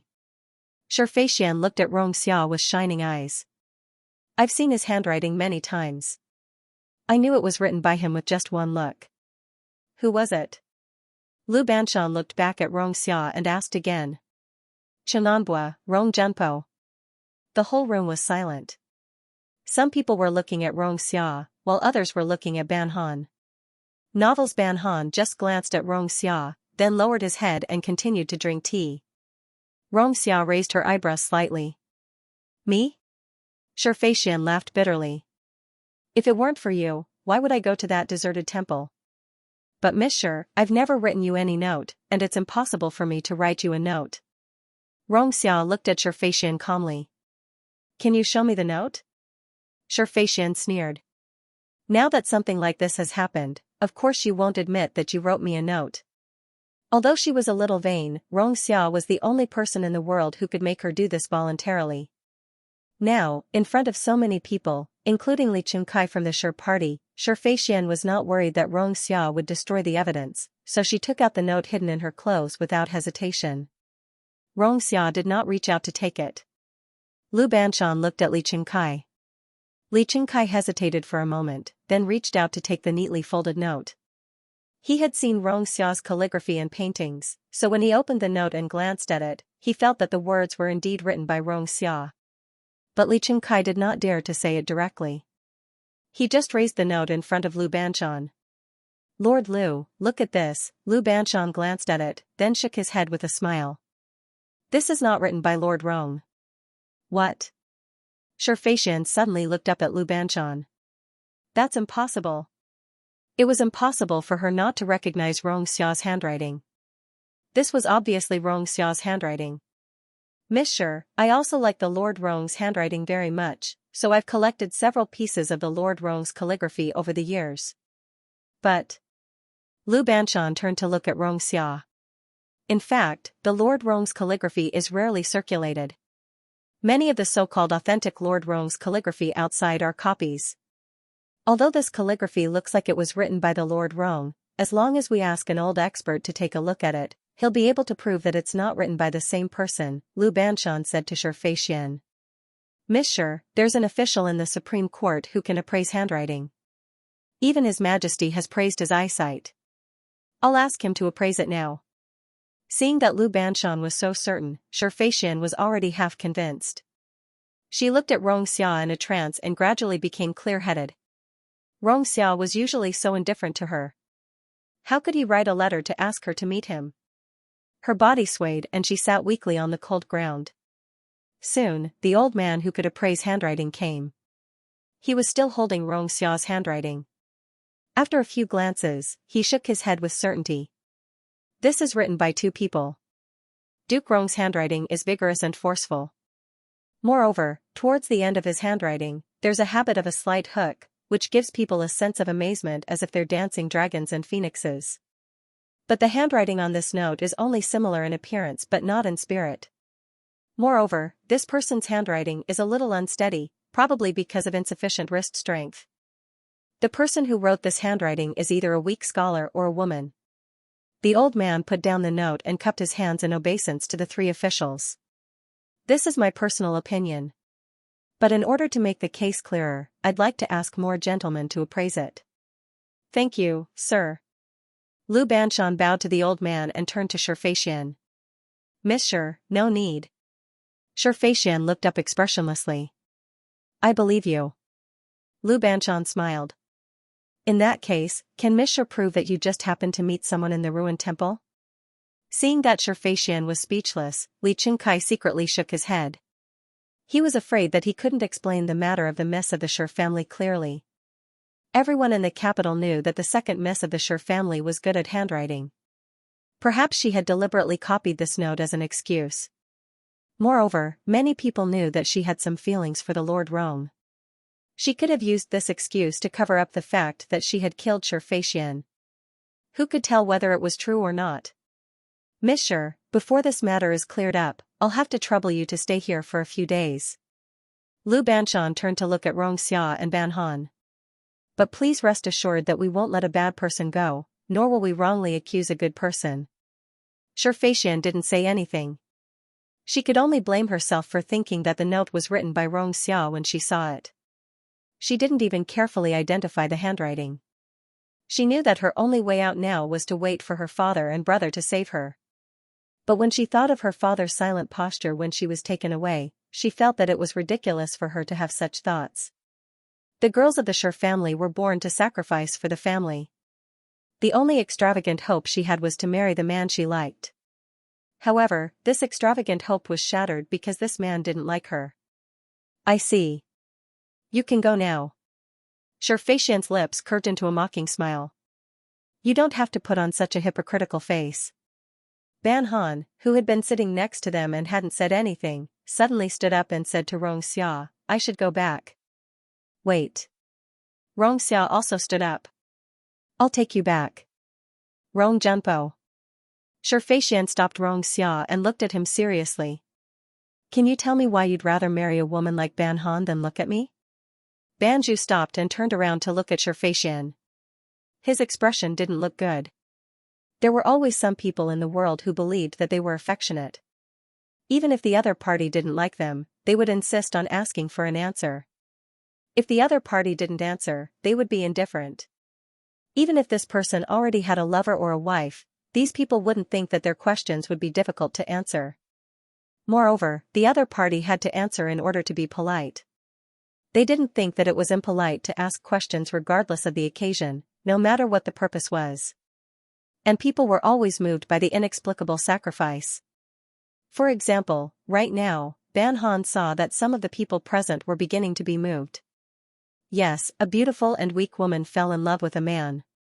What a wonderful thing it was. It was even worth writing a book about her love. If a man didn't feel emotional, how could he be called a romantic scholar? Monsieur. Xianxia stopped and said, in my eyes, you're the same as the other girls in the capital, but Princess Fuel is different. I hope you won't ask me this kind of question in the future, especially in front of my fiancé.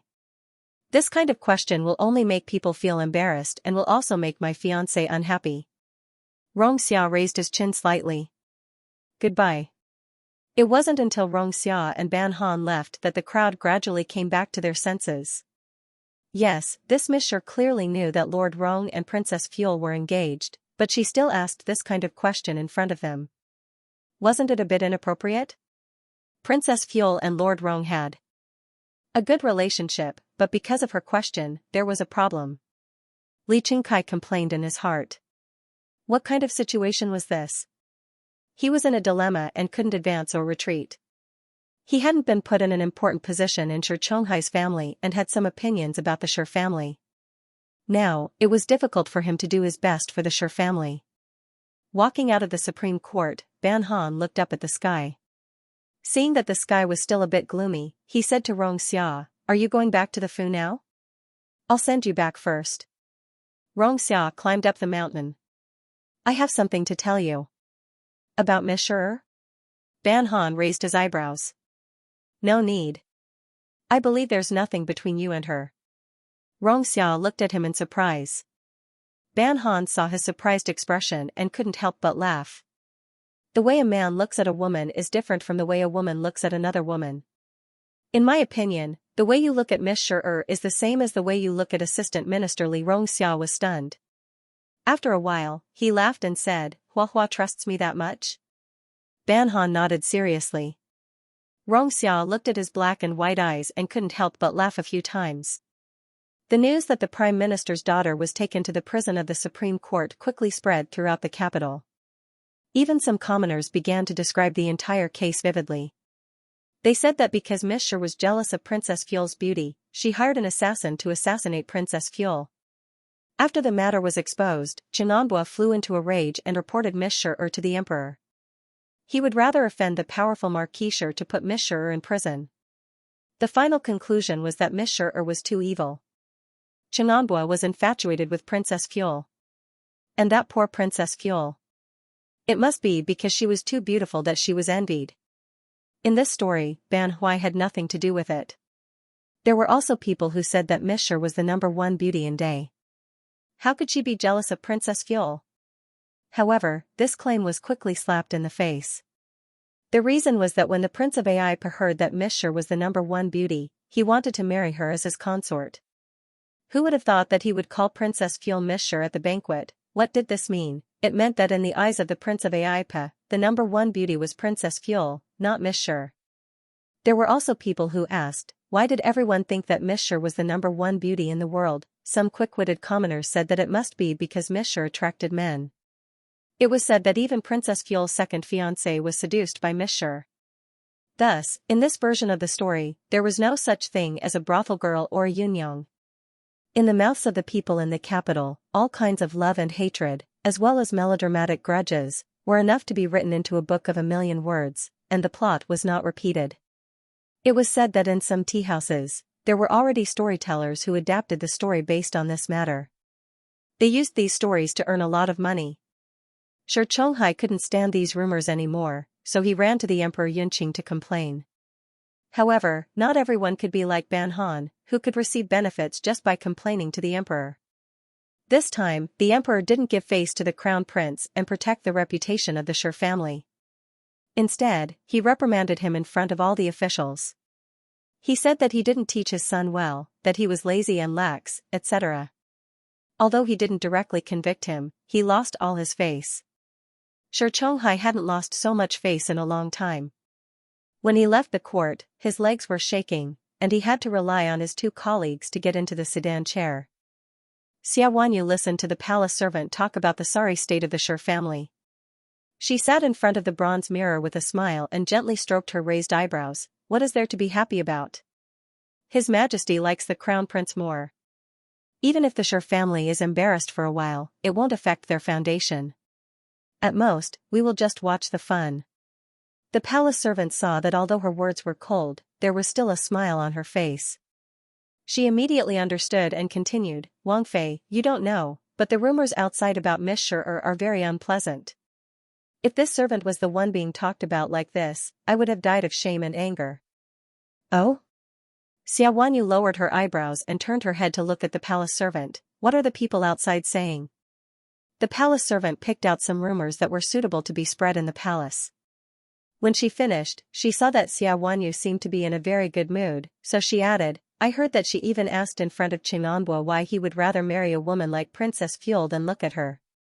Xia Wanyu gave a faint smile. What did Qinganbo say? Qinganbo said that in his eyes, Miss Shi is the same as any other woman in Jing. The palace servant frowned. This probably means that Miss Shi doesn't have any special meaning? No, Xia Wanyu laughed softly. This means that from beginning to end, she didn't exist in his eyes. Qinganbo was very distant from women. She had never seen him particularly close to any woman. The only time she had seen him like this was on the snowy grounds of the emperor's birthday party.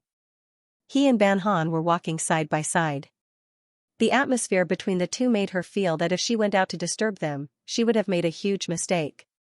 She had never been as lucky as she was today. That day, she had chosen to remain silent instead of telling the Shi. Didn't the Shi think that she was very charming and that all the men in the world would bend over for her? She wanted to see, at this point, how many men were truly willing to bend over for her. She took out a tender and beautiful flower from a fine porcelain vase. She reached out to pinch off the petals on the corolla and giggled. What are you laughing about? Jiang Luo walked into the room and saw Xia Wanyu sitting in front of the dressing table. He lazily leaned back in the chair. In a few days, it will be Duke Cheng's birthday. Remember to prepare a birthday gift. Xia Wanyu released her hand and let the petals fall to the ground. Then she used a handkerchief to wipe the flower juice from her palm. She lowered her eyes and said, Your Highness, since it is your grandfather's birthday, you have to go in person to show your sincerity. I know this. I don't need you to teach me. Jiang Luo was a bit impatient. You just have to prepare a birthday gift and go out with me. He liked beautiful women. After marrying Xia Wanyu, he always felt that her face wasn't beautiful enough, so the two of them didn't share a room many times. Now that he saw Xia Wanyu's long hair, he suddenly became interested. He walked to her side and said, Wanyu is very beautiful today. Is that so? Xia Wanyu raised her head to look at Jiang Luo and smiled. Maybe it's because I'm in a good mood. Then you have to smile more often. Jiang Luo walked forward and gently grasped her hand. When the palace servants saw this, they bowed their heads and silently retreated. 3 days later, the 4 assassins who tried to assassinate the Duke of Jingting were sentenced to death by beheading. The Xianxia was still locked up in the Supreme Court's prison. The crown princess cried and begged the crown prince for several days. Even her eyes were swollen from crying. She repeatedly emphasized that this was not her younger sister's doing. The Shi family was loyal and devoted to His Majesty. It was impossible for them to be involved with Prince Hui's former subordinates.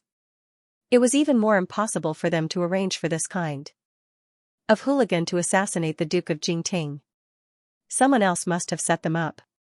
The crown prince's heart softened from her crying, so he went to the Great Moon Palace to plead with Emperor Yunqing on behalf of the Shi family. Crown Prince. Emperor Yunqing looked at the crown prince with disappointment in his voice. You are the crown prince of Day and the future emperor. You are not the son-in-law of the Shi family. Even though the crown prince's personality was somewhat gentle, he knew that Emperor Yunqing's words were inappropriate. He hurriedly apologized. Imperial father, I didn't mean anything else. I just feel that there are many suspicious points in this case and that it should be carefully investigated. Imperial father, please reconsider. How can you be sure that this oversight wasn't intentional by the Shi family? Emperor Yunqing said expressionlessly. They purposely hired hooligans to assassinate the Shi family.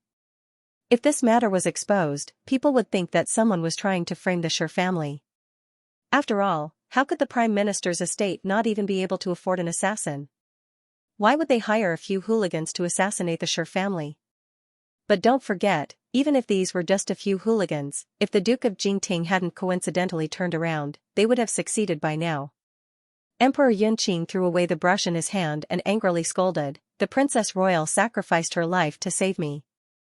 Now these people want to assassinate Aunt's only son. When have they ever taken me seriously? Seeing that Emperor Yunqing was so angry, the crown prince lifted his robe and knelt down. Imperial father, please calm down. I didn't mean it that way. Calm down?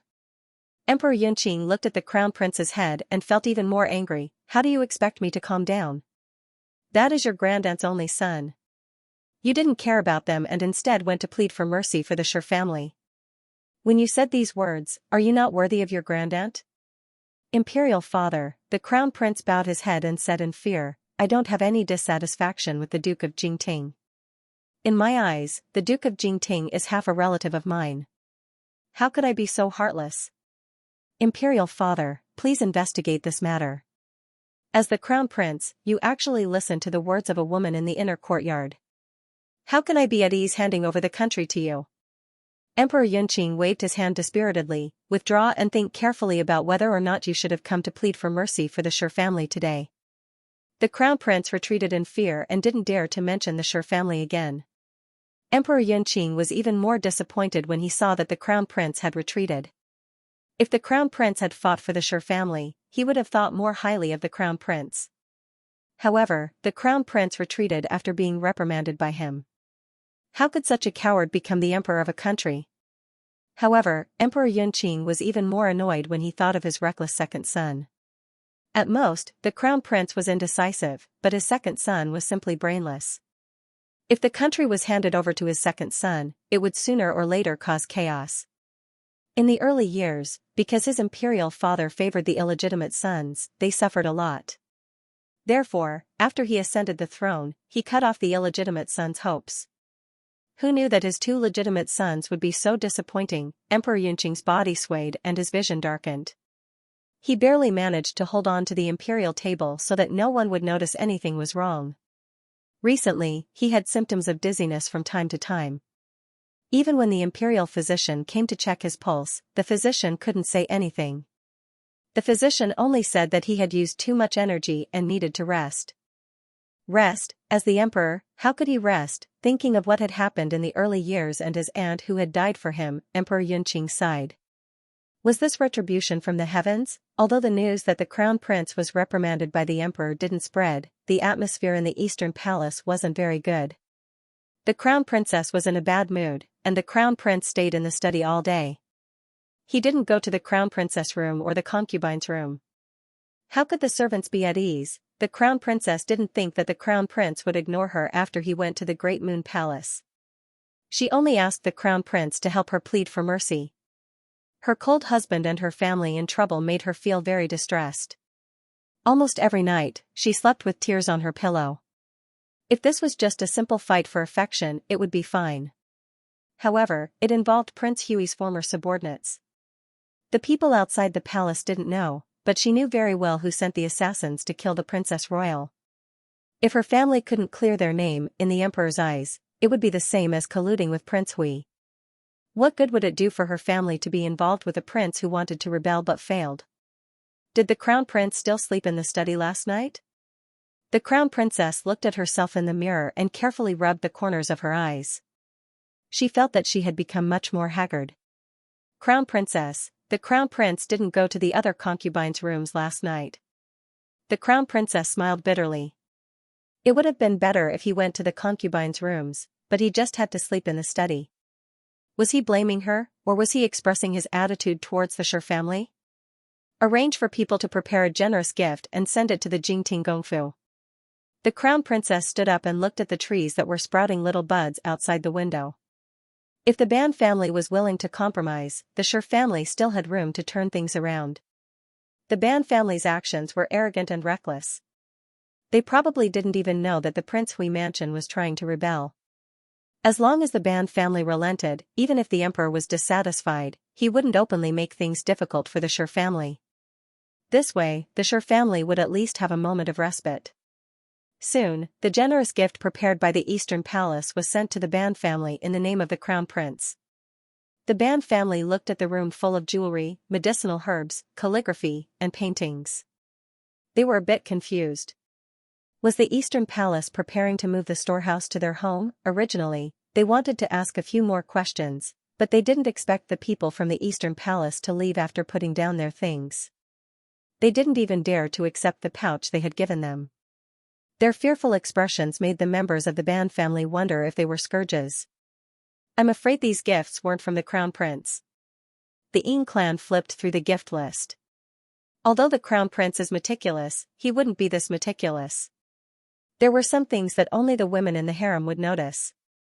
How could the Crown Prince think of preparing these things? Is it from the Crown Princess? The Ban Han immediately reacted. The Crown Princess wants to use this as a pretext to show goodwill to our family? What's the use of her showing goodwill to our family? The Ying clan put down the gift list. Today's matter isn't just a grudge between the Shi family and our family. It's a political struggle. Does the Crown Princess think that our family is stupid or that we haven't seen good things before? Does she think that we'll plead for the Shi family just because we received these gifts? Then what should we do with these gifts? The Ban family asked. Should we send them back to her? Since these are gifts from the Crown Prince to your father, then we'll take good care of them. The Ying clan chuckled. What does this have to do with the Shi family? They would accept the gifts. As for the rest, sorry, the people in their family weren't very smart. They couldn't understand complicated things. Tomorrow, go to the palace and thank the Crown Prince.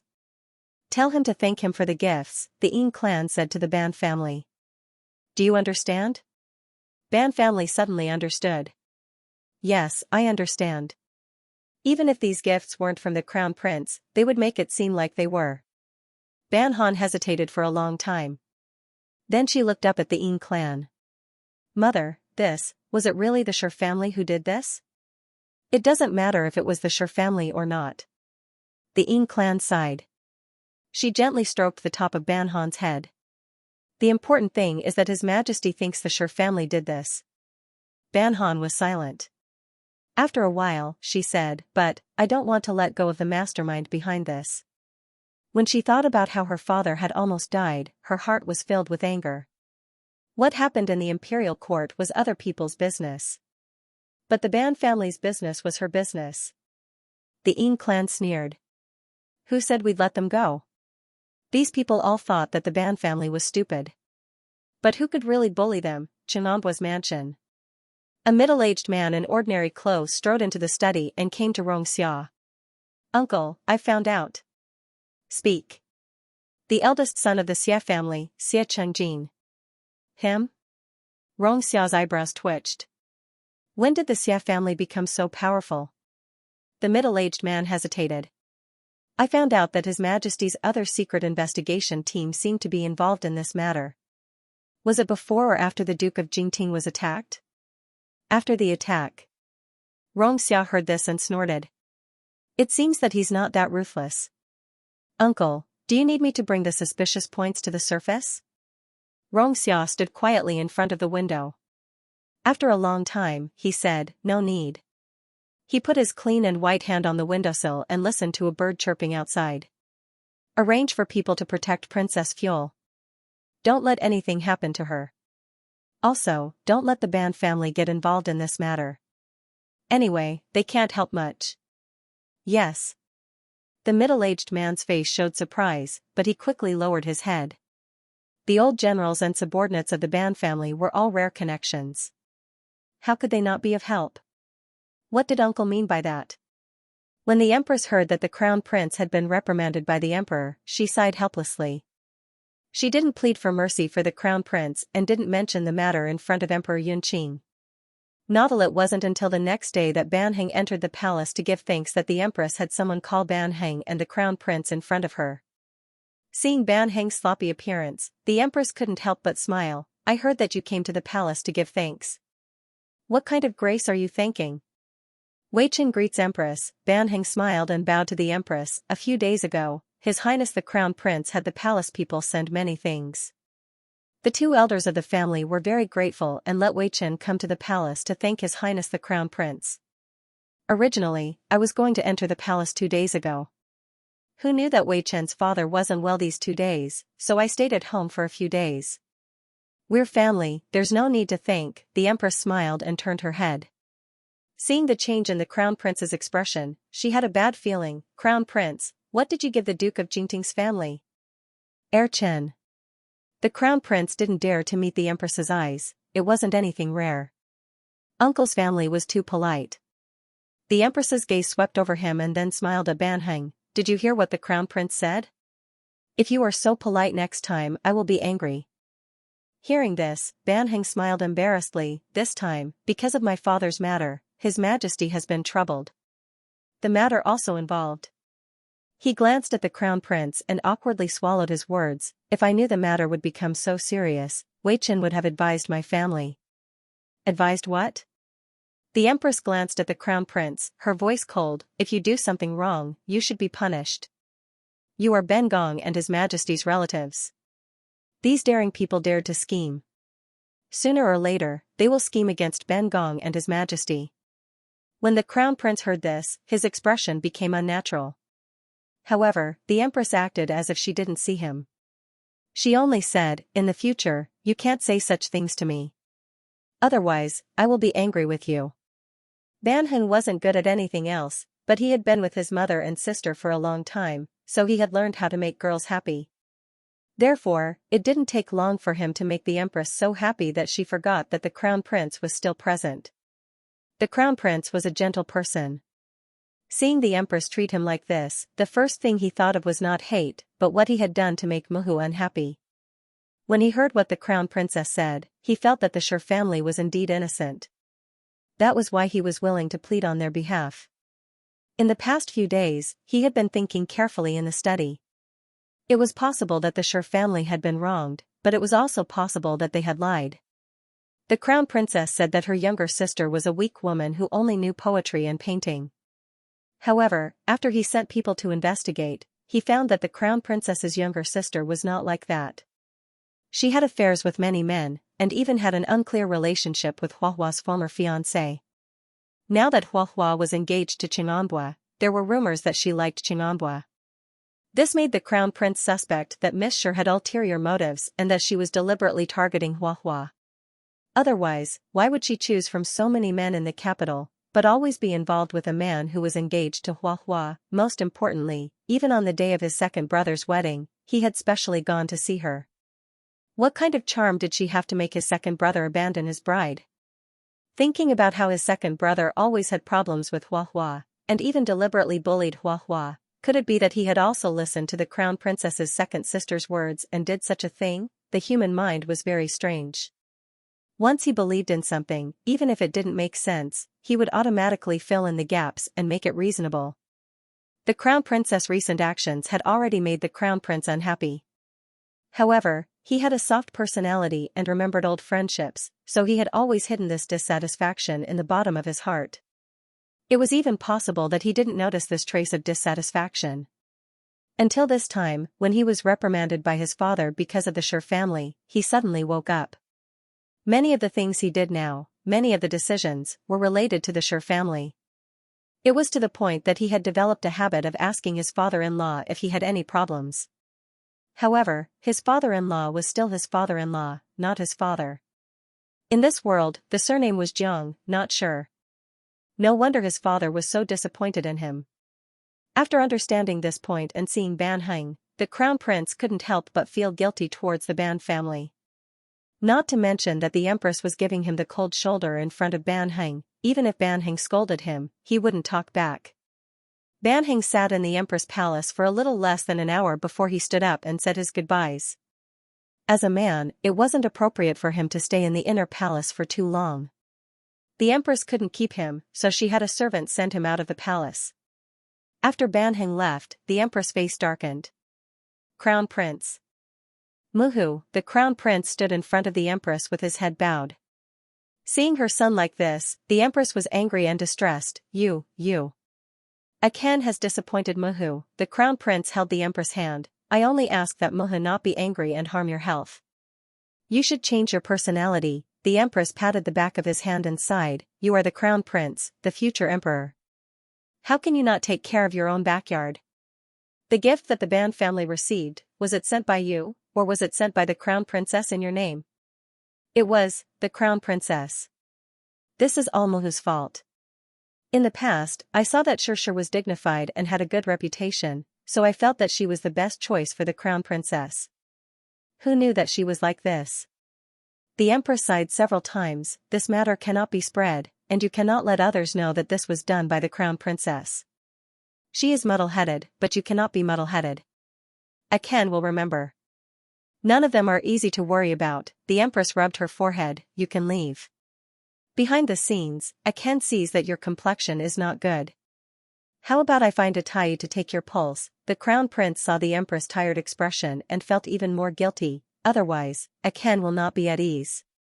It's fine, it's an old problem. The empress shook her head. If you and your brother don't make me angry, I won't have any problems. Yes. The crown prince returned to the eastern palace and saw the eunuch that served the crown princess was looking around the door of the study. Thinking of Muhu's words, his face darkened as he said to the palace attendants behind him, capture that eunuch that's poking his head out and flog him 10 times.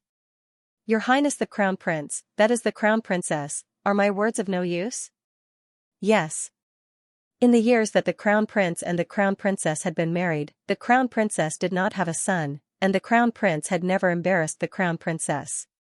This time, the crown princess's face was probably going to be lost. But the crown princess without face was still the crown princess. As palace servants, other than being obedient, they had no other choice. Memorials to impeach Sher Chonghai quickly appeared in the court. The Sher party tried to find a way out. This panicked appearance was just like last year when the Yan family lost power. Unfortunately, Yan Hui's example did not teach them to keep a low profile. Instead, because of Yan Hui's loss of power, they became even more complacent and arrogant, which finally led to today's disaster. How could Sher Chonghai admit to the crime of hiring assassins to assassinate a duke of the imperial court? Therefore, the two sides had been arguing. In the prison of the Supreme Court, Xianxia did not suffer much other than losing her freedom and not being able to wash up. The guards in the prison were very polite to her. Although they were not particular about the taste of her food, it was clean and easy to swallow. They did not even stop people from the Prime Minister's residence from visiting her. She could be considered the most well-treated person in the entire prison. This was different from what Xianxia had expected. She thought that Xianxia would deliberately make things difficult for her because of her relationship with Ban Han. But after these days, she realized that she was too petty. If Xianxia had been cruel to her, she would have been even more upset. However, he did not appear in front of her again. It was as if she was no different from the other prisoners in the Supreme Court and was not worth his attention. Monsieur. The prison guard walked over and bowed to her politely. Your mother has come to see you. Mother? Xianxia raised her head. When she saw Madame Xu, she stood up excitedly. Mother! Child! Madame Xu looked at her haggard daughter and walked to the prison door. She held her daughter's hand through the bars and said, Child, you have suffered. Mother, daughter, and son held hands and looked at each other with tears in their eyes. After crying for a while, Madame Xu began to talk about trivial matters in the family. She talked about how the crown princess was despised by the emperor, how the prime minister was struggling in the imperial court, how the imperial censor was overbearing, how the Xu party was fence-sitters in the past and how few of them could be trusted. Xianxia listened to her mother's complaints and looked at her arms that had lost their luster because she had not taken care of them for a long time. She gradually calmed down. Mother, did you come here today just to tell your daughter these things? Her voice trembled as she released her grip on Madame Xu's wrist. Child. Madame Xu looked at her daughter. She wanted to say something, but she could not say it out loud. Mother, do you want me to take the blame alone? Xianxia's eyes were filled with tears, but she showed a mocking smile.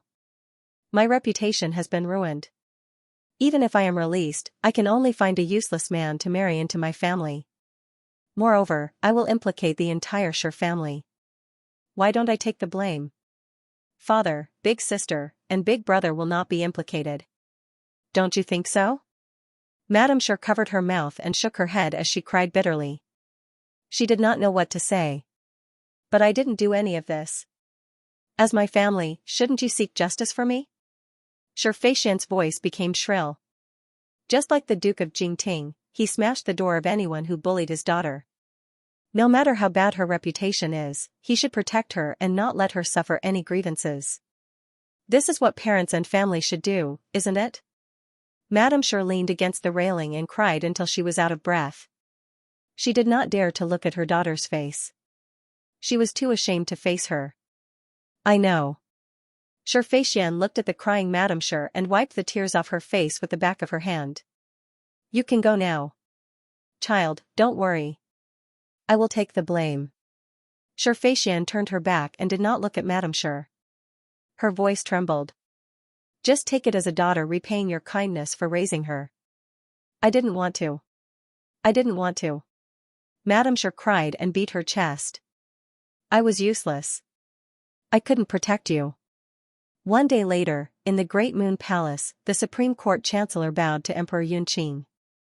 Your Majesty, Miss Xu confessed. What did she say? The Supreme Court Chancellor presented the confession with both hands and bowed. Miss Xu admitted that she did not want Princess Fuel to marry Xianxia out of jealousy. Therefore, she wanted to hire assassins to assassinate the people in the Jingting Gongfu.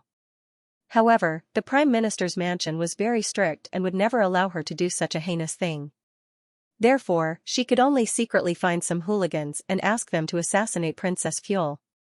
However, she could not find a good opportunity to do so, so she changed her plan and asked those hooligans to assassinate the Duke of Jingting. In this way, Princess Fuel would have to observe mourning for 3 years. During these 3 years, she could not marry Xianxia. Oh? Emperor Yunqing put down the memorial in his hand and said with a serious expression, Did she say how she met the servants in the Prince Hui mansion? Miss Xu said that she did not know that this person was a servant in the Prince Hui mansion. She only thought that he was a middleman who introduced her to the assassins. The Supreme Court felt that this reason was a bit far-fetched. Miss Xu obviously wanted to take all the blame so that the Xu family would not be implicated. He thought that His Majesty would not believe such a clumsy reason. He did not expect that His Majesty would not refute it. He only asked him to put down the confession and let him go. A few days later, the truth of the Duke of Jingting's assassination was revealed. The reason was a woman's jealousy. Xianxia's reputation as a Rong Junpo was spread all over the world. A man who could make a woman in the boudoir kill must be very outstanding and charming. For a time, Rong Xiao's popularity in the capital did not decrease. Instead, it increased. If he had not been engaged, he would have been buried under flowers, handkerchiefs, fruits, and other gifts thrown at him by women every day. Shi Chonghai learned that his daughter had committed such a serious crime. Not only did he cry tears of blood in front of the emperor, but he also went to the Ban family to ask for punishment. His actions of not covering up for his daughter and bravely admitting his mistakes won the praise of some scholars. Xianxia even asked for his resignation. He felt that he was not strict enough with his daughter and did not have the face to be the prime minister. The emperor was moved by his sincere attitude and felt that he should not bear the responsibility for his daughter's mistakes. In the end, Xianxia was fined 5,000 taels of silver and personally held an apology banquet to apologize to the Duke of Jingting. His salary was also suspended for half a year. Xianxia did not object. The next day, he held a grand apology banquet. Not only did he invite Ban Hui to be the guest of honor, he also invited many famous people to be his guests. Once he did this, he won a lot of praise. When Ban Hui arrived with his son and daughter, there were already many people in the restaurant. Although the banquet was held on the second floor, there were still many people in the main hall downstairs. Everyone was waiting to see how the Ban family would react. Ban Han looked at the excited scholars downstairs. He snorted and looked away. Ban Heng saw that the people downstairs were staring at his sister like wolves. He squeezed to the side of the stairs and blocked Ban Han. Duke of Jingting. Xianxia saw Ban Hui. Before he could say anything, his eyes turned red. He bowed deeply to Ban Hui and said, "I did not teach my daughter well. I am really ashamed. I don't have the face to see you." Ban Hui glanced at the guests who were watching the scene. He avoided Xianxia's bow and said casually, "It's okay. Although you did not teach your daughter well, she was lucky to be alive." After saying this, he sat down on a nearby chair, panting. He said embarrassedly, "I've made a fool of myself. I'm a coward. This incident scared me so much that I fell ill. I didn't want to go out today, but I thought that if I didn't come today, Marquisha would be embarrassed. So I reluctantly came. It's just that I'm not in good spirits. If I've done anything rude, please forgive me." Hearing this, everyone started to care about Ban Hui's health. A bunch of people were talking at once. It was very lively. Xianxia kept smiling and apologizing. However, many people were busy trying to please Ban Hui. For a while, no one cared about what he did. Ban Han was not in the mood to watch this farce. He turned his head and met Shi Jin's eyes. Their eyes met in the air. Ban Kiwi was silent and did not speak. Shi Jin hesitated for a moment. He walked to a spot 2 steps away from Ban Han and asked, "How is your highness?" "My father is ill." "As his daughter, how can I be well?" Ban Han said indifferently. "Lord Shi, is something the matter?" Shi Jin clasped his hands in front of his chest and remained silent. Ban Han turned his head and looked at his father, who was sitting in the VIP seat. "Lord Shi, how is Miss Shi?" "My sister committed a heinous crime. The Supreme Court sentenced her to 15 years of military service." Shi Jin was silent. He had nothing to say to Ban Han. "Where is she serving?" After a while, Shi Jin heard Ban Han ask. He raised his head in surprise. When he saw that Ban Han did not look angry, he replied, "Xizhou." "Xizhou is far away and bitterly cold. It's windy and sandy. Can your sister stand the climate there?" Ban Han lowered her eyes and softened her tone. "Why not move to a place with a better climate? She should be punished for her mistakes. The Shi family does not dare to complain." Shi Jin lowered his head and did not look into Ban Han's eyes. "Of course you have nothing to complain about." Ban Han was tired of the Shi family. Although she had a grudge against the Shi Feixian, she did not want him to die if he really had nothing to do with the attack on her father. On the other hand, the Shi family was more open-minded than an outsider like her. If she continued to talk nonsense, it would be annoying. That day, Xianxia offered Ban Hui tea as an apology. Ban Hui drank it calmly. Just as the banquet was about to officially start, Ban Hui's face suddenly turned pale and he fainted. Everyone was so scared that they hurriedly called for a doctor. Only then did they know that his body was still very weak and he could not be too tired. Thus, the banquet was cancelled and everyone sent Ban Hui home. When they walked out of the Ban family's gate, they turned around and wondered if Ban Hui had accepted Xianxia's apology or not. Regardless of whether she had accepted it or not, this matter had come to an end. On the surface, Shi Chonghai and Yan Hui were still prime ministers and their statuses were not affected. However, in reality, the two families were no longer as glorious as they used to be. Not only were they no longer glorious, but they also had to live as if they were treading on thin ice. On the surface, the Shi and Yan factions no longer existed in the imperial court. However, under this calm surface, there seemed to be a hidden undercurrent. It was just waiting for someone to reveal it, and then the world would turn upside down and change color. 3 days after Shi Chonghai apologized to Ban Huai, Shi Feixian was shackled and put on a headlock. Together with a group of prisoners who had been sent to Shizhou, she sat in a shabby wooden carriage. The cramped and shabby wooden carriage was filled with a strange smell. The women in the carriage looked at her and couldn't understand. What kind of crime did such a delicate girl commit to be sent to such a bitter and cold place like Shizhou? The oldest woman in the carriage looked to be in her 40s, but she was actually in her early 30s. She had killed her husband and mother-in-law, who had tortured her all day long. However, because she had saved the daughter of an official when she was young, she had gained some favor. Therefore, she was not sentenced to death, but was instead sent to exile. She couldn't help but ask Shi Feixian, "Miss, what crime did you commit?" "Me?"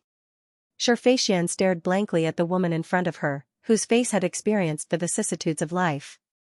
After a while, she said, "I was born in the wrong body and did the wrong thing." The wooden carriage was firmly nailed to the sides, leaving only a few small holes for the people in the carriage to breathe. Listening to the bustling noise outside, she couldn't help but think absent-mindedly that this was probably the last time she would hear the bustling sounds of the capital. In Shizhou, the wind was strong and there was little rain. The blazing sun was hot enough to burn her skin. She didn't know if she could endure it. After the wooden carriage left the city, the prisoners' families on both sides of the road came to deliver clothes. Some of them cried and some of them kowtowed. However, the bailiffs who escorted the prisoners took money from these people and turned a blind eye to this situation. Except for Shi Feixian, all the female prisoners in the carriage had received things from their families, including the woman who had just asked her. She bent over in the narrow wooden carriage and looked at the parting of life and death outside the carriage. Her face was numb to the extreme. "Miss Shi." A guard on horseback chased out of the city, carrying a large bundle in his hand. Shi Feixian's eyes lit up, but the light in her eyes disappeared when she saw the guard's face. She had never seen this person before. He was definitely not a member of the Shi family. "My master said that the mountain is high and the road is long. From now on, we will be separated by the ends of the world. All the grievances of the past will be written off. Please take care of yourself." The guard stuffed the bundle into Shi Feixian's hand and said in a flat voice, "Goodbye." "Wait." Shi Feixian held the bundle and looked at the ordinary-looking guard. "Who is your master?" The guard saluted. "Please forgive me for not being able to answer your question. Goodbye." Shi Feixian held the huge bundle and stared blankly at the back of the guard as he rode away. Soon, the other female prisoners were locked back in the wooden carriage. They all began to rummage through the bundles prepared by their families. Shi Feixian was the only one who didn't touch the bundle. She didn't know what was inside. Maybe it was something to curse her, or maybe it was a dead rat. She had always known that some young ladies in the capital were secretly jealous of her. But she knew even more clearly that even if they were jealous, they didn't dare to show it in front of her. They even tried their best to please her. As for those so-called men who adored her, they had already stayed far away from her. Even her family didn't want to get involved with her, let alone these men. "My dear daughter, the material of your bundle is so good," a female prisoner said. "It won't break even after many years of use." Shi Feixian clenched her teeth and began to open the bundle. She wanted to know who on earth had a grudge against her and dared to send her something at this critical moment. Even the Shi family didn't dare to do this. How could she have the courage to do this? When the bundle was opened, there were no dead rats or dirty things inside. There was only a water sack, a few inconspicuous sets of clothes for the 4 seasons, a bag of dry food, and a small purse. She reached out and squeezed it. There might be copper coins and pieces of silver inside. They were separated by the ends of the world. All the grievances were written off. Her vision blurred and tears fell on the bundle. "Giddy up! Giddy up. The horse galloped on the main street, and the pedestrians on the side of the road gave way to it. They wondered which noble was in a bad mood and came out to gallop on a horse. This article was written by First Seller. However, these people were rich. Even if they were fined 100 taels, they would still be willing to pay. The world of the rich was not something ordinary people like them could understand. Shurjin rode out of the city and looked around, but he couldn't find his sister.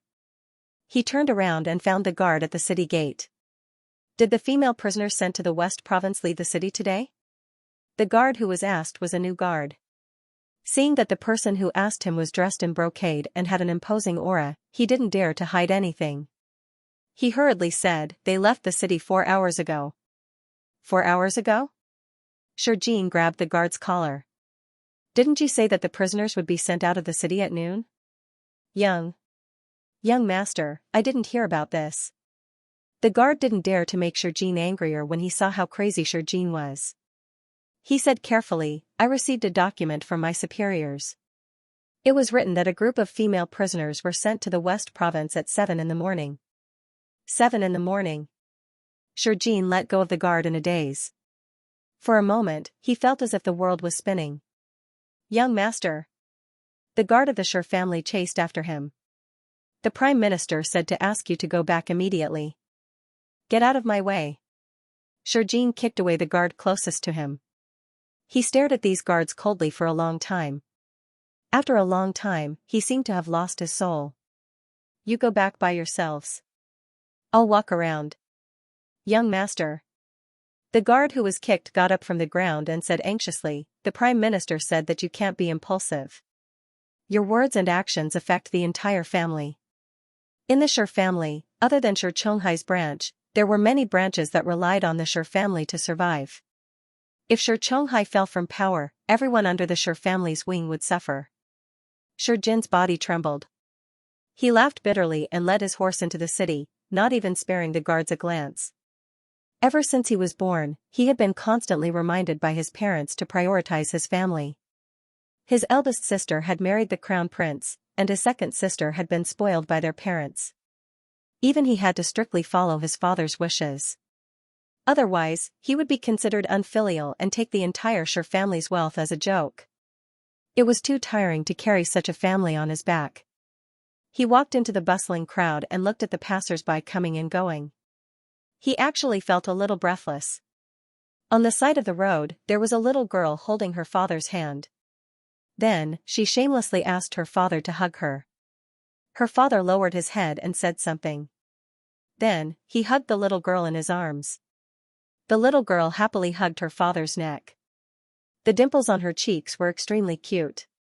Only like this could they be considered family. Shurjin stood where he was until the father and daughter were far away. Only then did he withdraw his gaze. He turned around and saw an old lady selling silk flowers. He suddenly felt pity for her and took out a handful of money to buy her entire basket of flowers. Young master, why are you alone today? The old lady handed the basket and flowers to him with a gentle smile. Isn't your fiancé with you? Shurjin was stunned. Did the old lady mistake him for someone else? He saw that the old lady's hair was white and her skin was like old tree bark. He didn't want to explain to her, so he smiled and took the basket. I've been selling flowers here for a long time, but I haven't seen anyone more handsome than you. The old lady carefully put the money into her purse. The next time you come to buy flowers, I'll give them to you for free. These flowers aren't worth so much money. You gave me too much money last time, so I went back and bought a small piece of land. Now, there's hope for our family's diary. Old lady, you're mistaken, just as we were talking, she came. The old lady's smile became even gentler. Your fiancée is a good girl. She looks like a noble lady. You two will definitely have good fortune together. Shurjin followed the old lady's gaze and looked over. Ban Han was riding on a horse. She was wearing a plain dress embroidered with white cloud patterns. Her hair was tied up in a lily bun. She looked beautiful and innocent. Shurjin stared at Ban Han in a daze. His heart was filled with bitterness. When Ban Han looked over, he awkwardly looked away. The guards of the Shur family had just caught up with them. He handed the flower basket to one of the guards, turned around, and climbed onto the horse. There were some people that you wanted to see but were also afraid of seeing. It was better not to see them. However, things didn't go as he wished. Just as he was about to leave, Ban Han came in front of him. "Hello, Mississippi," the old lady fished out a red string from her pocket. "I asked for this from the Moon Elder Temple. If you don't mind, please accept it." The old lady's hands were very rough. Her palms were covered with a thick layer of old skin, but the red string was very bright. Ban Han didn't know how long the old lady had kept the red string. She jumped off the horse, accepted the red string, and thanked the old lady solemnly. "You're too polite. I wish you and this kind-hearted young master a happy marriage. And a long life together." Seeing that this beautiful little girl didn't dislike her gift, the old woman revealed a bright smile and left with satisfaction. The moment Shurjin saw Ban Han, he knew that the old lady had mistaken him for Rong Junpo. Although she had mistaken him for Ban Han, she hadn't mistaken him for Ban Han. It could be seen that in her heart, the girl who had put a worthless, coarse red string into her pocket left the deepest impression. "Just now, she mistook me for someone else." Shurjin bowed to Ban Han. "I'm sorry. It's none of your business." Ban Han climbed onto the horse. Her tone was a bit indifferent. "Why did the Lord Shur bring so many guards out?" Shurjin's lips moved. He thought of his sister, who had gone to Shizhou alone. He looked back at the bundle on the horse's back. The bitterness in his heart grew heavier.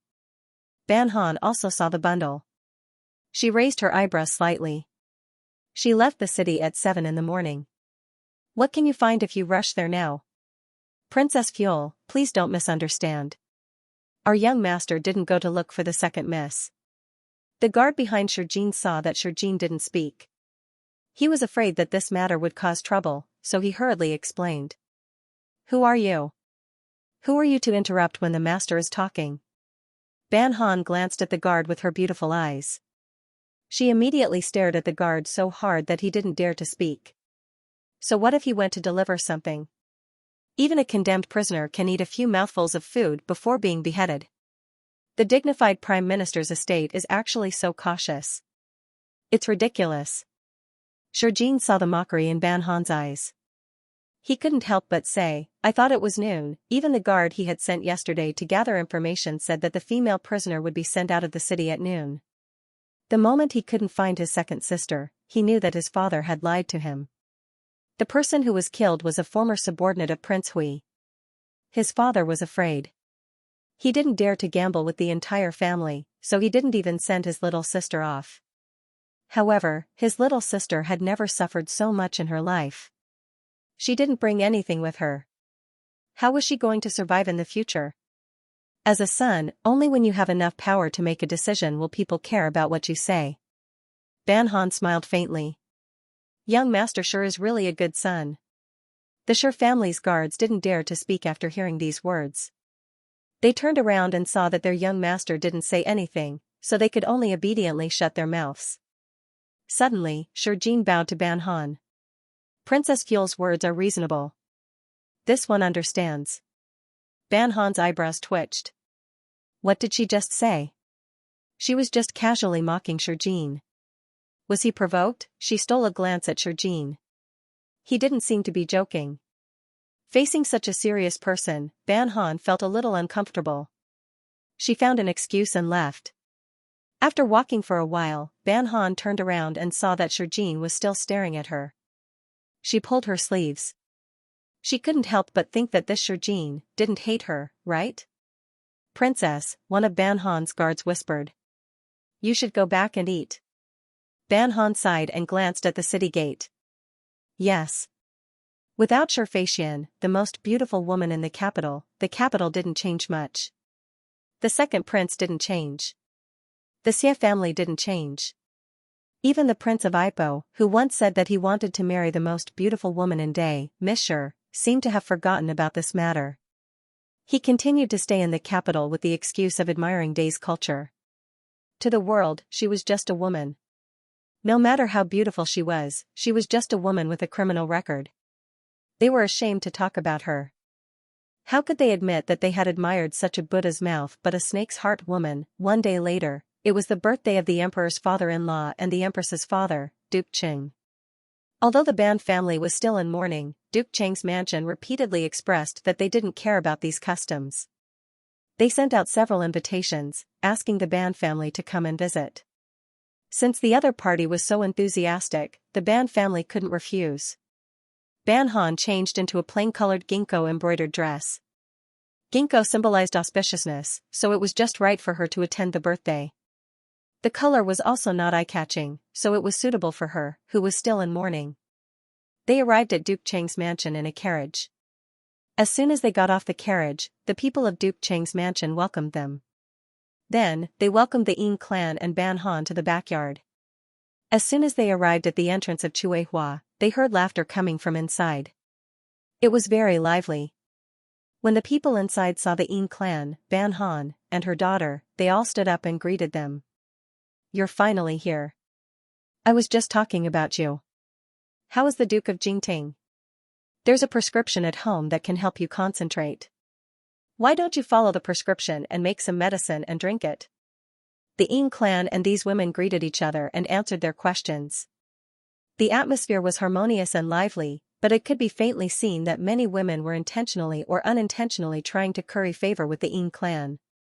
Ban Han sat with the younger generation. She was a famous hedonistic woman in the capital. Most of the women who were close to her were more outgoing, so they sat together and chatted. Just as they were chatting happily, a sweet-faced young girl walked over. Her cheeks were slightly red as she asked, "Can I sit down?" Miss Zhou was Zhou Chengxiao's twin sister. She raised her head and looked at the newcomer. She gently clapped her hands and said, "Aren't you Miss Xiao? No need to be so polite. Come and sit." Yao Ling smiled gratefully at Miss Zhou. She carefully moved to Ban Han's side and sat down next to her. When Miss Zhou saw this, she immediately smiled and said, Look, your face is really popular with young girls.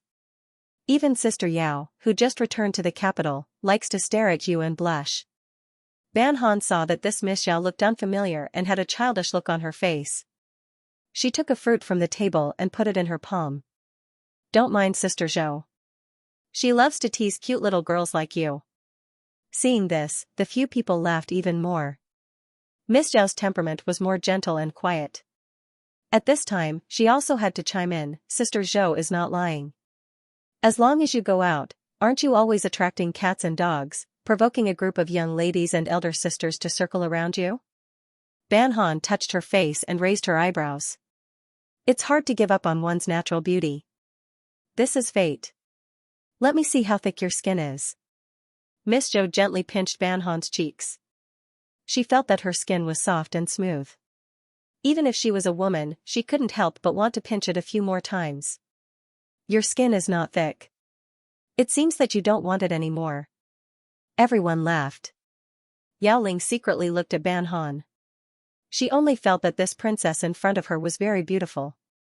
All the scenery in the world could not compare to her smiling face. If she was a man, she would definitely marry her. She would give her the most comfortable life every day.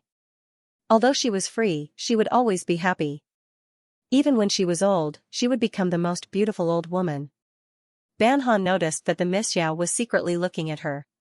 She couldn't help but smile. "Miss Yao, what are you looking at?" Yao Ling twisted the handkerchief in her hand.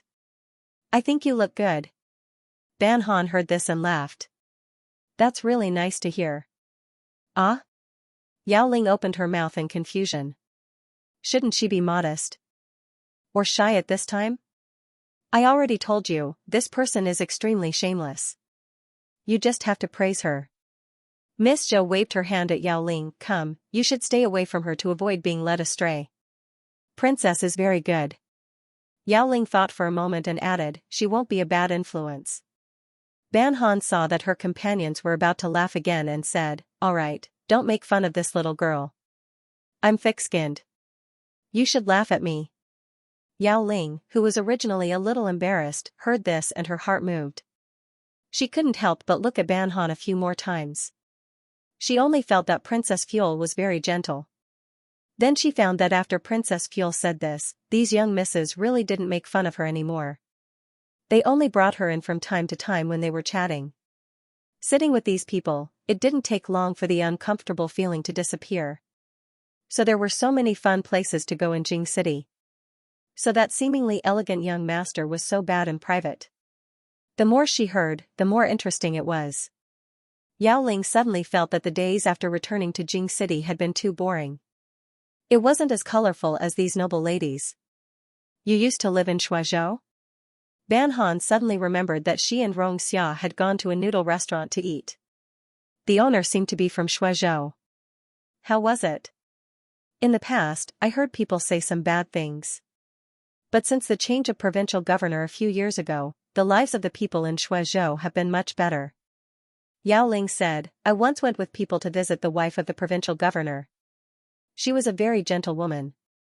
Shuazhou provincial governor? Miss Zhou turned to look at Miss Zhao. Isn't the provincial governor of Shuazhou your elder brother? The smile on Miss Zhao's face became brighter. Miss Zhao, I don't know if my elder brother and sister-in-law are used to Shuazhou. Are they fat or thin? Is my nephew well? Yao Ling hadn't figured out the relationships between people in Jing City, so she didn't know that the provincial governor of Shuazhou was the elder brother of this Miss Zhao. She stilled and then said, I haven't gone to the provincial governor's residence many times, but I've never heard of provincial governor Zhao's health being poor. Although the little Lang Jun of the provincial governor's family is only 2 or 3 years old, he is very clever and cute.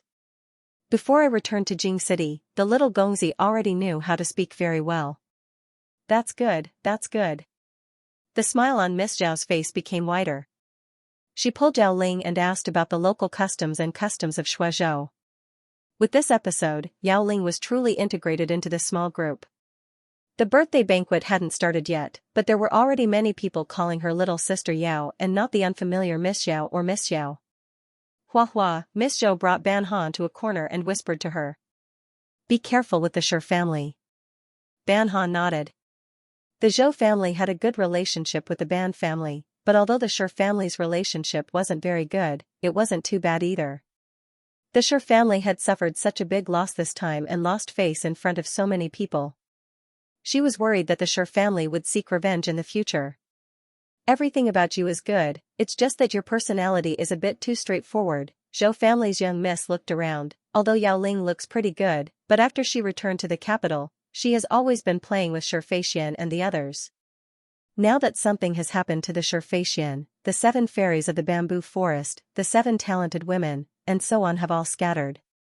One must always be on guard against others. You.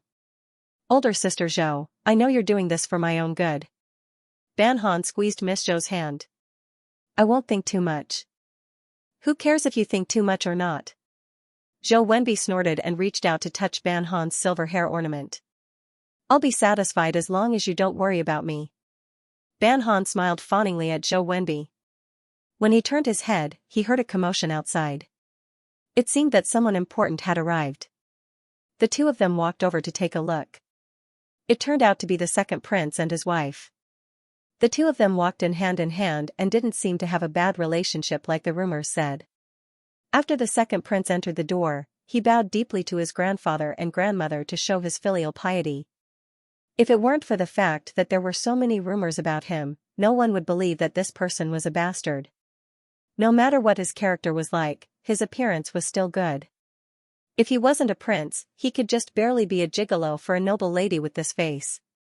After bowing, Jiang Luo was about to go outside and sit with the male guests. Unexpectedly, when he turned around, he saw Ban Han standing in the crowd. He took a few steps forward and stopped in front of Ban Han. His tone was somewhat mocking. Aren't you supposed to be observing mourning at home? What are you doing here? Ban Han couldn't help but roll his eyes in his mind. It's my honor to come and celebrate Duke Cheng's birthday. TSK, pretentious. The second prince laughed ambiguously. He turned around and strode out. Zhou Wenbi whispered to Ban Han, does the second prince have a bad opinion of you? Ban Han raised his eyebrows. He has a brain disease. I forgive him. Not long after the second prince left, the crown prince arrived. But unlike the second prince, he came alone. He didn't bring any women with him. Compared to the second prince, who was a bit jumpy, the crown prince was more refined and calm. From Ban Han's point of view, Duke Cheng's family seemed to like the crown prince more. In other words, they liked this kind of grandson more. After the greetings, Duke Cheng's wife casually asked, "Where is the crown princess?" The crown prince said, "The crown princess isn't feeling well, so I let her rest in the palace." But she also prepared a gift for the two elders. When grandfather and grandmother see it, please don't dislike it. The crown princess is of noble status. How can you let her personally make a gift? Duke Cheng's wife smiled and glared at the crown prince.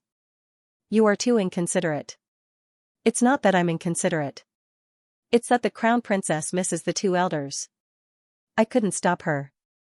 The crown prince spoke very slowly and very gently. A man like this would easily be liked by the elders. Ban Han looked at the scene in front of her and thought that if she were an elder, she would probably like a grandson like the crown prince more. Unfortunately, she couldn't raise such a big grandson. And she didn't know if she was thinking too much.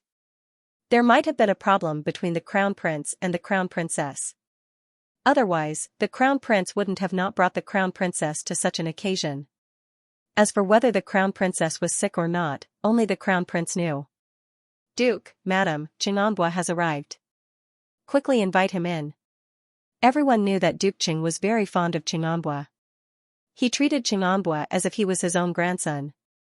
Now that he heard that Xianxia had arrived, a bright smile instantly appeared on his face. Old people were still young, old people were still young. It was inevitable that old people would start to act willfully. Xianxia was still wearing the official robes that he hadn't had time to change out of. He seemed to have rushed over. After he entered, he bowed deeply to Duke Cheng. Junior has arrived late. Please forgive me, Duke Cheng. Quickly rise, quickly rise. Duke Cheng laughed and let him rise. You are now the minister of the Ministry of Personnel. It's normal that you are busy. If you weren't busy, I would be unhappy. After saying this, he looked at Xianxia and said, You've lost weight, lost weight. No matter how busy you are, you have to eat well. When you get married in the future, you can't be like this. Xianxia tilted his head and looked at Ban Han in the crowd. He replied with a smile, Yes, Junior will remember. Duke Cheng was very satisfied with Xia's obedience. He turned his head and said, That's right, I remember that you were engaged a few days ago. Which family's daughter is it? Duke Cheng, it's the Duke of Jingting's daughter, Princess Fuel.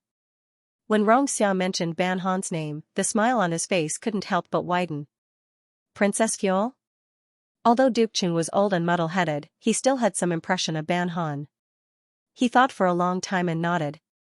This is good, this is good. Her grandmother is the #1 beauty in day. This child is also full of spirit. You are lucky to be able to marry her. Yes, in the hearts of Duke Cheng's generation, the #1 beauty in day was still the former Daning Princess Royal. These juniors were all little bean sprouts that hadn't grown up yet. He would never admit that he was the #1 beauty of the younger generation. Yes, it is Junior's good fortune to be able to be engaged to Princess Fuel. Xianxia responded with a smile. He turned his head to look at Ban Han. Ban Han made a face at him. Then when are you getting married? Marquis Cheng said, A few days ago, I told Great Elder Princess that I would take my wife to attend her grandson and granddaughter's wedding banquet. Hurry up. Don't let me wait too long. The atmosphere in the room was as if a large block of ice had been thrown into boiling water. The cold and hot collided, creating a strange atmosphere. Grandfather, Duke Cheng's granddaughter explained with a smile, There are so many guests here today, but you only care about Xianxia. I'm getting jealous. When the Princess Royal passed away, her grandfather and grandmother were sad for a long time. But not long after, her grandfather seemed to have forgotten about the assassination of the Princess Royal. From time to time, he would bring up the past.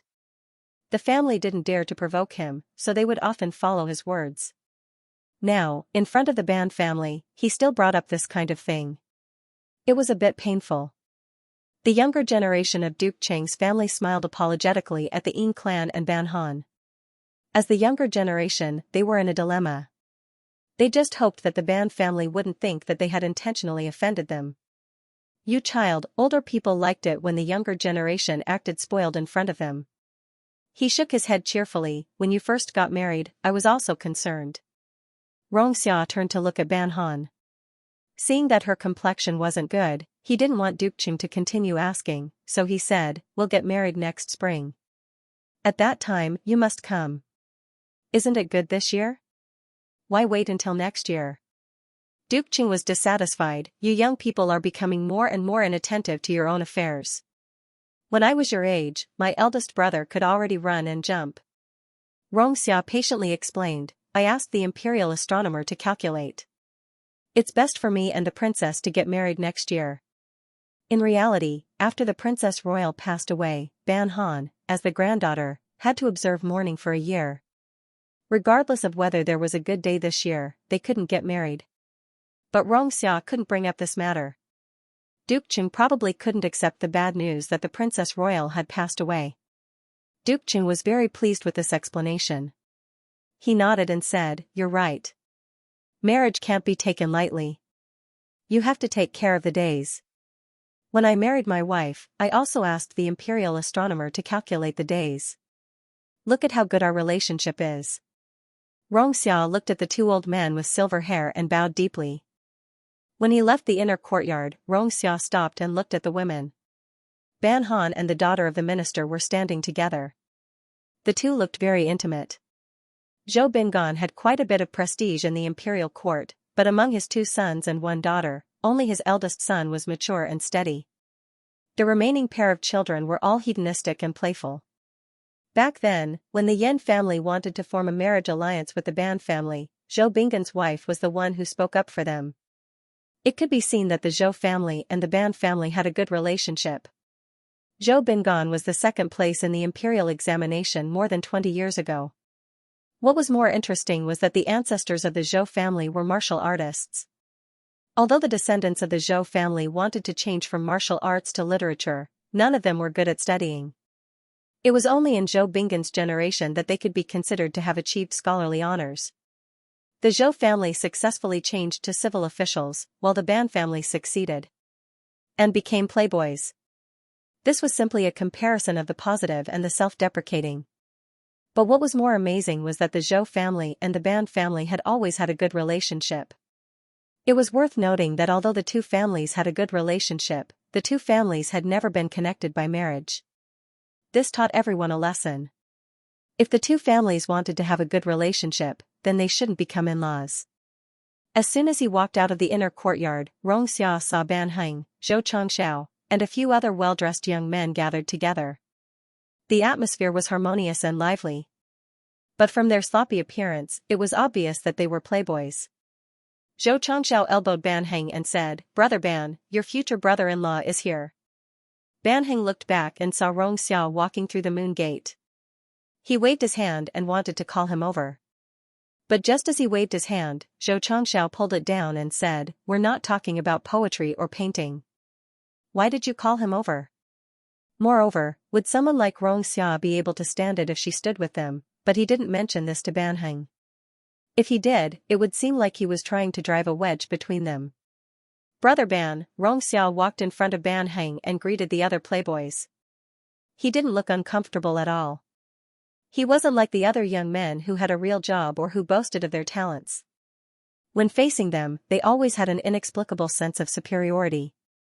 Xianxia chatted with them for a while before he was called away by a colleague from the Ministry of Personnel. After he left, the playboys looked at Ban Heng with envy. Brother Ban, your future brother-in-law is very good. Ban Heng raised his chin and said, Of course.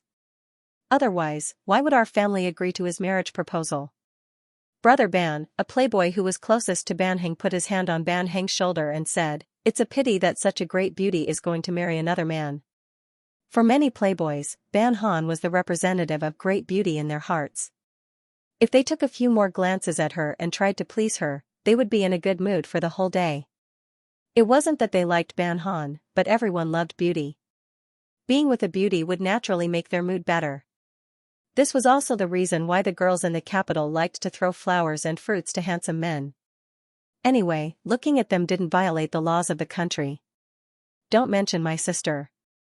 Ban Heng stuffed a cup of wine into the playboy's hand and said, drink your wine. The dandy who was forced to drink didn't get angry. He held the wine cup and drank it, but he didn't mention Ban Yu again. The second prince and the crown prince were the people with the highest status in the room. They sat on the left and right side of the table. The second prince smiled and raised his eyebrows. I heard that the crown princess is ill. The crown prince should be more careful.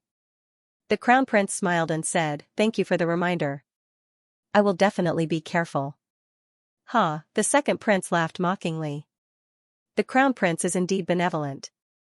The crown prince knew that the more he talked to his second brother, the more enthusiastic he became. Therefore, he only smiled and didn't say anything. Seeing that the crown prince didn't speak, Jiang Luo suddenly felt uncomfortable. He turned to look at Xianxia and said coldly, that Qianxia that you admire is here. I don't know what he's trying to do, but he came later than us. Brother, the crown prince frowned when he heard Jiang Luo's attitude towards the court officials. Since Qianxia is late, he must have been delayed by something. He is now the minister of appointments and has many things to worry about.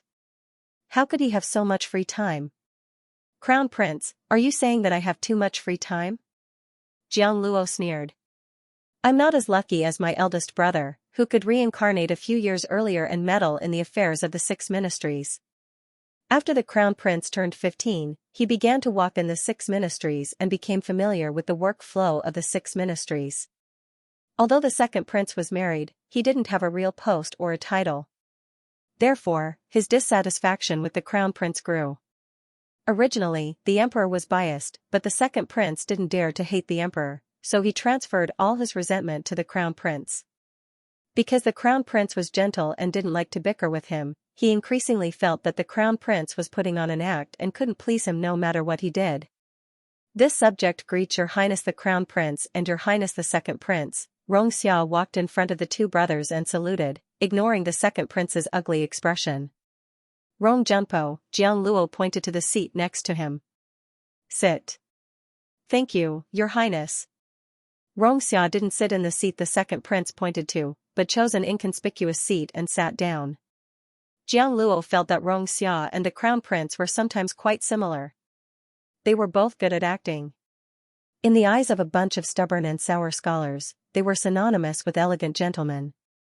Gentlemen, benevolent and virtuous, in his eyes, it was all an act. If there were so many saints in the world, there wouldn't be schemes and intrigues and fighting for power. Duke Qing was old, so the ones receiving guests outside were his children and grandchildren. The one sitting at the same table with the Crown Prince was the Xianxia of the Duke Qingfu, the Crown Prince and the second prince's uncle. When the second prince's words were against the Crown Prince, he didn't open his mouth to speak. He was as calm as a monk who was eating vegetarian food and reciting Buddhist scriptures. After Xianxia sat down, his expression became slightly more relaxed. He hoped that Xia's arrival would make the atmosphere better. Who knew that the second prince's attitude towards Qianxia wasn't very friendly? The atmosphere at the table became even more awkward. Minister Yan, this way please. Minister Shi, this way please. Not long after, Yan Hui and Shi Chonghai also arrived. The 2 arrived one after the other. After bowing to the Crown Prince, they sat down at the same table. Poor Xianxia of the Duke Qing. Looking at the strange atmosphere at the table, his heart was so stifled that he almost couldn't eat. It wasn't until the old master came out and sat in the main seat between the Crown Prince and the second prince that he breathed a sigh of relief. No matter what the people at the table were thinking, they could only smile in front of his father. Duke Qing, whose personality had become like a child, kept asking his 2 grandsons and Xianxia to eat. He didn't care what the other people at the table thought. He only cared about talking to the people he liked. Xianxia of the Duke Qing was worried that the others would feel awkward, so he could only greet the guests at the same table who were neglected by his father. After the meal, Duke Qing suddenly said, Xianxia, take me to see your fiancée. There were too many people in the backyard just now, so I didn't get a good look at her. Xianxia of the Duke Qing secretly complained. She was a princess, not a cat or a dog that could be casually looked at. He didn't have a choice. He hurriedly asked the servants to pass the message to the backyard and apologized to Princess Fuel in advance. After Ban Han finished the feast, she was chatting with a few friends when Duke Cheng's granddaughter came to apologize to her. She said that the old master wanted to see her. "I'm very sorry," Duke Cheng's granddaughter led Ban Han to the main room in the inner courtyard. She smiled bitterly and said, "Grandfather has become more like a child in the last 2 years. His memory is not very good. If he has offended you in any way, princess, please don't take it to heart." Seeing Duke Cheng's granddaughter bow and apologize to her, Ban Han hurriedly supported her and said, "Having an old person at home is like having a treasure. Xianxia, your grandfather and grandmother are still alive. It's a happy occasion." Duke Cheng's granddaughter remembered that the Princess Royal loved Princess Fuel very much when she was alive. Now that she heard Ban Han say this, she didn't know if she should feel sorry or change the topic. The two quickly came to the main courtyard. Duke Cheng's granddaughter led Ban Han into the courtyard. The sound of chatter and laughter came from inside. The courtyard was full of life. "Gunyang has come," a servant girl wearing blue came forward and bowed to Ban Han. "Please come this way." A servant girl lifted the curtain for the two. Ban Han went in to see. Duke Cheng and his wife were both there. Other than the two elders, the crown prince, second Wangzi, and Xianxia were also there. Ban Han was puzzled. What was going on? Come, Duke Cheng's wife was a very benevolent old woman. When she saw Ban Han, her face showed a bit of a smile. "Sit with me." The servant girls in the room brought tea and snacks. They almost coaxed Ban Han like she was a child. "I knew that this girl would be beautiful." Duke Cheng's face was full of satisfaction. He turned and said to Xianxia, "Such a good girl, you have to treat her well." Xianxia and Ban Han's eyes met. Xianxia smiled and agreed, "Wanbei will treat Junju well." The crown prince laughed softly and said to Xianxia, "In the future, you will be my cousin-in-law. If you don't treat Huahua well, I won't forgive you." Second Wangzi sat to the side and drank tea sullenly. Even though he was impulsive, he knew that in front of his grandfather, he had to follow his words and actions. If something happened to him because of anger, he really would have to kneel in the imperial ancestral temple. "Gij crown prince, Duke Rong won't dare to bully me," Ban Han said quietly with a smile, "because he can't beat me." "Your grandmother once said this," Duke Cheng suddenly spoke. In the past, the emperor was worried that she would be at a disadvantage if she married the old Duke of Jingting. She said that she was the daughter of the noblest man in the world, who would dare to bully her. However, these years, your grandfather has been very good to your grandmother. It can be said that her words were true. Live well, Duke Cheng's eyes seemed to be both confused and awake. He turned and looked at the crown prince and second Wangzi. He pulled Xianxia to his side and said to Ban Han, "Even though he is different from your grandfather, he will treat you well. Don't worry." Ban Han stilled. She looked at the old man and rose to bow. "Thank you, I'm not worried." "It's good that you're not worried," Duke Cheng smiled like a child. He released Xia's hand and said with a yawn, "I'm sleepy." Hearing this, the crown prince and second Wangzi both stood. "Maternal grandfather, rest well. Maternal grandson won't disturb your rest." N. Duke Cheng grabbed his wife's hand and said in an old and hoarse voice, "Let's go, old woman. We're going to take a nap." Ban Han looked at the two old people holding hands and couldn't help but smile.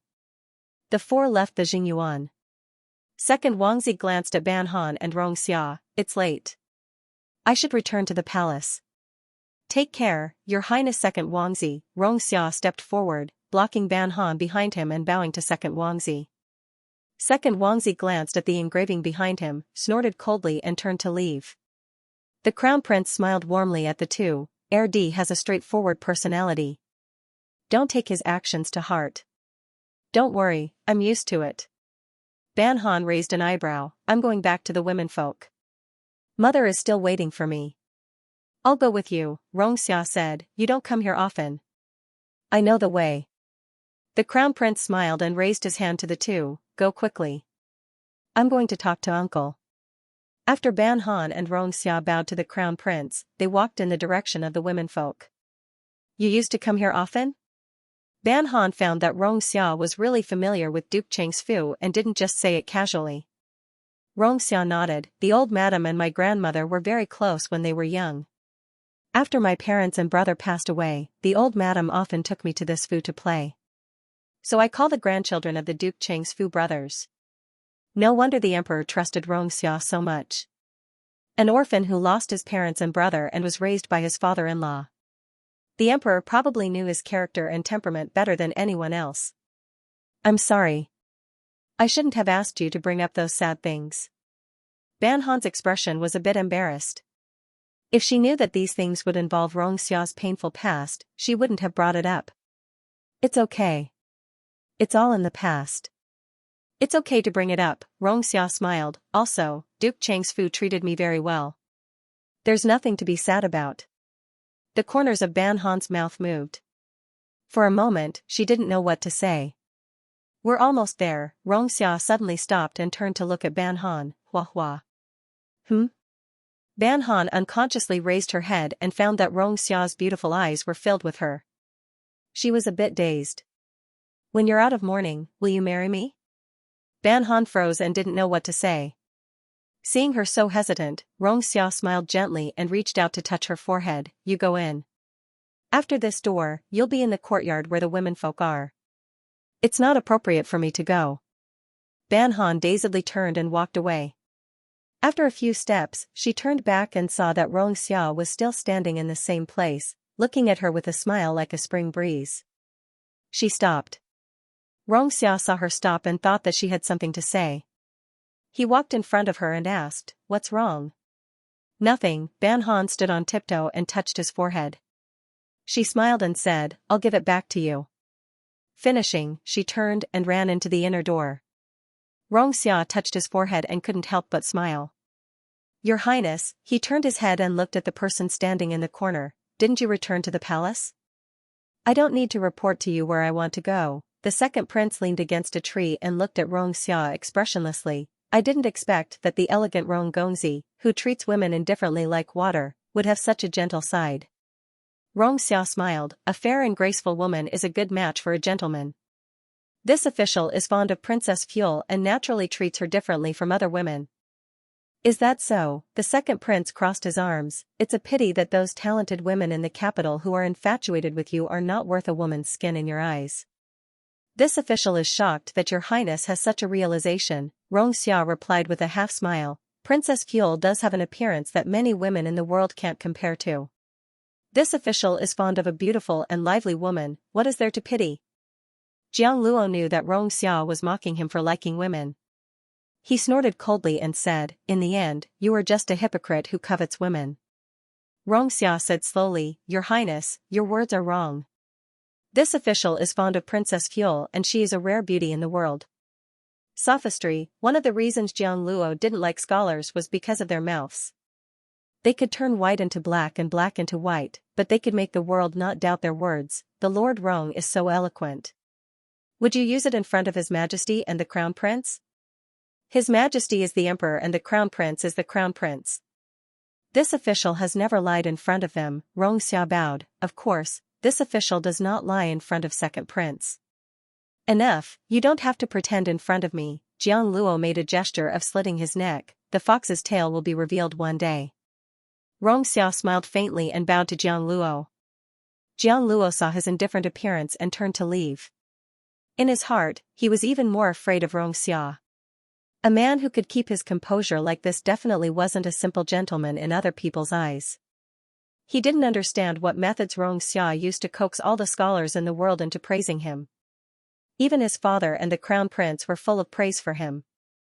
This was an extremely ambitious man. If he ascended the throne, he definitely wouldn't let this person live. People had already noticed that Ban Han had left with the granddaughter of Duke Cheng. Now that she had returned, although they didn't ask, they thought of countless possibilities. Especially Second Prince's wife, Xia Wanyu. Her relationship with Ban Han wasn't good. Although the Cultivation incident had caused her dislike of Ban Han to decrease, when she thought of Ban Han obediently bowing to her, she felt like she had vented her anger. Originally, after the banquet, she had wanted to make things difficult for Ban Han. Who knew that Ban Han had been called away by the people of Duke Cheng's Fu? She could only swallow her anger. But thinking of how she had often been silenced by Ban Han, Xiaowanyu couldn't calm down. The only way to resolve her worries was to find Ban Han and vent her anger. Princess Fuel, Xiaowanyu sipped tea. I haven't seen you in a while. You seem to have lost weight. Maybe I haven't eaten enough recently. Ban Han smiled innocently. It's my fault for making imperial wife worry. Xiaowanyu smiled coldly and said, yes, ever since I entered the palace, I've been worried about you. These words made it sound like the two had been friends before. Yet many people present knew that the two of them did have a relationship, but it was a relationship of quarreling. Every time, it was second Wangfei who was at a disadvantage. It was obvious that the second princess's wife was here to avenge the past. Unfortunately, Princess Fu Li's mental fortitude was too strong. She was indifferent to the second princess's provocation. It seemed that she was going to play dumb until the end. Everyone knew that second Wangfei couldn't do anything to Ban Han because Ban Han had the support of the emperor and the empress. While second Wangfei's rank was higher than Ban Han's, she was the daughter-in-law of the imperial family and still had to curry favor with the emperor and the empress. As long as Ban Han didn't accept second Wangfei's moves, second Wangfei couldn't find a reason to act. It could be seen that rank wasn't everything. The most important thing was who the emperor and the empress favored more. After Xiaowanyu married into the palace, she didn't have a good relationship with second Wangfei. Her two elder brothers were either dismissed or disabled. Even if she wanted to be strong, no one would be afraid. If she wanted to bully Ban Han, there was only one way. That was when the second prince ascended the throne and she became the empress of the great cause. At that time, Ban Yu could only let her do whatever she wanted in front of her. Others understood this, including Xiaowanyu. So when she saw that Ban Han wasn't afraid of her, she didn't want to embarrass herself. She turned to talk to the other noble ladies and found a sense of balance in their flattery. From beginning to end, the Yin clan didn't say a word. In her opinion, she didn't need to speak at all in this kind of childish quarrel. In the future, when Huahua married into Qing'anhua's household, she would meet some ignorant people. She couldn't help Huahua with everything. Duke Qing's birthday banquet was very lively, and it ended perfectly. His two grandsons came in person to congratulate him, and the ministers in the court also showed their respect. Even His Majesty sent a messenger to deliver congratulatory gifts, giving Duke Qing enough face. In recent years, the only birthday banquet that could compare to this was the one when the Princess Royal was still alive. However, the Princess Royal was dead, but Duke Qing was still alive. He also had a daughter who was the Empress and a grandson of the Crown Prince. Duke Qing's household was more valuable than the current Jingting Gongfu. However, when the Ban family left, the masters of Duke Qing's household personally sent them off at the door.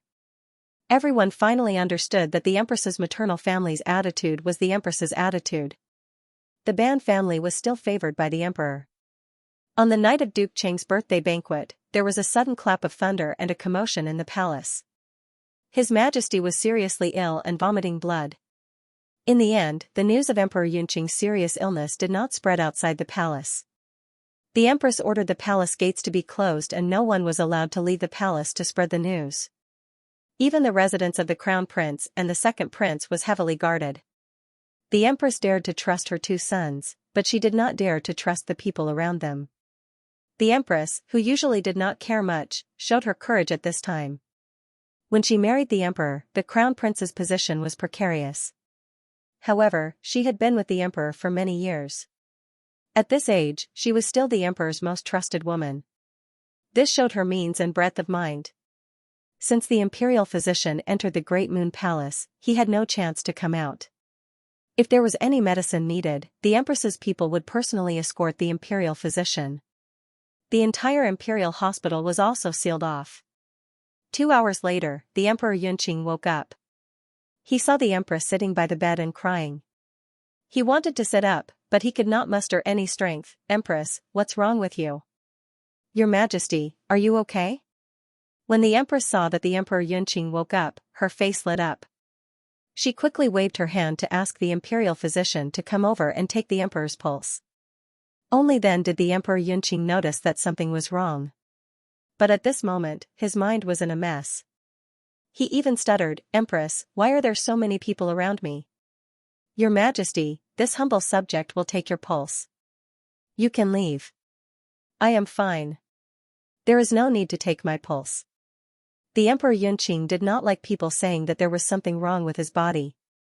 He was angry and wanted to scold people, but his words were intermittent. I really do not need to take your pulse. You people, all of you can leave. The Empress saw that the Emperor Yunqing's expression was distorted and even his voice was a little unclear. She faintly felt that something was wrong. She gently held the Emperor's hand. Your Majesty, let the Imperial Physician take a look at you. Just take it as letting me feel at ease, okay? The Emperor Yunqing looked at the Empress' tearful appearance and gradually suppressed the anger in his heart. He looked at the Imperial Physician standing next to the Empress, who was a person that both he and the Empress trusted, so he did not speak again. The Empress saw that his attitude softened and turned to give the Imperial Physician a look. The Imperial Physician carefully stepped forward and bowed to the Emperor before placing his hand on Emperor Yunqing's wrist. He even carefully pinched his arm and observed his eyes. After that, the Imperial Physician looked at the Empress and said to the Emperor, Your Majesty, you need to rest. Recuperate, recuperate. All you know is how to tell me to recuperate, Emperor Yunqing scolded. I am the Emperor. How can I recuperate? The Empress did not expect the Emperor Yunqing to lose his temper for no reason. She softly soothed his emotions. After he fell asleep, the Empress covered the Emperor with a blanket and walked out of the room. Only then did the Imperial Physician, who was checking the Emperor's pulse, ask, How is His Majesty's health? Replying to the Empress, This subject is incompetent, the Imperial Physician knelt in front of the Empress. His Majesty has overworked himself, his body may have suffered a stroke. What did you say? The Empress could not withstand such a blow. Her body swayed. Can it be cured? This subject can only do my best to use acupuncture to unblock His Majesty's acupuncture points. If His Majesty cooperates, it is possible to sit up and walk a few steps, the Imperial Physician said very tactfully. I'm just afraid that His Majesty will not cooperate with this subject's treatment. The room became quiet. The Empress looked at the swaying palace lanterns outside the window and slowly nodded. Ben Gong understands. Someone come. Someone come. Right at this time, the Empress suddenly heard the Emperor Yunqing's roar. She turned and hurriedly ran into the room. She saw the Emperor's face was pale and his eyes were red. She grabbed his hand. Your Majesty, what's wrong? Someone is spying on me from outside. Quickly go kill them. Emperor Yunqing pointed at the shadow of the tree outside. Empress, quickly send someone to take a look. The Empress wanted to say that it was just the shadow of the tree, but seeing his crazy appearance, she could only nod and say, This concubine will go now. The guards couldn't do anything. In the end, they could only cut down the tree to make the Emperor believe that the culprit had been captured. But Emperor Yunqing didn't sleep well that night. He woke up from time to time, muttering things like Emperor's son-in-law and Xianxia. His face was full of fear. The Empress's palms were cold. She knew who the Emperor's son-in-law and Xianxia were. But because she knew, she felt a chill in her heart. The Emperor's son-in-law of the Princess Royal had taken good care of the Emperor. The Emperor wasn't good at riding and shooting, so the son-in-law secretly gave him his prey. When the Emperor was pushed aside in court, the son-in-law also supported the Emperor. As for Rongxia's father, Xianxia, he was the Emperor's study companion when he was young. During the Emperor's most difficult time, he accompanied him. Later, Xianxia died young, and his eldest son was gone. In the large Xianxia manor, only Rongxia was left. She had always thought that the Emperor cared for Rongxia because of old friendship. But if the truth was like this, why was the Emperor's face full of fear when he mentioned these two people? The Emperor, what did he do to these two people? The Empress sat by the dragon bed for the entire night. When the sky was about to brighten, she finally stood up. Her body was a bit stiff. She looked at the bits of morning light coming in through the window. Someone, go invite the crown prince here. Yes. After the time it took for a stick of incense to burn, Emperor Yunqing woke up. He looked at the hazy light outside and thought that he should go to court. There was a court meeting today. But he still couldn't move. He didn't even have any feeling in his body. Empress, what's wrong with me? The Empress lifted the curtain, walked to the side of the bed and sat down. She gently put her hand on the back of his hand. Your Majesty, you're not feeling well. Is it okay if you don't go to court today? What's wrong with me? Where's Wang De? The emperor's expression was not very good. He didn't even seem to believe the empress. Your Majesty, this servant is here. Wang De walked in from outside. He looked haggard. It seemed that he hadn't slept all night. Come and tell me, what's wrong with me? Wang De knelt in front of the empress. His forehead touched the cold ground, but he didn't dare to say a word. Bastard, you don't even listen to me. What use do I have for you? Emperor Yunqing saw him like this and immediately became furious. Someone, come. Your Majesty, the empress interrupted him. She gently stroked his chest. The imperial physician said that you can't get angry. Emperor Yunqing stared at the empress. Then tell me, why can't I move? The empress looked at the high and mighty man who suddenly became so embarrassed. Her eyes were sore. She turned her back, not daring to let the emperor see her tears. Emperor Yunqing gradually recovered. He looked at the empress, whose shoulders were trembling. She didn't dare to look at him. Did I have a stroke? Your Majesty. The empress wiped the tears from her eyes. The imperial physician said that as long as you rest well, you will be fine. Emperor Yunqing closed his eyes. After a while, he tried to calm himself down. Send someone to summon Xianxia, Zhou Bingan, Zhang Qihuai, and Zhao Weishan. Xianxia was the Minister of Appointments. Zhou Bingan was the Minister of Secretaries. Zhang Qihuai was the Minister of Works. Zhao Weishan was the Minister of War. These people were the most trustworthy people in Emperor Yunqing's heart. The empress quickly agreed. As soon as the eunuch who went to summon these officials left, the crown prince came in. He didn't know what happened in the palace. After the eastern palace was heavily surrounded, he felt uneasy. When he saw the emperor and empress, he reluctantly let out a sigh of relief. Crown Prince, His Majesty is not feeling well today. You will temporarily help His Majesty supervise the country. The empress didn't mention how serious Emperor Yunqing's illness was. If there is anything you don't understand, you can ask His Majesty. Fu Huang, what's wrong? When the crown prince heard that he was supervising the country, he didn't look excited. Instead, he looked at the Emperor Yunqing with concern. This son is unfilial. I didn't know Fu Huang was not feeling well. His eyes reddened. He looked at the emperor lying on the bed and felt extremely guilty. Zhen is fine, it's just that the grand physician said that I need to rest. The emperor spoke very slowly. He wanted to make his tone as clear as possible. Zhen has summoned several important officials of court. After you are regent, you have to discuss state matters with these officials. Do not be rash. Fu Huang, this son is not half as good as you. How can I supervise the country? The crown prince shook his head and said, quickly get better. If the crown prince spoke like this normally, the emperor would only feel that he was weak and incompetent.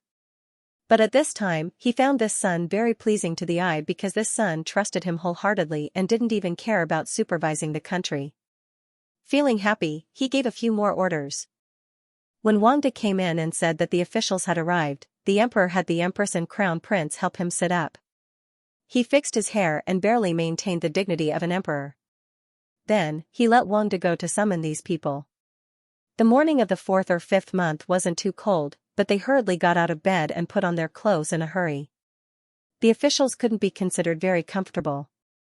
Also, seeing that there were sentries every 3 steps and guards every 5 steps, with their hands on the hilts of their swords, they guessed that something had happened in the palace. The youngest of the 4, Xianxia, walked at the back. The other 3 wanted to ask him a few questions, but under the surveillance of countless eyes, they couldn't turn around and ask. They could only brace themselves and walk to the outside of the Great Moon Palace. The security of the Great Moon Palace was even stricter. The 4 stood side by side. Zhou Bingan turned to look at Xianxia. Unexpectedly, Xianxia didn't even lift his eyelids. This calmness made these old officials feel ashamed. Lord Zhou, Lord Rong, Lord Zhao, Lord Zhang, His Majesty invites you in. Wang De walked out and bowed to the 4 of them, making a gesture of invitation. Thank you. Zhou Bingan saw that Wang De's expression was serious and that the corners of his mouth were tightly pursed. He secretly complained in his heart that something big must have happened. Jingting Gongfu. Ban Han woke up from her sleep. She turned her head and saw that it was still dark outside, so she fell back into bed. But for some reason, she tossed and turned in bed but couldn't fall asleep. It wasn't until dawn that she fell asleep in a daze. Hua hua. Hua hua. Ban Han opened her eyes and looked at the old woman sitting by the bed. She immediately threw herself into her arms. Grandmother, why are you here? I'm here to see you. The Princess Royal lovingly stroked her head and smiled. Grandmother is happy today. Ban Han snuggled in the Princess Royal's arms and asked curiously, what are you happy about? The Princess Royal smiled but didn't say anything. She just gently patted her on the back as if she was coaxing a baby. Ban Han felt that her grandmother's arms were soft and fragrant. She was so dizzy that she almost fell asleep. I'm going back with your grandfather. In a daze, she heard her grandmother say this. Strange. Didn't grandfather go to the west long ago? Why did grandmother go back with grandfather, to the west? Ban Han suddenly opened her eyes. It was already bright outside. She sat up from the bed and rubbed her eyebrows with a bitter smile. It was true that she dreamed of what she thought of during the day. Yesterday, when she heard the old Duke mention her grandmother at Duke Cheng's Fu, she dreamed of her grandmother. Your Highness, are you awake? Ban Han heard the servant girl's voice and clapped her hands. The servant girls came in with tools for washing. When Ban Han rinsed her mouth, Rui whispered, Your Highness, someone came from the palace just now and asked the Duke to go to court. Ban Han spat out the water in her mouth and wiped her mouth with a handkerchief. Isn't father still in mourning? I don't know. Rui shook her head. But Madam said that when you wake up, you should go to the main courtyard. I know. Ban Han nodded. After changing her clothes and combing her hair, she went to the main courtyard with the servant girl. She woke up late. The Ying clan and Ban Heng were already sitting at the table. When they saw her come in, the Ying clan didn't let her bow and had her sit down. Something big must have happened in the palace. The Ying clan took a sip of tea and said to his two children, For the next 2 days, you two should stay at home and observe the situation. What happened? Ban Han looked around. I just heard from Rui that someone came from the palace to ask father to go to court. Yes.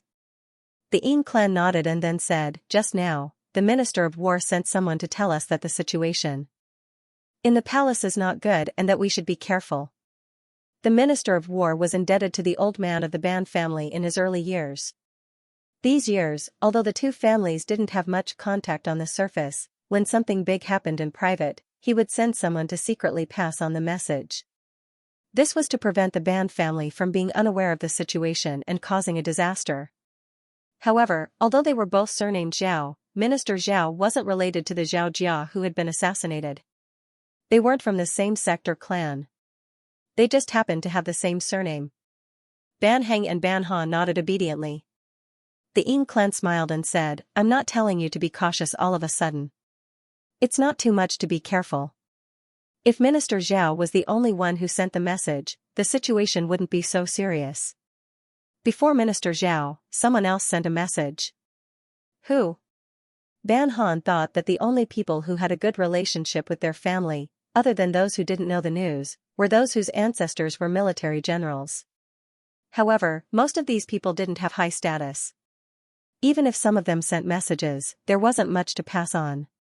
Your fiancé, Rong Junpo. The Ying clan took out a piece of paper and put it in front of Ban Han. The words on the paper were very messy. There were only 6 words in total. It seemed to have been written in a hurry. Something happened in the palace. Be careful. Ban Han took the paper and glanced at it. Then, she put the paper on a candle that was still burning. When there wasn't a single piece of paper left, she said, Mother, right now, we don't know anything. The Ying clan smiled. You're right. We don't know anything. Ban Heng looked at the Ying clan, then at Ban Han. She was confused. One moment they knew, the next moment they didn't know, and the next moment they had to be careful. What did this mean? Yes, what did this mean? Ban Huai, who had been dug out from his bed, stood in the hall in a daze. The people standing next to him were still the same people he was familiar with.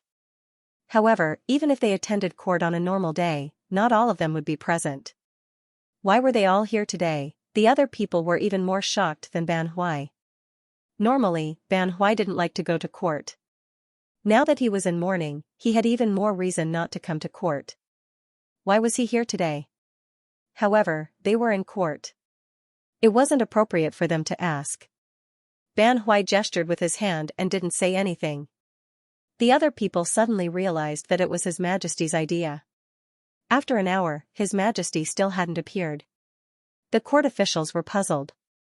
It was an hour later than the usual court meeting time. Why hadn't His Majesty come out yet? Just as everyone was guessing, Xianxia and the other 3 people appeared. The 4 of them had serious expressions. After entering the hall, they didn't say a word. This made the other court officials suspicious, but they couldn't make heads or tails of it. His Highness the Crown Prince has arrived. Everyone saw the Crown Prince, who was wearing a crown embroidered with dragons and a crown with 5 dragons coiled around it, walk in with a eunuch. The court officials recognized this eunuch. He was Wang De, His Majesty's chief eunuch. Father Emperor has ordered that I will be the regent. The Crown Prince walked to the front of the hall. He didn't sit on the dragon throne. Instead, he sat on the second seat below the dragon throne. Father Emperor is not feeling well. He needs to rest for a few days. Therefore, I will have to trouble you all for the next few days. His Majesty was not feeling well to the point that he wanted the Crown Prince to be the regent? We greet your Highness the Crown Prince. May the Crown Prince live thousands of years. Well, they were court officials anyway. There was no difference between helping the Emperor and helping the Crown Prince. As long as the Crown Prince was normal and didn't go crazy for no reason, they could tolerate it. The only thing that made them feel strange was that the 4 people summoned by His Majesty were not related to the Yan party or the Shi party. It could be seen that Yan Hui and Shi Chonghai had lost their status in His Majesty's heart. Otherwise, why would His Majesty only summon Qinganbua and the others for such an important matter? The Crown Prince had a gentle personality. Coupled with his unstable foundation, his words and actions in court were inevitably less effective. Fortunately, the Yan party and the Shi party were not as influential in the court as before due to their previous setbacks. With the help of Xianxia and the other 3, the court meeting ended successfully. The Crown Prince even won the praise of many officials. As soon as the court session ended, the Crown Prince hurried back to the Great Moon Palace. He told Emperor Yunqing everything that had happened in court and the major events that the officials had reported. He even read many of the memorials to the Emperor. Emperor Yunqing enjoyed his respectful attitude very much. The dissatisfaction he had with the Crown Prince gradually disappeared like smoke in thin air. However, this good mood disappeared without a trace after hearing from the servants that the second prince had a conflict with the guards who were guarding him. Emperor Yunqing said coldly, "Don't worry about him. He will cause trouble." "Father," the Crown Prince hesitated. "Second brother is just reckless. As long as someone explains it to him, he will understand." "Explain?" Emperor Yunqing was dissatisfied. "He is already 20 years old. He is still so brainless. Do you want to anger me to death? But, you don't have to speak for him anymore." Emperor Yunqing was so angry that half of his face froze. "In my opinion, half of my problems are caused by him." The Crown Prince opened his mouth. Looking at Emperor Yunqing's twisted face, he did not dare to provoke him anymore. He could only continue to read memorials to divert Emperor Yunqing's attention. Lord Zhou walked out of the palace with Xianxia and whispered to him, "His Majesty's health is not very good." Xianxia sighed. "His Majesty is the son of the heavens. With the heavens' protection, he will be fine." Lord Zhou knew that he was just saying these words. He smiled. "I also hope so." Xianxia turned to look at Lord Zhou. He said seriously, "His Majesty's health will be fine." Lord Zhou paused and then looked away. Lord Rong is right. Lord Zhou, Junpo. Ban Hui saw the two and patted the horse under him, telling it to quickly catch up. Xianxia turned and saw him. He quickly pulled on the reins and did not let the horse continue forward. When Ban Hui caught up, he was half a horse's length behind Ban Hui. "Uncle." Ban Hui yawned. He was forced to get up early in the morning. He was not in good spirits. How is His Majesty? Lord Zhou glanced at Xianxia and did not speak. Xianxia whispered, His Majesty's body is suffering from a stroke. He needs to rest. Stroke? Ban Huai was inwardly shocked. This illness was very difficult to treat. If it was light, his hands and feet would not be nimble. If it was severe, he would be paralyzed in bed. No wonder he let the crown prince be the regent. How could an emperor who suffered from a stroke sit high in the court? Zhou Bingan was even more surprised that Xianxia told Ban Huai about this. Was he not afraid that Ban Huai would not be able to keep it a secret and bring him trouble? When they parted ways, Zhou Bingan saw that Xianxia followed Ban Huai in a direction. He suddenly understood. It seemed that Xianxia really treated Ban Huai as his father-in-law.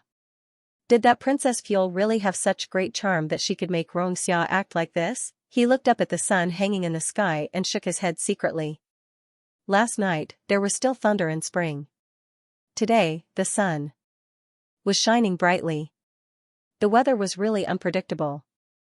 Ban Huai rarely took the initiative to invite Xianxia to visit. This was a rare treatment that Xianxia rarely received after he and Ban Han were engaged. So today, when Ban Huai invited him to visit, he did not hesitate to agree. His future father-in-law had said before that when a man pursues the woman he likes, he must be thick-skinned. So he was learning from his father-in-law. This humble one greets master, greets Duke Qing. When the Ban family's gatekeepers saw the two of them, they bowed and led their horses. Their attitudes were enthusiastic and attentive. A few servants surrounded the two of them. After sending them in, they bowed and left. This was one of the characteristics of the Ban family's servants. They were especially enthusiastic towards their masters and guests. This kind of enthusiasm gave people the feeling that all the servants were looking forward to meeting them. Xianxia had been to many people's houses as guests, but there were not many who were as polite and attentive as the Ban family's gatekeepers. Come, let's talk inside. Ban Huai patted Xia's shoulder and led Xia directly into the second gate. But before the two of them entered, a servant had already reported to the Ying clan so that the Ying clan could be prepared. Who? Ban Huai was listening to a storytelling in the Ying clan's courtyard when he heard the servant's report. Who did you say also came? Duke Rong. Him? Xia softly sat back down and said to the female storyteller, Since it's Duke Rong, there's no problem. You can continue. Hearing this, the Ying clan glanced at her. You're becoming more and more unruly. When Duke Rong comes in, you'll still be listening to a storyteller. What will that look like?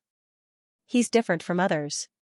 Ban Han used a silver pick to pick up a piece of fruit and eat it. After wiping his mouth clean, he said, In this world, some scholars are pedantic scholars. Some scholars are magnanimous and don't adhere to customs. As for him, Ban Han blinked, he's probably someone who doesn't care about trifles. He doesn't care about trifles because he's magnanimous. The Ying clan waved his hand and dismissed the storyteller. But that doesn't mean that he can't be polite. After all, the Ying clan didn't understand Xia's nature well enough, so they were more careful than Ban Han. When they arrived at the Chuehua gate, Xia saw a servant of the Ban family leading two women out. These two women did not look like servants of the Ban family, but they did not look like nobles either. Greetings, Duke. The two female storytellers bowed. When they saw that there was another person behind Ban Huai, they bowed again and then left with their heads bowed. These are the storytellers raised by the family, Ban Huai said with a smile, usually, we keep them for fun. Remembering that Ban Han liked to listen to stories and liked to nitpick about the plot, Xia smiled, very good.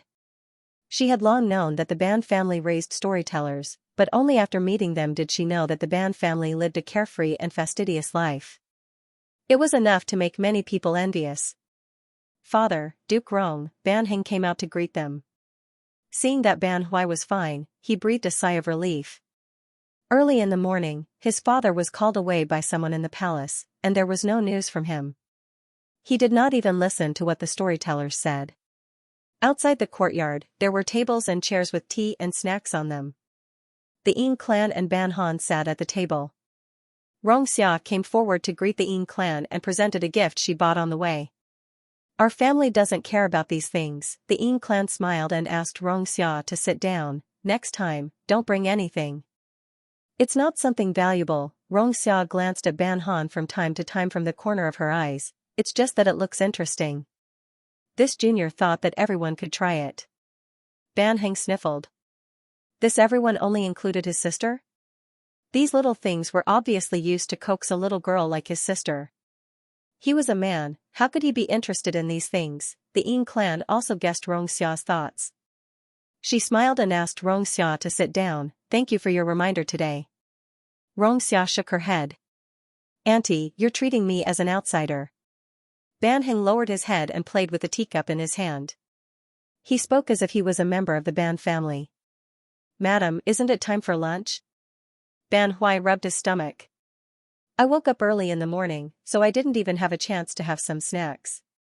It's already been prepared. The Ying clan was curious and amused that he kept undermining her. She asked the maids to help her wash her hands and face. Duke Rong, the weather is good today. Why don't we have lunch in the garden? What do you think? The Ying clan member wiped himself clean and then turned to ask Xia. Xia hurriedly nodded and said, your residence's garden is very beautiful. Eating here can make one feel relaxed and happy. Auntie will be in charge of everything. Okay. The Ying clan member nodded. The dishes were quickly served. There were light and spicy dishes, sweet and salty dishes. There were all kinds of flavors, and they all looked, smelled, and tasted good. Xia discovered that although the Ban family didn't eat much, their tastes were all different. In the past, the Ban family didn't eat so casually. Now, it seemed that the Ban family really didn't let themselves down in the slightest when it came to eating. In addition, the Ban family didn't need servants to serve them. They also didn't pay much attention to the rule of not talking while eating. When they had nothing to do, they even gossiped about their neighbors. It seemed that the last time he came to the inner courtyard to eat, the Ban family was more reserved. Now, they revealed their true colors. Listening to their conversation, he found out which family's mother-in-law liked to torment their daughter-in-law, and which family's son was unfilial. The topics they talked about were even more shocking than the last time he came. It could be seen that the Ban family usually listened to these things when they were bored. Nephew.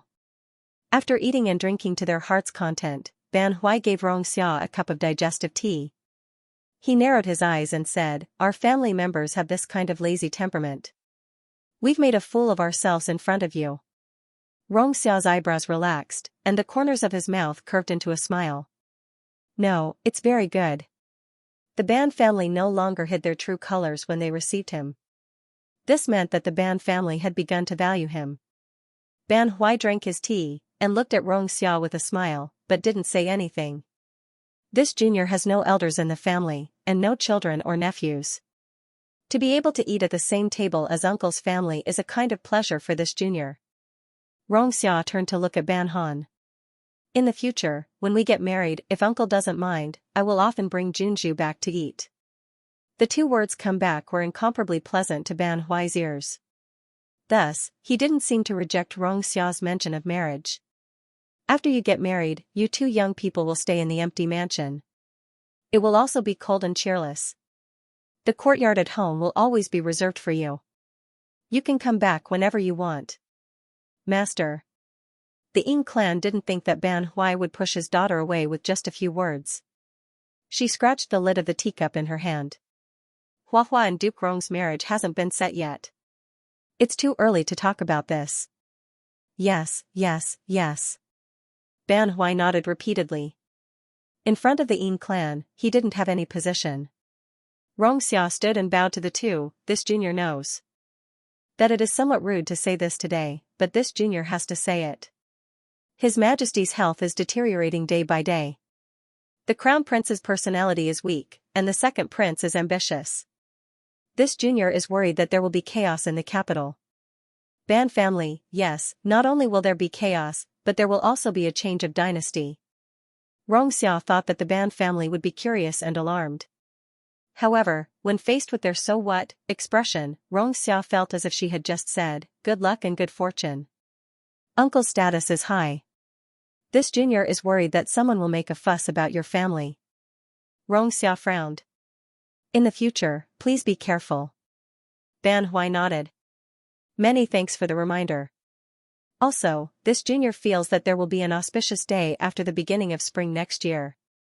Xianxia raised her head to look at the Yin clan and Ban Han. This junior sincerely wishes to marry the princess. I hope that we can set a date as soon as possible. If His Majesty, this junior is worried that there will be more trouble in the future. Ban Hui rested his chin on one hand and tilted his head to look at Xianxia. The real point was finally here. When Ban Hui and the Yin clan heard this, they didn't immediately refute. Especially the Yin clan. She had a thoughtful expression on her face. After a while, she looked at Ban Han and suddenly smiled. Duke Rong, there is something you don't know. Our Ban family has never paid attention to etiquette. When you and my family's daughter will be married is indeed a big matter. However, this matter isn't decided by us alone. In her opinion, there were many benefits to Huahua marrying Xianxia. First, it was simple. After marrying into the family, she wouldn't have to worry about trivial matters between sisters-in-law. She didn't have any elders, so she didn't pay much attention to the rules. Therefore, she didn't have to get up early to greet her mother-in-law. With Momo's lazy personality, Madame Yin, as her mother, couldn't bear to let her greet her mother-in-law and serve her food at dawn every day. The daughter she had raised in the palm of her hand had never suffered much since she was a child. If she married into another family, she would suffer. How could she be at ease? Furthermore, she had observed Xianxia just now. This person had a good temperament and was broad-minded. Her family's Huahua's temperament wasn't very good. If she married a man with a good temperament, her life would be more comfortable and enjoyable. After marriage, if the husband and wife were to get along with each other but were to be angry every day, then what joy would there be in their life after marriage? Most importantly, Xianxia clearly understood Huahua's temperament and her little hobbies. Sometimes, he even looked at Huahua with a gentle gaze. As a mother, the Yin clan wanted many things. However, the only thing they wanted was for their children to have a good life. This junior understands. Xianxia smiled and looked at Ban Han. Ban Han raised her head and met Xiao's eyes. She didn't shy away or avoid his gaze. She just blinked her beautiful eyes and asked, "What date do you think is good?" "After the beginning of spring next year." Xiao smiled. "At that time, all the flowers will be in full bloom. The princess will be dressed in red and will definitely be the most beautiful bride in the world." Ban Han's eyes curved into crescents as she smiled. Just when Xiao thought that she would agree, Ban Yu tilted her head and said innocently, "Let me think about it again. At least, we have to match our 8 characters and calculate the dates before we talk about these things." Xiao said calmly, "I've already asked the imperial astronomer to calculate the date of birth. There's no bad luck. The 26th of February next year will be a good date." Oh. Ban Han didn't expect Xiao to be so fast. She actually calculated the date. She turned her head and said unreasonably, Then you should invite the matchmakers and tell them all the rules." Ban Han turned her face and whispered, "We can't just set the date like this." Xiao laughed. Her voice was as gentle as the spring breeze. It tickled Ban Han's ears and made the tips of her ears turn red. "Princess, please don't worry. I won't let you be wronged by the rules." Xiao didn't get angry. Instead, she acted like a spoiled child. "I'm not an impatient person. It's just that the princess is too important to me. I can't bear to neglect you." Ban Hui rubbed his chin. Although Xiao was only his future son-in-law, his style of doing things was quite similar to his own when he was young. Ban Han took a sip of tea and didn't interrupt their conversation. She stood up and said, "I'm going to rest in the inner room." Her attitude was almost as if she didn't object to the wedding date in February next year. "Madam, I'll go with you." Ban Hui held Ban Hui's hand and asked Ban Heng to stay. "Uncle, auntie, take care." Xiao bowed. Ban Heng looked at his parents who were leaving, and then looked at his sister and future brother-in-law. He twisted his body uncomfortably and held the teacup with his head lowered to drink tea. He was determined not to leave. He was a person with principles. For example, he wouldn't let anyone get close to his sister. Fortunately, Xiao knew that this was the Ban family, so she didn't do anything out of line. Facing Ban Heng's covetous eyes, she smiled helplessly at Ban Han. I'll be on leave in a few days. Does Huahua have time to go to the western suburbs with me to fly kites? Kites? Ban Han heard and immediately became spirited. Okay, I like to go. Ban Heng coughed dryly. I'll go too. Just now, when his parents were here, he still politely called his sister princess. Now, he became Huahua. This wasn't a face-changing trick in Suzhou. Rongxia smiled and looked at Ban Heng. Ban Heng straightened his back. It's more lively with more people. Rongxia said. Heh. Ban Heng smiled at Ban Han. Rongxia stayed at the Ban family for nearly 3 hours before leaving. After he walked out of the Ban family's gate, a guard who was waiting outside greeted him. Uncle, the imperial astronomer wants to see you. The imperial astronomer's main job was to observe astronomy and geography. They could infer the changes of the climate from the changes of the stars and clouds. If there was a major natural disaster, they could also pray to the heavens. No one knew if it was useful, but in the past, there had been an imperial astronomer who was beheaded during a major disaster. Usually, those who were beheaded were not very lucky, because they met people who believed in ghosts and gods. They believed that the imperial astronomer should pray for rain. There were all kinds of imperial astronomer. Some liked to observe the stars, some liked to study seismometers. The imperial astronomer's reputation was not high, and their status in the imperial court was very ordinary. Only when the nobles gave them all kinds of birth dates and horoscopes for them to infer the numerology would they have a sense of existence. The imperial astronomer also felt wronged. They knew astronomy and meteorology, but it didn't mean that they were good at fortune-telling. However, as an official in the imperial court, one could not survive without a few specialties. Therefore, the imperial astronomer gradually learned a new skill, and that was to infer the birth dates and horoscopes. It was not important whether they were accurate or not. What was important was that they could fool the nobles. The supervisor of the imperial astronomer, Lord Hu, was only an insignificant 9th-rank academic back in the day. However, because he had followed an expert with an iron mouth and divine judgment when he was young, he was trusted by the nobles. In a short 10 years, he had become the most senior person in the imperial astronomer. Many people had to call him Mr. Hu when they saw him. In the beginning, when Qinganbua asked him to infer the birth dates and horoscopes, he was very willing. However, when he tried to infer the birth dates and horoscopes, he almost thought that there was something wrong with his eyes, or that there was something wrong with the birth dates. However, no matter how he tried to infer it, it was clearly an extremely precious fate that led to an early death. The birth dates were extremely precious and had the signs of a flying phoenix, but there were also signs of a short life. The signs of a short life were especially obvious, but the signs of a flying phoenix were illusory. If one's life was gone, how could one fly? The crown prince already had a crown princess. If the crown prince ascended the throne, the empress would be the crown princess. What did that have to do with Princess Fuel? Even if the second prince ascended the throne, with the second prince's hatred for Princess Fuel, he would not let her become the empress. This meant that this princess might have the latter fate. She had the signs of a short life. There was another possibility, but he did not dare to admit it, or did not want to admit it. He secretly sighed. After thinking about it, he decided to meet Duke Rong. No matter what, he could be considered one of Duke Rong's subordinates, so these things couldn't be hidden from him no matter what. Rongxia met Lord Hu in his home. He walked to the head of the table and sat down. Mr. Hu, have you finished calculating the birth dates? Duke Rong, my ability is not good enough. I'm afraid, I have never doubted Mr. Hu's ability. If you have something to say, just say it. Rongxia said, is there a problem with the date I asked you to set? That day is indeed a good day for marriage, but...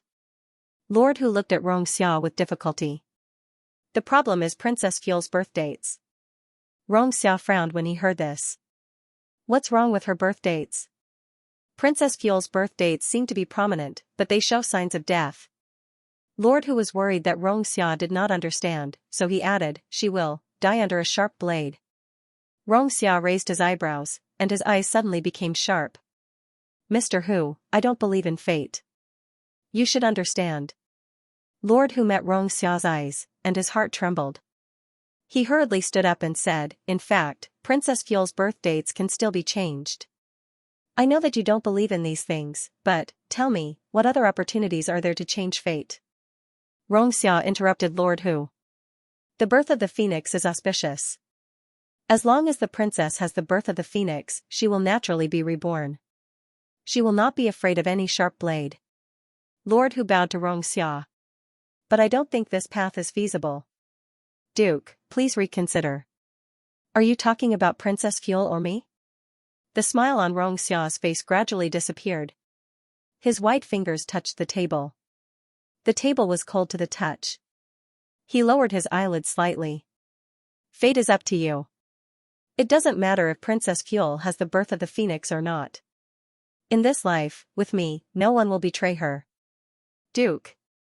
Lord Hu finally couldn't help but say, "I don't understand. Since you want to achieve great things, why do you want to marry such a woman?" "Mr. Hu." Xiao tilted his head to look at Lord Hu. His eyes were full of coldness. "Are you trying to interfere in my private affairs?" "I don't mean that." Lord Hu's face turned pale. Now that the second prince and the crown prince's faction have been secretly making frequent moves, and there's also the Chongqing of Gojoseon, whose movements are unclear. "I'm worried that the Chongqing of Gojoseon is a fence-sitter." Xiao sneered. "He has ambition but no courage. He thinks that he hid it very well, but his thoughts are as clear as day. People who lived well in this capital were not fools.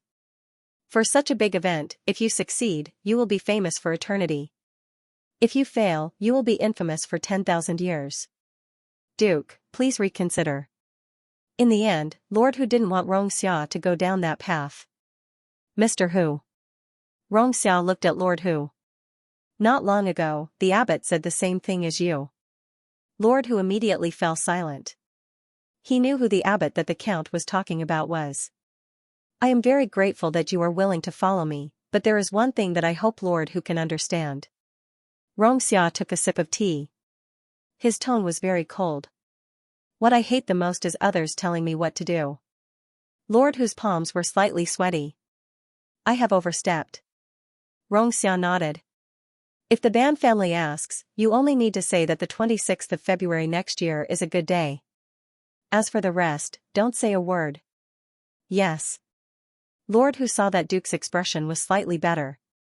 Only then did he muster up the courage to say, "Perhaps the person destined by Princess Fuel is you, Duke." Xiao's expression was slightly better. His fingers gently rubbed the teacup. "It's not perhaps. It's only me." "Yes." Lord Hu realized that his legs were actually trembling. It was just that he was too nervous just now and didn't notice at all. After Lord Hu left, Xiao picked up the 8 characters on the red paper and looked at them for a long time. Finally, he held the red paper tightly.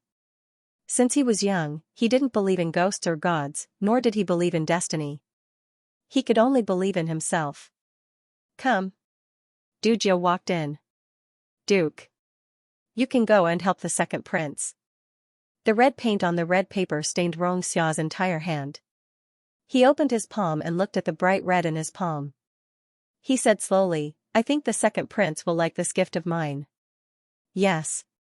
The second prince lived in the west side of the palace. Compared to the palace, this place was small and narrow. Every word and action was watched by countless pairs of eyes. His 2 concubine-born younger brothers also lived here. However, these 2 younger brothers had never caught his eye. Whether they were here or not, it made no difference to Jiang Luo. Ever since the west side of the palace was heavily guarded, he had been throwing tantrums in his room for a long time. He only realized the seriousness of the situation when he heard that his father was seriously ill and the crown prince was in charge of the country. If something happened to his father and the crown prince ascended to the throne, then his future days would be difficult. People outside said that the crown prince was kind. He didn't like women and was humble and polite. However, in his opinion, the crown prince was not a kind person. He said that the crown prince didn't like women. He probably just didn't like them on the surface, but inside, he had lusted after countless women. Only a brainless woman like Ban Han would think that the crown prince only treated her as a good sister. She even played with the crown prince since they were young and thought of him as a good person. Your Highness, a chamberlain hurriedly walked in and said to the second prince, the Yen family sent in a message. Give it to me. The second prince hurriedly took the slip of paper from the chamberlain's hand. The slip of paper was very small and there were only a dozen or so words written on it. However, to the second prince who had been guarded in the courtyard this entire time, this bit of information was already very precious. The crown prince was in charge of the country. The court was unstable and the crown prince had no power to control it. After reading the slip of paper, the second prince tore it up and soaked it in tea. Then he poured the tea into a flower pot. Interesting. The chamberlain saw that the second prince had been locked up for so long and still laughed. He was so scared that he didn't dare to raise his head. He thought that the second prince had gone crazy from anger. Your Highness? The second prince raised his head and looked at the chamberlain. What's wrong? The chamberlain shook his head. I was just thinking that you could actually rope in those 4 officials. You mean Xianxia and the others? The second prince sneered mockingly. Don't even think about it. They are Father Emperor's loyal dogs. Otherwise, after he became seriously ill, only the 4 of them were sent to meet the emperor. They are only loyal to His Majesty. It doesn't mean that they are loyal to the crown prince, the chamberlain said in a small voice. If the crown prince does something that disappoints them, based on the way these 4 officials conduct themselves, I don't think they would be able to tolerate such a person as the future emperor. Disappoints, the second prince frowned. The crown prince was used to putting on an act. Other than the crown princess, he only had 1 concubine. Although he only had 1 daughter, his temperament was calm, as if he wasn't worried at all. However, the scholars seemed to like his temperament and kept praising the crown prince. How good the crown prince was. Yes, since these people liked to praise the crown prince, then let them praise him. Praise him as much as they could, slowly praising him until everyone in the world said that he was good. Even Father Emperor couldn't compare to him. He wanted to see whether or not Father Emperor could tolerate a crown prince who was even better than him. Your Highness, although I'm not a real man, when I see beautiful palace maids, I can't help but take a few more glances, the chamberlain said in a small voice. Your Highness, the crown prince is a real man. How can you be indifferent to beauty? You're right, the second prince suddenly became happy. A man who is indifferent to beauty is not pretending. He is Lu Xiahui. The chamberlain bowed and said politely, to be able to share your Highness's worries is my duty. People often used their own standards to judge others and used this as a standard. The second prince was like this. The undercurrents in the palace surged. Only the Ban family seemed to be the only greenhouse in the undercurrents that didn't react. Other than the fact that the 4 members of the Ban family didn't go out much, their days continued as usual. Summer was coming. The Ban family was already busy making clothes and preparing to wear plain clothes to create 108 different kinds of beauty. It was easy to sweat in the summer. Metal-type silver jewelry wasn't suitable for them. The colors of the jewelry in the past were too bright and not suitable for them. What should they do? Buy everything again. Glass-type, mutton-fat white jade, and plain-colored crystals could all be used. Money was a worldly possession. You couldn't bring it with you when you were born, and you couldn't take it with you when you died. If you could spend it early, then spend it early. When the family was raided, it wouldn't be worth it if it all went to someone else. The Ban family always felt that things weren't wasted when they were spent. It wasn't their style to leave things in the house to collect dust. The curtains, window screens, and sunscreen were all changed to the best plain gauze. It was airy and comfortable to look at. When they took out the books from the family's library to dry, Ban Han lay in the pavilion and looked at the books drying in the courtyard. He couldn't help but feel drowsy. Ban Heng wasn't much better than her. He lay on the fence, yawned, and said, "Sister, it's really troublesome to keep these books. They can't be eaten or used. In a few years, we don't know who will benefit from them. Why don't we wait until Rong Junpo has a break and let him come over to pick them himself? If he likes them, then I'll give them to you as your dowry." Who wants these as my dowry? Ban Han was quite disdainful. You might as well give me a few more villages and shops.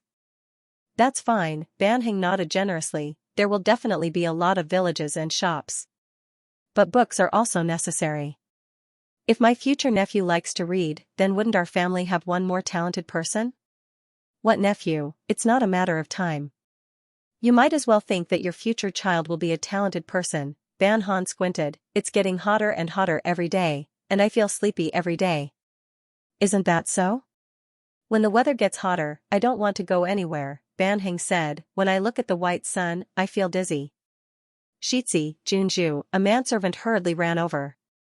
Because he ran too fast, he stepped on the books that were drying in the sun. Something bad has happened. What happened? Ban Han and Ban Heng sat up straight. Seeing the manservants so flustered, their expressions also became serious. Just now, news came from outside. Chang'anbua and Yao Xianxia somehow angered His Majesty. His Majesty actually ordered the imperial bodyguards to flog them. What? Ban Han frowned. What's the situation now? Chang'anbua has already been sent back to the Fu. It's said that his situation isn't very good. Chang'anbua's servants have already gone everywhere to find a doctor. A dignified duke actually had to send servants out to find a doctor. Could it be that the duke's doctors were useless, or that the imperial hospital didn't dare to go to the duke's Fu to treat him? How serious was the situation to cause such a big commotion? Arrange for the few doctors that we have in our Fu to go over first, Ban Heng immediately said without hesitation, quickly. Yes, this little one will go right now. The manservant immediately responded, turned around, and ran. Ban Heng turned his head to look at Ban Han. Sister, go to Chang'anbua's Fu. Ban Han's expression became serious. She turned around and walked into the sunlight. Ban Heng didn't hesitate to follow. At this moment, Chang'anbua Fu was noisy, but fortunately, it was not yet chaotic. Novel www.com. The doctors in the Fu were good at treating typhoid fever and headaches, but were not very good at treating injuries. The steward sent someone to the imperial hospital to call for a tai, but no one came after a long time. He was so angry that he couldn't help but curse. He turned his head and sent someone to call for a doctor outside. Today, when the duke was carried back, the people of Chang'anbua Fu were shocked. The duke's back was covered in blood. The eunuch who brought the duke back did not say anything. He only bowed, turned and left in a hurry, not even having time to drink water. The steward was anxious, angry, and worried, but other than the duke, there was no one else in the Fu who could make decisions. He could only come out with a few retainers to arrange matters in the Fu. Normally, when the Fu was prosperous, everyone was attentive. But when the Fu was in dire straits, even the tai would avoid harm. If it was someone else, the steward might be able to understand, but the person involved was his own duke. He could not help but feel resentment. Grandfather steward, a manservant hurried back. The doctor is here. Is it the doctor from Ping Ping Tang? The manservant panted and shook his head. Didn't I tell you to call the doctor from Ping Ping Tang? This lowly one had just walked halfway when I met people from Jingting Duke Fu, the manservant hurriedly explained. It turned out that the master of Jingting Duke Fu had heard that something had happened to the duke, so they sent their Fu's doctor over. The steward was overjoyed, and had the manservant invite the doctor into the courtyard where the duke was. He was extremely grateful to the people of the Jingting Gongfu. At this critical moment, the future of the master's family could be relied on. Since ancient times, there were very few people who would send charcoal in the snow, and very few people who would add flowers to the brocade. At this critical moment, the Jingting Gongfu dared to send someone over with great fanfare. This kind of kindness was something that others could not compare to. He had just turned his head and walked a few steps when he heard a servant report that the Princess Fuel and the Duke of Jingting had come to visit. Quickly invite her in. The housekeeper thought that this was the first time Princess Fuel had come to the count's residence. Thinking of this, he couldn't stand it any longer. He turned to the steward behind him and said, "Receive them solemnly. Don't slack off at all for the princess and the heir." Yes. The servants in Chang'anbua's residence were shocked. It seemed that what happened today was not a big deal. The earl's fiancée was very favored by the emperor. With her around, even if the earl really offended the emperor would not make things too difficult for the earl. As soon as Ban Han and Ban Heng entered, they were warmly received by everyone in Chang'anbua's residence. She had just dismounted from her horse, so her hair was a bit loose. But she couldn't care less. Her gaze swept over the servants and finally picked a middle-aged man dressed in brocade. "How is your master Beau?" "Reporting to your highness, the doctor is currently treating your uncle's injuries." "Take me there." Ban Ti walked straight ahead. Although she did not know where Xiao lived, there were rules in the main structure of the house of a titled family. She knew the general direction. "Your highness, please come this way." The steward saw that Ban Han actually took the initiative and was stunned for a moment. Then he trotted to catch up with Ban Han and lowered his head to lead her to the earl's courtyard. In the inner courtyard, Xiao was lying on the bed. He tilted his head to look at the two doctors standing respectfully in the room. He didn't speak, and the room was unusually quiet. "Earl." Dujiu, who was standing by the bed, couldn't help but say, You should let the two doctors take a look." Xiao lowered his eyelids. There was no panic or remorse on his face that a court official should have after being punished by the emperor. His face was as calm as water, and no one could see any emotion. After a while, he said, "Thank you for your trouble." "We don't dare." One of the doctors hurriedly bowed and said, "We are just following the orders of your highness and Shitzi." "Many thanks to Shitzi and your highness for your concern." Xiao's lips were slightly pale. "Please come forward." The doctors came closer and found that the blood on Xiao's back had coagulated with the blood. They looked at each other solemnly and took out a pair of bright silver scissors from the medicine box. "Earl, your clothes and the wound have stuck together. We need to use the scissors to cut your clothes. It may be a bit painful. Do you need to use mafesin? What will happen if I use it?" Xiao understood. If there was no effect, the doctors wouldn't ask if he needed it. "It won't have much effect if I use it once in a while. But if the body isn't well, it can easily affect the person's mind.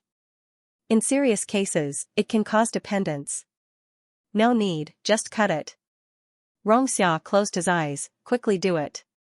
The two doctors took a deep breath, gritted their teeth, and took the scissors to slowly cut the clothes and the wound. Xiao's clothes were thin, so it was easy to cut it. After seeing the extent of the injury, both of them sighed in relief. The injury looked frightening, but it didn't hurt the bones or the abdomen. Although they were doctors among the people, they had seen many beaten and injured people. Some people were injured and looked fine on the surface, but after a few days, they died mysteriously. It was so serious that they went to the officials. In the end, they had the coroner investigate and found that the internal organs were injured.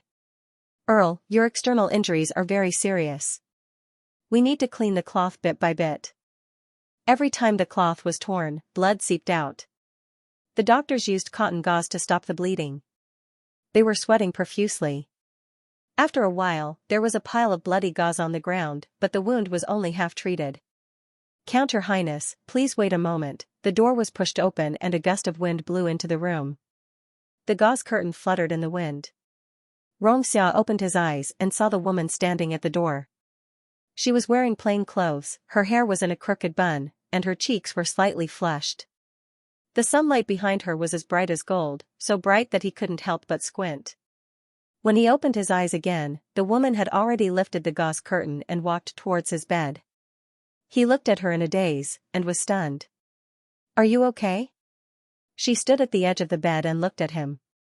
Her expression was dignified, concerned, and seemed to have other emotions that he couldn't understand. His mind had never been as blank as it was now. The only thing he could do was to stare blankly into her eyes, as if he could confirm whether the person in front of him was real or fake. "Princess Fuel." Dujiu bowed to Ban Han. Ban Han looked at Xiao's weak and blurred back. His eyelids trembled, and he turned to Dujiu. "What happened?" Xiao opened his mouth. "What you should do now is lie on the bed and quietly recover." Ban Han's face darkened as he stared at Xiao. "Either you tell your bodyguard not to answer my question, or you choose to shut up." The elegant and manly Xiao opened his mouth, but wisely chose to remain silent. Dujiu looked at the duke, who had closed his eyes again, and was dumbfounded. Was he telling him to speak the truth, or was he not telling him to speak the truth? Also, even though the duke's upper body was badly mangled and couldn't be seen, but his upper body was still half naked. The imperial princess had just barged in and looked at the duke, whose chastity was this, seeing the Duke choose to remain silent under the imperial princess authority, Dujio gritted his teeth and said to Ban Han, Imperial Princess, today when the Duke and the Lord Yao entered the palace to meet the Emperor, His Majesty suddenly flew into a rage.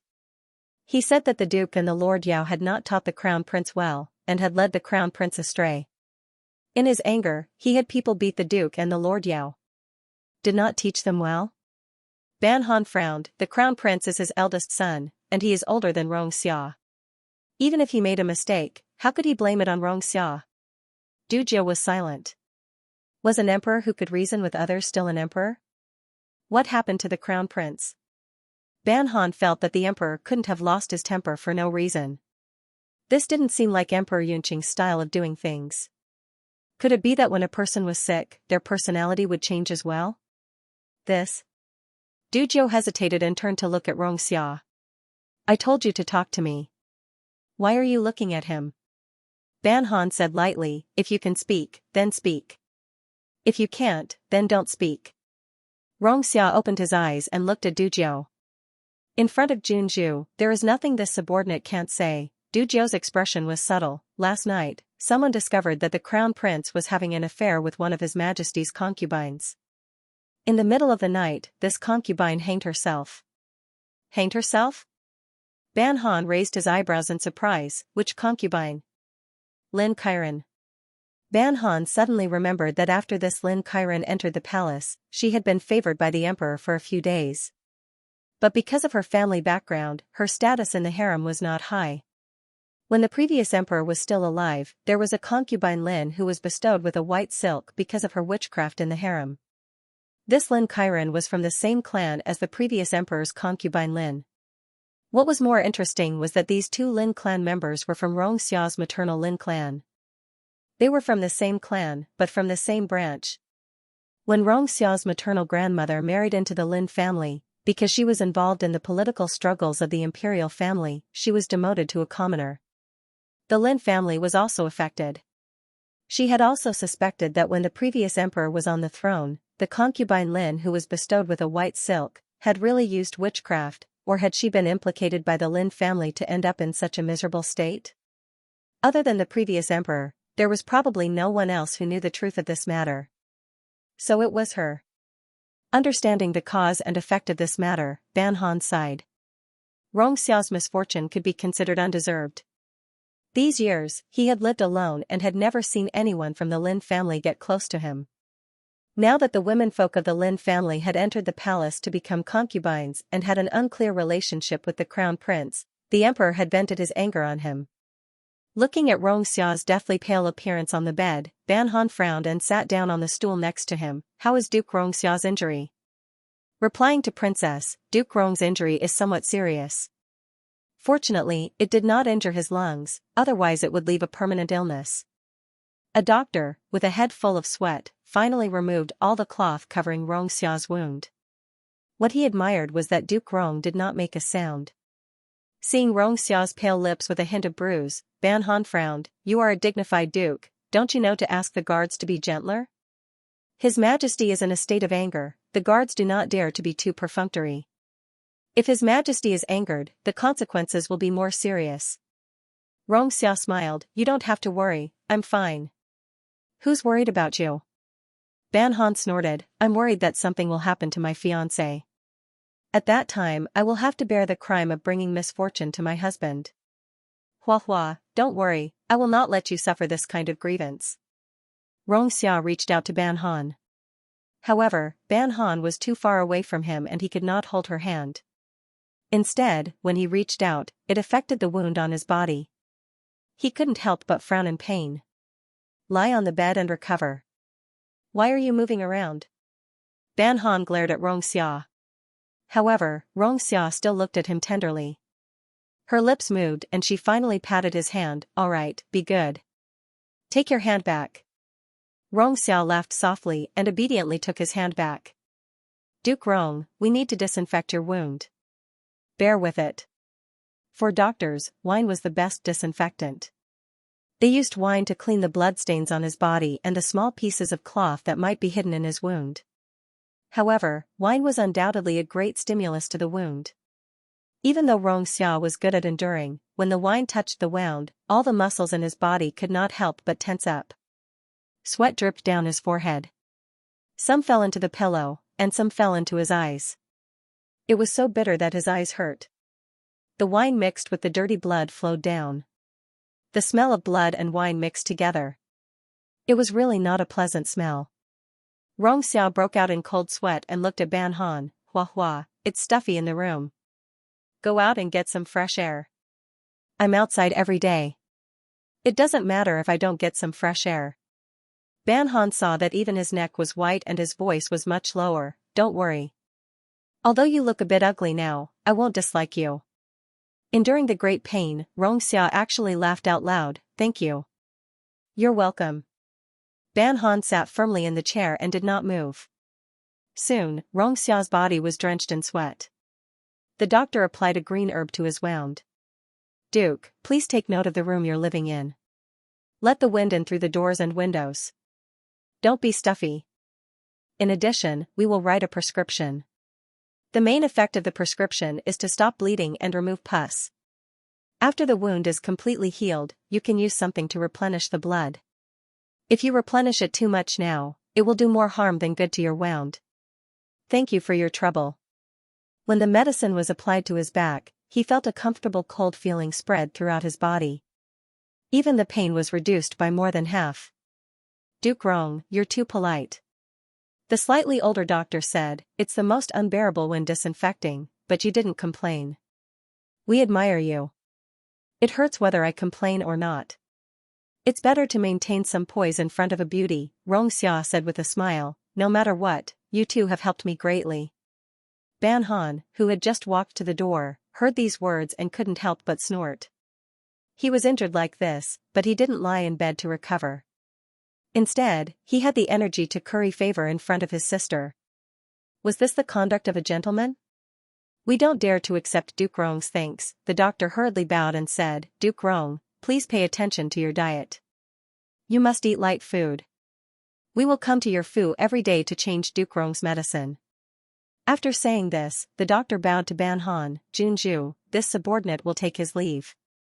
You can go back first. Ban Han nodded to the doctor, then turned to Xiao and said, the weather is getting hotter. Your bed is stained with blood, so you can't lie down. Later, endure the pain and have someone change your room.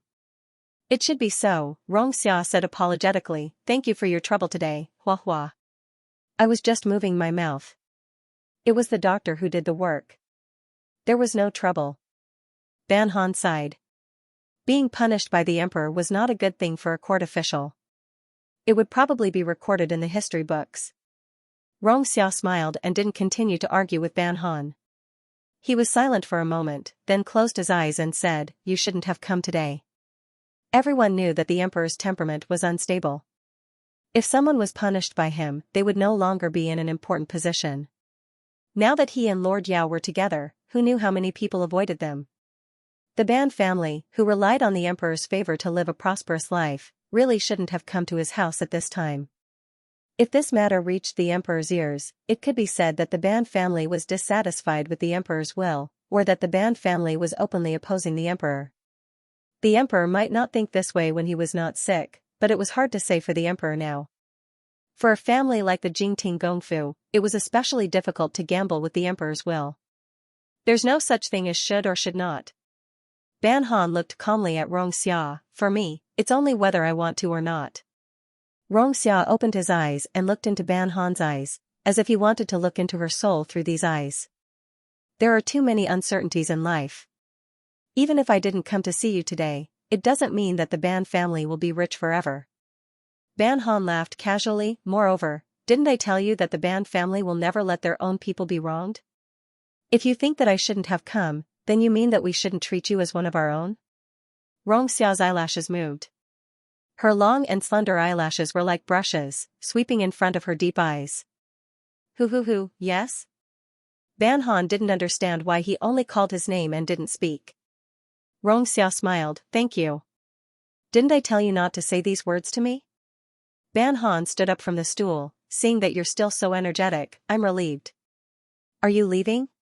Xiao lowered his eyes, lying on the bed with a pitiful look. I'll go out and tell your servants. Ban Han wanted to say that he should go back, but when he saw Xia's disappointed look, he changed his mind. I'll stay with you for a while. Xia suddenly smiled. He was already very good-looking. With his pale face and weak smile, Ban Han thought of a little puppy that was being bullied, cute and pitiful. She stopped walking and turned to Du Jiu. Go and tell the servants to prepare a clean room. Don't put flowers or plants in the room, and don't use incense.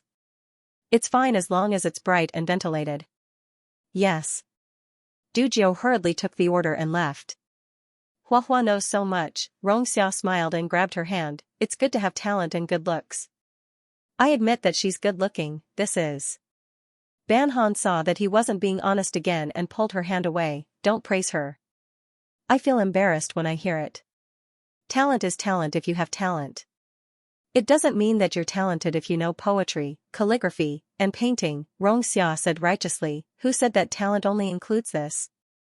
Ban Han didn't know if she had talent or not, but she was sure that when Xia wanted to praise her, he didn't have to worry about finding a reason. She appreciated such a tactful and good man. Duke Rong, sister. Ban Han, who had been standing at the door for a long time, finally couldn't bear it anymore and walked in. He saw that Xia's back was covered with ointment but not bandages or gauze. He couldn't help but gasp. There wasn't a single spot on his back. How many times had His Majesty ordered him to be beaten? Why didn't you wrap the wound when it's this bad? Ban Han looked at the thick layer of ointment on Xia's back. Maybe it's to heal the wound? My back hurts just looking at this wound. Ban Han took a few steps back. Duke Rong, I'll wait outside. He had always been a coward. At this time, he didn't care about his face.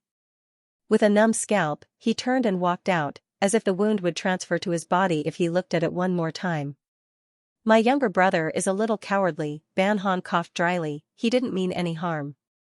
Xia chuckled. I know.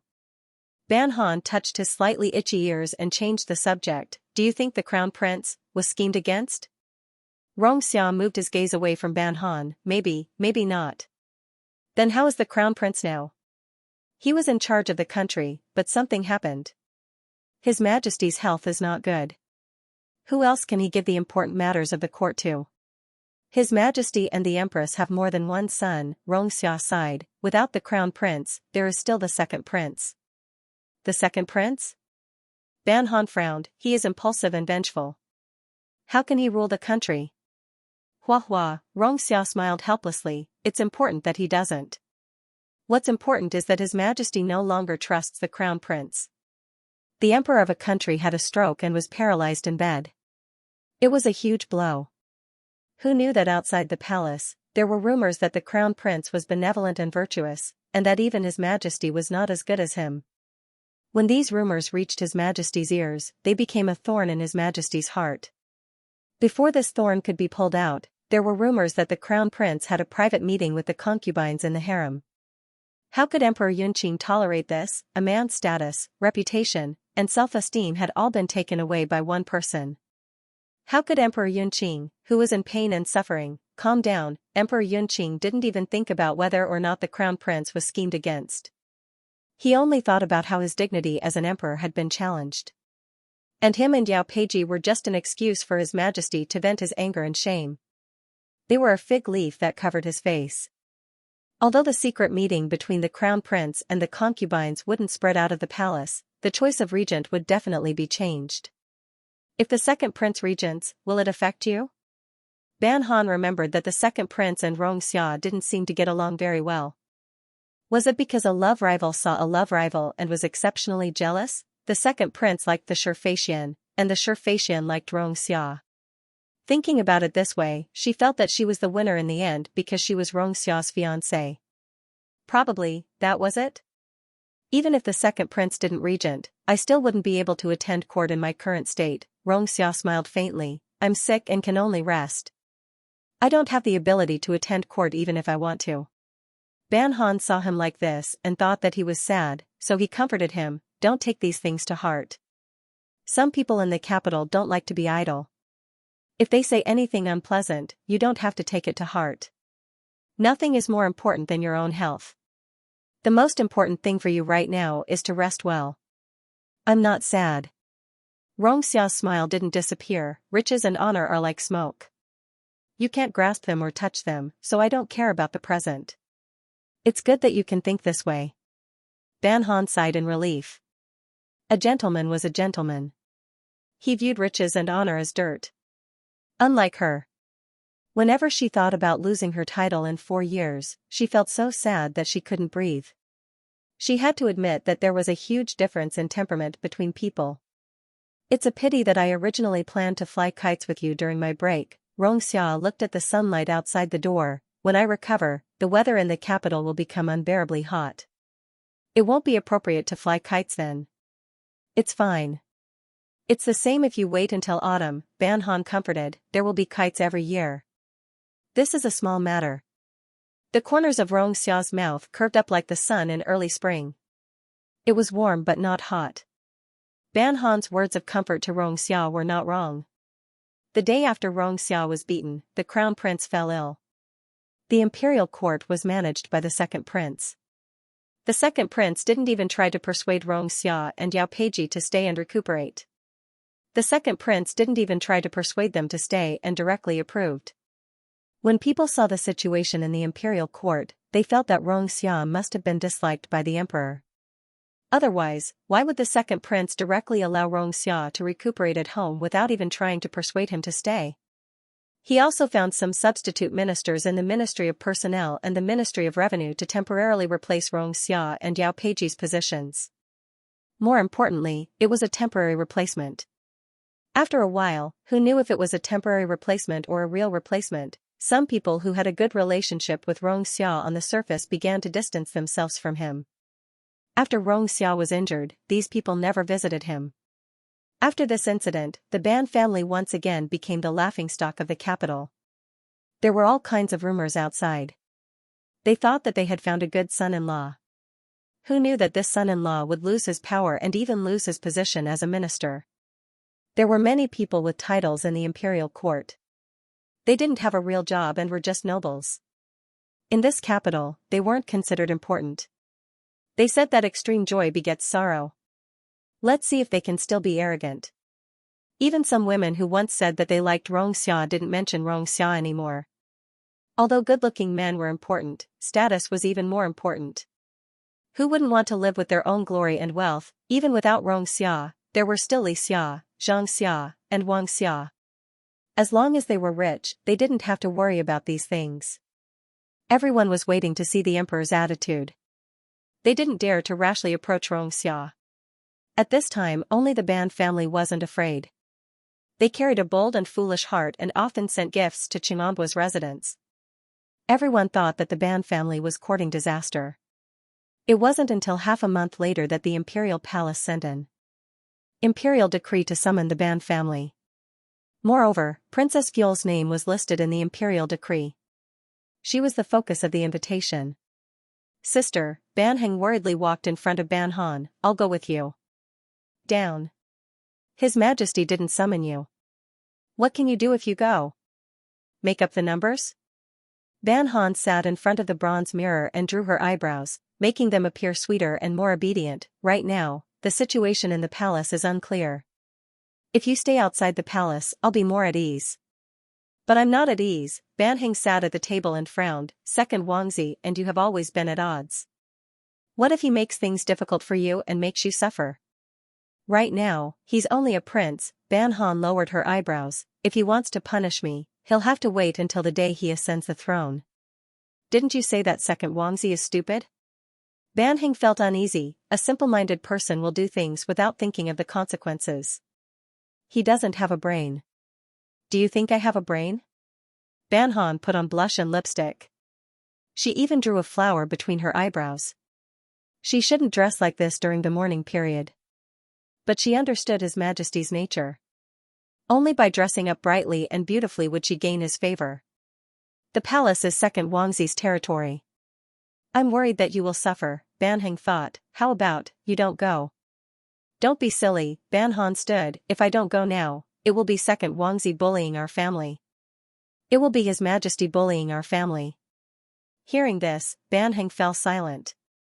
He knew that his sister was right. But when he thought of the current situation in the palace, he couldn't be at ease. In the end, Ban Han and Ban Hui entered the palace. There were female officials and Tai Jian leading the way. It seemed that they wanted to separate the Ban family father and daughter. Goo goo, Ban Han smiled at the female official. Didn't His Majesty summon me? Junju, don't be anxious. The Empress has a few words for you. The female official curtsied to Ban Han. Please come with newbie. Ban Han turned to Ban Hui and nodded. Father, your daughter will leave now. Daughter, if you don't come later, father will go to the Empress to pick you up, Ban Hui said with a smile, in front of the Empress. Don't be rude. Father, don't worry. Ban Han looked at the high palace wall and said, I will come as soon as possible. The female official led Ban Han to the back of the palace. They were indeed going to the Empress Palace. However, halfway there, the female official suddenly stopped. Princess, please wait a moment. There is someone else who wants to see you. While saying this, the female official observed Ban Han's expression. She didn't find any surprise on his face. For a moment, the female official felt a little awkward. She avoided Ban Han's smiling eyes and retreated to the side. Princess Gyul, Xia Wanyu walked out from behind the rockery and came in front of Ban Han. How has Junju been? Thank you, Imperial Concubine, for your concern. I am well. Ban Han saw a stone table with fruits and pastries. She walked to the stone table and sat down. It seems that second Imperial Concubine came prepared. Junju is joking. I just haven't seen Junju and miss you a little. Xia Wanyu sat down across from Ban Han. Junju, I have something to discuss with you. Is Junju willing to listen to this one? I don't want to listen. Junju is still as straightforward as before. Xia Wanyu took a sip of the tea a palace maid handed over. Even if you don't think for yourself, you should think for the Ban family and Chinanhua. Imperial Concubine is joking. Ban Han picked a piece of fresh fruit from the table and ate it. What I want to know is, does the Empress know that you gave a fake decree? Junju, you are treating me like an outsider. We are a family. We are just meeting to talk. Why be so serious? Xia Wanyu smiled and didn't take Ban Han's threat to heart. Right now, she was very calm. She wasn't like a year ago before she was married. When Ban Han only needed to say a few words, she would fly into a rage. Ban Han even felt that although the woman sitting in front of him was still Xia Wanyu, she seemed to be wearing a thick layer of armor. She could charge and break through enemy lines at any time and use tricks and schemes. The palace could really change a person. It could change a person beyond recognition. Even their soul had changed. Seeing that Ban Han didn't speak, Xia Wanyu wasn't angry. She picked up a piece of dessert and placed it on the plate in front of Ban Han. I heard that Junju likes to eat this dessert. Try it and see how the cooks in the palace make it. Second Imperial Concubine, there's no need to pretend between us. Ban Han didn't touch the dessert. If you have something to say, say it. There's no need to waste each other's time. Princess Gyul's personality is very straightforward. Xia Wanyu smiled and raised the teacup to toast Ban Han. I hope that Junju can cooperate with us. What did you say? Ban Han thought that there was something wrong with his ears. She looked at Xia Wanyu in surprise. Are you joking with me? Xia Wanyu shook her head. Of course not. Huan Jing doesn't know that second Imperial Concubine doesn't like me. What do I gain by helping you? Ban Han pointed at her own head. Do you think I'm an idiot? Xia Wanyu took a sip of tea and put down the teacup. Even if there were misunderstandings in the past, they were just small fights between you and His Highness. You, the Crown Prince, and second Imperial Concubine are childhood friends. What's the difference between the past and the fights between children? Your family has children in their 20s? Ban Han was amused by Xia Wanyu's words. Second Imperial Concubine, I think that you may have misunderstood our Ban family. Our Ban family doesn't have power, and we don't want to interfere with the fights between the princes. Also, this world belongs to His Majesty. He can give the throne to whoever he wants. As a son, you only need to listen to father's arrangements. Princess, it's easy for you to say. The winner is the king, and the loser is the bandit. This is the imperial family. Xia Wanyu sneered. Do you think that all parents in the world are like the Duke of Jingting and his wife? Ban Han shook her head. No matter what you say, I won't agree. This world belongs to His Majesty. Our Ban family's glory is also given to us by His Majesty. Today, it doesn't matter if you or the Crown Princess comes, I will say the same thing. The Ban family will never interfere in this kind of matter. Xia Wanyu felt that Ban Han was used to putting on an act. Not interfering in the imperial family's matters? How did the previous emperor and His Majesty obtain the throne? How dare she say that the Princess Royal and the old Duke of Jingting didn't do anything? Now she was pretending to be pure and innocent. Who knew who she was putting on this act for? In her opinion, these were just excuses for Ban Han. The person that the Ban family wanted to support was the Crown Prince, not the second prince. A fine bird chooses a tree to nest in. The Crown Prince is now a rotten tree with a broken branch. Why should the Ban family hang on to one tree? Probably the Ban family is a free-range bird. They only rely on the heavens to eat. We don't care which tree grows better. Ban Han stood up. Second princess consort, it's getting late. I should go visit the empress. Ban Han, Xia Wanyu calmly said, don't you want to reinstate Xianxia as an official? It's better that he's not an official. Ban Han smiled as she turned her head. In the future, she'll have more time to accompany me. If Duke Rong knew that you clearly could have helped him but didn't want to, would he hate you?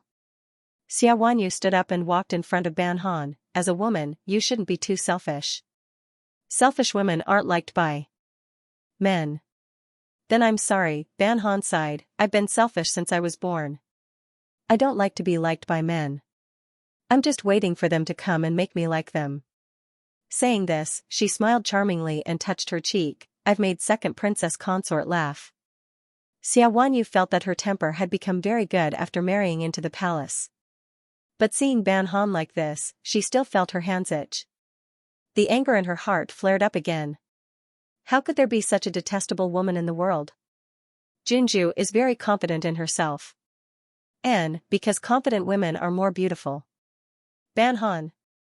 Xia Wanyu's self-restraint after entering the palace was completely broken.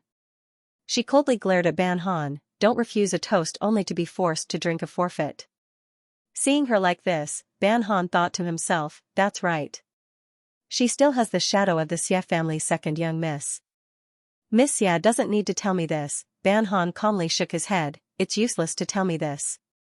I can't represent the Ban family, and I won't represent the Ban family. As a woman, you don't protect your future husband, and only care about your maternal family. Do you think they can protect you for the rest of your life?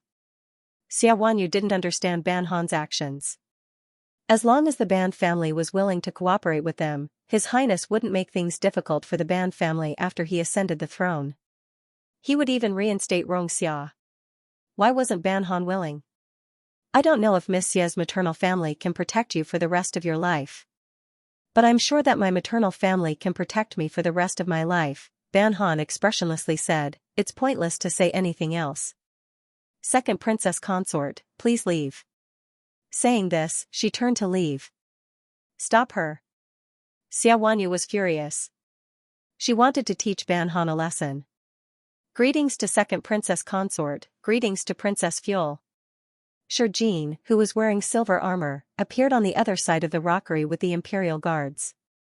He didn't seem to see the eunuchs and palace maids trying to get close to Ban Han. He bowed to Xia Wanyu in a manner that was neither servile nor overbearing. I heard some noise coming from here. What happened? Xia Wanyu's face darkened. Didn't she already order people to stop them? Why did the imperial guards come over? Imperial consort, we are following His Majesty's orders to patrol the palace. Shi Jin's tone was calm. If imperial consort needs anything, just call for the imperial guards. Xia Wanyu felt a chill in her heart. His Majesty was guarding against his children to such an extent that he even ordered the imperial guards to patrol the inner palace. Was this to guard against bandits and assassins, or to guard against the people living in the palace? She tilted her head to look at Ban Han. She hated that she couldn't teach this woman a lesson today. Ban Han looked at Xia Wanyu with a faint smile. She reached out her hand that was hidden in her sleeve, sneered, and turned to leave. Xia Wanyu looked at her back as she left. Her face was terrifyingly dark. Second princess consort, we will take our leave. Shurjin bowed and turned to leave. After the imperial guards left, Xiaowanyu was so angry that she smashed the teacup on the table. She turned her head and saw a eunuch come over to speak. She took a deep breath and asked, "Where did His Highness go today?" "Imperial consort, His Highness is in the palace today." Xiaowanyu smiled ambiguously. It's rare that he didn't think of leaving the palace today. The little eunuch didn't dare to speak. He bowed and retreated to the side. Thinking of Jiang Luo, Xiaowanyu was even angrier. Jiang Luo was a useless person who couldn't be helped up. He was already a regent, but he still had the energy to indulge in beauties. He wanted to touch and taste everything, be it fragrant or smelly. If he really ascended the throne, who knew how many women in the harem would be ruined by him? Thinking of how Ban Han made her angry, and how the man she married was also not a good person, Xiaowanyu wanted to pick up a stick and beat Jiang Luo. However, she only thought about it. Because she was the second princess consort, she was in the same boat as Jiang Luo. If he was successful, she would enjoy the glory and wealth. If he was defeated, she would also have to suffer. Ban Han went directly to the Empress's palace. The Empress didn't look well, so Ban Han spoke with her for a while and then left to see His Majesty. The Empress didn't urge her to stay. After she stood, she wanted to speak but stopped. "Nyang Nyang?" Ban Han looked in puzzlement at the Empress. "Don't worry about the matter of Rong Junpo," the Empress sighed. "His Majesty hasn't been in a good mood recently. When he thinks things through, the matter will be easy to handle." Hearing this, Ban Han smiled. "Nyang Nyang, I don't care about this matter." "You child." The Empress saw Ban Han's bright smile and sighed in relief inside. No matter what, she didn't want to have any animosity with this child. His Majesty's actions were becoming more and more absurd, but now, he didn't even listen to her. "Go," the Empress shook her head. "His Majesty's temper hasn't been good recently. Pay more attention when you reply." "Yes." Ban Han bowed and left. Nyang Nyang, the female official beside the Empress, walked next to the Empress and said in a small voice, "The servants have sent news. Second Wang Fei has just stopped Princess Fuel on the way." The two seemed to be in a bad mood. Second Wang Fei was still too young. There weren't any secrets in the palace. She should have known that the news would reach Nyang Nyang's ears one day when she stopped them. All of them are troublesome, the Empress tiredly closed her eyes. Let them be. As long as they don't go too far, Ben doesn't want to care. "Nyang Nyang, you have been working too hard recently." The female official came forward and gently massaged the Empress' shoulders. "You should rest for a few days. Right now, the inner palace is in a mess, the rumors are endless. How can Ben rest peacefully?" The Empress anxiously propped up her chin with one hand. "His Majesty just punished Zhao Peiji and Rong Xia a few days ago. Today, he sent an edict to reprimand the ministers. Isn't this forcing the courtiers to be at odds?" "Nyang Nyang, don't think too much. These Darren are all loyal and will not be dissatisfied because of His Majesty's actions. It is because these ministers are loyal that His Majesty should not do this." The Empress sighed. In a daze, she thought of the night when His Majesty had just suffered a stroke. In his days, he had called out the names of the old Duke of Jingting and Rong Xia's father. They had been married for so many years, but she probably still didn't fully understand His Majesty. In the Great Moon Palace, Emperor Yunqing was in a rage and knocked over a bowl of medicine. The medicine splashed all over the palace maid's head and face. She knelt in terror on the broken porcelain and begged for forgiveness, not daring to show any pain on her face. "Clumsy thing, get out." Wang De gave the palace maid a light kick. The palace maid took the opportunity to roll on the ground and hurriedly retreated. Two eunuchs came forward and quietly took away the broken porcelain. Another two eunuchs hurriedly wiped the medicine on the ground with their sleeves. Soon, the bitter smell of medicine filled the entire hall. "Your Majesty," Wang De respectfully bowed to Emperor Yunqing, "Princess Fuel is here." Emperor Yunqing was stunned for a moment. He turned his head and said, "Let her in." Wang De retreated and walked to the door of the hall. He gave Ban Han a bright smile and said, "Junju, please. Thank you for your trouble, Gong Gong." "Junju, you are too kind." Wang De personally helped Ban Han lift the thick outer layer of gauze curtain. Walking into the hall, the unpleasant smell of medicine rushed into Ban Han's nose. Her eyes fell on Emperor Yunqing, who was sitting on the bed. In just half a month, Emperor Yunqing seemed to have aged a lot. His face was sallow and his eyes were sunken. His face was not as gentle and dignified as it was in the past. Instead, it looked harsh and crazy. Ban Han blinked. Her eyes were still full of admiration. She quickly walked to the side of the dragon bed and knelt down. "Your Majesty, you finally remembered to see me." Seeing Ban Han's obvious desire to be close, Emperor Yunqing's expression softened a bit. "You didn't want to see me. How can you blame me for wanting to see you? It's not like you don't know that I'm currently in my mourning period. If I directly come to see you, others will say that I don't know the rules." Ban Tong's eyes lit up. "If you summon me, then I can openly enter the palace. You cannot follow the rules at this time? Rules are dead, but people are alive." Ban Han smiled slyly. "Anyway, as long as you are here, I'll see who dares to say anything." "I think you are twisting words and forcing logic." Emperor Yunqing smiled. "I shouldn't have spoiled you in the past." "Your Majesty, this subject's daughter is not twisting words and forcing logic. This subject's daughter is using your Majesty to intimidate others," Ban Han said proudly. "This subject's daughter used this idiom well, right?" Seeing Ban Han's proud expression, Emperor Yunqing remembered a few years ago.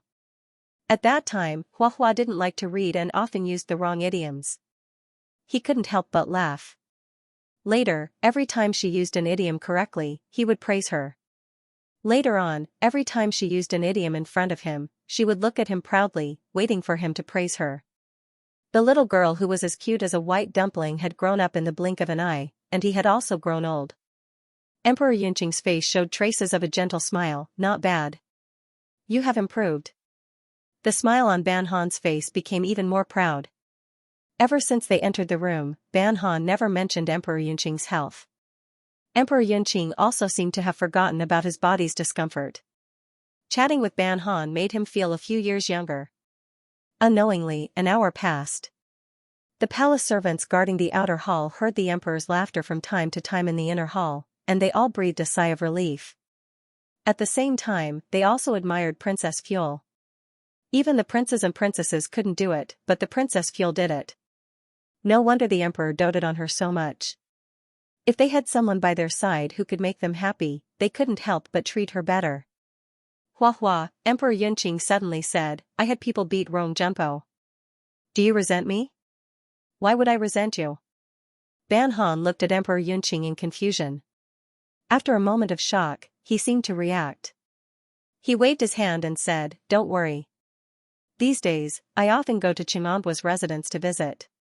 Duke Rong's injuries aren't too serious. I'm not worried about his injuries. I'm worried that you'll be in a bad mood because of this." Emperor Yunqing looked at Ban Han. He didn't want to miss any expression on his face. "I am okay?" Ban Han thought for a moment. "He doesn't have to work at the Ministry of Appointments, so he has more time to spend with me.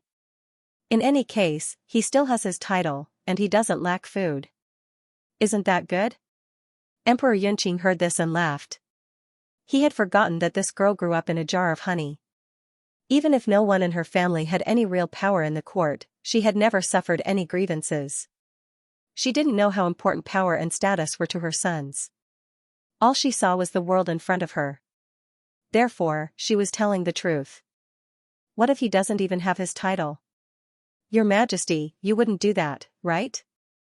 Ban Han's eyes widened. "Then after I marry him, what will I eat? I can't go back to my parents' home every day to eat and drink. How embarrassing would that be?" The Emperor of Yunqing saw her facial features squeezed together and couldn't help but laugh loudly. It wasn't until he saw Ban Yu's expression become more and more angry that he said, "Don't worry, I really won't take away his title. When he recovers, I'll let him return to the court to work for me." No, Ban Han shook his head. "Have someone beat him until he's a bloody mess. He'll have to recuperate for a few months." "You." Emperor Yunqing shook his head. Fortunately, Xianxia didn't hear this. Otherwise, the young couple would have a conflict before they even got married. "Didn't you just say that he's fine? Why is it so serious now?" Oh. Ban Han turned his head. In any case, he'll have to recuperate slowly. Emperor Yunqing smiled helplessly and didn't comment on Ban Han's words. Your Majesty, Ban Han's shoulders suddenly slumped, you must get better soon. Emperor Yunqing looked at the young girl's watery eyes, which were full of worry and expectation. He froze for a moment. I'll get better soon. That's good. Ban Han's face revealed a bright smile. This subject's daughter can rest assured. Emperor Yunqing thought to himself, this girl has been raised to have such a pure personality. What will she do in the future? In the end, she was a child that he watched grow up. Emperor Yunqing's heart softened, yes. Although she was pure and straightforward, her intentions were indeed precious. In the Duke of Chang'an's residence, after Xianxia had taken the medicine, he lay on the bed and read a book. An hour had passed and he had only flipped through a few pages of the book in his hands. Instead, he had looked out of the door many times. Count Dujio saw Count like this and couldn't help but say directly, Princess Fuel was summoned to the palace by His Majesty today. Xianxia turned a page of the book and said faintly, I know. Dujio went out to do something. After half an hour, he came back and found that Count's book was still on the same page. Count? What's wrong? Xianxia put down the book and turned to look at Dujio. Do you have something on your mind? Dujio carefully thought about the events of the past few days. There didn't seem to be anything wrong. Why was Count so uneasy? It's nothing, Xianxia closed his eyes and said carelessly, the next time the Ban family comes to the palace, remember to tell me. Yes. Dujio agreed, but His Majesty and the Empress dote on Princess Fuel very much. There shouldn't be any problems. Xianxia opened his eyes and looked at him, I know there won't be any problems. I'm just asking. Dujio, oh, Count, the housekeeper walked in. The servant of Jingting Gongfu said that Princess Fuel is busy today and will only have time to visit you in the afternoon. Since Princess Fuel is busy, how can we trouble her to run back and forth? Let Princess Fuel go home and have a good rest. But the servant of the Duke of Jingting has already left, the housekeeper thought, should I send someone to Jingting Gongfu to inform them? The room was strangely silent for a moment. No need. Xia's voice was calm and collected, there's no need to disturb them. The housekeeper and Dujio looked at each other and inexplicably had a strange tacit understanding. Just as noon arrived, the servant came to report that Princess Fuel had arrived. Dujio saw that the book in Count's hands was wrinkled, but his tone was as calm as ever. Invite her in. Tisk. End of chapter 93. Don't forget to subscribe, like, and share the video to support the channel.